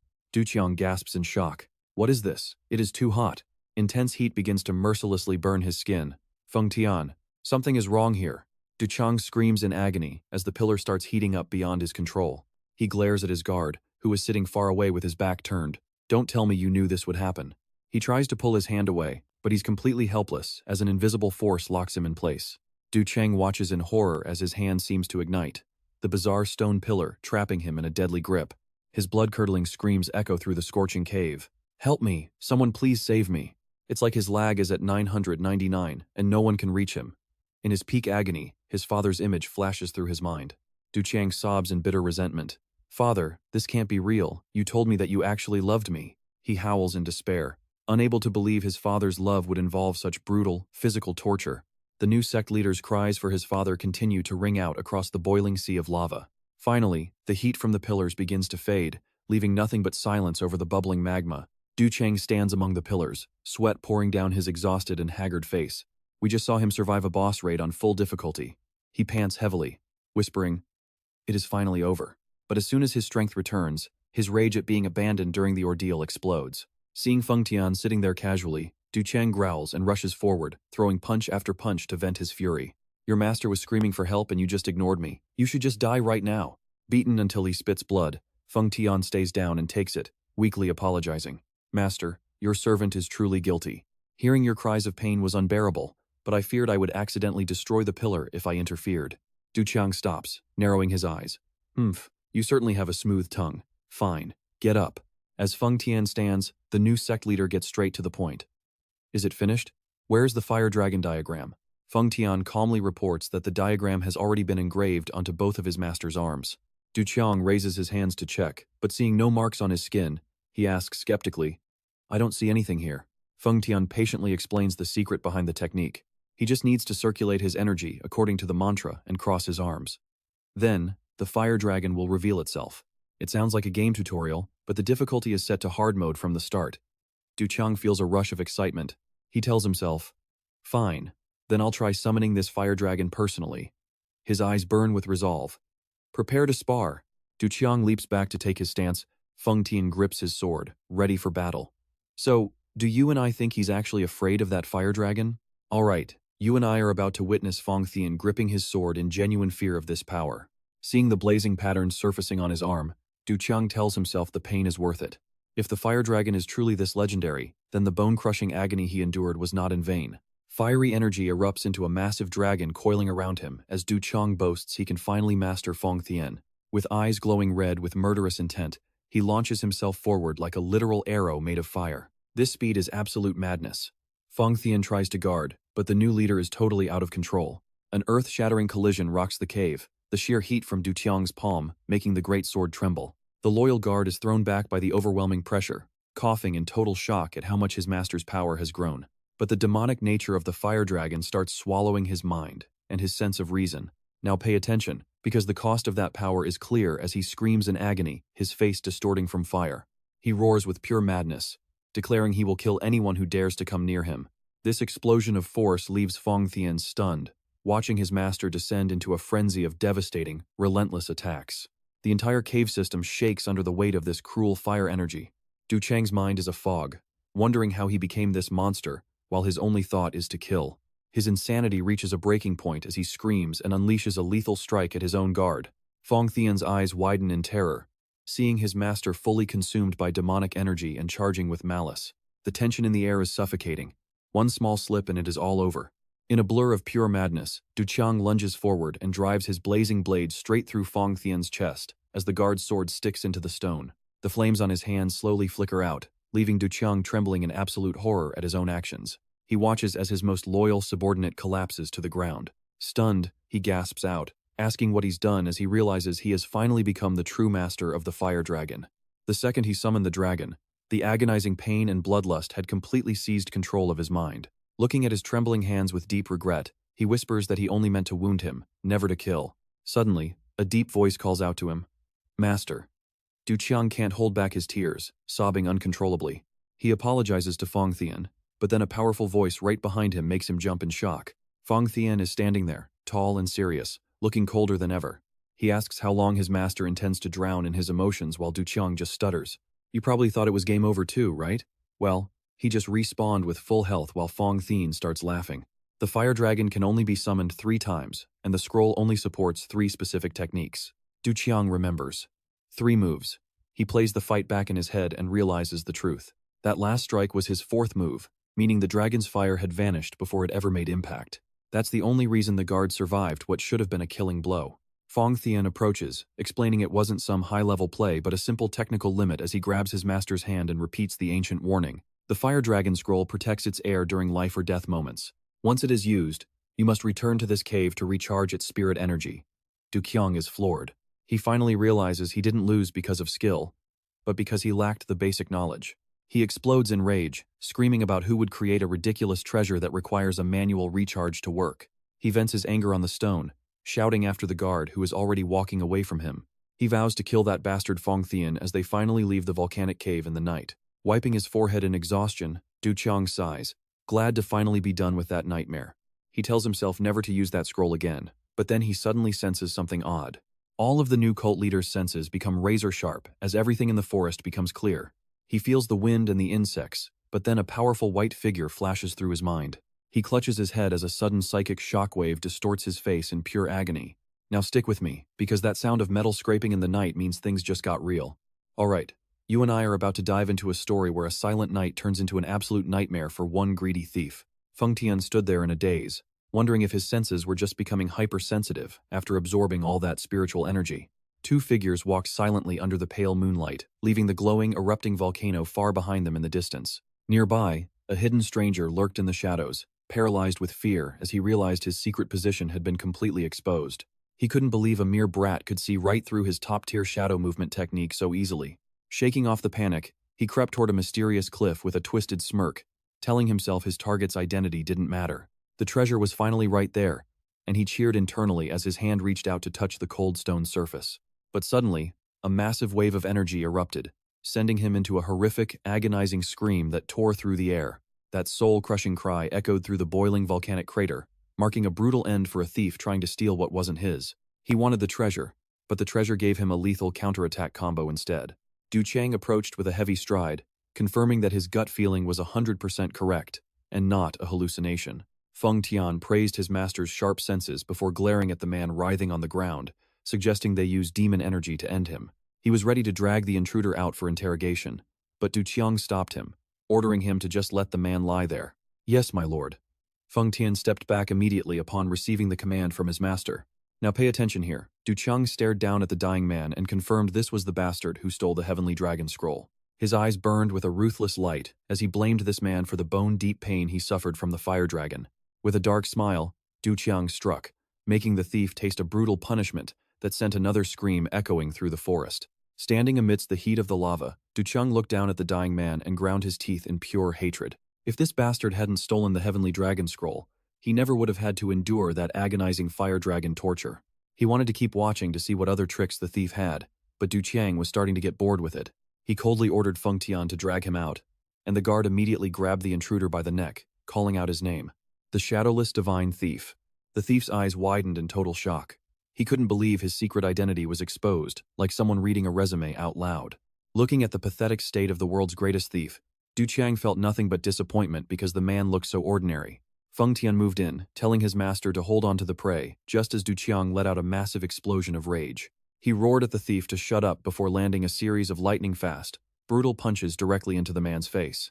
Du Qiang screamed in frustration, venting all the agony and misery he had been forced to endure lately onto the guilty thief. He demanded to know if the thief realized how many times he had almost died because of this one stupid, greedy act. Every single punch that landed felt like it carried the weight of all the pent-up rage he had been holding inside.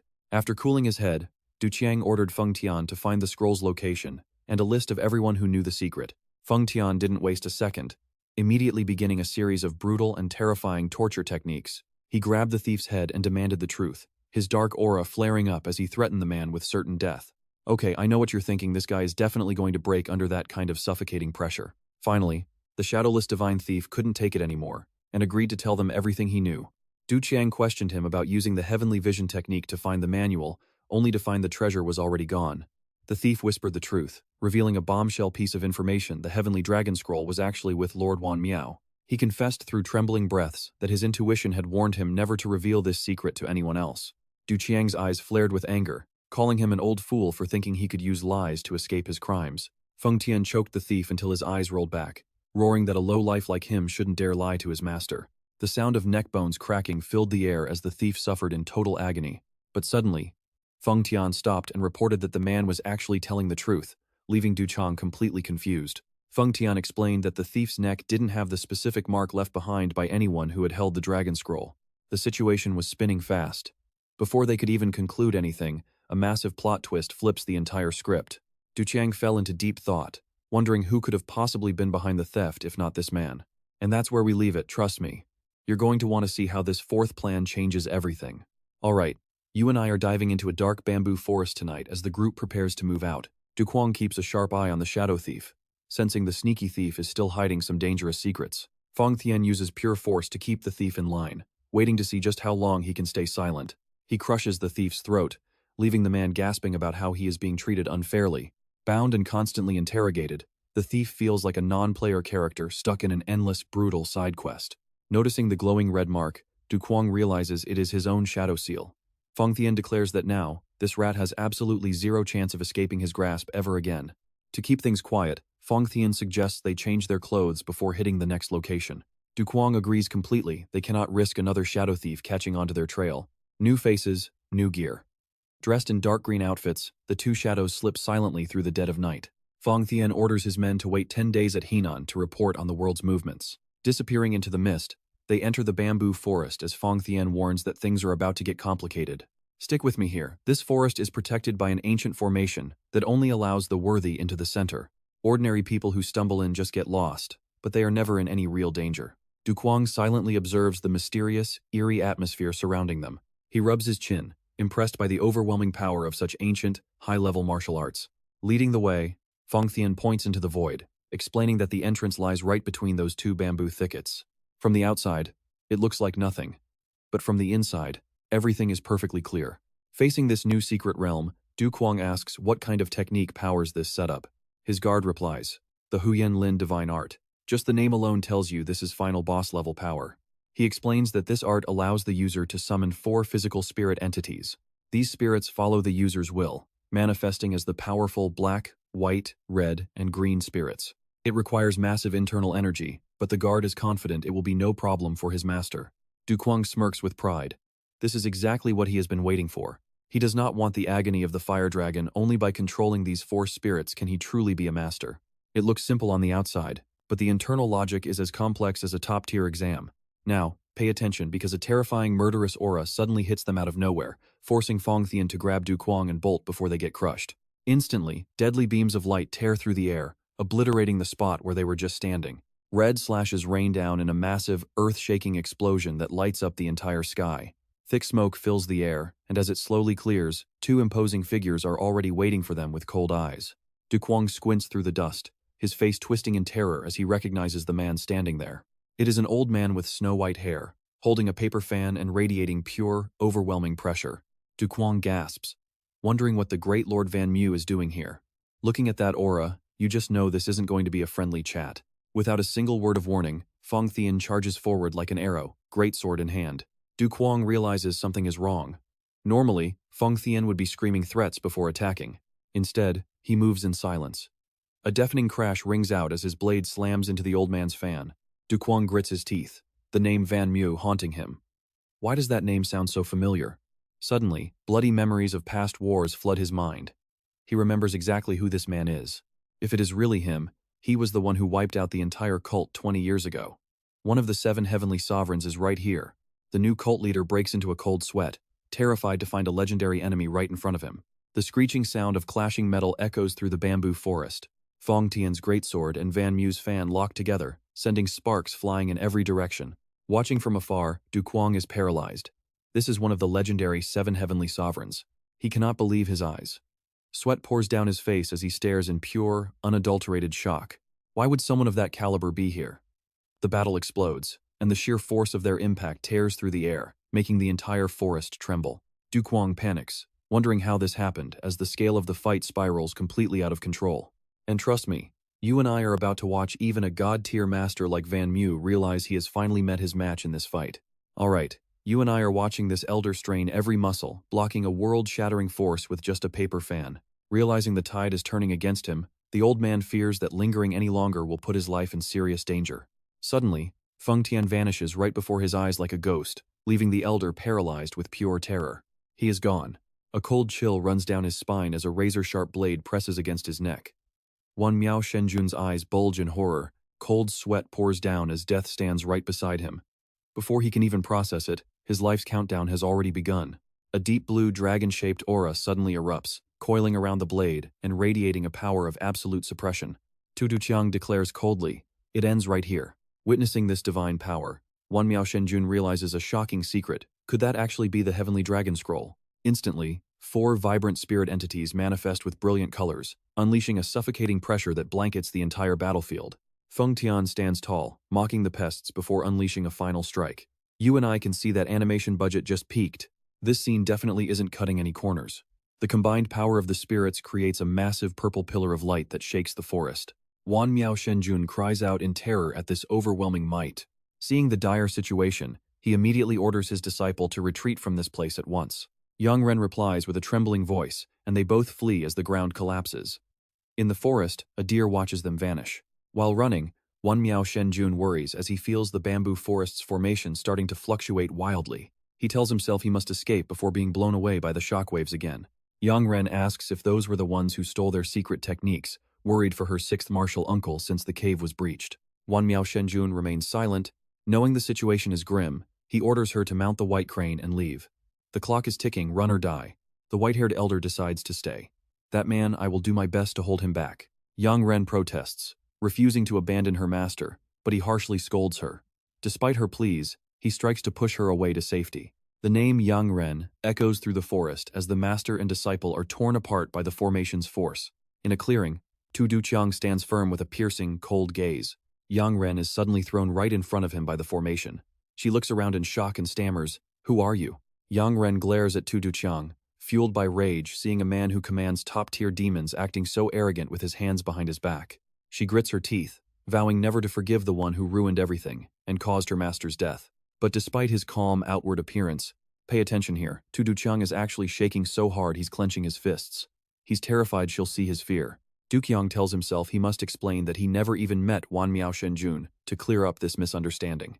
He starts to speak, "Wait, I just want," but Yang Ren screams, "Just die." The Demon Lord unleashes a strike that rips through space. With no choice, Duqiang triggers his supreme pure white palm to survive. Metallic clangs echo as their powers struggle fiercely in the heart of the bamboo forest. Duqiang realizes that this single technique won't be enough to handle her, so he begins considering using the Fire Dragon Scroll just to escape from here. He's frustrated because he only wanted to say he never met her master, yet now he's forced to use his deadliest skill. So what? To him, her being alive is a miracle, but Yang Ren takes it as a challenge. "I killed him, so what?" The tension is insane, like facing a max-level boss in a game. Seeing her freeze up, Duqiang thinks to himself, it's best not to linger, because if he uses the Fire Dragon Scroll, she definitely won't survive. He clenches his fists, charging his spiritual energy for one final move to make his escape. Yang Ren screams that she can't stop now, charging forward like a moth to a flame. Tu Duqiang moves at terrifying speed, creating a blue aura that tears through the fog before vanishing deep into the forest. The drama is off the charts. Tu Duqiang stands in the forest, sweat dripping down his face from pure stress. He sighs. That was way too close. Trust me, you and I won't want to miss what happens next. Alright, you and I are about to see how a lucky formation escape turns into absolute world-shattering chaos as space itself begins to tear apart. Feng Tian roars with pure killing intent, telling them to die. As his subordinates suddenly appear, Duqiang can only gasp in total shock. Feng Tian? Even the guard is standing there with his eyes wide, completely stunned to see the master show up like this. "Master!" Feng Tian dashes forward like a ghost, swinging his greatsword to create razor-sharp cuts that rip right through the thick, heavy mist. Du Qiang stands frozen amidst the wreckage, cold sweat pouring down as he feels the suffocating pressure closing in right next to him. Feng Tian screams out, "Master, move!" Du Qiang's heart pounds like crazy as he realizes that the sword strike Feng Tian just unleashed was actually aimed directly at his own back. A terrifying truth suddenly starts to set in. It means that right behind Du Qiang, the dark shadow of an old man holding a paper fan has silently emerged. His eyes widen in pure horror as he realizes his most dangerous enemy is now standing right behind his shoulder. Now pay attention here. Having the 7 lords behind you and the final boss in front is a nightmare, especially when Feng Tian's blade is aimed right at your back. Du Qiang realizes with a shock that if that is the case, then the real enemy is right behind him. God King Wan Miao looms there, his paper fan radiating a suffocating, killing intent that completely swallows the surrounding space. Du Qiang's eyes fill with terror as 1,000 pounds of pressure crush down. He grits his teeth, refusing to die when the Heavenly 7 Lords are right there behind him. This pressure is exactly like walking into a final exam without studying a single word. In an instant, a violent surge of fire erupts, completely surrounding Du Qiang in a massive cloak of flames. Facing the overhead strike from the old 7th Lord, he roars with fury, screaming that he is going to kill him. Wan Miao narrows his eyes in shock at the flaming demonic blade surging from the new leader and gasps out, "Demonic blade!" The old man uses his fan to block thunderous strikes while the fire dragon flames incinerate everything, making the air burn with intense heat. Du Qiang lunges forward with a finishing blow that triggers a massive explosion, shattering the earth and sending stones flying everywhere. Wan Miao grunts in pain as he absorbs the powerful force. The white-haired old man narrows his eyes, suspiciously calculating his next move. Is he trying to hide his power? Amidst the rubble and thick dust, Du Qiang stands tall with his flaming sword, ready to unleash even more devastating attacks on his enemy. Wan Miao glares at the young leader before suddenly leaping into the air to launch a lightning-fast counterattack of his own. The two clash repeatedly with massive force, creating shockwaves that tear through the mist deep inside the bamboo forest. Deep down, the old man thinks that if it were only him, he would truly accept a companionship on this journey. Then, a massive, terrifying explosion suddenly rips through, tearing the entire forest apart. Du Qiang suddenly finds himself falling into a deep, bottomless abyss. He realizes this strange change is likely caused by the powerful formation hidden within the green bamboo forest itself. In a desperate move, he reaches out to grab a dry branch on the cliffside to stop himself from plunging into the dark depths. Trust me, one slip here and it is game over. Let us see if he can actually survive this narrow ledge without falling. Just as he regains his footing, a scream for his master echoes through the air as a celestial crane glides across the sky. He realizes it is actually the disciple of the 7th Lord, rushing in to save the white-haired man. Talk about endless drama, this story just does not give us a second to breathe. Du Qiang watches silently, thinking that even if they take the arrangement, everyone is just chasing their own selfish dreams. He lets out a small sigh of relief, seeing that the God King is somehow still alive. But then Feng Tian appears with explosive killing intent, roaring that he will not allow anyone to escape before launching a devastating lightning strike directly at the crane. The devastating blow leaves the celestial crane heavily wounded and staggering as it struggles to stay in the air.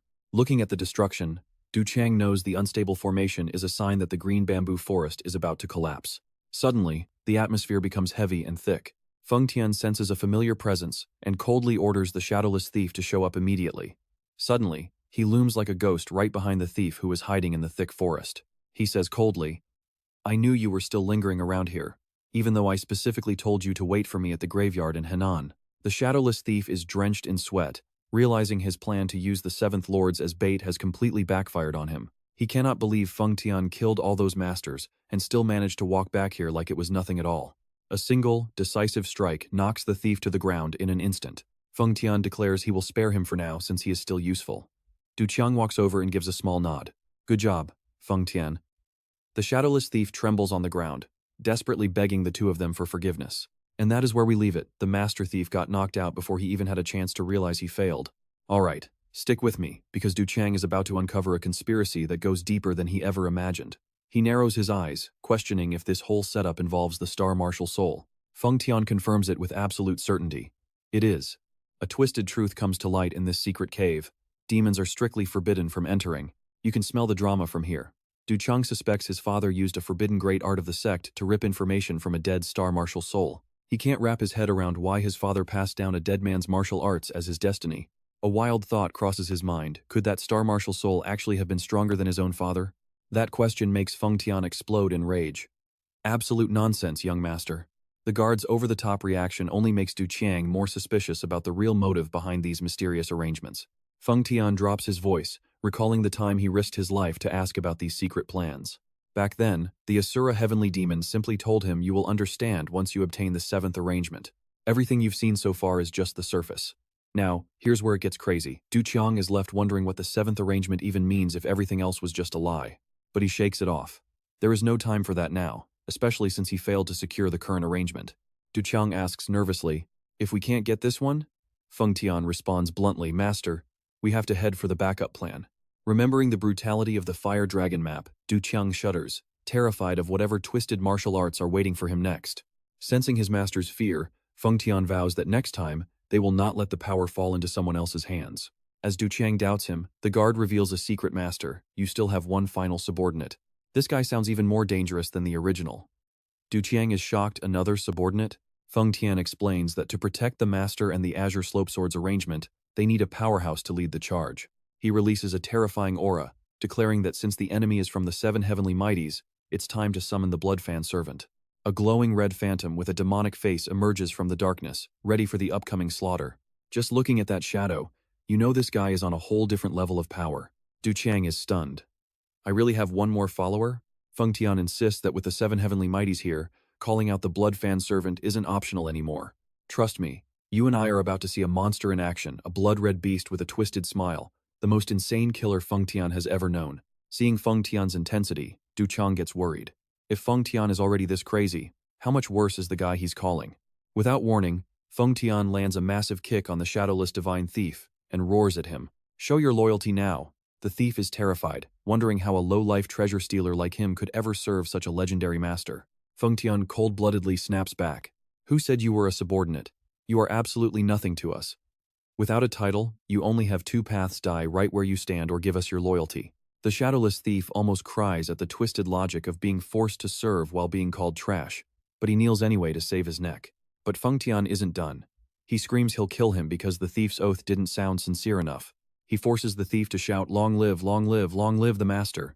I guess this is the kind of logic only a boss understands. With no other choice, the thief screams in total humiliation, 10,000 years of life, 10,000 more. I, the shadowless thief, offer my heart and soul in absolute loyalty. Du Qiang just watches this ridiculous circus, holding his head in shame at Feng Tian's nonsense. When the thief gets curious about the master's name, the guard delivers another brutal kick, yelling that he doesn't deserve to even hear it. Feng Tian orders him to Dabi Mountain to spread the word that the Lord is waiting in Luoyang, promising him a literal hell if he dares to disobey. Shaking with fear, the shadowless thief takes the order and vanishes into the night. Du Qiang watches him go, amazed at how insanely fast that guy can run when his life is on the line. Feng Tian quietly reminds his master that once the Fire Dragon map is used, they must return here to recover his spiritual energy. Hearing that, Du Qiang snaps back, acting totally clueless. "What are you talking about? What Fire Dragon?" But Feng Tian just smirks, claiming he saw the flames erupt into the sky himself. It scorched half the life out of the crane god. Running that fast? He must have maxed out his survival skills. That's where we leave it. You and I better get ready for the next move. Alright. You and I are about to see what happens when the most dangerous servants in the realm finally decide to start their bloody mission. Du Cuong attempts to circulate his inner energy to check his power, but he instantly collapses, screaming in absolute agony. Curse this damn pain. The scene shifts rapidly to the majestic and silent peaks of Mount Dabi under a dark, heavy night. Hiding in the shadows, the shadowless thief is frantically worrying about a strange afterimage mark burning into his skin. He's confident that with his ultimate invisibility skill active, not a single soul in this world could ever track him down. He only came here to test if that persistent mark could actually see through his legendary, top-tier stealth technique. After 2 hours of silence, he starts gloating, convinced that he's finally escaped those monsters who were hunting him. Now watch this part carefully. It's exactly when a calm, terrifying voice whispers right in his ear, "I've kept you waiting for too long." A mysterious man with flowing long blue hair appears. He explains he was busy watching someone else, making the thief realize his luck has hit an all-time, absolute zero low. Realizing this stranger can see through his perfect invisibility, the thief recognizes the legend. It's him, the Bloodfan Fu. He's stunned that a feared demonic master could have such a gentle, kind face that belongs to a righteous hero. The blue-haired man steps closer, asking if the thief knows a man named Feng Tian. Is he well? Hearing the man laugh at the mention of Feng Tian, the thief realizes they're allies. Damn it, they're all in this together. Blood Fan Fu coldly demands to see the mark on the thief's chest, leaving the poor guy with no choice but to obey. Don't let the kind face fool you. This guy is a beast. He stares at the mark and gives a cold review. A star-well shape? You're nothing more than a pawn. The thief dares to ask for the old man's message, but Blood Fan Fu's eyes turn ice cold. How dare you call him that? You have zero right to use that title. You're just a lowly soldier who's lucky to even be alive right now. The thief curses them all internally. Blood Fan Fu tells him to fix his clothes and act right before they continue their talk. Back in Luoyang, the Wanjing pavilion glows beautifully with lanterns under the quiet, still cover of the night. Inside a lavish room, Cuong sits in silence, anxiously waiting for his new subordinate to finally arrive. He wonders if the time is near. Just what kind of monster is this Blood Fan Fu anyway? A sudden knock makes Feng Tian snap to attention.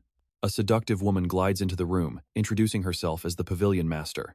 Noticing the dull mood, she eagerly offers to bring in her most beautiful girls to serve the two noble guests. But her charms are met with a deadly glare and a freezing, thunderous shout from the stone-faced Feng Tian. Get out. I know what you're thinking, talk about a total mood killer, right? He just wants her gone. Rejected so harshly, the master can only force a smile and retreat, reminding them she's available if they change their minds. As the door shuts, Feng Tian grumbles about cheap distractions. The air in the room becomes suffocatingly heavy again.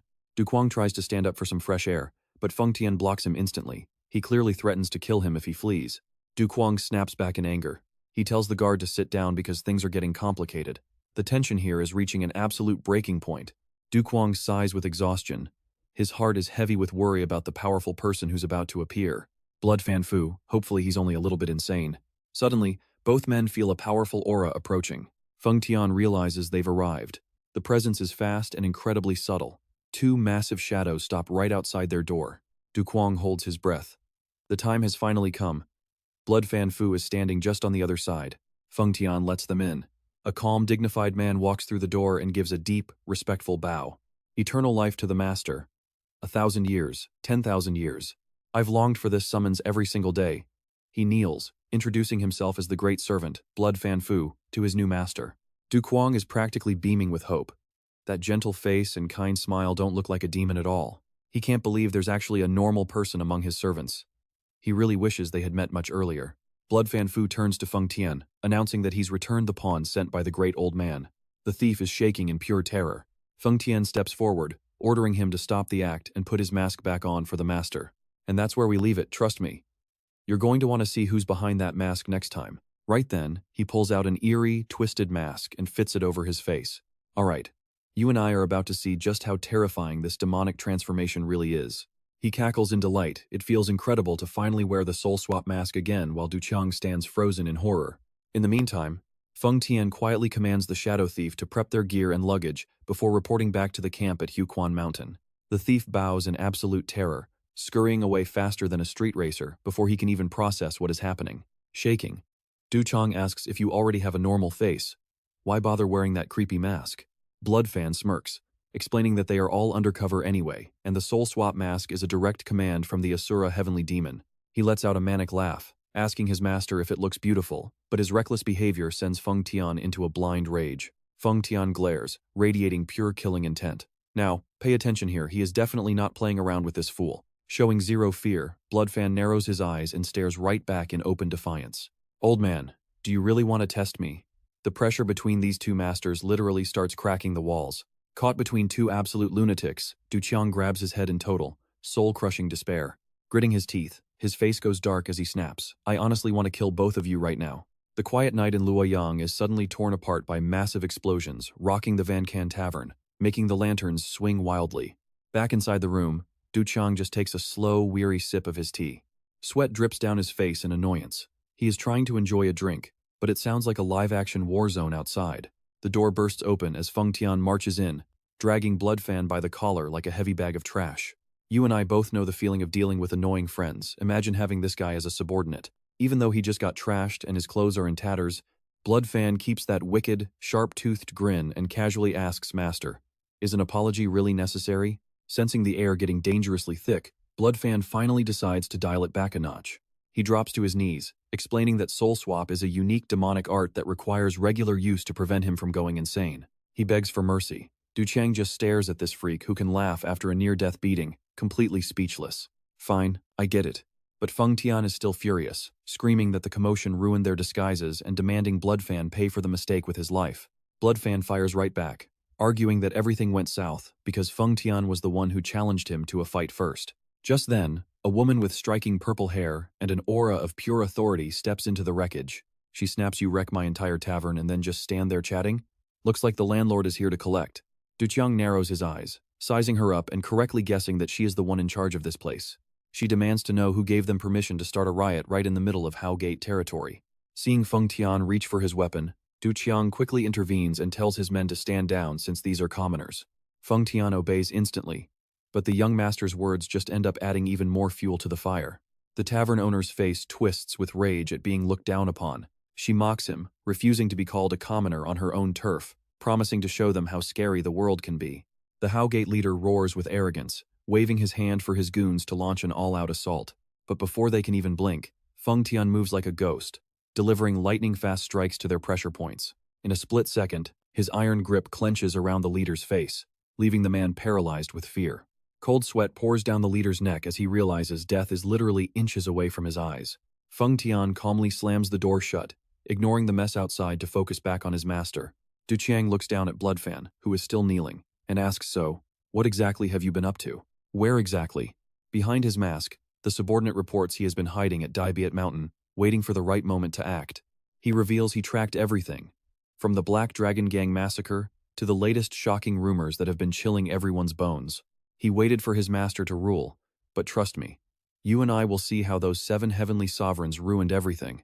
Stick with me, we are diving into a moment of pure madness. Shui Shanfu grips his fists and swears a blood oath, no matter what happens. This subordinate will personally wipe out every single member of the Tianwei Qijun. Tu Yucheng narrows his eyes in doubt, wondering how a guy just beaten half to death by Feng Tian dares to claim he can slaughter such legendary masters. He coldly asks, "How?"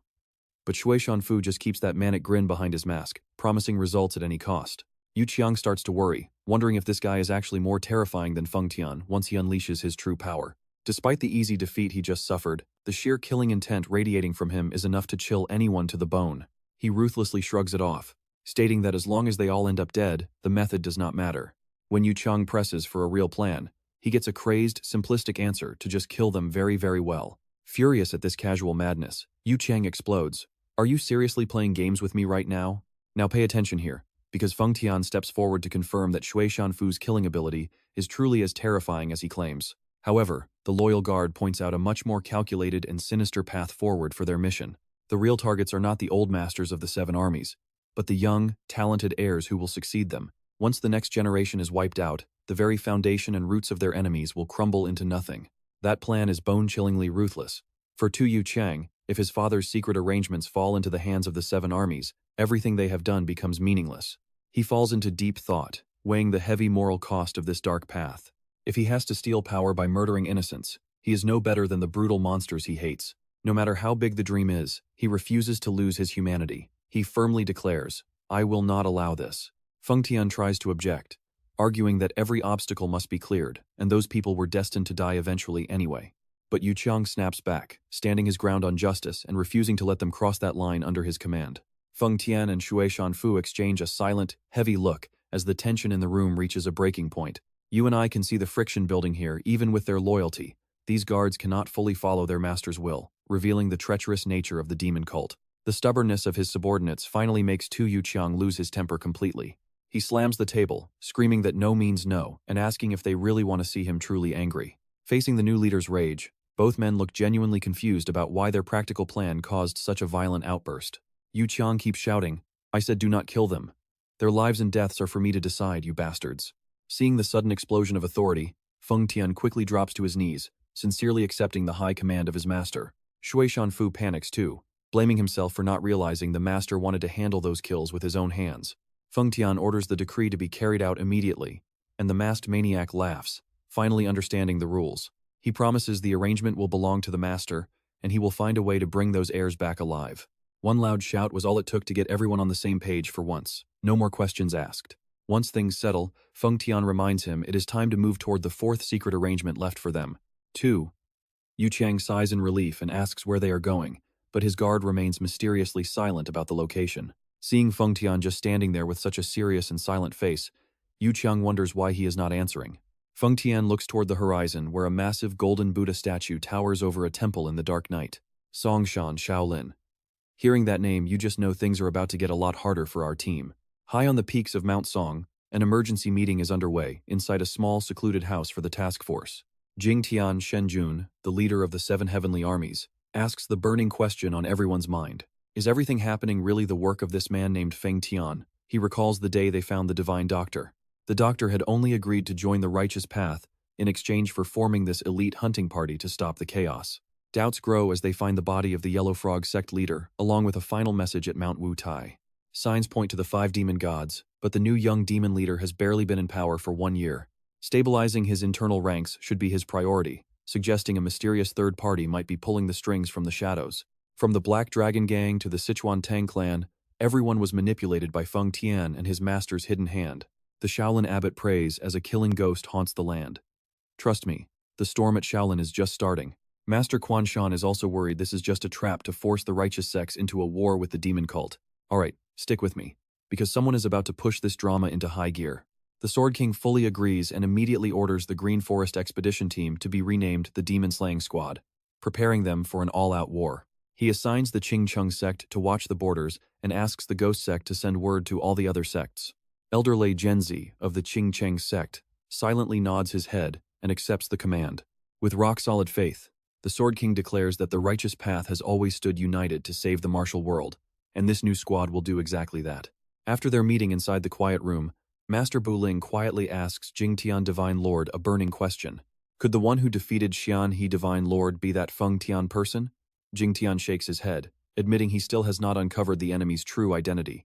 However, while looking over the map, he realizes with a shock that the movements of Feng Tian and his master match the positions of the secret arrangements perfectly. Now, here is the part you and I need to watch closely. If this news leaks, explaining what happened to Xian He Divine Lord at this location will be impossible. Seeing treasures stirs up the dark side of the heart. Once the martial world learns these secret arrangements exist, blood will definitely spill across the land once again. Jingtian Divine Lord decides he must have Yang Ren seize the Shaolin Temple arrangement before everything spirals out of control. Meanwhile, in a forest near Mount Song, the Lord of Ghost Valley stares coldly at a newcomer and asks a question. Are you here to hire me to assassinate that youth again? It is none other than the Toad Immortal Miracle Doctor explaining his obsession. I see a cruel shadow from the past in them, and even I do not know their true identities yet. The Lord of Ghost Valley smirks, reminding him that a truly smart man knows when it is time to stop. But the Toad Immortal suddenly offers a lure that is impossible to refuse: the legendary Great Origin Pill. He reveals that saving Xian He Divine Lord's life put the 7 Divine Lords of Heaven in his debt, so taking the Great Origin Pill as a reward is only fair. Once that pill is mentioned, everyone starts hunting for rare loot like it is a high-stakes gacha game.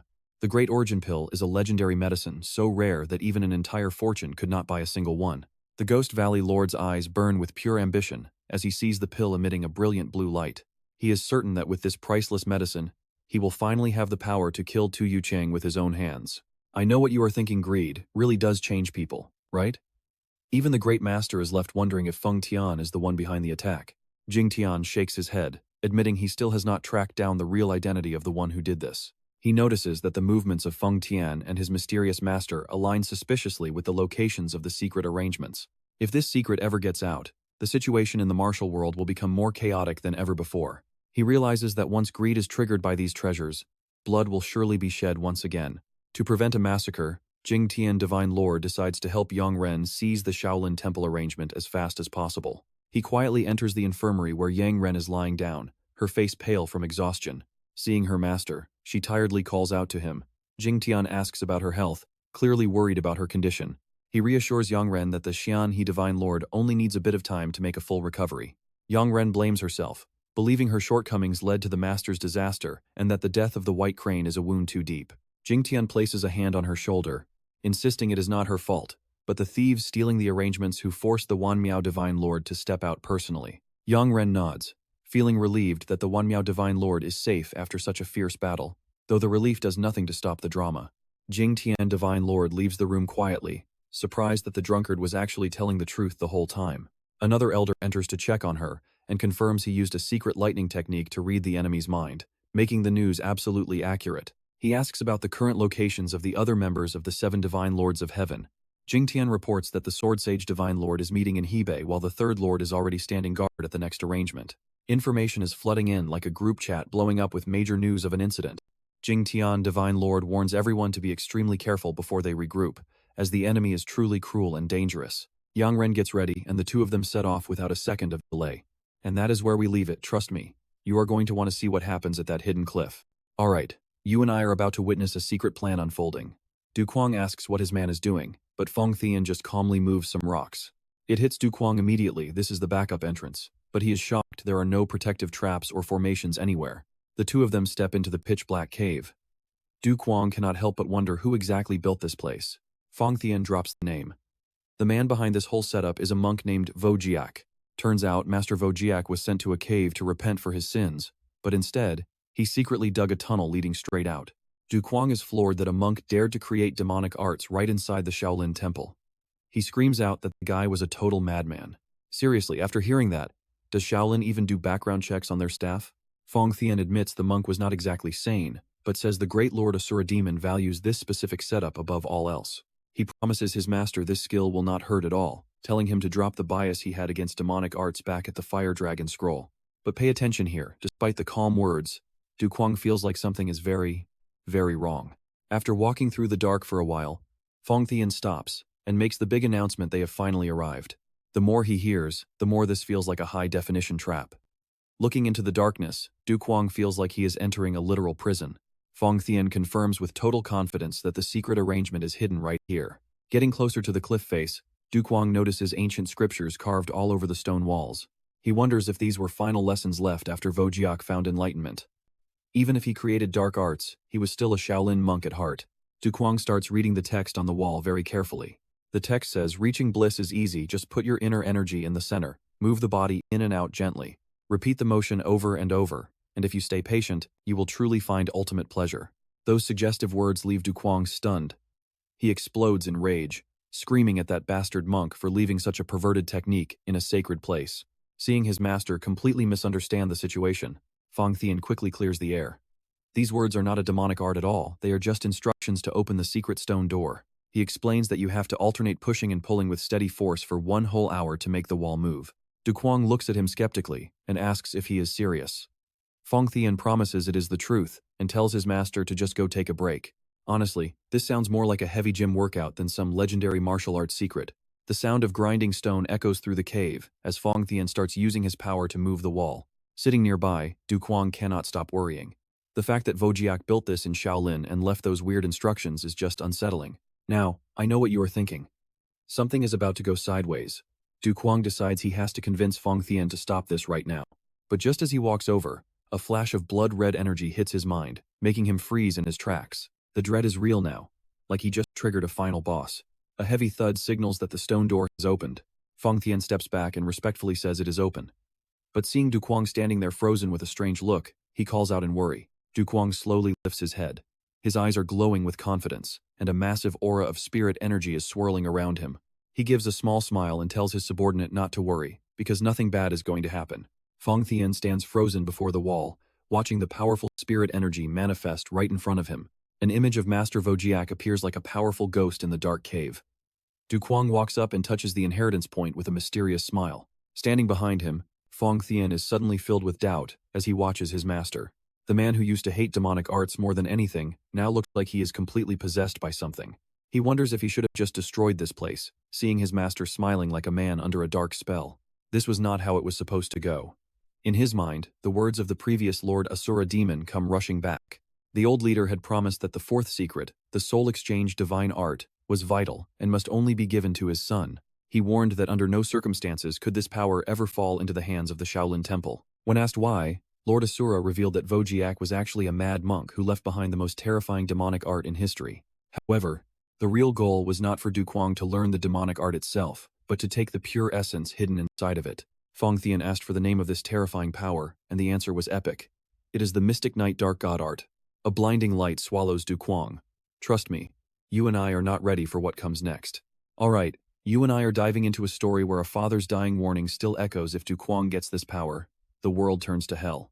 The Asura Heavenly Demon once told Feng Tian that the true prize in this setup was the hidden essence, not the demonic art itself. When the curious guard asked about history's most terrifying demonic art, the former leader revealed its name, the Dark Knight Mysterious God Technique. A name so heavy, it feels like life is over the moment you master it. His father's warning was clear: if Du Cuong ever masters this, humanity will have no choice but to stare into the abyss of destruction. Back in the dark cave, Du Cuong groans in pain. He feels the spectral hand of Master Wu Zhou resting right on top of his head. Suddenly, all that crushing anxiety just vanishes, replaced by a strange and heavy sense of absolute solemnity that fills his entire soul. Even though he knows something is wrong, Du Cuong realizes he is completely powerless to resist this overwhelming and mysterious flow of energy. He wonders if this is some kind of soul-stealing forbidden art designed to puppet the human mind and control his every move. The old phantom asks this is a fragment of the Dark Knight Mysterious God Technique. Do you feel any pain or suffering? Du Cuong quietly says no. The old man identifies himself as the legendary Master Wu Zhu, and the young man bows with deep, humble respect. Du Cuong greets the great master, but seeing the young man's discomfort, Wu Zhou decides to offer him a much-needed change of scenery. Master Wu Zhou asks if there is somewhere else he would rather be, telling him to close his eyes and focus on his heart's desire. Now, pay attention here. Even though there is no easy exit from this game, Du Cuong decides to trust the process and follow the instructions. Instantly, the sound of crashing waves fills the air, pulling him from the suffocating cave to a vast blue sea under a vibrant, colorful sky. Du Cuong snaps his eyes open in pure disbelief at the scene before him. He sees fishermen working the nets while children laugh and play in the cool, refreshing water, without a single care in the world. Looking around in shock, he realizes he's standing right in the middle of the beautiful and poetic scenery of Hainan Island. Master Wu Zhu explains that this is what he truly craves, a place without martial world grudges, only simple and pure happiness. Du Cuong is stunned that the old monk can see right through to the very depths of his heart and soul. He knows the boy wants to leave the demonic path for peace, claiming that in this space, he knows everything under the sun. Du Cuong admits he thought this technique was evil, but the master reveals the real reason the world fears it. It neutralizes every martial art. Neutralize all martial arts? Du Cuong is completely floored by this world-shaking secret that could change the power balance of the entire continent. Suddenly, horrific images of the brutal reality of the martial world begin to flood back into his mind with terrifying intensity. On a blood-soaked battlefield, the screams of the dying fill the air as men descend into a total madness of killing one another. Heartless swords pierce through flesh and bone, leaving nothing behind but death and a heavy shroud of resentment that covers the earth. Master Wu Zhu looks at the tragedy, noting that deep down, those who chase power are only driven by a sense of insecurity and fear. This technique exists to erase that fear and blur the lines between good and evil. For him, true power is found in love and peace. But suddenly, an explosion of energy called heaven and earth-breaking force erupts in a blinding light, terrifying everyone currently holding a weapon. Glowing butterflies known as sevenfolds suddenly appear, dancing through the air around the panicked warriors in the middle of the sky. One man tries to slash them with his blade, but the butterflies just glide past him with an eerie and mysterious grace. The warrior's eyes bulge in pure horror as blood and strange fluids pour from his mouth, while his body is completely paralyzed before he collapses. The glowing butterflies touch the others, causing the warriors to drop their weapons and fall to the ground in absolute shock and confusion. Watching this miracle unfold, you and I are witnessing a battle where not a single drop of blood needs to be spilled. Master Wu Zhou asks if he has the strength to bring peace to the world and lead people back to the light in their souls. Moved by this great truth, Du Cuong falls to his knees and begs the master to take him as a disciple and teach him everything. The master gives a wise smile and promises to show him one last thing before finally passing on the secret god technique. He leads him to an ancient room and asks what the dirtiest thing in the world is. Du Cuong hesitantly suggests it might be human waste. The monk laughs at the young man's shyness, before pointing toward a woman who is currently busy changing her child's diaper. She's smiling even while cleaning the mess. He asks Du Cuong, "Tell me, what exactly do you see in this moment?" Du Cuong falls silent in deep thought, realizing that the way we see things depends entirely on the state of our own human hearts. Wu Jue confirms that the root of perception is the true core and the very foundation of the Dark Knight Mysterious God technique. Truth is always there, but a person must first liberate their mind to actually perceive the world as it truly is. So what do you and I take from this? That true strength is a world of peace, reflected in a mother's smile among glowing butterflies. Alright, you and I are about to dive into the secret for world peace. Reach this level, and the martial world finally stays quiet. Back in reality, inside a pitch-black cave, Feng Tian stands waiting silently against the ancient stone walls. Seeing a brilliant glow erupt from the stone door, the guard bows deeply. "Master, welcome back." But Feng Tian suddenly turns pale. Cold sweat drips as he senses a bizarre energy closing in fast. A sudden blast of spiritual energy erupts, blowing everything back amidst a massive cloud of dust. Tu Chang steps out looking mysterious, but he is surrounded by swarms of giant flies buzzing wildly. Feng Tian screams in terror. Master, what on earth is happening? His cool master vibe just got ruined by flies. Feng Tian, just look at this beautiful butterfly. Tu Duqiang smiles with a dreamy, faraway look in his eyes. He claims that with enlightenment, the world looks completely different, and tells his subordinate not to fear losing his skills. Duqiang leaps into the air, ordering the 7 butterflies to spread enlightenment. Terrified by his master's sudden madness, Feng Tian draws his sword and screams out in panic. Master, please snap out of it. The new leader blurs away at insane speeds, literally tearing through the space in front of him. The guard chases until he is out of breath, questioning if he picked the wrong career path here. Feng Tian stares in pure horror, sweat pouring down as he struggles to process the insanity unfolding before him. High in the air, Tu Duqiang flashes a wicked, satisfied grin. So this, he whispers, is what enlightenment feels like. Feng Tian stands frozen, covering his mouth in total helplessness. Then, Duqiang streaks like an arrow toward the majestic Shaolin temple. The monks below have no idea what is coming, only seeing drama approaching at terminal velocity. Looking down, Duqiang clicks his tongue mockingly. Running away? How disappointing of you, Feng Tian. He lands quietly in the middle of the training yard, where hundreds of Shaolin disciples are practicing their forms. Duqiang shakes his head in disgust. Tesk, men of Buddha still clinging to martial arts training. He approaches a monk with a mysterious smile. Let me show you.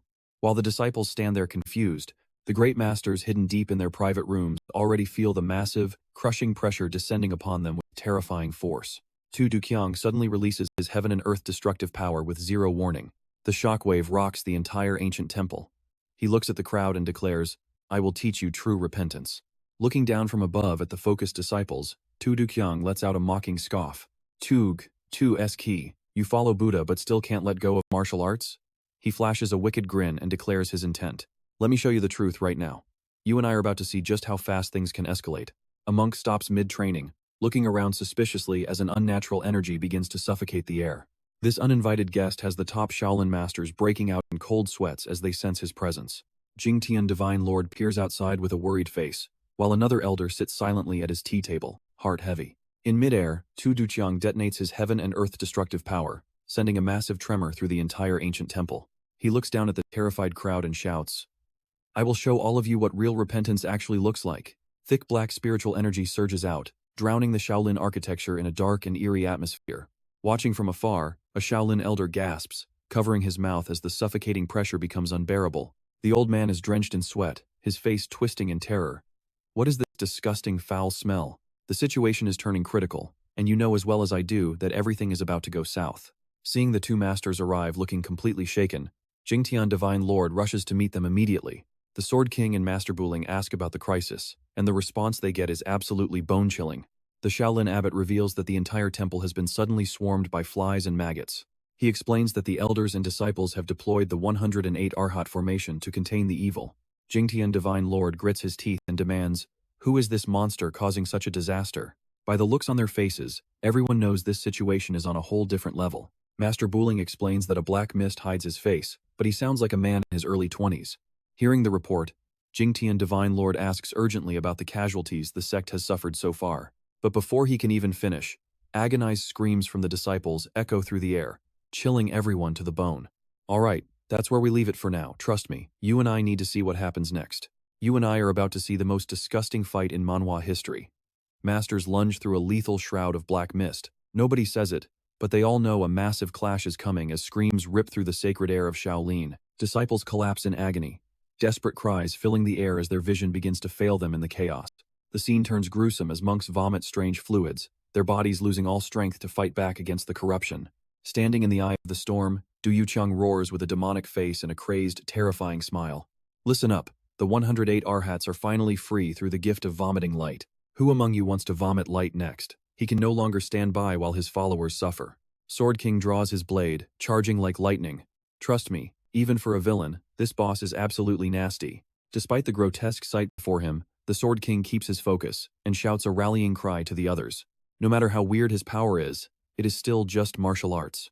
Masters, we must stand together if we strike as one. We can end his life right here and now. Sword King and Master Buling immediately unleash their most powerful, high-tier techniques in a simultaneous strike. They create a pincer attack against Du Yuqiang, who stands arrogantly on the roof.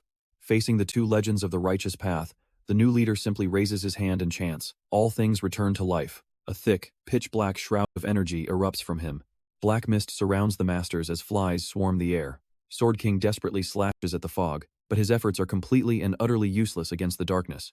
Terrified, he warns his companion to stay back and avoid any contact with the creeping dark energy. But Du Yuqiang is already there, looming over them with a wicked, sinister grin on his face. Go ahead, vomit. In an instant, the evil energy pierces the Sword King, making him gasp. How did he do this? In an instant, both the Sword King and Master Buling collapse onto the tiles, retching up a strange, multicolored fluid, while trapped in a world of absolute, agonizing pain. Du Yuqiang laughs at the fallen legends. Ha ha, even you masters have finally learned how to vomit the light. He wanders among the twitching bodies, preaching his madness to them as if it were a divine sermon. You have finally shed the burden of martial arts to find true freedom in the void of thought. Glowing butterflies flutter around the dying men, creating a scene that is both beautiful and deeply chilling to witness. Sword King looks up through the vomit, cursing under his breath. What on earth is this? Ugh. Master Buling seems lost in a hallucination. He stares blankly at the sky and mumbles, so that is how it is. You saw that too, right? They look like heroes after a battle, but they are all just incredibly sick. Master Buling folds his hands in prayer, mumbling about the truth of the void and freedom from all worldly pain as if he has truly reached enlightenment.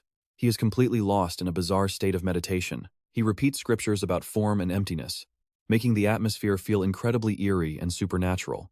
Witnessing the Shaolin abbot fall into such a twisted state of sudden awakening, Jingtian Shenjun screams in horror. Anyone watching would wonder if this is meditation or a total glitch. He yells in fury as he sees his fellow monks finding truth through a monster's magic, while Du Yuqiang just laughs harder at them. He mocks them, saying that once you reach enlightenment, the method you use to get there does not matter anymore. Amidst the wailing of the disciples, Du Yuqiang continues to laugh in absolute gloating satisfaction. Standing behind him, even Feng Tian feels sick. He is horrified to find himself gagging at the sight of his own master. He grits his teeth to suppress the urge to vomit. He originally planned to kill Jingtian Shenjun, but his bloodlust has completely vanished. He stares at his master, thinking that with this power, nobody could ever uncover his true identity. Below, Shaolin is a mess. The stench is unbearable as the sound of retching echoes through the temple. Her killing intent is smothered by the foul stench. Even the disguised female assassin cannot escape this misery. She curses her luck, having traveled all the way from Sichuan for this mission. She followed rumors of the divine Dr. Hua Xian hiding in Shaolin, hoping to find the young sect leader. She wanted to move in secret, but she never expected to run into a lunatic who would turn the entire temple into a vomit-filled nightmare. Now, she is just doubled over, retching in complete and total helplessness. Her stealth mission is over. Now she is just struggling to survive. The assassin trembles as she watches the scene, her heart filled with pure, unadulterated disgust. Even the demonic sect doesn't have anyone this gross. If they did, they would have killed him already. You and I just saw a legend fall. Shaolin, the pillar of the world, paralyzed by one total weirdo. Alright. You and I are about to dive into one of the most hilariously unhinged manhwa moments ever. In the darkness, Tu Yuqiang is laughing like a maniac, completely lost in his own newfound enlightenment. The female assassin freezes when she sees his face, wondering, wait, is that the young sect leader? The sound of vomiting echoes through Shaolin Temple, creating a scene of absolute, unprecedented chaos. Standing tall, Tu Yuqiang declares to the monks, "You have all been purged. Very good. Now Shaolin, listen to me carefully. If you still cling to your martial arts after this, you will experience a world-shattering force once again." That threat leaves the Shaolin disciples collapsed on the ground, paralyzed by sheer, overwhelming terror. Looking at the glowing butterflies, he smiles. Good work, Seven Butterfly. Next stop? Those mages. He bursts out laughing and vanishes, leaving blue trails of light tearing through the thick mist. But the moment he stops, Tu Yuqiang suddenly freezes in total confusion. He stares at his hands, watching in shock as the butterflies strangely begin to vanish into thin air. Losing his skill mid-air was a total buzzkill. His eyes flare with light before he snaps back to reality. Suddenly, a revolting stench hits him so hard he has to cover his mouth and start retching. Stick with me, because this is where his pride absolutely shatters as he realizes the truth. He begins to remember all the crazy things he did while he was lost in those hallucinations. The butterflies, the preaching. He realizes he just single-handedly destroyed his own cool image. Memories of his manic laughter and forced purging return like a nightmare, making him go pale with shame. Feng Tian appears behind him, bowing. "Master, you are back. We should probably move to a new spot." Overwhelmed by the sheer humiliation of his bizarre actions, Tu Yuqiang holds his head and screams in agony. He bolts away instantly, fleeing the scene in a blur of shock, shame, and actual tears. Feng Tian watches him go, sweating as he realizes just how terrifying that demonic night art really is. Tu Yucheng stands in the woods, face dark with regret. Feng Tian, even you are scared? I want to die. He trudges away in total despair, trying to escape the cruel reality of what he just did. Standing under a waterfall, he screams, I cannot believe the demonic night art is this disgusting. Crying and cursing, the new leader wonders if there is even one decent demonic art in this world. Now watch closely, everything is about to take a seriously epic turn. In the middle of the crashing water, a giant spider with glowing red eyes appears in his mind. It is the spirit of the Zhu Yu sage. Congratulations on mastering the hidden power of the spider art. I, the great Zhu Yu sage, congratulate you on finally reaching the peak of enlightenment. He explains that only those who endure extreme agony and see the unseen can reach this level. Tu Yuqiang remembers his weird behavior and realizes extreme suffering and seeing things. Yeah, that fits. Once his brain processes the memories, he finally understands why he was acting so weird. Suddenly, countless techniques and secret formulas flood his mind, just like his previous training sessions. He knows he cannot ignore this power. Elite skills like the Dragon Cannon and Fire Dragon have all been upgraded. Even his shadow movement technique has reached a level that breaks all known limits. He remembers escaping Feng Tian with this move, and now he wonders just how fast he can go. His skills all leveled up at once, like unlocking a secret hidden combo. Under the bright sun, Tu Yuqiang hoists a massive boulder in the rushing river to train his body. His eyes glow with power as he feels his strength skyrocketing to a whole new level. Feng Tian waits on the shore and bows. You have reached enlightenment, master. Congratulations. Tu Yuqiang just nods. He puts on new clothes, remembering they were prepared for him by the shadowless thief. Tu Yuqiang eyes his guard and asks, So, where did you send him? Feng Tian reports the thief is now a secret messenger, tracking the 7 heavenly troops to report their every move. Tu Yuqiang sighs, feeling a bit sorry for the poor thief's new fate. And that is it, trust me. You will want to see what is in that bag. Alright, you and I are diving into a master-servant dynamic that is getting complicated fast. As the perfume mixes, Tu Yuqiang's expression shifts instantly, his eyes burning with intense suspicion as he glares at his guard. Did you have this perfume ready? Are you telling me you already knew the secrets of the Dark Knight Mysterious God technique and kept me in the dark? Facing his master's growing rage, Feng Tian quickly bows his head to explain. He claims he had no idea, insisting it was just an order from the Asura Heavenly Demon, but wait just a second. He lets out a furious roar, clearly not finding any of this funny. What is up with that attitude? You want me to show off the Dark Knight Mysterious God technique again? Unable to contain his temper, the new leader lunges forward, throwing a flurry of strikes into the empty air. Then just die already. Today, it is either you or me left standing. Sharp clashing sounds echo through the forest as the master and disciple engage in a high-speed chase. There is no clear winner here, your only goal is to dodge and stay alive. Meanwhile, inside a grand, brightly lit palace deep in the night, the atmosphere feels incredibly heavy and tense. An old man with a fierce expression suddenly slams his hand onto the table, letting out a roar of pure rage. Are you really going to just sit there and watch him roam the world? Why on earth have you let Tu Yuqiang survive this long? This old man is the Golden Toad Demon Lord, the legendary master of the famous 5 demon gods. Facing his wrath is a man with a chillingly calm aura, the leader known as the Small-Faced Demon Lord, the 16th leader of the demon cult. Watching the young leader's indifference, the Golden Toad Demon Lord judges him silently, thinking he only acts this way because he does not understand Feng Tian's true power. He begins to recall the terrifying memories from back when the Asura Heavenly Demon was still ruling the world. Back then, only Feng Tian could approach him without revealing a single trace of presence, coldly pressing a blade against his throat. That feeling of a sword at your neck without ever hearing a footstep? That was a lethal move. It was not just a threat, but a stone-cold warning about a massive gap in power that could never be filled. The Golden Toad Demon Lord remembers how incredibly cautious he used to be. He had to watch every step, terrified of offending Feng Tian even slightly. It was like walking a tightrope over a bottomless pit. One slip and his head would be gone. He glares at the small-faced Demon Lord with contempt, finding the idea of letting Tu Yuqiang survive to be an absolute joke. Right then, a knock echoes at the door, along with a request to enter and meet with the leader. Watch closely here. The leader remains perfectly calm, simply giving the command to enter. Yan Wangxi, the leader's trusted aide, enters with a letter in hand, reporting that it came directly from the Tien Guang Dong. As the letter is opened, shocking information about the new leader's movements is revealed. Tu Yuqiang caused absolute chaos at Shaolin and successfully escaped under Feng Tian's protection. The letter emphasizes that his martial arts are growing at an explosive rate, making it harder than ever to track him down. At the same time, the internal forces of Shaolin have discovered the presence of the 7 heavenly might units. The small-faced Demon Lord gives a cunning smirk as he hears that the Green Forest Suppression Team has been reorganized into a demon hunting squad. The golden-toed demon lord is in total shock that Tu Yuchang could learn anything beyond the Silver Soul kill.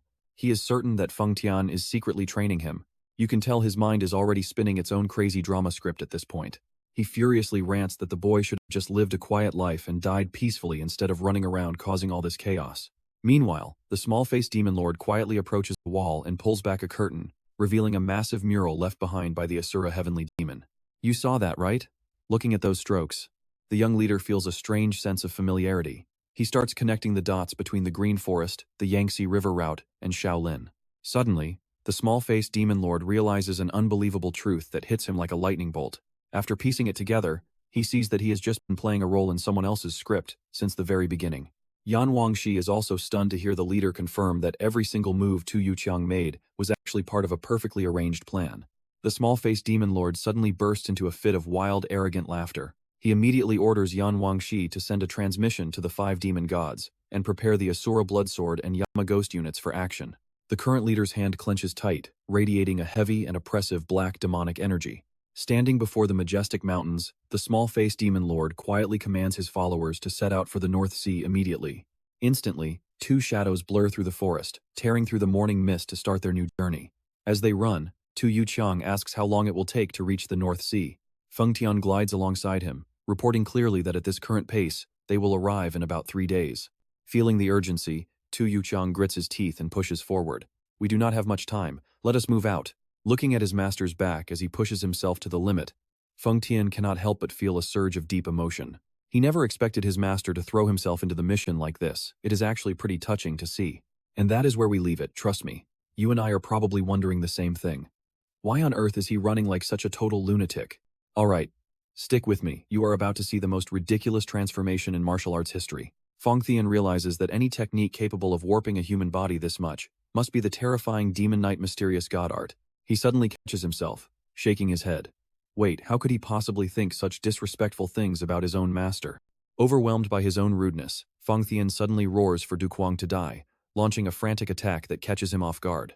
Caught in a surprise ambush by his own subordinate, Du Kuang frantically dodges, screaming out to ask what the hell is going on.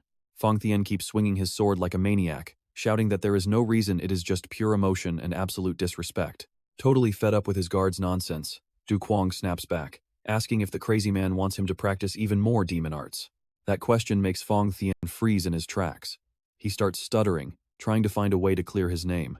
He mumbles that it isn't like that, as they both stand there in total silence amidst the deep, awkward forest air. But Du Kuang's anger hasn't faded one bit. He grits his teeth, deciding it is time to discipline his senile subordinate. He declares he might as well just stomp him to death. Loud crashes echo through the woods as Du Kuang vents his rage. He shouts out in pure frustration with every single strike he lands on the poor guardian. He yells that if the guard is crazy, he should go die alone instead of dragging his master into the insanity too. Meanwhile, deep in the vast wilderness, the servant Huyet Fianfuk stands silently, gazing toward the misty, distant mountain peaks.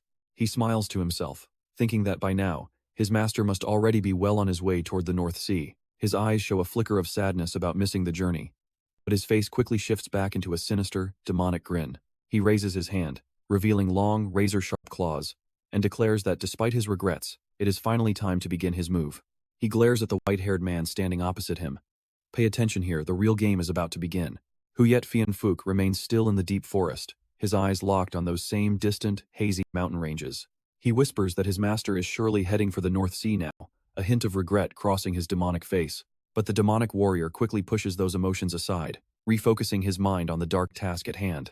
Raising his sharp claws, he tells himself that he has comforted his soul enough, now it is time for the real work. With a wicked smirk, he decisively announces that they should begin. Meanwhile, on a completely different path toward the North Sea, the Sky God Lord and a young man named Duong Nan are walking silently through the dense, ancient forest trails. The white-haired elder narrows his eyes, thinking how lucky they are to have faced no trouble on their way so far. However, he worries the enemy might be secretly gathering all their forces for a massive, final showdown at their destination. The young man speaks up, confident that the 5 armies will gather in time to handle whatever comes their way. He truly believes that once they arrive, their combined strength will be enough to face any situation imaginable. He asks if the Master Sword Saint arrived early in disguise, and the old man gives him a firm nod of confirmation. Knowing the Sword Saint is there makes him feel much safer. You saw that too, right? This team is absolutely stacked. Suddenly, blood-curdling screams tear through the silent air, leaving both of them frozen in absolute shock and terror. Duongnan realizes it is a woman's cry for help and immediately rushes toward the sound with his master. They reach the edge of a steep mountain slope, peering down to see where the desperate cries are coming from. They find a young girl clinging to fragile vines on a vertical cliff, sobbing hysterically and begging for someone to save her. Seeing her life hanging by a literal thread, the situation couldn't possibly be any more dangerous or urgent. The silver-haired youth moves to jump down, but the Sky God Lord quickly stops him and orders him to stay back. The elder leaps into the abyss himself, using his powerful internal energy to grip the cliff face and reach the girl. He reaches the girl and gently tells her it is okay now, and she can finally let go of those vines. Through her tears, she explains that she woke up tied and was brought here, pleading for the master to save her. Just when it looks like they are safe, a massive plot twist is lurking right behind them in the shadows. Suddenly, a bizarre and chilling laugh erupts, shattering the silence of the mountain as a figure appears. The villain Kiyozakiya steps out with a terrifying grin, mocking how easy it is to manipulate the so-called righteous sects. He declares he is taking the disciple and snatches Duongnan up, disappearing into the sky at incredible speed. The Sky God Lord can only watch in total despair, screaming his disciple's name as the enemy vanishes into the clouds. Trapped in midair, the disciple realizes his pressure points were sealed. Trust me, you and I need to see what happens next. Stick with me, this story is getting intense. Huyet Fianfuck just smirks, mocking her.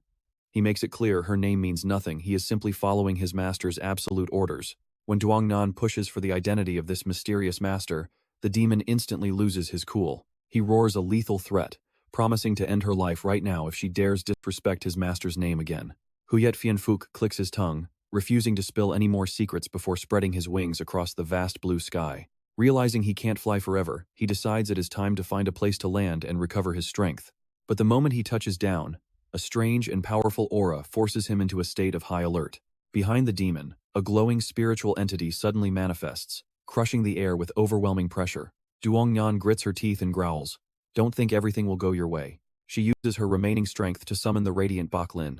Now, pay attention here, even with her powers blocked, she's launching an all-out, desperate strike with everything she has left. The sudden collision triggers a massive explosion, blasting everything backward. Huyet Fianfuck is forced into a desperate defensive struggle.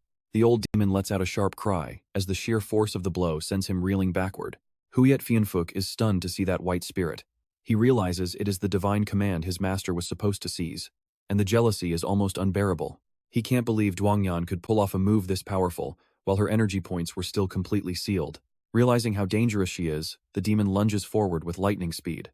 He chokes her, snarling an apology to Kiyozakiya, but Baklin appears once more to attack, catching him completely off guard. The demon glares with murderous intent, roaring that she is finally pushing him past his limit.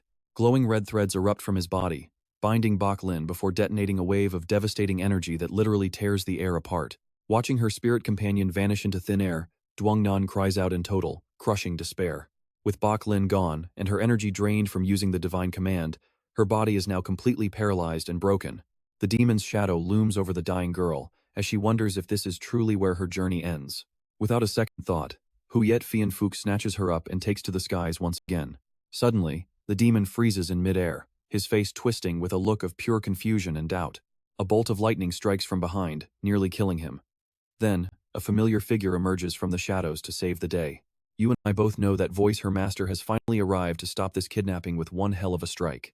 Huyet Fianfuck lands silently, standing tall in the wilderness with a truly savage and terrifying smile on his face. Kia. The thunderous blow crushes the target in an instant, leaving only the sound of crackling fire in the dark night. Cuong sits in deep thought, asking about the current location and the true power of Huyet Fianfuck. Fongtian stares into the flames and confidently claims that the demon's strength matches one of the 7 heavenly generals. Hearing this, Cuong narrows his eyes in worry. Is he not as strong as we expected? He quickly calculates the odds. Even without the Crane God and the Sword Sage who fell at Shaolin, the enemy side still has 5 legendary masters remaining. A wave of worry washes over him as he prays that Huyet Fianfuck hasn't been killed yet. Seeing his master so concerned about a mere pawn, Fongtian suddenly snaps and shouts out in frustration. He argues that a leader should not show compassion for a failing subordinate. Feeling insulted, Cuong roars out in a fit of pure rage. Shut up! Fongtian quickly softens his tone, reassuring his master that as a loyal servant, the demon certainly won't be defeated this easily. In another location, Huyet Fianfuck lies dying in a massive pool of his own blood, his body mangled and broken. Watching this tragedy unfold, Cuong silently prays that the madman doesn't just laugh a few times and then drop dead. Even while lying half dead, he is still being summoned. Some people just have the worst luck in the world. But Fong Thien is certain he will survive. He reveals the secret technique the demon has mastered, the legendary Gold Lock 4 shapes. Instantly, his shattered bones and torn muscles begin to twitch and contract in a bizarre, unnatural way to rebuild his body. A powerful red aura explodes from his core, surrounding the dark figure as he slowly rises from the ruins, fully healed. Fong Thien explains that no matter how badly the body is crushed, this technique allows for an incredible, almost godlike recovery speed. And just like that, Huyet Fien Fook stands back up with that creepy laugh. Trust me, you and I aren't done with him yet. Fong Thien looks his master in the eye and declares that the demon will definitely fulfill his grand ultimate vision. He gives his master a final, solid assurance. Huyet Fien Fook is simply too powerful to stay dead. Alright, you and I are about to see a monster that literally refuses to stay dead. Immediately, his mangled flesh and shattered bones start contracting in a bizarre way to rebuild his entire body. That health bar is refilling instantly without any cooldown at all. Feng Tian points out that no matter how badly his bones are crushed or his flesh is torn, a practitioner of this art can regenerate at a terrifying speed. A massive burst of red energy erupts, covering the shadow as it heals among the rubble. The Bloodfan warrior rises with that same savage grin beneath his demon mask. He is determined to finish his master's ultimate mission. While that monster stalls Chu Yangren, another group is already on the move. The Green Forest Alliance and the Yangtze River camps are carrying out Feng Tian's secret orders. Green Forest King Pang Huang looks toward the massive, imposing mansion and gasps. I can't believe we've actually reached the main headquarters of Ghost Valley. Son Ruolan just smirks, knowing no one would ever dare defy Feng Tian's command. Now pay attention here. Once the order is given, there is no turning back. The Green Forest King is worried, since they only brought a few elite officers. If the full Ghost Valley force attacks, they might not survive. He sighs heavily, hoping to keep their losses to an absolute minimum. Ruolan tells him not to worry because the Silver Flame Bridge is here. Just then, a panicked scout rushes over to report to Chief Dongfang Yang. Seeing Dongfang Yang's face pale, the Green Forest King asks if something serious happened. Dongfang Yang grimly confirms that the situation is actually much worse than they expected. He reveals that the sect leader and all the core combat masters of Ghost Valley are completely missing from the base. The old chief lets out a wicked grin, realizing the entire place is basically an empty house ripe for the taking. Hearing this shocker, the king grips his massive axe with a look of pure surprise before letting out a devious laugh. It's been a while since I raided an empty nest. His eyes light up like he just hit the jackpot. Meanwhile, deep in the forest, a messenger pigeon glides through the mist and lands on the Ghost Valley sect leader's hand. He narrows his eyes to read the letter, but his face quickly twists into a mask of pure horror. The kings of Green Forest and Dongting have launched a surprise attack, and his assassins are being wiped out. He grinds his teeth in rage, wondering why those two massive leaders are targeting his headquarters specifically. The sect leader realizes those bandits won't just kill his men, they'll strip the entire valley of every single coin. It's too late to go back now. His eyes flare with an intense, murderous aura. He coldly declares that they only have one path left to take. Leading the survivors, he orders them to kill Du Cheng and seize the Great Harmony Pearl. He is going all in with nothing left to lose. Now, I know what you're thinking, but the rumors spreading across the land are about to get even crazier. In every tavern and tea house, people can't stop whispering about the latest news. Was there really a bloodbath at Shaolin? One man claims his friend saw the whole thing while disguised as a pilgrim. Word gets out that the Seven Heavens and even the full power of Shaolin couldn't stop a single monster. That monster is now being called the Dark Demon Emperor. But not all the rumors are filled with blood and violence. A guest at a tea house is confused by what he heard regarding the Shaolin incident. He mutters that the Dark Demon Emperor might actually be the reincarnation of a different Buddha. Rumors are traveling faster than light work, with everyone adding their own crazy details to the story. They say this demon emperor shouted a single phrase that made the Shaolin monks achieve instant enlightenment. While the masters nearby were vomiting from the sheer pressure, strangely enough, not a single person was actually injured. The news of high monks reaching enlightenment has left the public in a state of total shock. Another man asks if it's true, the seven heavens combined couldn't even touch him. Is this Dark Demon Emperor really a god of death from hell? Standing in the freezing snow, Du Qiang ponders his new title. He wonders who this emperor could even be. Feng Tian glides beside him to deliver an update. Master, we are approaching the North Sea Blue Ice Valley. The world has already branded him a monster, without him even knowing. To keep a low profile, they decide to stop using their high-speed techniques. Trust me, you and I definitely need to see what happens next. Alright, you and I are diving into a mystery that is about to get incredibly weird. Feng Tian replies respectfully, explaining that entering this place is just like it was at Dongting Lake. According to the guard, they must follow an underwater tunnel to reach the first entrance. From there, they follow a narrow path to reach the place known as the Ice Cave. Feng Tian continues, revealing that the main target is a spirit beast named Ice Vision. They need its core. Hearing this, Du Qiang smirks with confidence. This sounds pretty simple, does it not? But Feng Tian shuts him down, calling this the toughest setup yet. He recalls memories of the martial soul. He says he has never felt so confused facing the secrets here. It is a complete mystery. You get the core, but you do not. You have martial arts, but it feels like you do not. A fairy once lived in the ice cave, but she is gone, and the path is impossible to find. The contradictions leave. Du Qiang stunned. He asks, a fairy, what do you mean by that? Feng Tian shakes his head, admitting he does not know. Du Qiang scolds him for being so clueless. Frustrated by the silence, Du Qiang snaps, why are you quiet? Answer me right now. Now, stick with me. Because this serious assassin confesses he cannot kill the beast because it is too cute. A cold-blooded killer defeated by nothing but a cuteness level. This ridiculous answer from a master killer shocks the new sect leader so much he falls into the snow. Thinking it is a joke, Du Qiang laughs out loud. Haha, Feng Tian, so you finally learned to joke? But Feng Tian's face is dead serious. Du Qiang narrows his eyes and asks for the real reason. The guard insists again. It is just too cute to kill. He says it so calmly it is terrifying. Du Qiang's eyes widen in horror. He screams in frustration. Are you seriously being for real right now? Feng Tian explains that Ice Vision resonates with other cores, killing any desire to attack. He thinks the spider core he swallowed before is reacting to it, making him unable to strike. Defeated before the fight even starts, just standing there, unable to move a single muscle. Du Qiang asks, if you cannot do it, what now? The guard simply says, we must kill it. Master Du Qiang clicks his tongue. Easier said than done, buddy. You and I both know the training he is trying to avoid. One failure means a backup plan. Thinking of more torture-like demonic training, Du Qiang shudders. He won't let history repeat itself. Du Qiang roars with determination. No matter what, he is finishing this mission today. Feng Tian leads the way toward the towering cliffs surrounded by the heavy snowfall. He points down, announcing the cave entrance is hidden right beneath that thick layer of ice.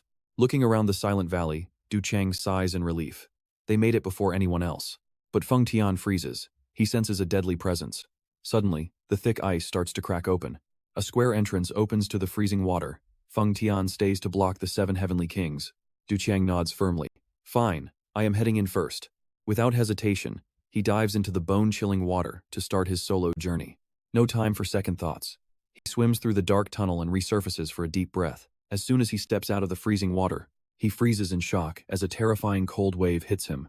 Ice starts forming on his clothes immediately. He realizes he must melt the ice to move, quickly focusing his inner energy to fight the chill. His footsteps echo on the frozen ground as water drips from his soaked robes. Walking deeper, the grand sight leaves him stunned.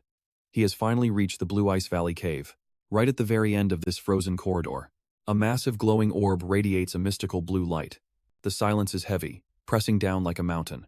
Du Qiang walks slowly into the cold cavern, where sharp icicles hang from above like jagged swords. And that is where we leave it. Trust me, you and I need to see what is inside that orb. Alright, you and I are heading deep into the secret cave of Azure Valley, where Du Cuong finds a sleeping ice spirit. Staring at the tiny creature with its glowing red eyes, Du Cuong feels a sudden surge of doubt. Is this really the legendary ice spirit that even the mighty Feng Tian failed to slay? Though his heart wavers, he unsheathes his short blade, sweat rolling down a face etched with pure grit. His gaze turns icy cold as he roars inside his own mind. No matter how cute you are, your inner core is mine. The resolve is there, but his hands are still trembling because the little guy is just too adorable. Meanwhile, deep in a dense forest, Sovereign Jing Tian gazes at his disciple with a look of heavy concern. He asks in a low voice, Yang Ren, are you all right? How are your shattered meridians holding up?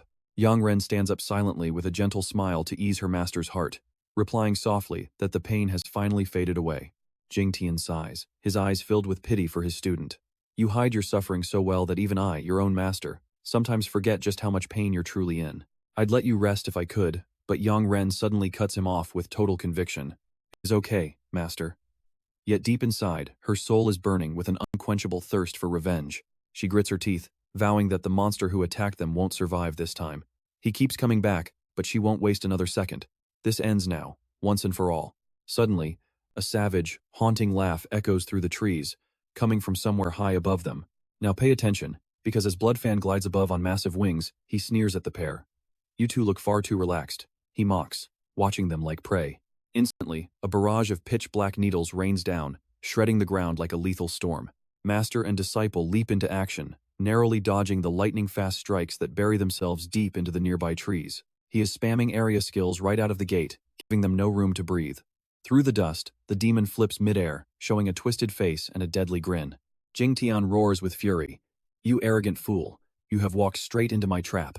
Suddenly, a blast of sword intent tears through the mist from behind, catching Bloodfan completely off guard. A man with a long beard strikes from the shadows, unleashing a lethal blow with a thunderous cry directed right at the demon's heart. Talk about perfect timing. With this hidden boss appearing, the tension just doubled. Bloodfan barely dodges the lightning strike that rips through the forest. He touches down, sweat pouring as he feels the suffocating pressure of this new opponent.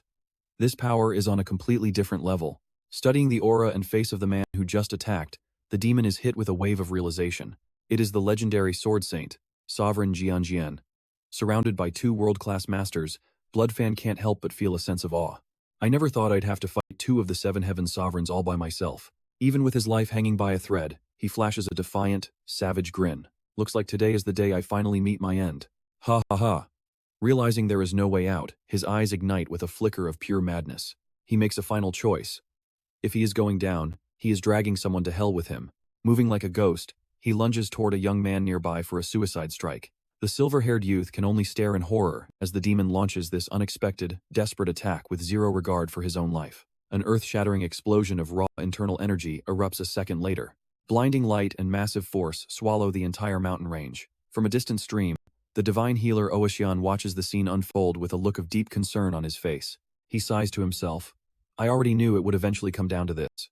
Standing by the water, the shadow thief clicks his tongue at the wreckage and thinks to himself, "Tiesk, tiesk, tiesk." The moment that guy started cackling like a total madman, I should have seen this coming. "Guess it is time for you to go reincarnate." He is already turning to leave. His survival instincts are top tier.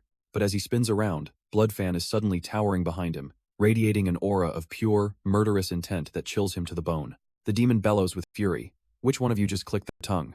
Bloodfan glares at the shadow thief and demands, "Hey you, did you see anyone clicking their tongue around here just now?" Paralyzed by fear, the thief can only stammer out some nonsense. The demon pauses to think, then asks where Cuong is hiding. The thief quickly reports that his master has likely already reached the distant shores of the North Sea. Realizing the sovereigns and his master might cross paths, Bloodfan issues a final order. "We are heading to the North Sea immediately. Let's go." Relieved he wasn't caught as the one who clicked his tongue, the shadow thief can only tremble and obey his terrifying command. He escaped death, but he is still stuck with the boss. Karma is a real pain. Suddenly, Bloodfan leans in close with a lethal smile and drops one final terrifying threat. "If you ever click your tongue at me again, I will personally end your life." Drenched in sweat, the thief can only cry out, "Yes, understood," in total, shivering terror. Meanwhile, in the snowy peaks, young Ren apologizes for making her master protect her. "And trust me, you and I are about to see this story get even crazier in the North Sea." Jingtian Divine Lord brushes off his wound and reassures his student. "Don't worry, child, this scratch is nothing at all. Besides, we are already almost at the Frost Ice Valley. Let's dive into this showdown." Just as he finishes, a massive shockwave tears through space. Yang Ren screams in shock. Who is that in the middle of the snow? Feng Tian looms large as he appears with a massive sword, cutting off the seven heavenly lords with a single, lethal strike. Jing Tian Divine Lord quickly recognizes that Zijiao Divine Lord has arrived. Mai Zhu and Jadeface Divine Lords have already taken their positions to stall the enemy. He silently evaluates this killing intent. It definitely belongs to Feng Tian, despite his appearance being altered by a very sophisticated mask. Knowing the situation is urgent, he pressures Yang Ren to move. "We will handle this criminal ourselves. Jump into the lake now." Yang Ren obeys the order without a second thought. "Yes, master." She plunges herself into the freezing lake, making a split-second choice without hesitation. Feng Tian's eyes narrow with pure killing intent as he charges into battle. The clash begins at a terrifying speed. Metallic rings echo through the air as the lone guardian takes on the elite masters of the seven heavenly lords. Shockwaves erupt, shredding the snowy mist into a fiery brawl to protect the secret entrance to the hidden ice cave. Meanwhile, Yang Ren navigates the underwater tunnel and finally surfaces inside the frozen cavern. She takes a deep, gasping breath to recover after that long dive through bone-chilling waters. She needs to recover her breath after that long dive, but the harsh cold causes her clothes to start freezing solid immediately. Now pay attention here. This environment is so brutal she can't even adjust to the freezing temperatures. Yang Ren realizes with a shock that both her clothes and her human skin mask have been frozen stiff. Realizing the mask has become useless and cumbersome, she tells herself, "Fine, this actually makes things much easier." She decisively rips off the disguise.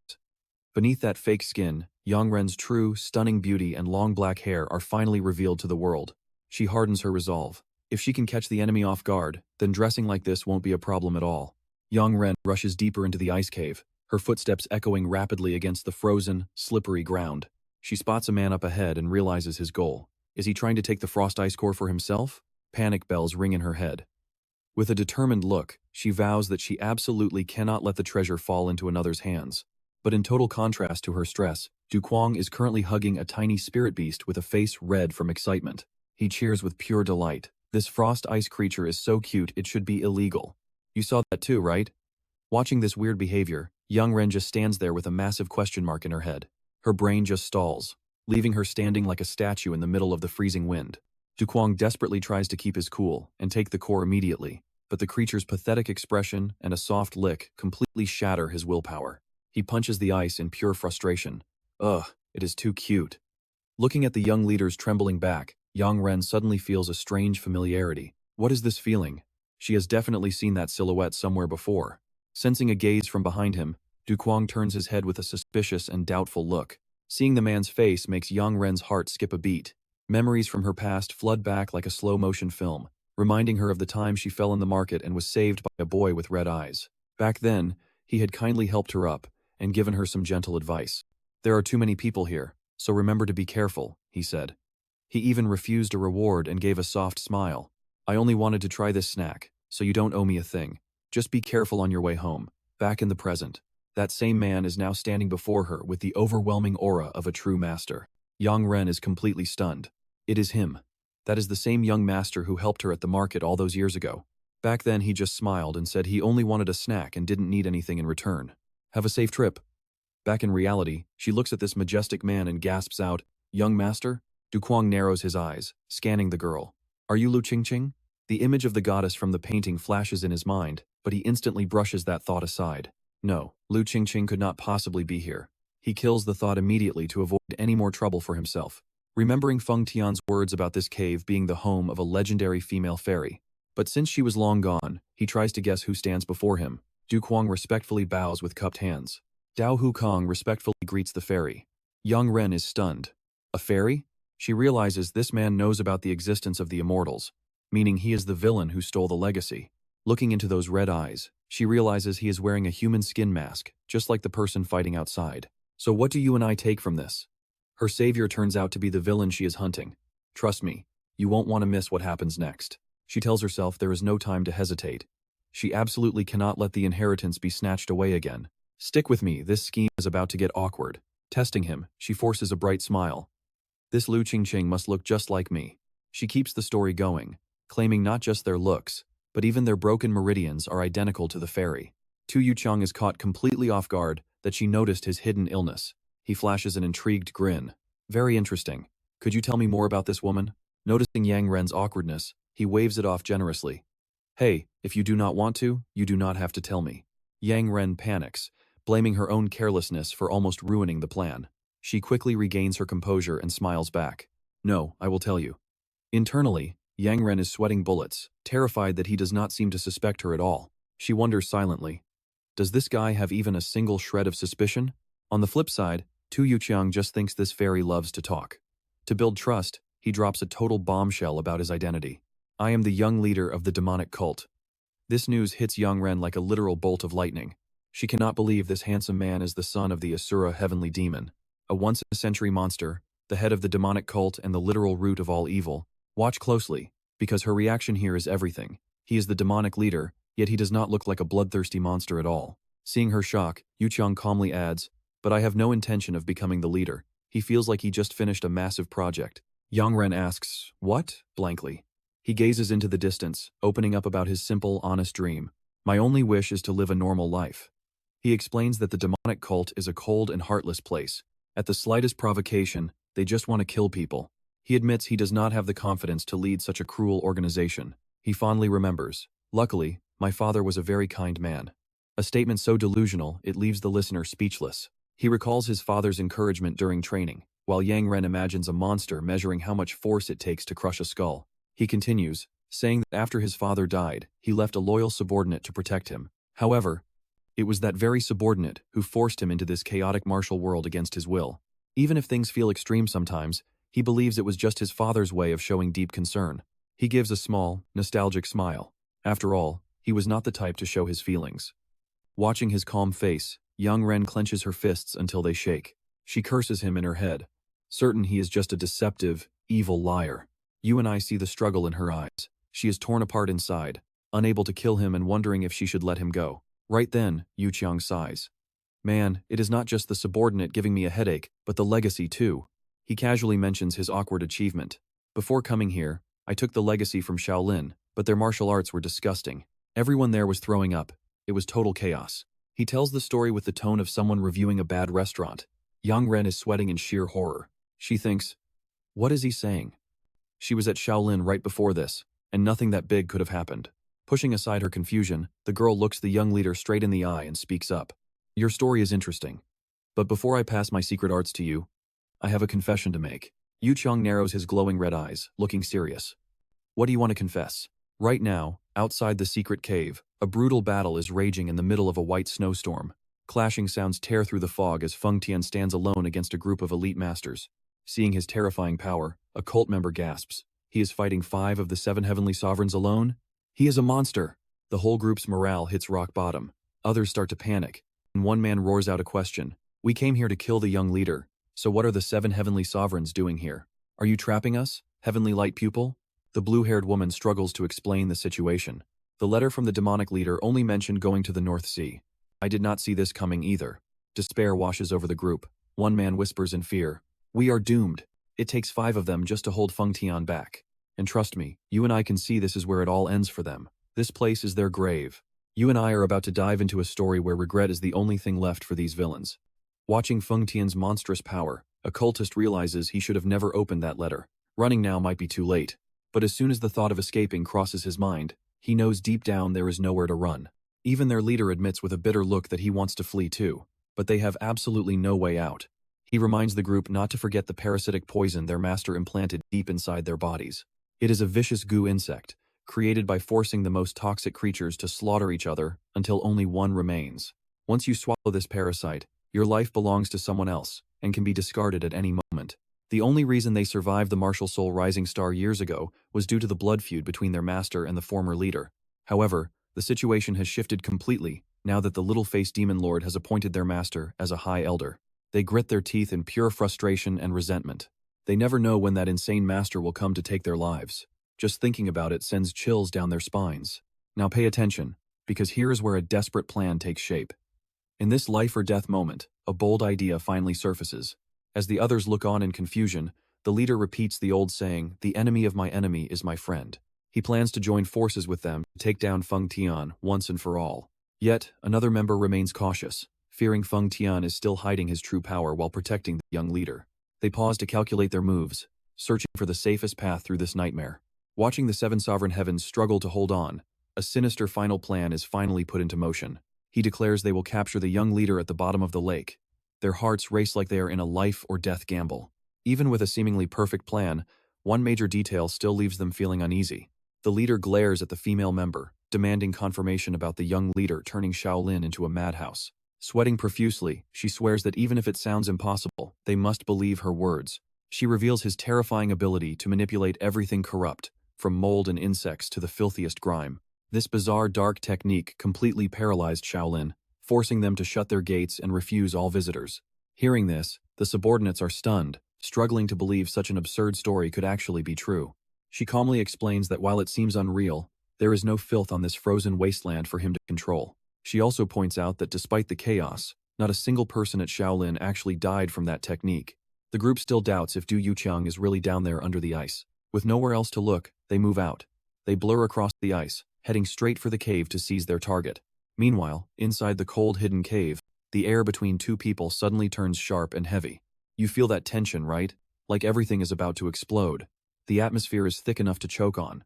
Yang Ren looks directly at Du Yuqiang, declaring she must confess a hidden truth before passing on her ultimate technique. Du Yuqiang narrows his eyes with suspicion, asking her exactly what she needs to confess. Before he can even react, Yang Ren strikes his acupoints with lightning speed, catching him completely off guard. His eyes widen in shock as sweat pours down, feeling a powerful force locking his meridians tight. Yang Ren coldly states that because she was always wearing a disguise, he never saw her true identity. She reveals she is actually the successor of the 7 sovereign heavens he has been searching for. Her eyes flare with rage. She calls his story about causing chaos at Shaolin nothing but a series of blatant, disgusting lies. Trust shatters instantly. She claims she just left Shaolin herself, and if he really attacked, he wouldn't be standing there whole. To her, having so many major events happen in such a short time is just too ridiculous to believe. Closing in with murderous intent, she snarls, "You cunning bastard, I almost actually believed your words." Du Yuchang is frozen, wondering how she can be the successor when the 7 sovereign heavens heir was supposed to be male. While he struggles with confusion, Yang Ren silently approaches the curled-up ice spirit. Suddenly, she gathers deep blue energy in her palm and slams it into the small creature. A painful scream echoes through the cave. Blood splatters everywhere as she continues her brutal assault, roaring with total determination. Die! Her strike shreds the air, leaving the creature dying. Trust me, you are going to want to see what happens next. All right. You and I are about to dive into a scene of absolute, soul-crushing chaos, but it is already too late. The tiny spirit creature lies dead under the righteous disciple's hand. Du Qiang trembles, asking how she could kill such a helpless creature. Is she really a noble hero? The air feels freezing as Yang Ren silently grabs the glowing red core from the spirit's body. She glares at him and coldly declares, "You are next." Blood continues to pour from Du Qiang's hand. He stares at the dark red blood, thinking in total despair. Will I really just die right here? I haven't even reached my dream yet. He struggles against the ice, clinging to his last breath. Suddenly, Du Qiang's eyes flash with a burning, crimson rage that pierces through the darkness. He snarls, "I will kill you." His anger finally explodes like a pressure cooker hitting its limit. He pours all his strength into his cultivation, refusing to just sit there and wait for death. Yang Ren is paralyzed with shock. She never expected him to break her pressure point lock so easily. Immediately, Du Qiang roars to summon the 4 spirits, sending massive white silhouettes surging through the cave. He draws his massive greatsword, now wreathed in the divine flames of the god of fire. Stick with me as a massive explosion rips through the cave. A new group of killers arrives. The black-bearded assassin clicks his tongue in annoyance at the freezing water blocking their path. Why is there a lake inside a lake? His silver-haired partner complains about the ice on their clothes. They creep deeper into the secret cave until a strange noise makes them stop in their tracks. Their jaws drop. The bearded killer smirks. A woman? And a pretty beautiful one at that, isn't she? But the silver-haired one reminds him that the young sect leader is their only real target now. They plan to use Du Qiang as a hostage against Feng Tian, certain he's hiding nearby. Despite the enemy's arrogance, Du Qiang is collapsing from exhaustion. He groans, "It hurts. I am going to die." Looking at his trembling hand, he realizes he only has 2 fire dragon uses left in him. The enemies are fresh, but his mana is nearly gone. He remembers the agony of his training. He curses his fate, terrified that using the power again will destroy whatever is left of his humanity. Suddenly, he freezes. He can feel a massive, crushing energy coming from further down the tunnel. A voice thunders through the cave. "The 5 magic gods are here. Show yourself, young sect leader." Du Qiang's face twists in horror. The 5 magic gods? They were supposed to be dead 20 years ago. He knows every one of them as a master, and together, their power is on another level. Now, you and I have to wonder, will he actually summon that dragon power once again? The memory of that bone-shattering pain makes him hesitate. He'd rather die than feel that again. His gaze hardens as he makes a final, desperate decision. If that's the case, then only this remains. The 5 magic gods march into the cavern, shouting threats. "Surrender now, and we might spare your life." When they finally spot Du Qiang in the distance, they notice something very strange about his stance. Suddenly, his spirit energy erupts. He commands, "5 magic gods, prepare for the radiant purge." The villains are confused until one realizes this is the technique that threw the Shaolin Temple into chaos. With hollow, ghostly eyes, Du Qiang whispers, "I can see the fear deep inside all of you. Let go of your worries.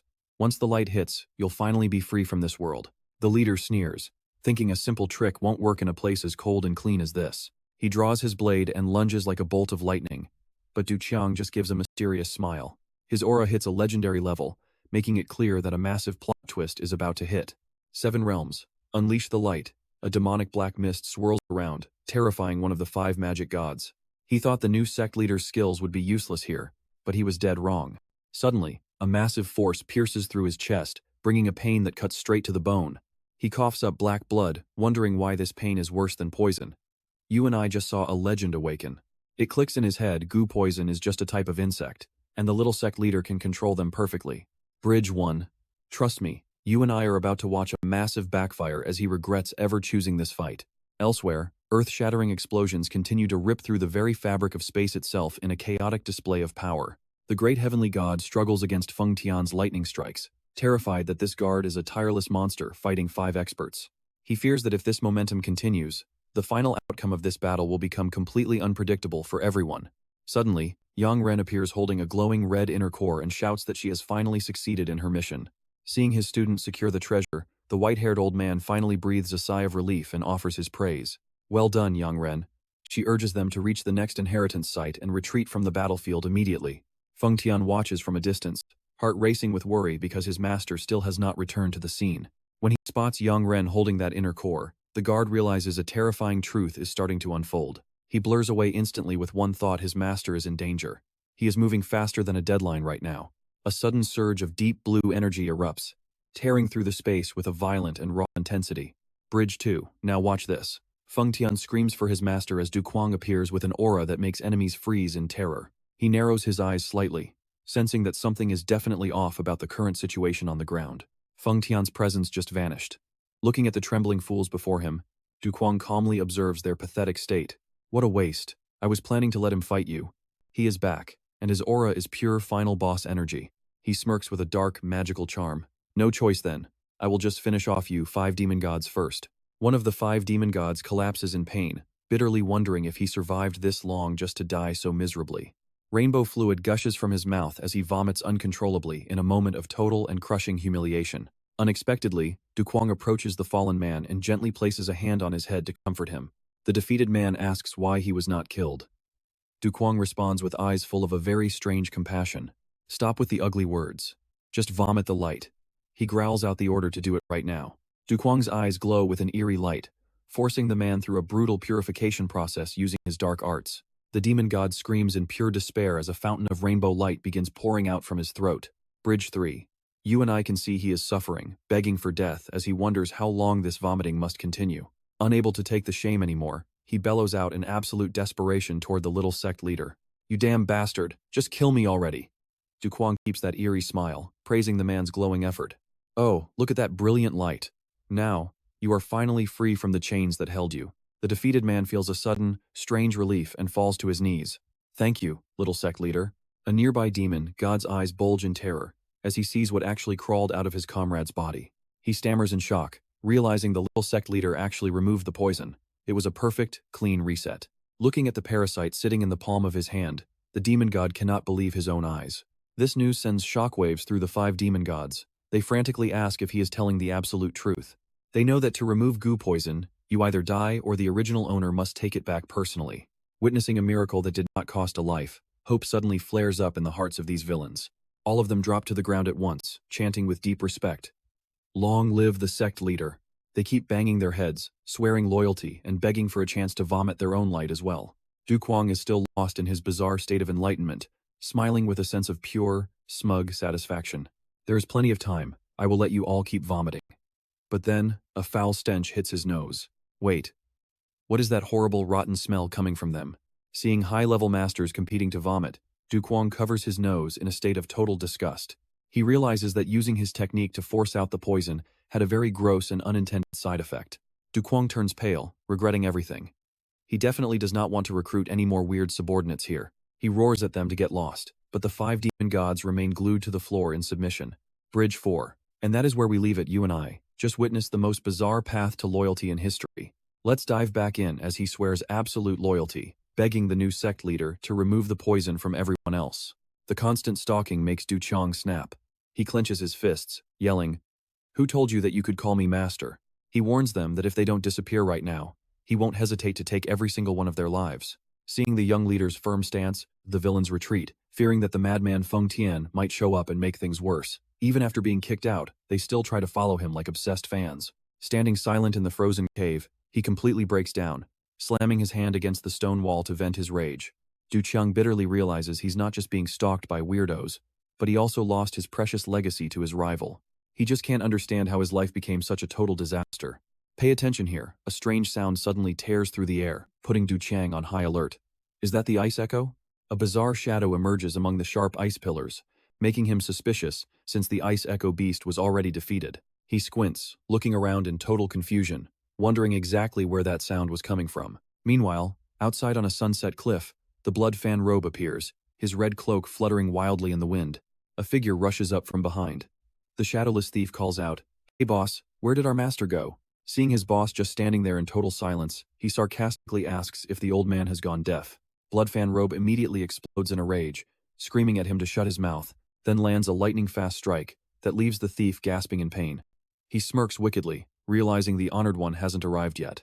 Feng Tian stares thoughtfully at the still lake, guessing that Du Chang is likely on his way to the next legacy site. Beside him, Bloodfan Robe lets out a devious laugh. So, it turns out the successor of the 7 heavenly generals has already claimed the inheritance.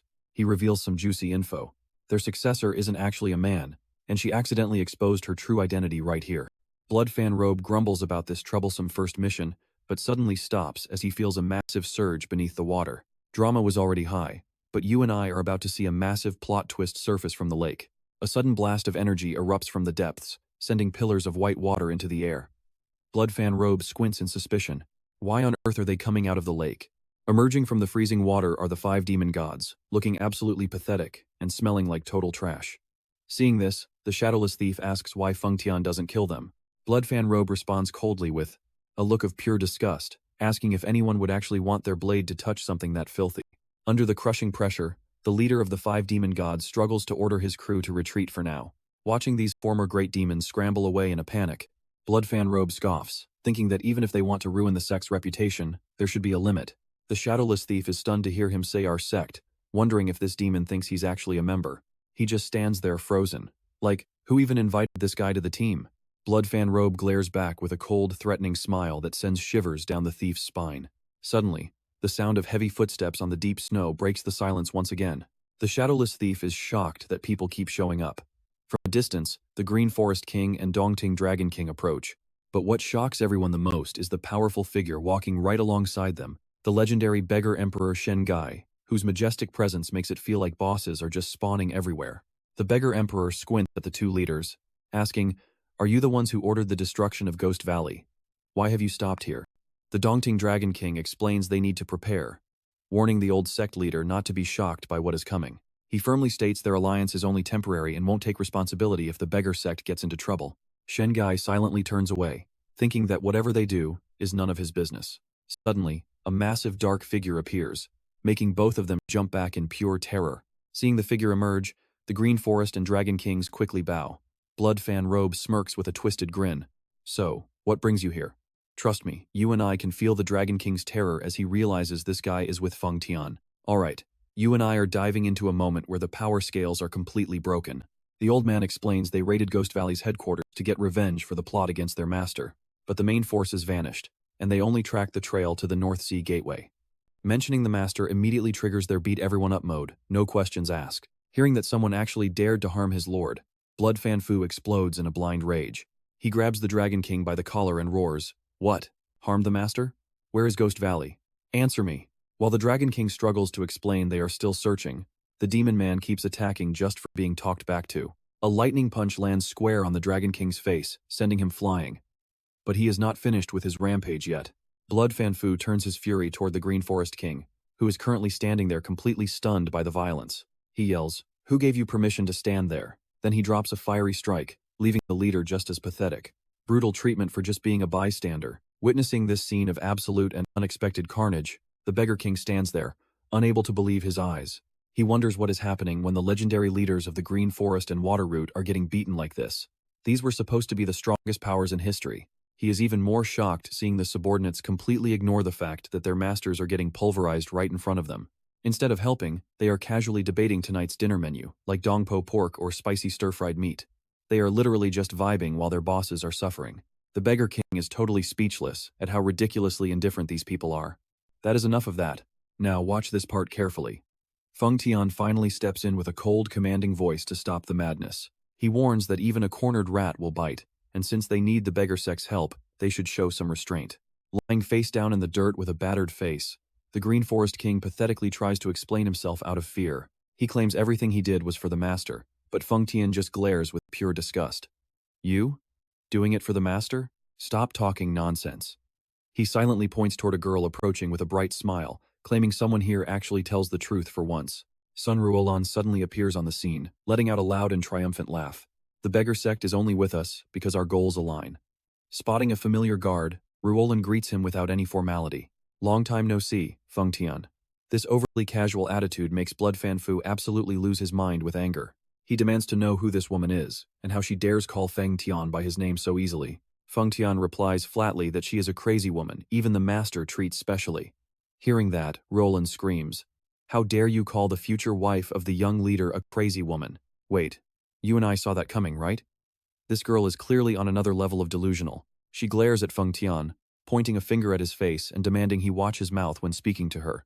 While the two experts stand there confused, Ruolan starts daydreaming about Du Yujiang disappearing because of a love letter she secretly wrote him. She beams with a radiant and incredibly satisfied smile, and convincing herself that his disappearance means he has officially accepted her feelings. Talk about a wild and one-sided imagination. Ruolan's disrespect in calling the master by name makes Blood Fan Fu boil over. How dare you say his name so casually like that? He charges at her to punish her, but she screams, "Do not touch me. I am his primary wife now." That shocking declaration makes the demon man freeze midair in a state of absolute disbelief. Feng Tian just shakes his head in frustration, confirming this woman's head really is not right at all. In the dead of night, Sun Ruolan lets out a creepy, manic laugh. With wide, crazed eyes, she mutters that Du Yujiang is hers, and she is the first wife. By now, Sun Ruolan has been tied up and gagged to keep her quiet, only able to make muffled noises of protest while sitting cross-legged out in the freezing winter cold like a prisoner. Feng Tian watches her, noting that her pressure points and speech points have been sealed so she cannot move or talk. Looking at her pathetic state, the guard wonders how such a beauty ended up being this much of a total disaster. He reminds everyone she is the crazy woman the master has to indulge. Blood Fan Fu nods, admitting he has never seen someone this insane. But Feng Tian immediately mocks him, saying if he just looks in a mirror, he will see a real lunatic looking back. Meanwhile, the beggar king approaches the Dongting Dragon King with an incredibly serious expression on his face. The old leader narrows his eyes and asks, "Dragon King, I have a question. Why is the world's greatest thief standing right over there? Could that really be the shadowless thief?" The Dragon King sighs, feeling the situation get weirder by the second. He explains he only joined the evil sect to stop the valley from being leveled. "Trust me, you and I are in for a wild ride. Alright, you and I are about to watch this alliance turn into a total circus. Mountain bandits, water pirates, and the most legendary thieves on Earth are all here, turning this alliance into a chaotic mess." The Beggar King watches silently, but he can feel a deep sense of dread crawling up his spine. Despite his past respect for these guys, he demands the Dragon King reveal who these dangerous thugs really are. Suddenly, a bone-chilling voice echoes from right behind them. "Did you call for me?" Both kings freeze in absolute terror, unable to believe someone slipped past their senses so easily. The Beggar King breaks into a cold sweat, realizing this masked demon's power is completely off the charts. Seriously, it's like a boss monster just spawned right behind them and nearly gave them a heart attack. Now pay attention, because the Blood Fan is about to show exactly why he's so feared. He snarls, asking why they're ignoring him now, his face twisting into a mask of pure, savage rage. But just as the killing intent peaks, he suddenly stops, sensing something strange nearby. He mutters about a ghost shadow before vanishing like a bolt of lightning into the dark. Talk about bad timing, he was just getting started when an urgent mission pulled him away. The kings are left standing there in shock, watching him flicker away like a literal phantom. The demon warrior approaches Feng Tian with a report that the enemy's elite scouts have finally arrived. He's furious that someone dared point a blade at his master, demanding to go out and protect his honor. But Feng Tian shuts him down immediately. He orders the warrior to stay put while he goes to meet the master himself. Bloodfan grumbles to himself, assuming the ice cave should be completely cleared out by now. Feng Tian gets suspicious, asking if there's really something so filthy in there that it needs a deep cleaning. The warrior's curiosity is instantly crushed by his superior's overwhelming and terrifying shout. You and I both know Feng Tian is hiding something when he starts demanding perfume and fresh clothes. Before the demon can even process the weird request, he gets a lightning-fast punch to keep him quiet. Meanwhile, deep inside the dark cave, Du Qiang is stunned when a giant ice beast drops from the ceiling, acting surprisingly friendly instead of hostile. He looks into the creature's sad eyes and feels a sudden connection. Du Qiang gently pets its head, apologizing for not being able to protect its fallen companions. The beast nudges him repeatedly, making him realize it wants him to climb onto its back. Once he hops on, the ice beast leads him through a hidden passage tucked away in the cave ceiling. Du Qiang marvels at the maze-like path, where one wrong turn would mean being lost forever. Finally, a brilliant light appears at the end of the long, dark tunnel. He wonders if this is the secret place the creature wanted to show him all along. Without this guide, he'd be dead. Du Qiang gasps as he sees a whole herd of these beasts everywhere. He can't help but wonder what kind of legendary place he just stumbled into. The giant beast brings him to an eternal block of ice holding a glowing blue sword. A powerful voice booms through the cavern, claiming only a kind soul can claim the heavenly soul sword. It feels like he's in a dungeon where his actual character is being tested. Du Qiang looks around, wondering if this is the mysterious immortal woman Feng Tian mentioned before. The voice explains that this blade is the essence of frost, capable of freezing anything in existence. Realizing the sword is the true inheritance, Du Qiang smirks and prepares to pull it out. But the moment his hand touches the hilt, the voice drops a brutal warning. From this point on, you will suffer absolute agony from the extreme cold energy. Du Qiang freezes in shock. Wait, did she just say extreme agony? The cold starts invading his body as she explains that his physical form must now endure the ice. And that's where we leave him, wondering why she waited until he grabbed it to mention the pain. I cannot even let go of the sword anymore. He realizes with horror his body is moving on its own, and the bone-shattering pain makes Du Yugang scream in agony. Let us dive into the absolute nightmare Du Yugang is facing right now. Looking at his arm turning pure white with frost, he cries out in total despair. I have had enough. Why do these things only happen to me? The giant frost beast standing nearby can only break into a cold sweat, silently watching the new leader writhe in pain. This is like a game that is so hard you want a refund on life.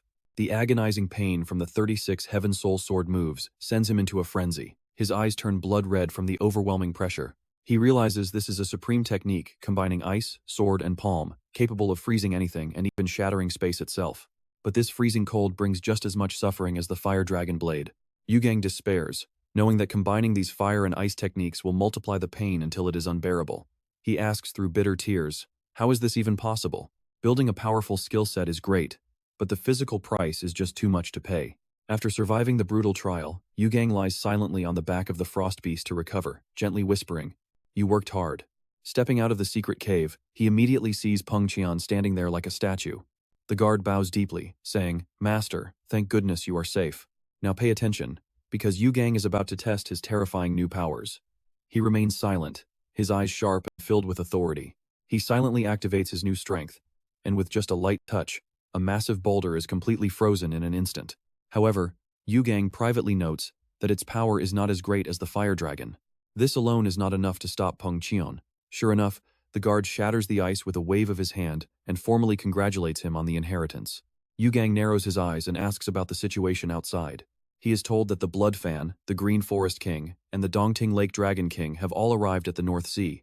Hearing that the Green Forest and Water Route camps have appeared, he suspiciously asks why, and Peng Qian explains they want to destroy Ghost Valley to prove their absolute loyalty to him.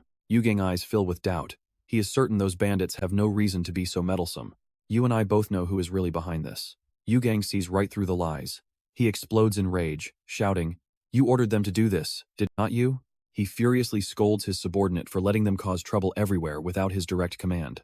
Facing his master wrath, Peng Qian just bows, agreeing they deserve to die, before suddenly pulling out a strange object to change the subject. Oh, right, master. Even while being yelled at, he tries to pivot to some new drama to ease the tension. Looking at the new clothes and perfume in his subordinate hand, Yugang is suddenly reminded of his humiliation at Shaolin. He glares, recalling how Peng Qian ran away when he used the Dark Knight Heaven God technique. Did you find it dirty? Was it that disgusting to you? In the face of his master's intense killing intent, the guard trembles, claiming it is the world's best martial art, so he knew his master was safe. Unable to stand the flip-flopping and fake lectures, Yugang screams, you bastard, stop lecturing me. He then unleashes a lightning-fast kick into the ice block in front of him to vent his frustration. Looking at the person frozen solid inside, Yugang grits his teeth and yells, are you pretending to be frozen? He kicks out again in total irritation. You annoying brat, just stay there until you freeze to death. Getting frozen and then accused of bad acting is a whole new level of bad luck. Amidst the white, snowy mountains, dark shadows move like lightning through the night to gather with their new sect leader. As soon as they meet, the Blood Fan quickly kneels to pay his respects. The Blood Fan greets the master. This humble servant failed the mission you assigned. My crime is worthy of death. Yugang silently observes his subordinate before calmly giving him permission to rise. It is fine, stand up. The Dongting Dragon King and Green Forest King also rush over, asking anxiously if he is unharmed. Yugang sighs softly, his face showing clear exhaustion and beads of sweat. Whether he is safe or not is one thing, but there is certainly no shortage of trouble ahead. Hearing they chased Ghost Valley all the way here, he firmly orders them to stop. Forget about Ghost Valley from now on. While the two leaders stand there in confusion, Peng Qian suddenly loses his temper. He swings his greatsword, radiating an overwhelming pressure as he roars. Do you want the master to repeat himself? Terrified by the guard bloodlust, the two quickly bow their heads in apology, promising to follow the master orders. Yu Gang looks toward the beggar and Sun Hairan, feeling relieved they are safe. However, Sun Hairan is currently radiating a thick aura of killing intent. She glares at Yu Gang with crazed eyes, muttering to herself in a state of pure madness. And that is where we leave it, with one obsessed lady claiming a title she definitely has not earned yet. Meanwhile, elsewhere, Yang Yin prepares to set off with his master. The demon hunting squad is set. You and I are jumping in. Master, with your injuries, this is too much, she warns. The white-haired master waves it off, insisting only 2 legacies remain. He places all his hope on his student. Get this inheritance, and you will be the undisputed #1 fighter. Yang Ren clenches his fists tight. His eyes burn with resolve, imagining another clash with Tu Yuqiang. Meanwhile, Xu Zhao ranking up his power makes the air heavy with tension. Back to our new sect leader. Tu Yuqiang is facepalming in absolute, soul-crushing despair. Watching his subordinates go berserk and brawl in the middle of the forest, he can only let out a heavy sigh. These lunatics, he mutters, looking exhausted and helpless. How on earth did things end up like this? It all started a few hours ago while the three were trekking toward Beihai. Shui Pianfu, with his eerie face, quietly approaches Feng Tian. Hey boss, I have got a question. Feng Tian keeps walking, his voice cold. What is it? The demon man hesitates before confessing. No matter how I look at it, this is just weird. He stares at Tu Yuqiang running ridiculously. Master, why is he running like such a complete idiot? Now, pay attention, because in this world, some questions can get you killed. That rude comment just crossed a major line for Feng Tian. Without a single warning, the guard lands a lightning-fast strike. Shui Pianfu can only scream in sudden agony. Feng Tian glares with pure, murderous intent. Are you looking for a reason to die today? He starts raining down brutal blows on the new subordinate. Seeing the sudden violence, Tu Yuqiang shouts in a panic. Feng Tian, what's gotten into you? Stop. It was just a simple question, not an invitation for a beatdown. But Feng Tian isn't calming down. He declares firmly, Master, I will kill Shui Pianfu. From now on, act like he never existed. Tu Yuqiang is stunned. But why? Why do you have to kill him? He suspects the demon did something unforgivable to deserve this. He barks out, Shui Pianfu, tell me the truth. Did you slaughter innocent villagers or something? Speak up. Flat on the ground and covered in bruises. Shui Pianfu groans. What I was thinking is far worse than something that trivial. Please, just kill me now. The sheer mystery of it all has Tu Yuqiang completely losing his mind. He turns back to Feng Tian, demanding to know what happened. The guard grinds his teeth, his aura becoming suffocatingly dark. Yes, master. This bastard Shui Pianfu. He dared to call you a moron. Before he can finish, Feng Tian delivers another crushing blow. Shui Pianfu collapses, begging for his life. Master, please forgive me. But Feng Tian's rage is nowhere near the cooling point. He keeps pummeling the new guy, roaring, Die, just die already.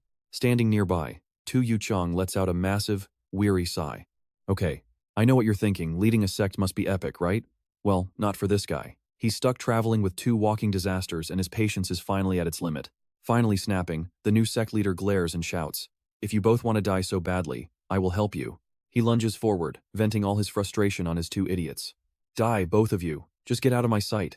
The sound of impacts echoes through the moonlit forest. It is a rough night for the group, dealing with internal drama. They finally reach Liuning at Heishan. Facing the towering mountain, Tu Yuqiang watches an old temple in the distance. Is this the last inheritance? But his anger has not faded one bit. He delivers another round of punishment to the 2 kneeling subordinates.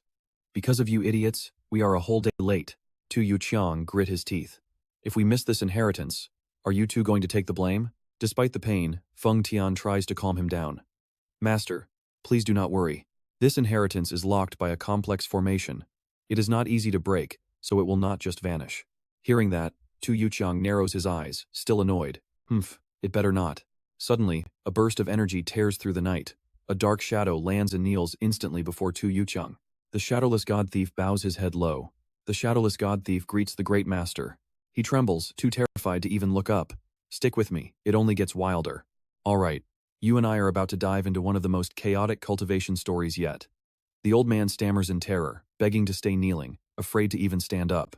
Witnessing this extreme submission, Du Yugang realizes this man has truly become a faithful member of the demonic cult. He pushes the annoyance aside and gets straight to the point.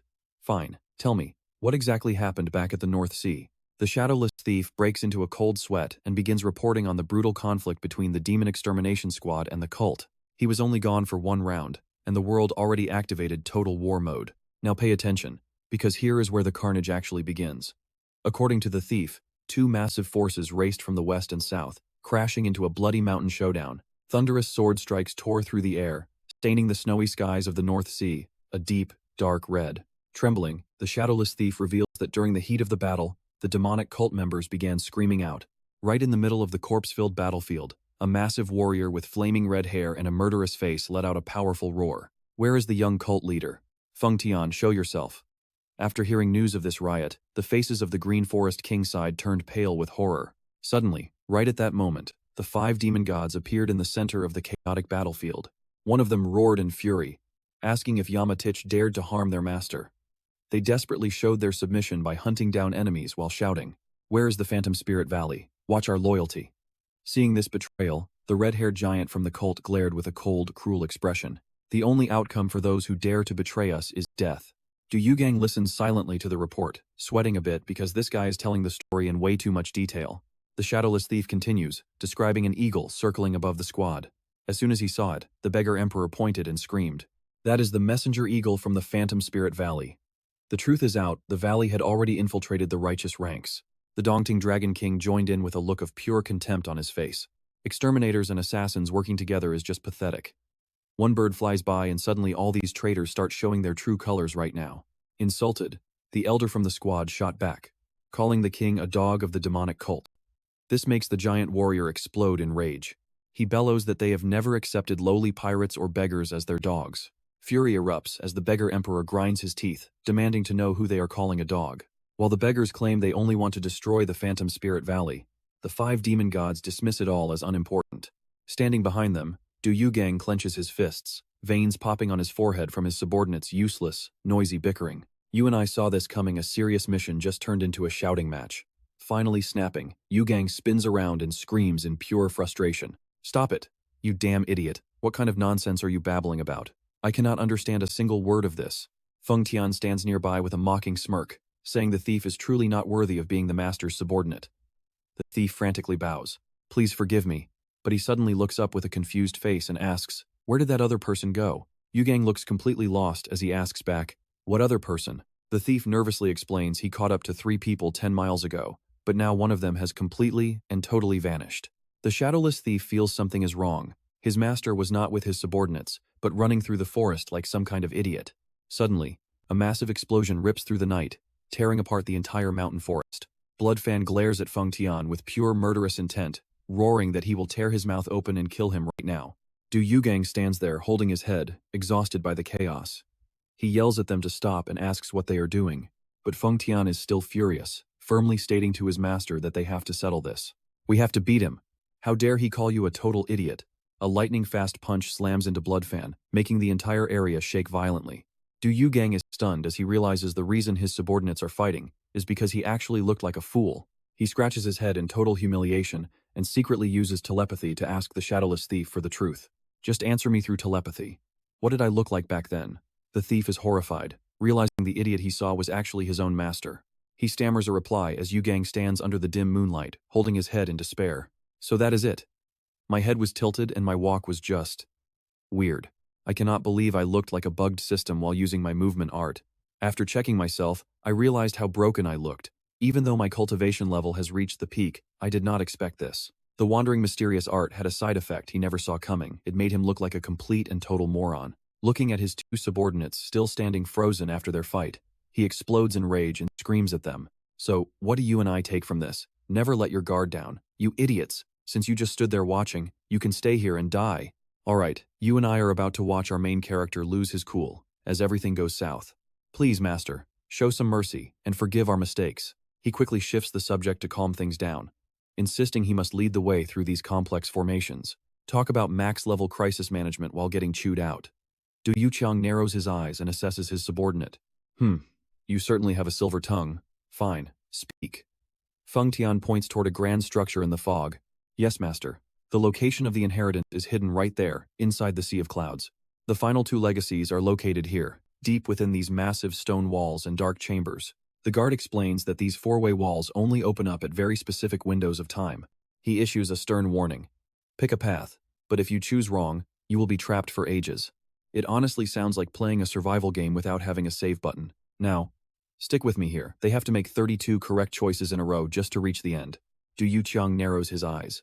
So, do you actually know how to solve this whole thing? The subordinate nods firmly as his master listens intently to the next piece of crucial information. Feng Tian reveals that the window to enter the Sea of Clouds lasts only 1 hour, starting from midnight. Looking at the moon, Yuqiang is ready. It is midnight now.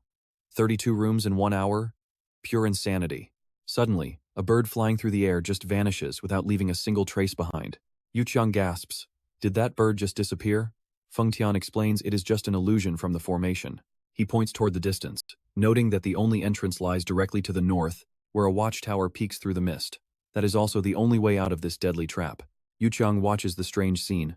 Finally, he has reached the place holding the final piece of the legacy. Standing before the vast, misty space, he tightens his fist with all his might, his eyes glowing with determination. His dream of freedom is finally just one single step away. Sky God Lord watches young Ren struggle, and wonders if the Icefang core was actually poisonous. I have studied some medicine in the past, and that is my best guess right now. The elder sighs in worry, not understanding why Yang Ren faces such a brutal trial at this moment. When asked about the Heavenly Martial Soul's last words, he just shakes his head at the weird experience. Sky God Lord feels the heavens are being cruel, making this girl suffer right before the final inheritance. He quickly places a hand on her back, channeling inner power to stabilize her severe injuries. Thanks to the help, young Ren manages to move and whispers her deep thanks to her master. Even in pain, she acts tough. But her master warns her not to push herself too hard. He pulls out a letter and asks, Young Ren, do you want to read what Wan Miao God Lord sent? The news hidden inside that letter makes the air in the room turn ice cold. He confirms the people hunting the inheritance are from the demon cult, led by their brand new leader. And here's the twist you and I were waiting for. The man she trusted is actually the Great Devil. Suddenly, heavy vibrations and dry cracking sounds echo from deep within the stone chamber, signaling a new crisis.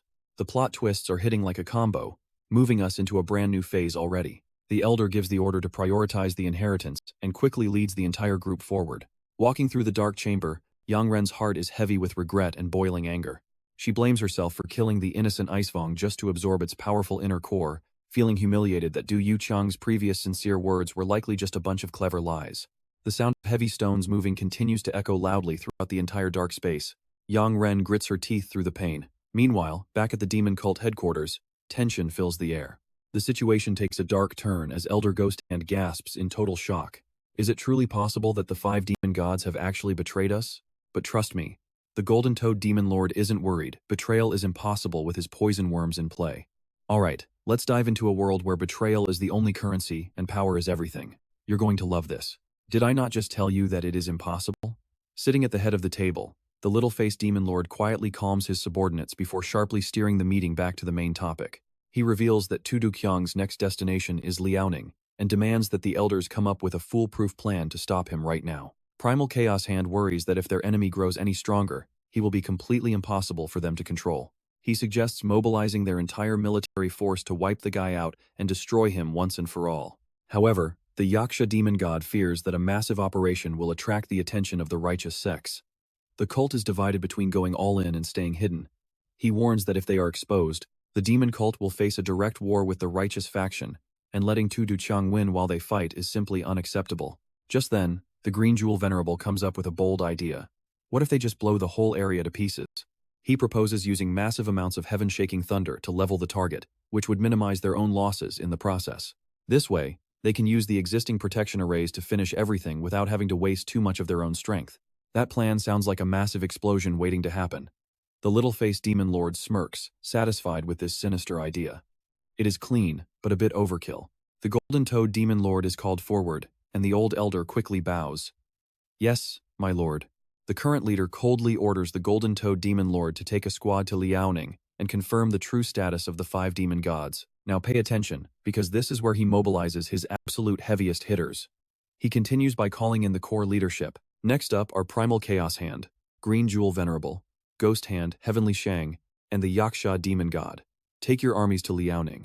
Faced with his absolute authority, the elders shout in unison. We obey your command.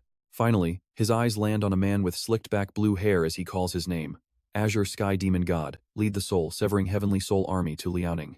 The Azure Sky Demon God respectfully accepts the order and says, I obey. However, the golden-toed Demon Lord is still worried. He whispers to the leader, questioning the loyalty of this army since they were the former leader's men. He asks if they have all been infected with the poison yet, only to receive a devious smile from the cult leader. They have already sworn loyalty to me, so do not worry, the old elder smirks. This is getting interesting. In reality, the soul-severing heavenly soul army is a force with incredible coordination, capable of tripling their power when fighting together. Ironically, the very army the former leader created to protect Tudu Chang is now being sent to take his life. From protectors to backstabbing assassins. You and I can see the Demon Lord is loving this, waiting for the chaos in Liaoning to kill his rival. Meanwhile, high up in the misty and snow-covered mountains, a female assassin from the demon cult quietly reads her secret orders. Bury Tu Duqiang alive, with the heaven-shaking thunder. She realizes they are late when the local branch leader reports that the explosives have already been buried throughout the site. One step away from being an accidental audience for a massive explosion, the assassin narrows her eyes, asking about the blast radius. He replies that the entire area around Cloud Sea and Watchtower is already targeted. She gives the final order. Very well. Proceed. The branch leader immediately obeys, moving to activate the deadly trap. Looking into the distance, the female assassin prays with pure resentment that this time, every single one of them will just stay dead.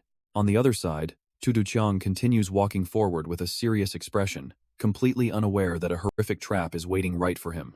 Tu Duqiang trudges through the dark stone chamber and asks to confirm, is this the 31st one already? Fong Thien respectfully replies, confirming that after just one more room, they will officially reach the location of the final inheritance. Remembering the bone-shaking pain he has endured until now, Duqiang wipes a tear, telling himself his suffering is finally coming to an end. He eagerly moves forward, but suddenly, a strange wave of energy makes him freeze in caution. He is so close to the finish line, yet the game is glitching out and won't let him breathe.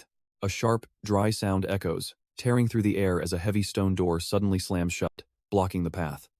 Tu Duqiang shouts in panic. The door is closing! What is happening?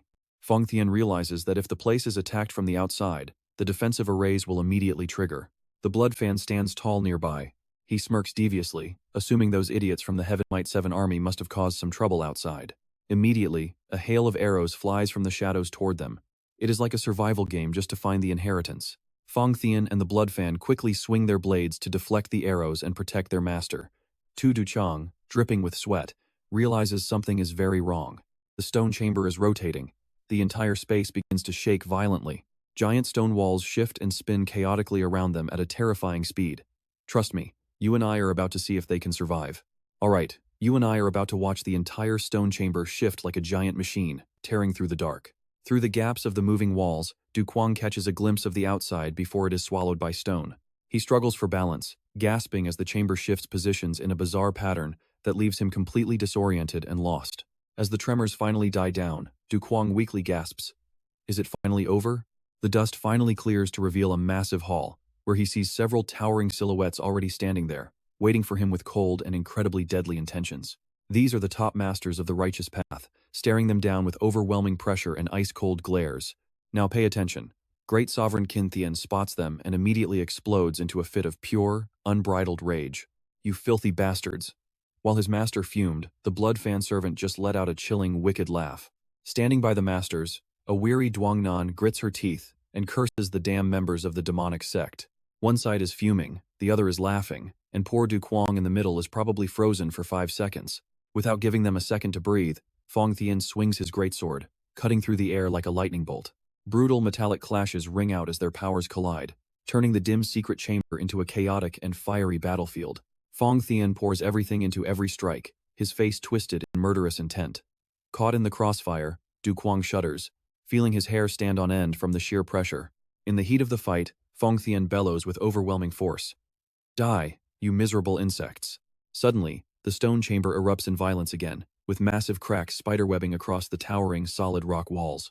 Cuong realizes in horror that the secret mechanism is still active, gasping as it triggers. Massive stone blocks shift in total chaos as he realizes the chamber has started its deadly rotation once again. The entire room flips, throwing everyone into a freefall within the deep, dark abyss of the spinning secret passage. Struggling against the chaotic walls, Cuong is shocked to see that Fong Thien has been thrown far out of reach. The guardian only manages one desperate scream for his master, before vanishing entirely into the suffocating darkness of the tunnel. You saw that too, right? This chamber is auto-spinning mid-combat like the most annoying environmental boss you and I have ever faced. The dizziness and chaos push the new sect leader over the edge. He lets out a roar of pure fury. How much more do you want? I said stop this right now. As if obeying his command, the chamber suddenly jerks to a halt with a dry, mechanical thud amidst the rising dust. Cuong looks around and spots a figure collapsed ahead. He shouted one command, and the system actually listened. A bit gamey, but surprisingly effective. Walking closer, he realizes it is Duong Nan. He grits his teeth, ready to curse this deceitful woman for her lies. Seeing her gasping for air in agony, he cannot help but throw some bitter, sarcastic words at the dying girl. Pointing at her with pure contempt, he asks, "You played the fairy in the ice cave. Are you faking a faint now?" Facing his interrogation, Duong Nan slowly forces her eyes open. Memories of his confession in the ice cave flood back, making her wonder if everything he told her back then was actually true. Witnessing his rival in such a pathetic state, Cuong just stands there with his arms folded. He believes this is karma for her stealing the legacy, but then Duong Nan begins to sob and whisper through her tears, "I am sorry." She painfully admits she was wrong to think that his stories and dreams were all just a bunch of lies. Cuong looks down at the dying girl with skeptical eyes, his voice dripping with harsh sarcasm. "Do you really think a hollow apology will save your life? Trying to act all pathetic like this is just plain laughable." Duong Nan lowers her eyes, her breath breaking as she replies, "Begging for life? I suppose you would think that. If you knew who I really was, you would see how pathetic I am. I do not know much about the righteous path." She sadly remembers the only wish she ever truly had in this world. As long as her masters could cure her of the 7 yin meridians disease, she did not care about justice. This rivalry just turned into a sad story about a girl just trying to survive. Duong Nan bitterly admits that even as a minor sect leader, he had honor. "You never traded your dreams away, while I just wanted to live longer. I should not have mocked your ambition." Watching her fade away, Cuong starts to waver, sweat dripping down as he begins to question his own hatred. Is this really the genius of the righteous path who stole the legacy, or the wicked witch he thought he knew? He cannot bridge the image of the powerful, murderous woman from before, with this frail girl clinging to a thread of life. And that is where we leave them. Trust me, you and I will definitely need to see what happens in the next chapter. Let's see if kindness is a death sentence. Cuong turns away, muttering, "No way. She is definitely trying to trick me again, and I will not be fooled." Yet her faint whisper about wanting to live just a little longer haunts his mind. Cuong freezes, his face twisting from the intense internal war raging inside of him. He clenches his fists, screaming internally that he just wants a normal life. Gritting his teeth, he makes a difficult decision and silently walks back toward the girl. Duong Nan looks up, confused as he gets close. Cuong. Before she can finish, he slams his hands onto her shoulders and barks out a cold order. "Sit still." A deep blue spiritual energy erupts, wrapping around them both as Cuong begins transferring his massive inner power to heal her deadly wounds. Classic cold on the outside, warm on the inside. Duong Nan feels the heat spreading through her body, shocked that he is actually saving her. Weak and overcome with emotion, she softly whispers her gratitude. "Thank you." Yet Cuong keeps his face cold and expressionless. He just snorts back, "Humph, I am not in the mood to talk to you." While he acts like he does not care, he is actually cursing himself out on the inside. "I must be completely insane. Why am I helping her?" Cuong thinks that even if he saves her life, she will likely try to steal his legacy the very moment she has the chance. He growls with blame, "This is all your fault. Why did you have to cause so much trouble and end up like this?" Duong Nan looks down guiltily, regretting how the stone room went into total chaos. But she tries to explain that her faction truly believed his group was the one behind the initial attack. Misunderstanding after misunderstanding. It seems like everyone here thinks they are the main victim. Seeing her exhausted face, Cuong sighs. She confessed everything, so she is likely telling the truth now. "Every time I try to take a legacy, things get complicated." Duong Nan silently watches the new leader, her mind filled with deep, curious thoughts. "The more I learn about you, the more bizarre you seem. You have the aura of an arrogant master who looks down on the whole world, yet you want a normal life more than anyone. It is hard to believe." Cuong listens in silence, then questions her about her own contradictions. He points out that someone from the righteous path should be heroic, but she is fighting for this legacy for her own private reasons. Duong Nan bows her head, admitting he is right. After a long silence, Cuong suddenly speaks up. "Now pay attention, the room is about to become a literal oven." "Hey, you wicked woman," he calls out. As she looks up, Cuong touches the floor and feels something wrong. He asks worriedly, "Has the temperature in this stone chamber been rising this whole time?" Duong Nan confirms in shock that the floor is indeed burning hot, and the heat is only getting more intense by the second. Du Quang's eyes widen in terror as he realizes the trap. Is this place trying to kill me along with this woman? Seeing hot steam rise from the ground, he clenches his fist with pure determination. I will absolutely not let that happen. This whole space is turning into a microwave, and we are about to be cooked alive. Sensing the danger, Du Quang gives a cold command to Duong Nan. Hey, if you want to stay alive, get over here. As she presses against his back, he slams his hand down onto the scorching hot floor. An earth-shattering frost energy explodes outward, freezing the entire room to stop the surrounding heat. You and I saw that coming, right? Duong Nan gasps. I can't believe you use both fire and ice. Du Quang smirks, replying coldly, it is all thanks to a certain wicked woman. Duong Nan asks in confusion, thanks to me? But Du Quang cuts her off. I have no intention of explaining anything to you. At the center of the massive ice block glowing with blue energy, the new leader focuses all his power to maintain the shield. When the shaking finally ends, Du Quang breathes a sigh of relief. Finally, it stopped. He glances back and asks, can you let go of me now? Realizing she was hugging him tight, Duong Nan panics, pulls away, and stammers an apology. Du Quang looks around. The stone room has stopped spinning and is now eerily quiet. Are there really no more traps left? However, this heavy silence brings a feeling of deep, unexplainable dread. He suddenly notices Duong Nan's face has gone pale. Her breathing is heavy. Could it be poison? As she starts to faint, Du Quang worries for her, but suddenly, her eyes widen in terror as she points straight ahead. From the shadows of the stone chamber, a swarm of black ghosts erupts, radiating a deadly and dark energy. Duong Nan realizes their terrifying identity. Stick with me, because things just went from bad to worse. Black spirits, evil creatures with glowing eyes and sharp teeth crawl closer, their killing intent surrounding them both. Trust me, you're about to see a brutal roar from a shadow beast. You're all going to die here. Tu Yuqiang clenches his fists. I know this is the perfect cliffhanger. The bear needs likes and shares to stay motivated. You and I saw greatness. I'll see you next time.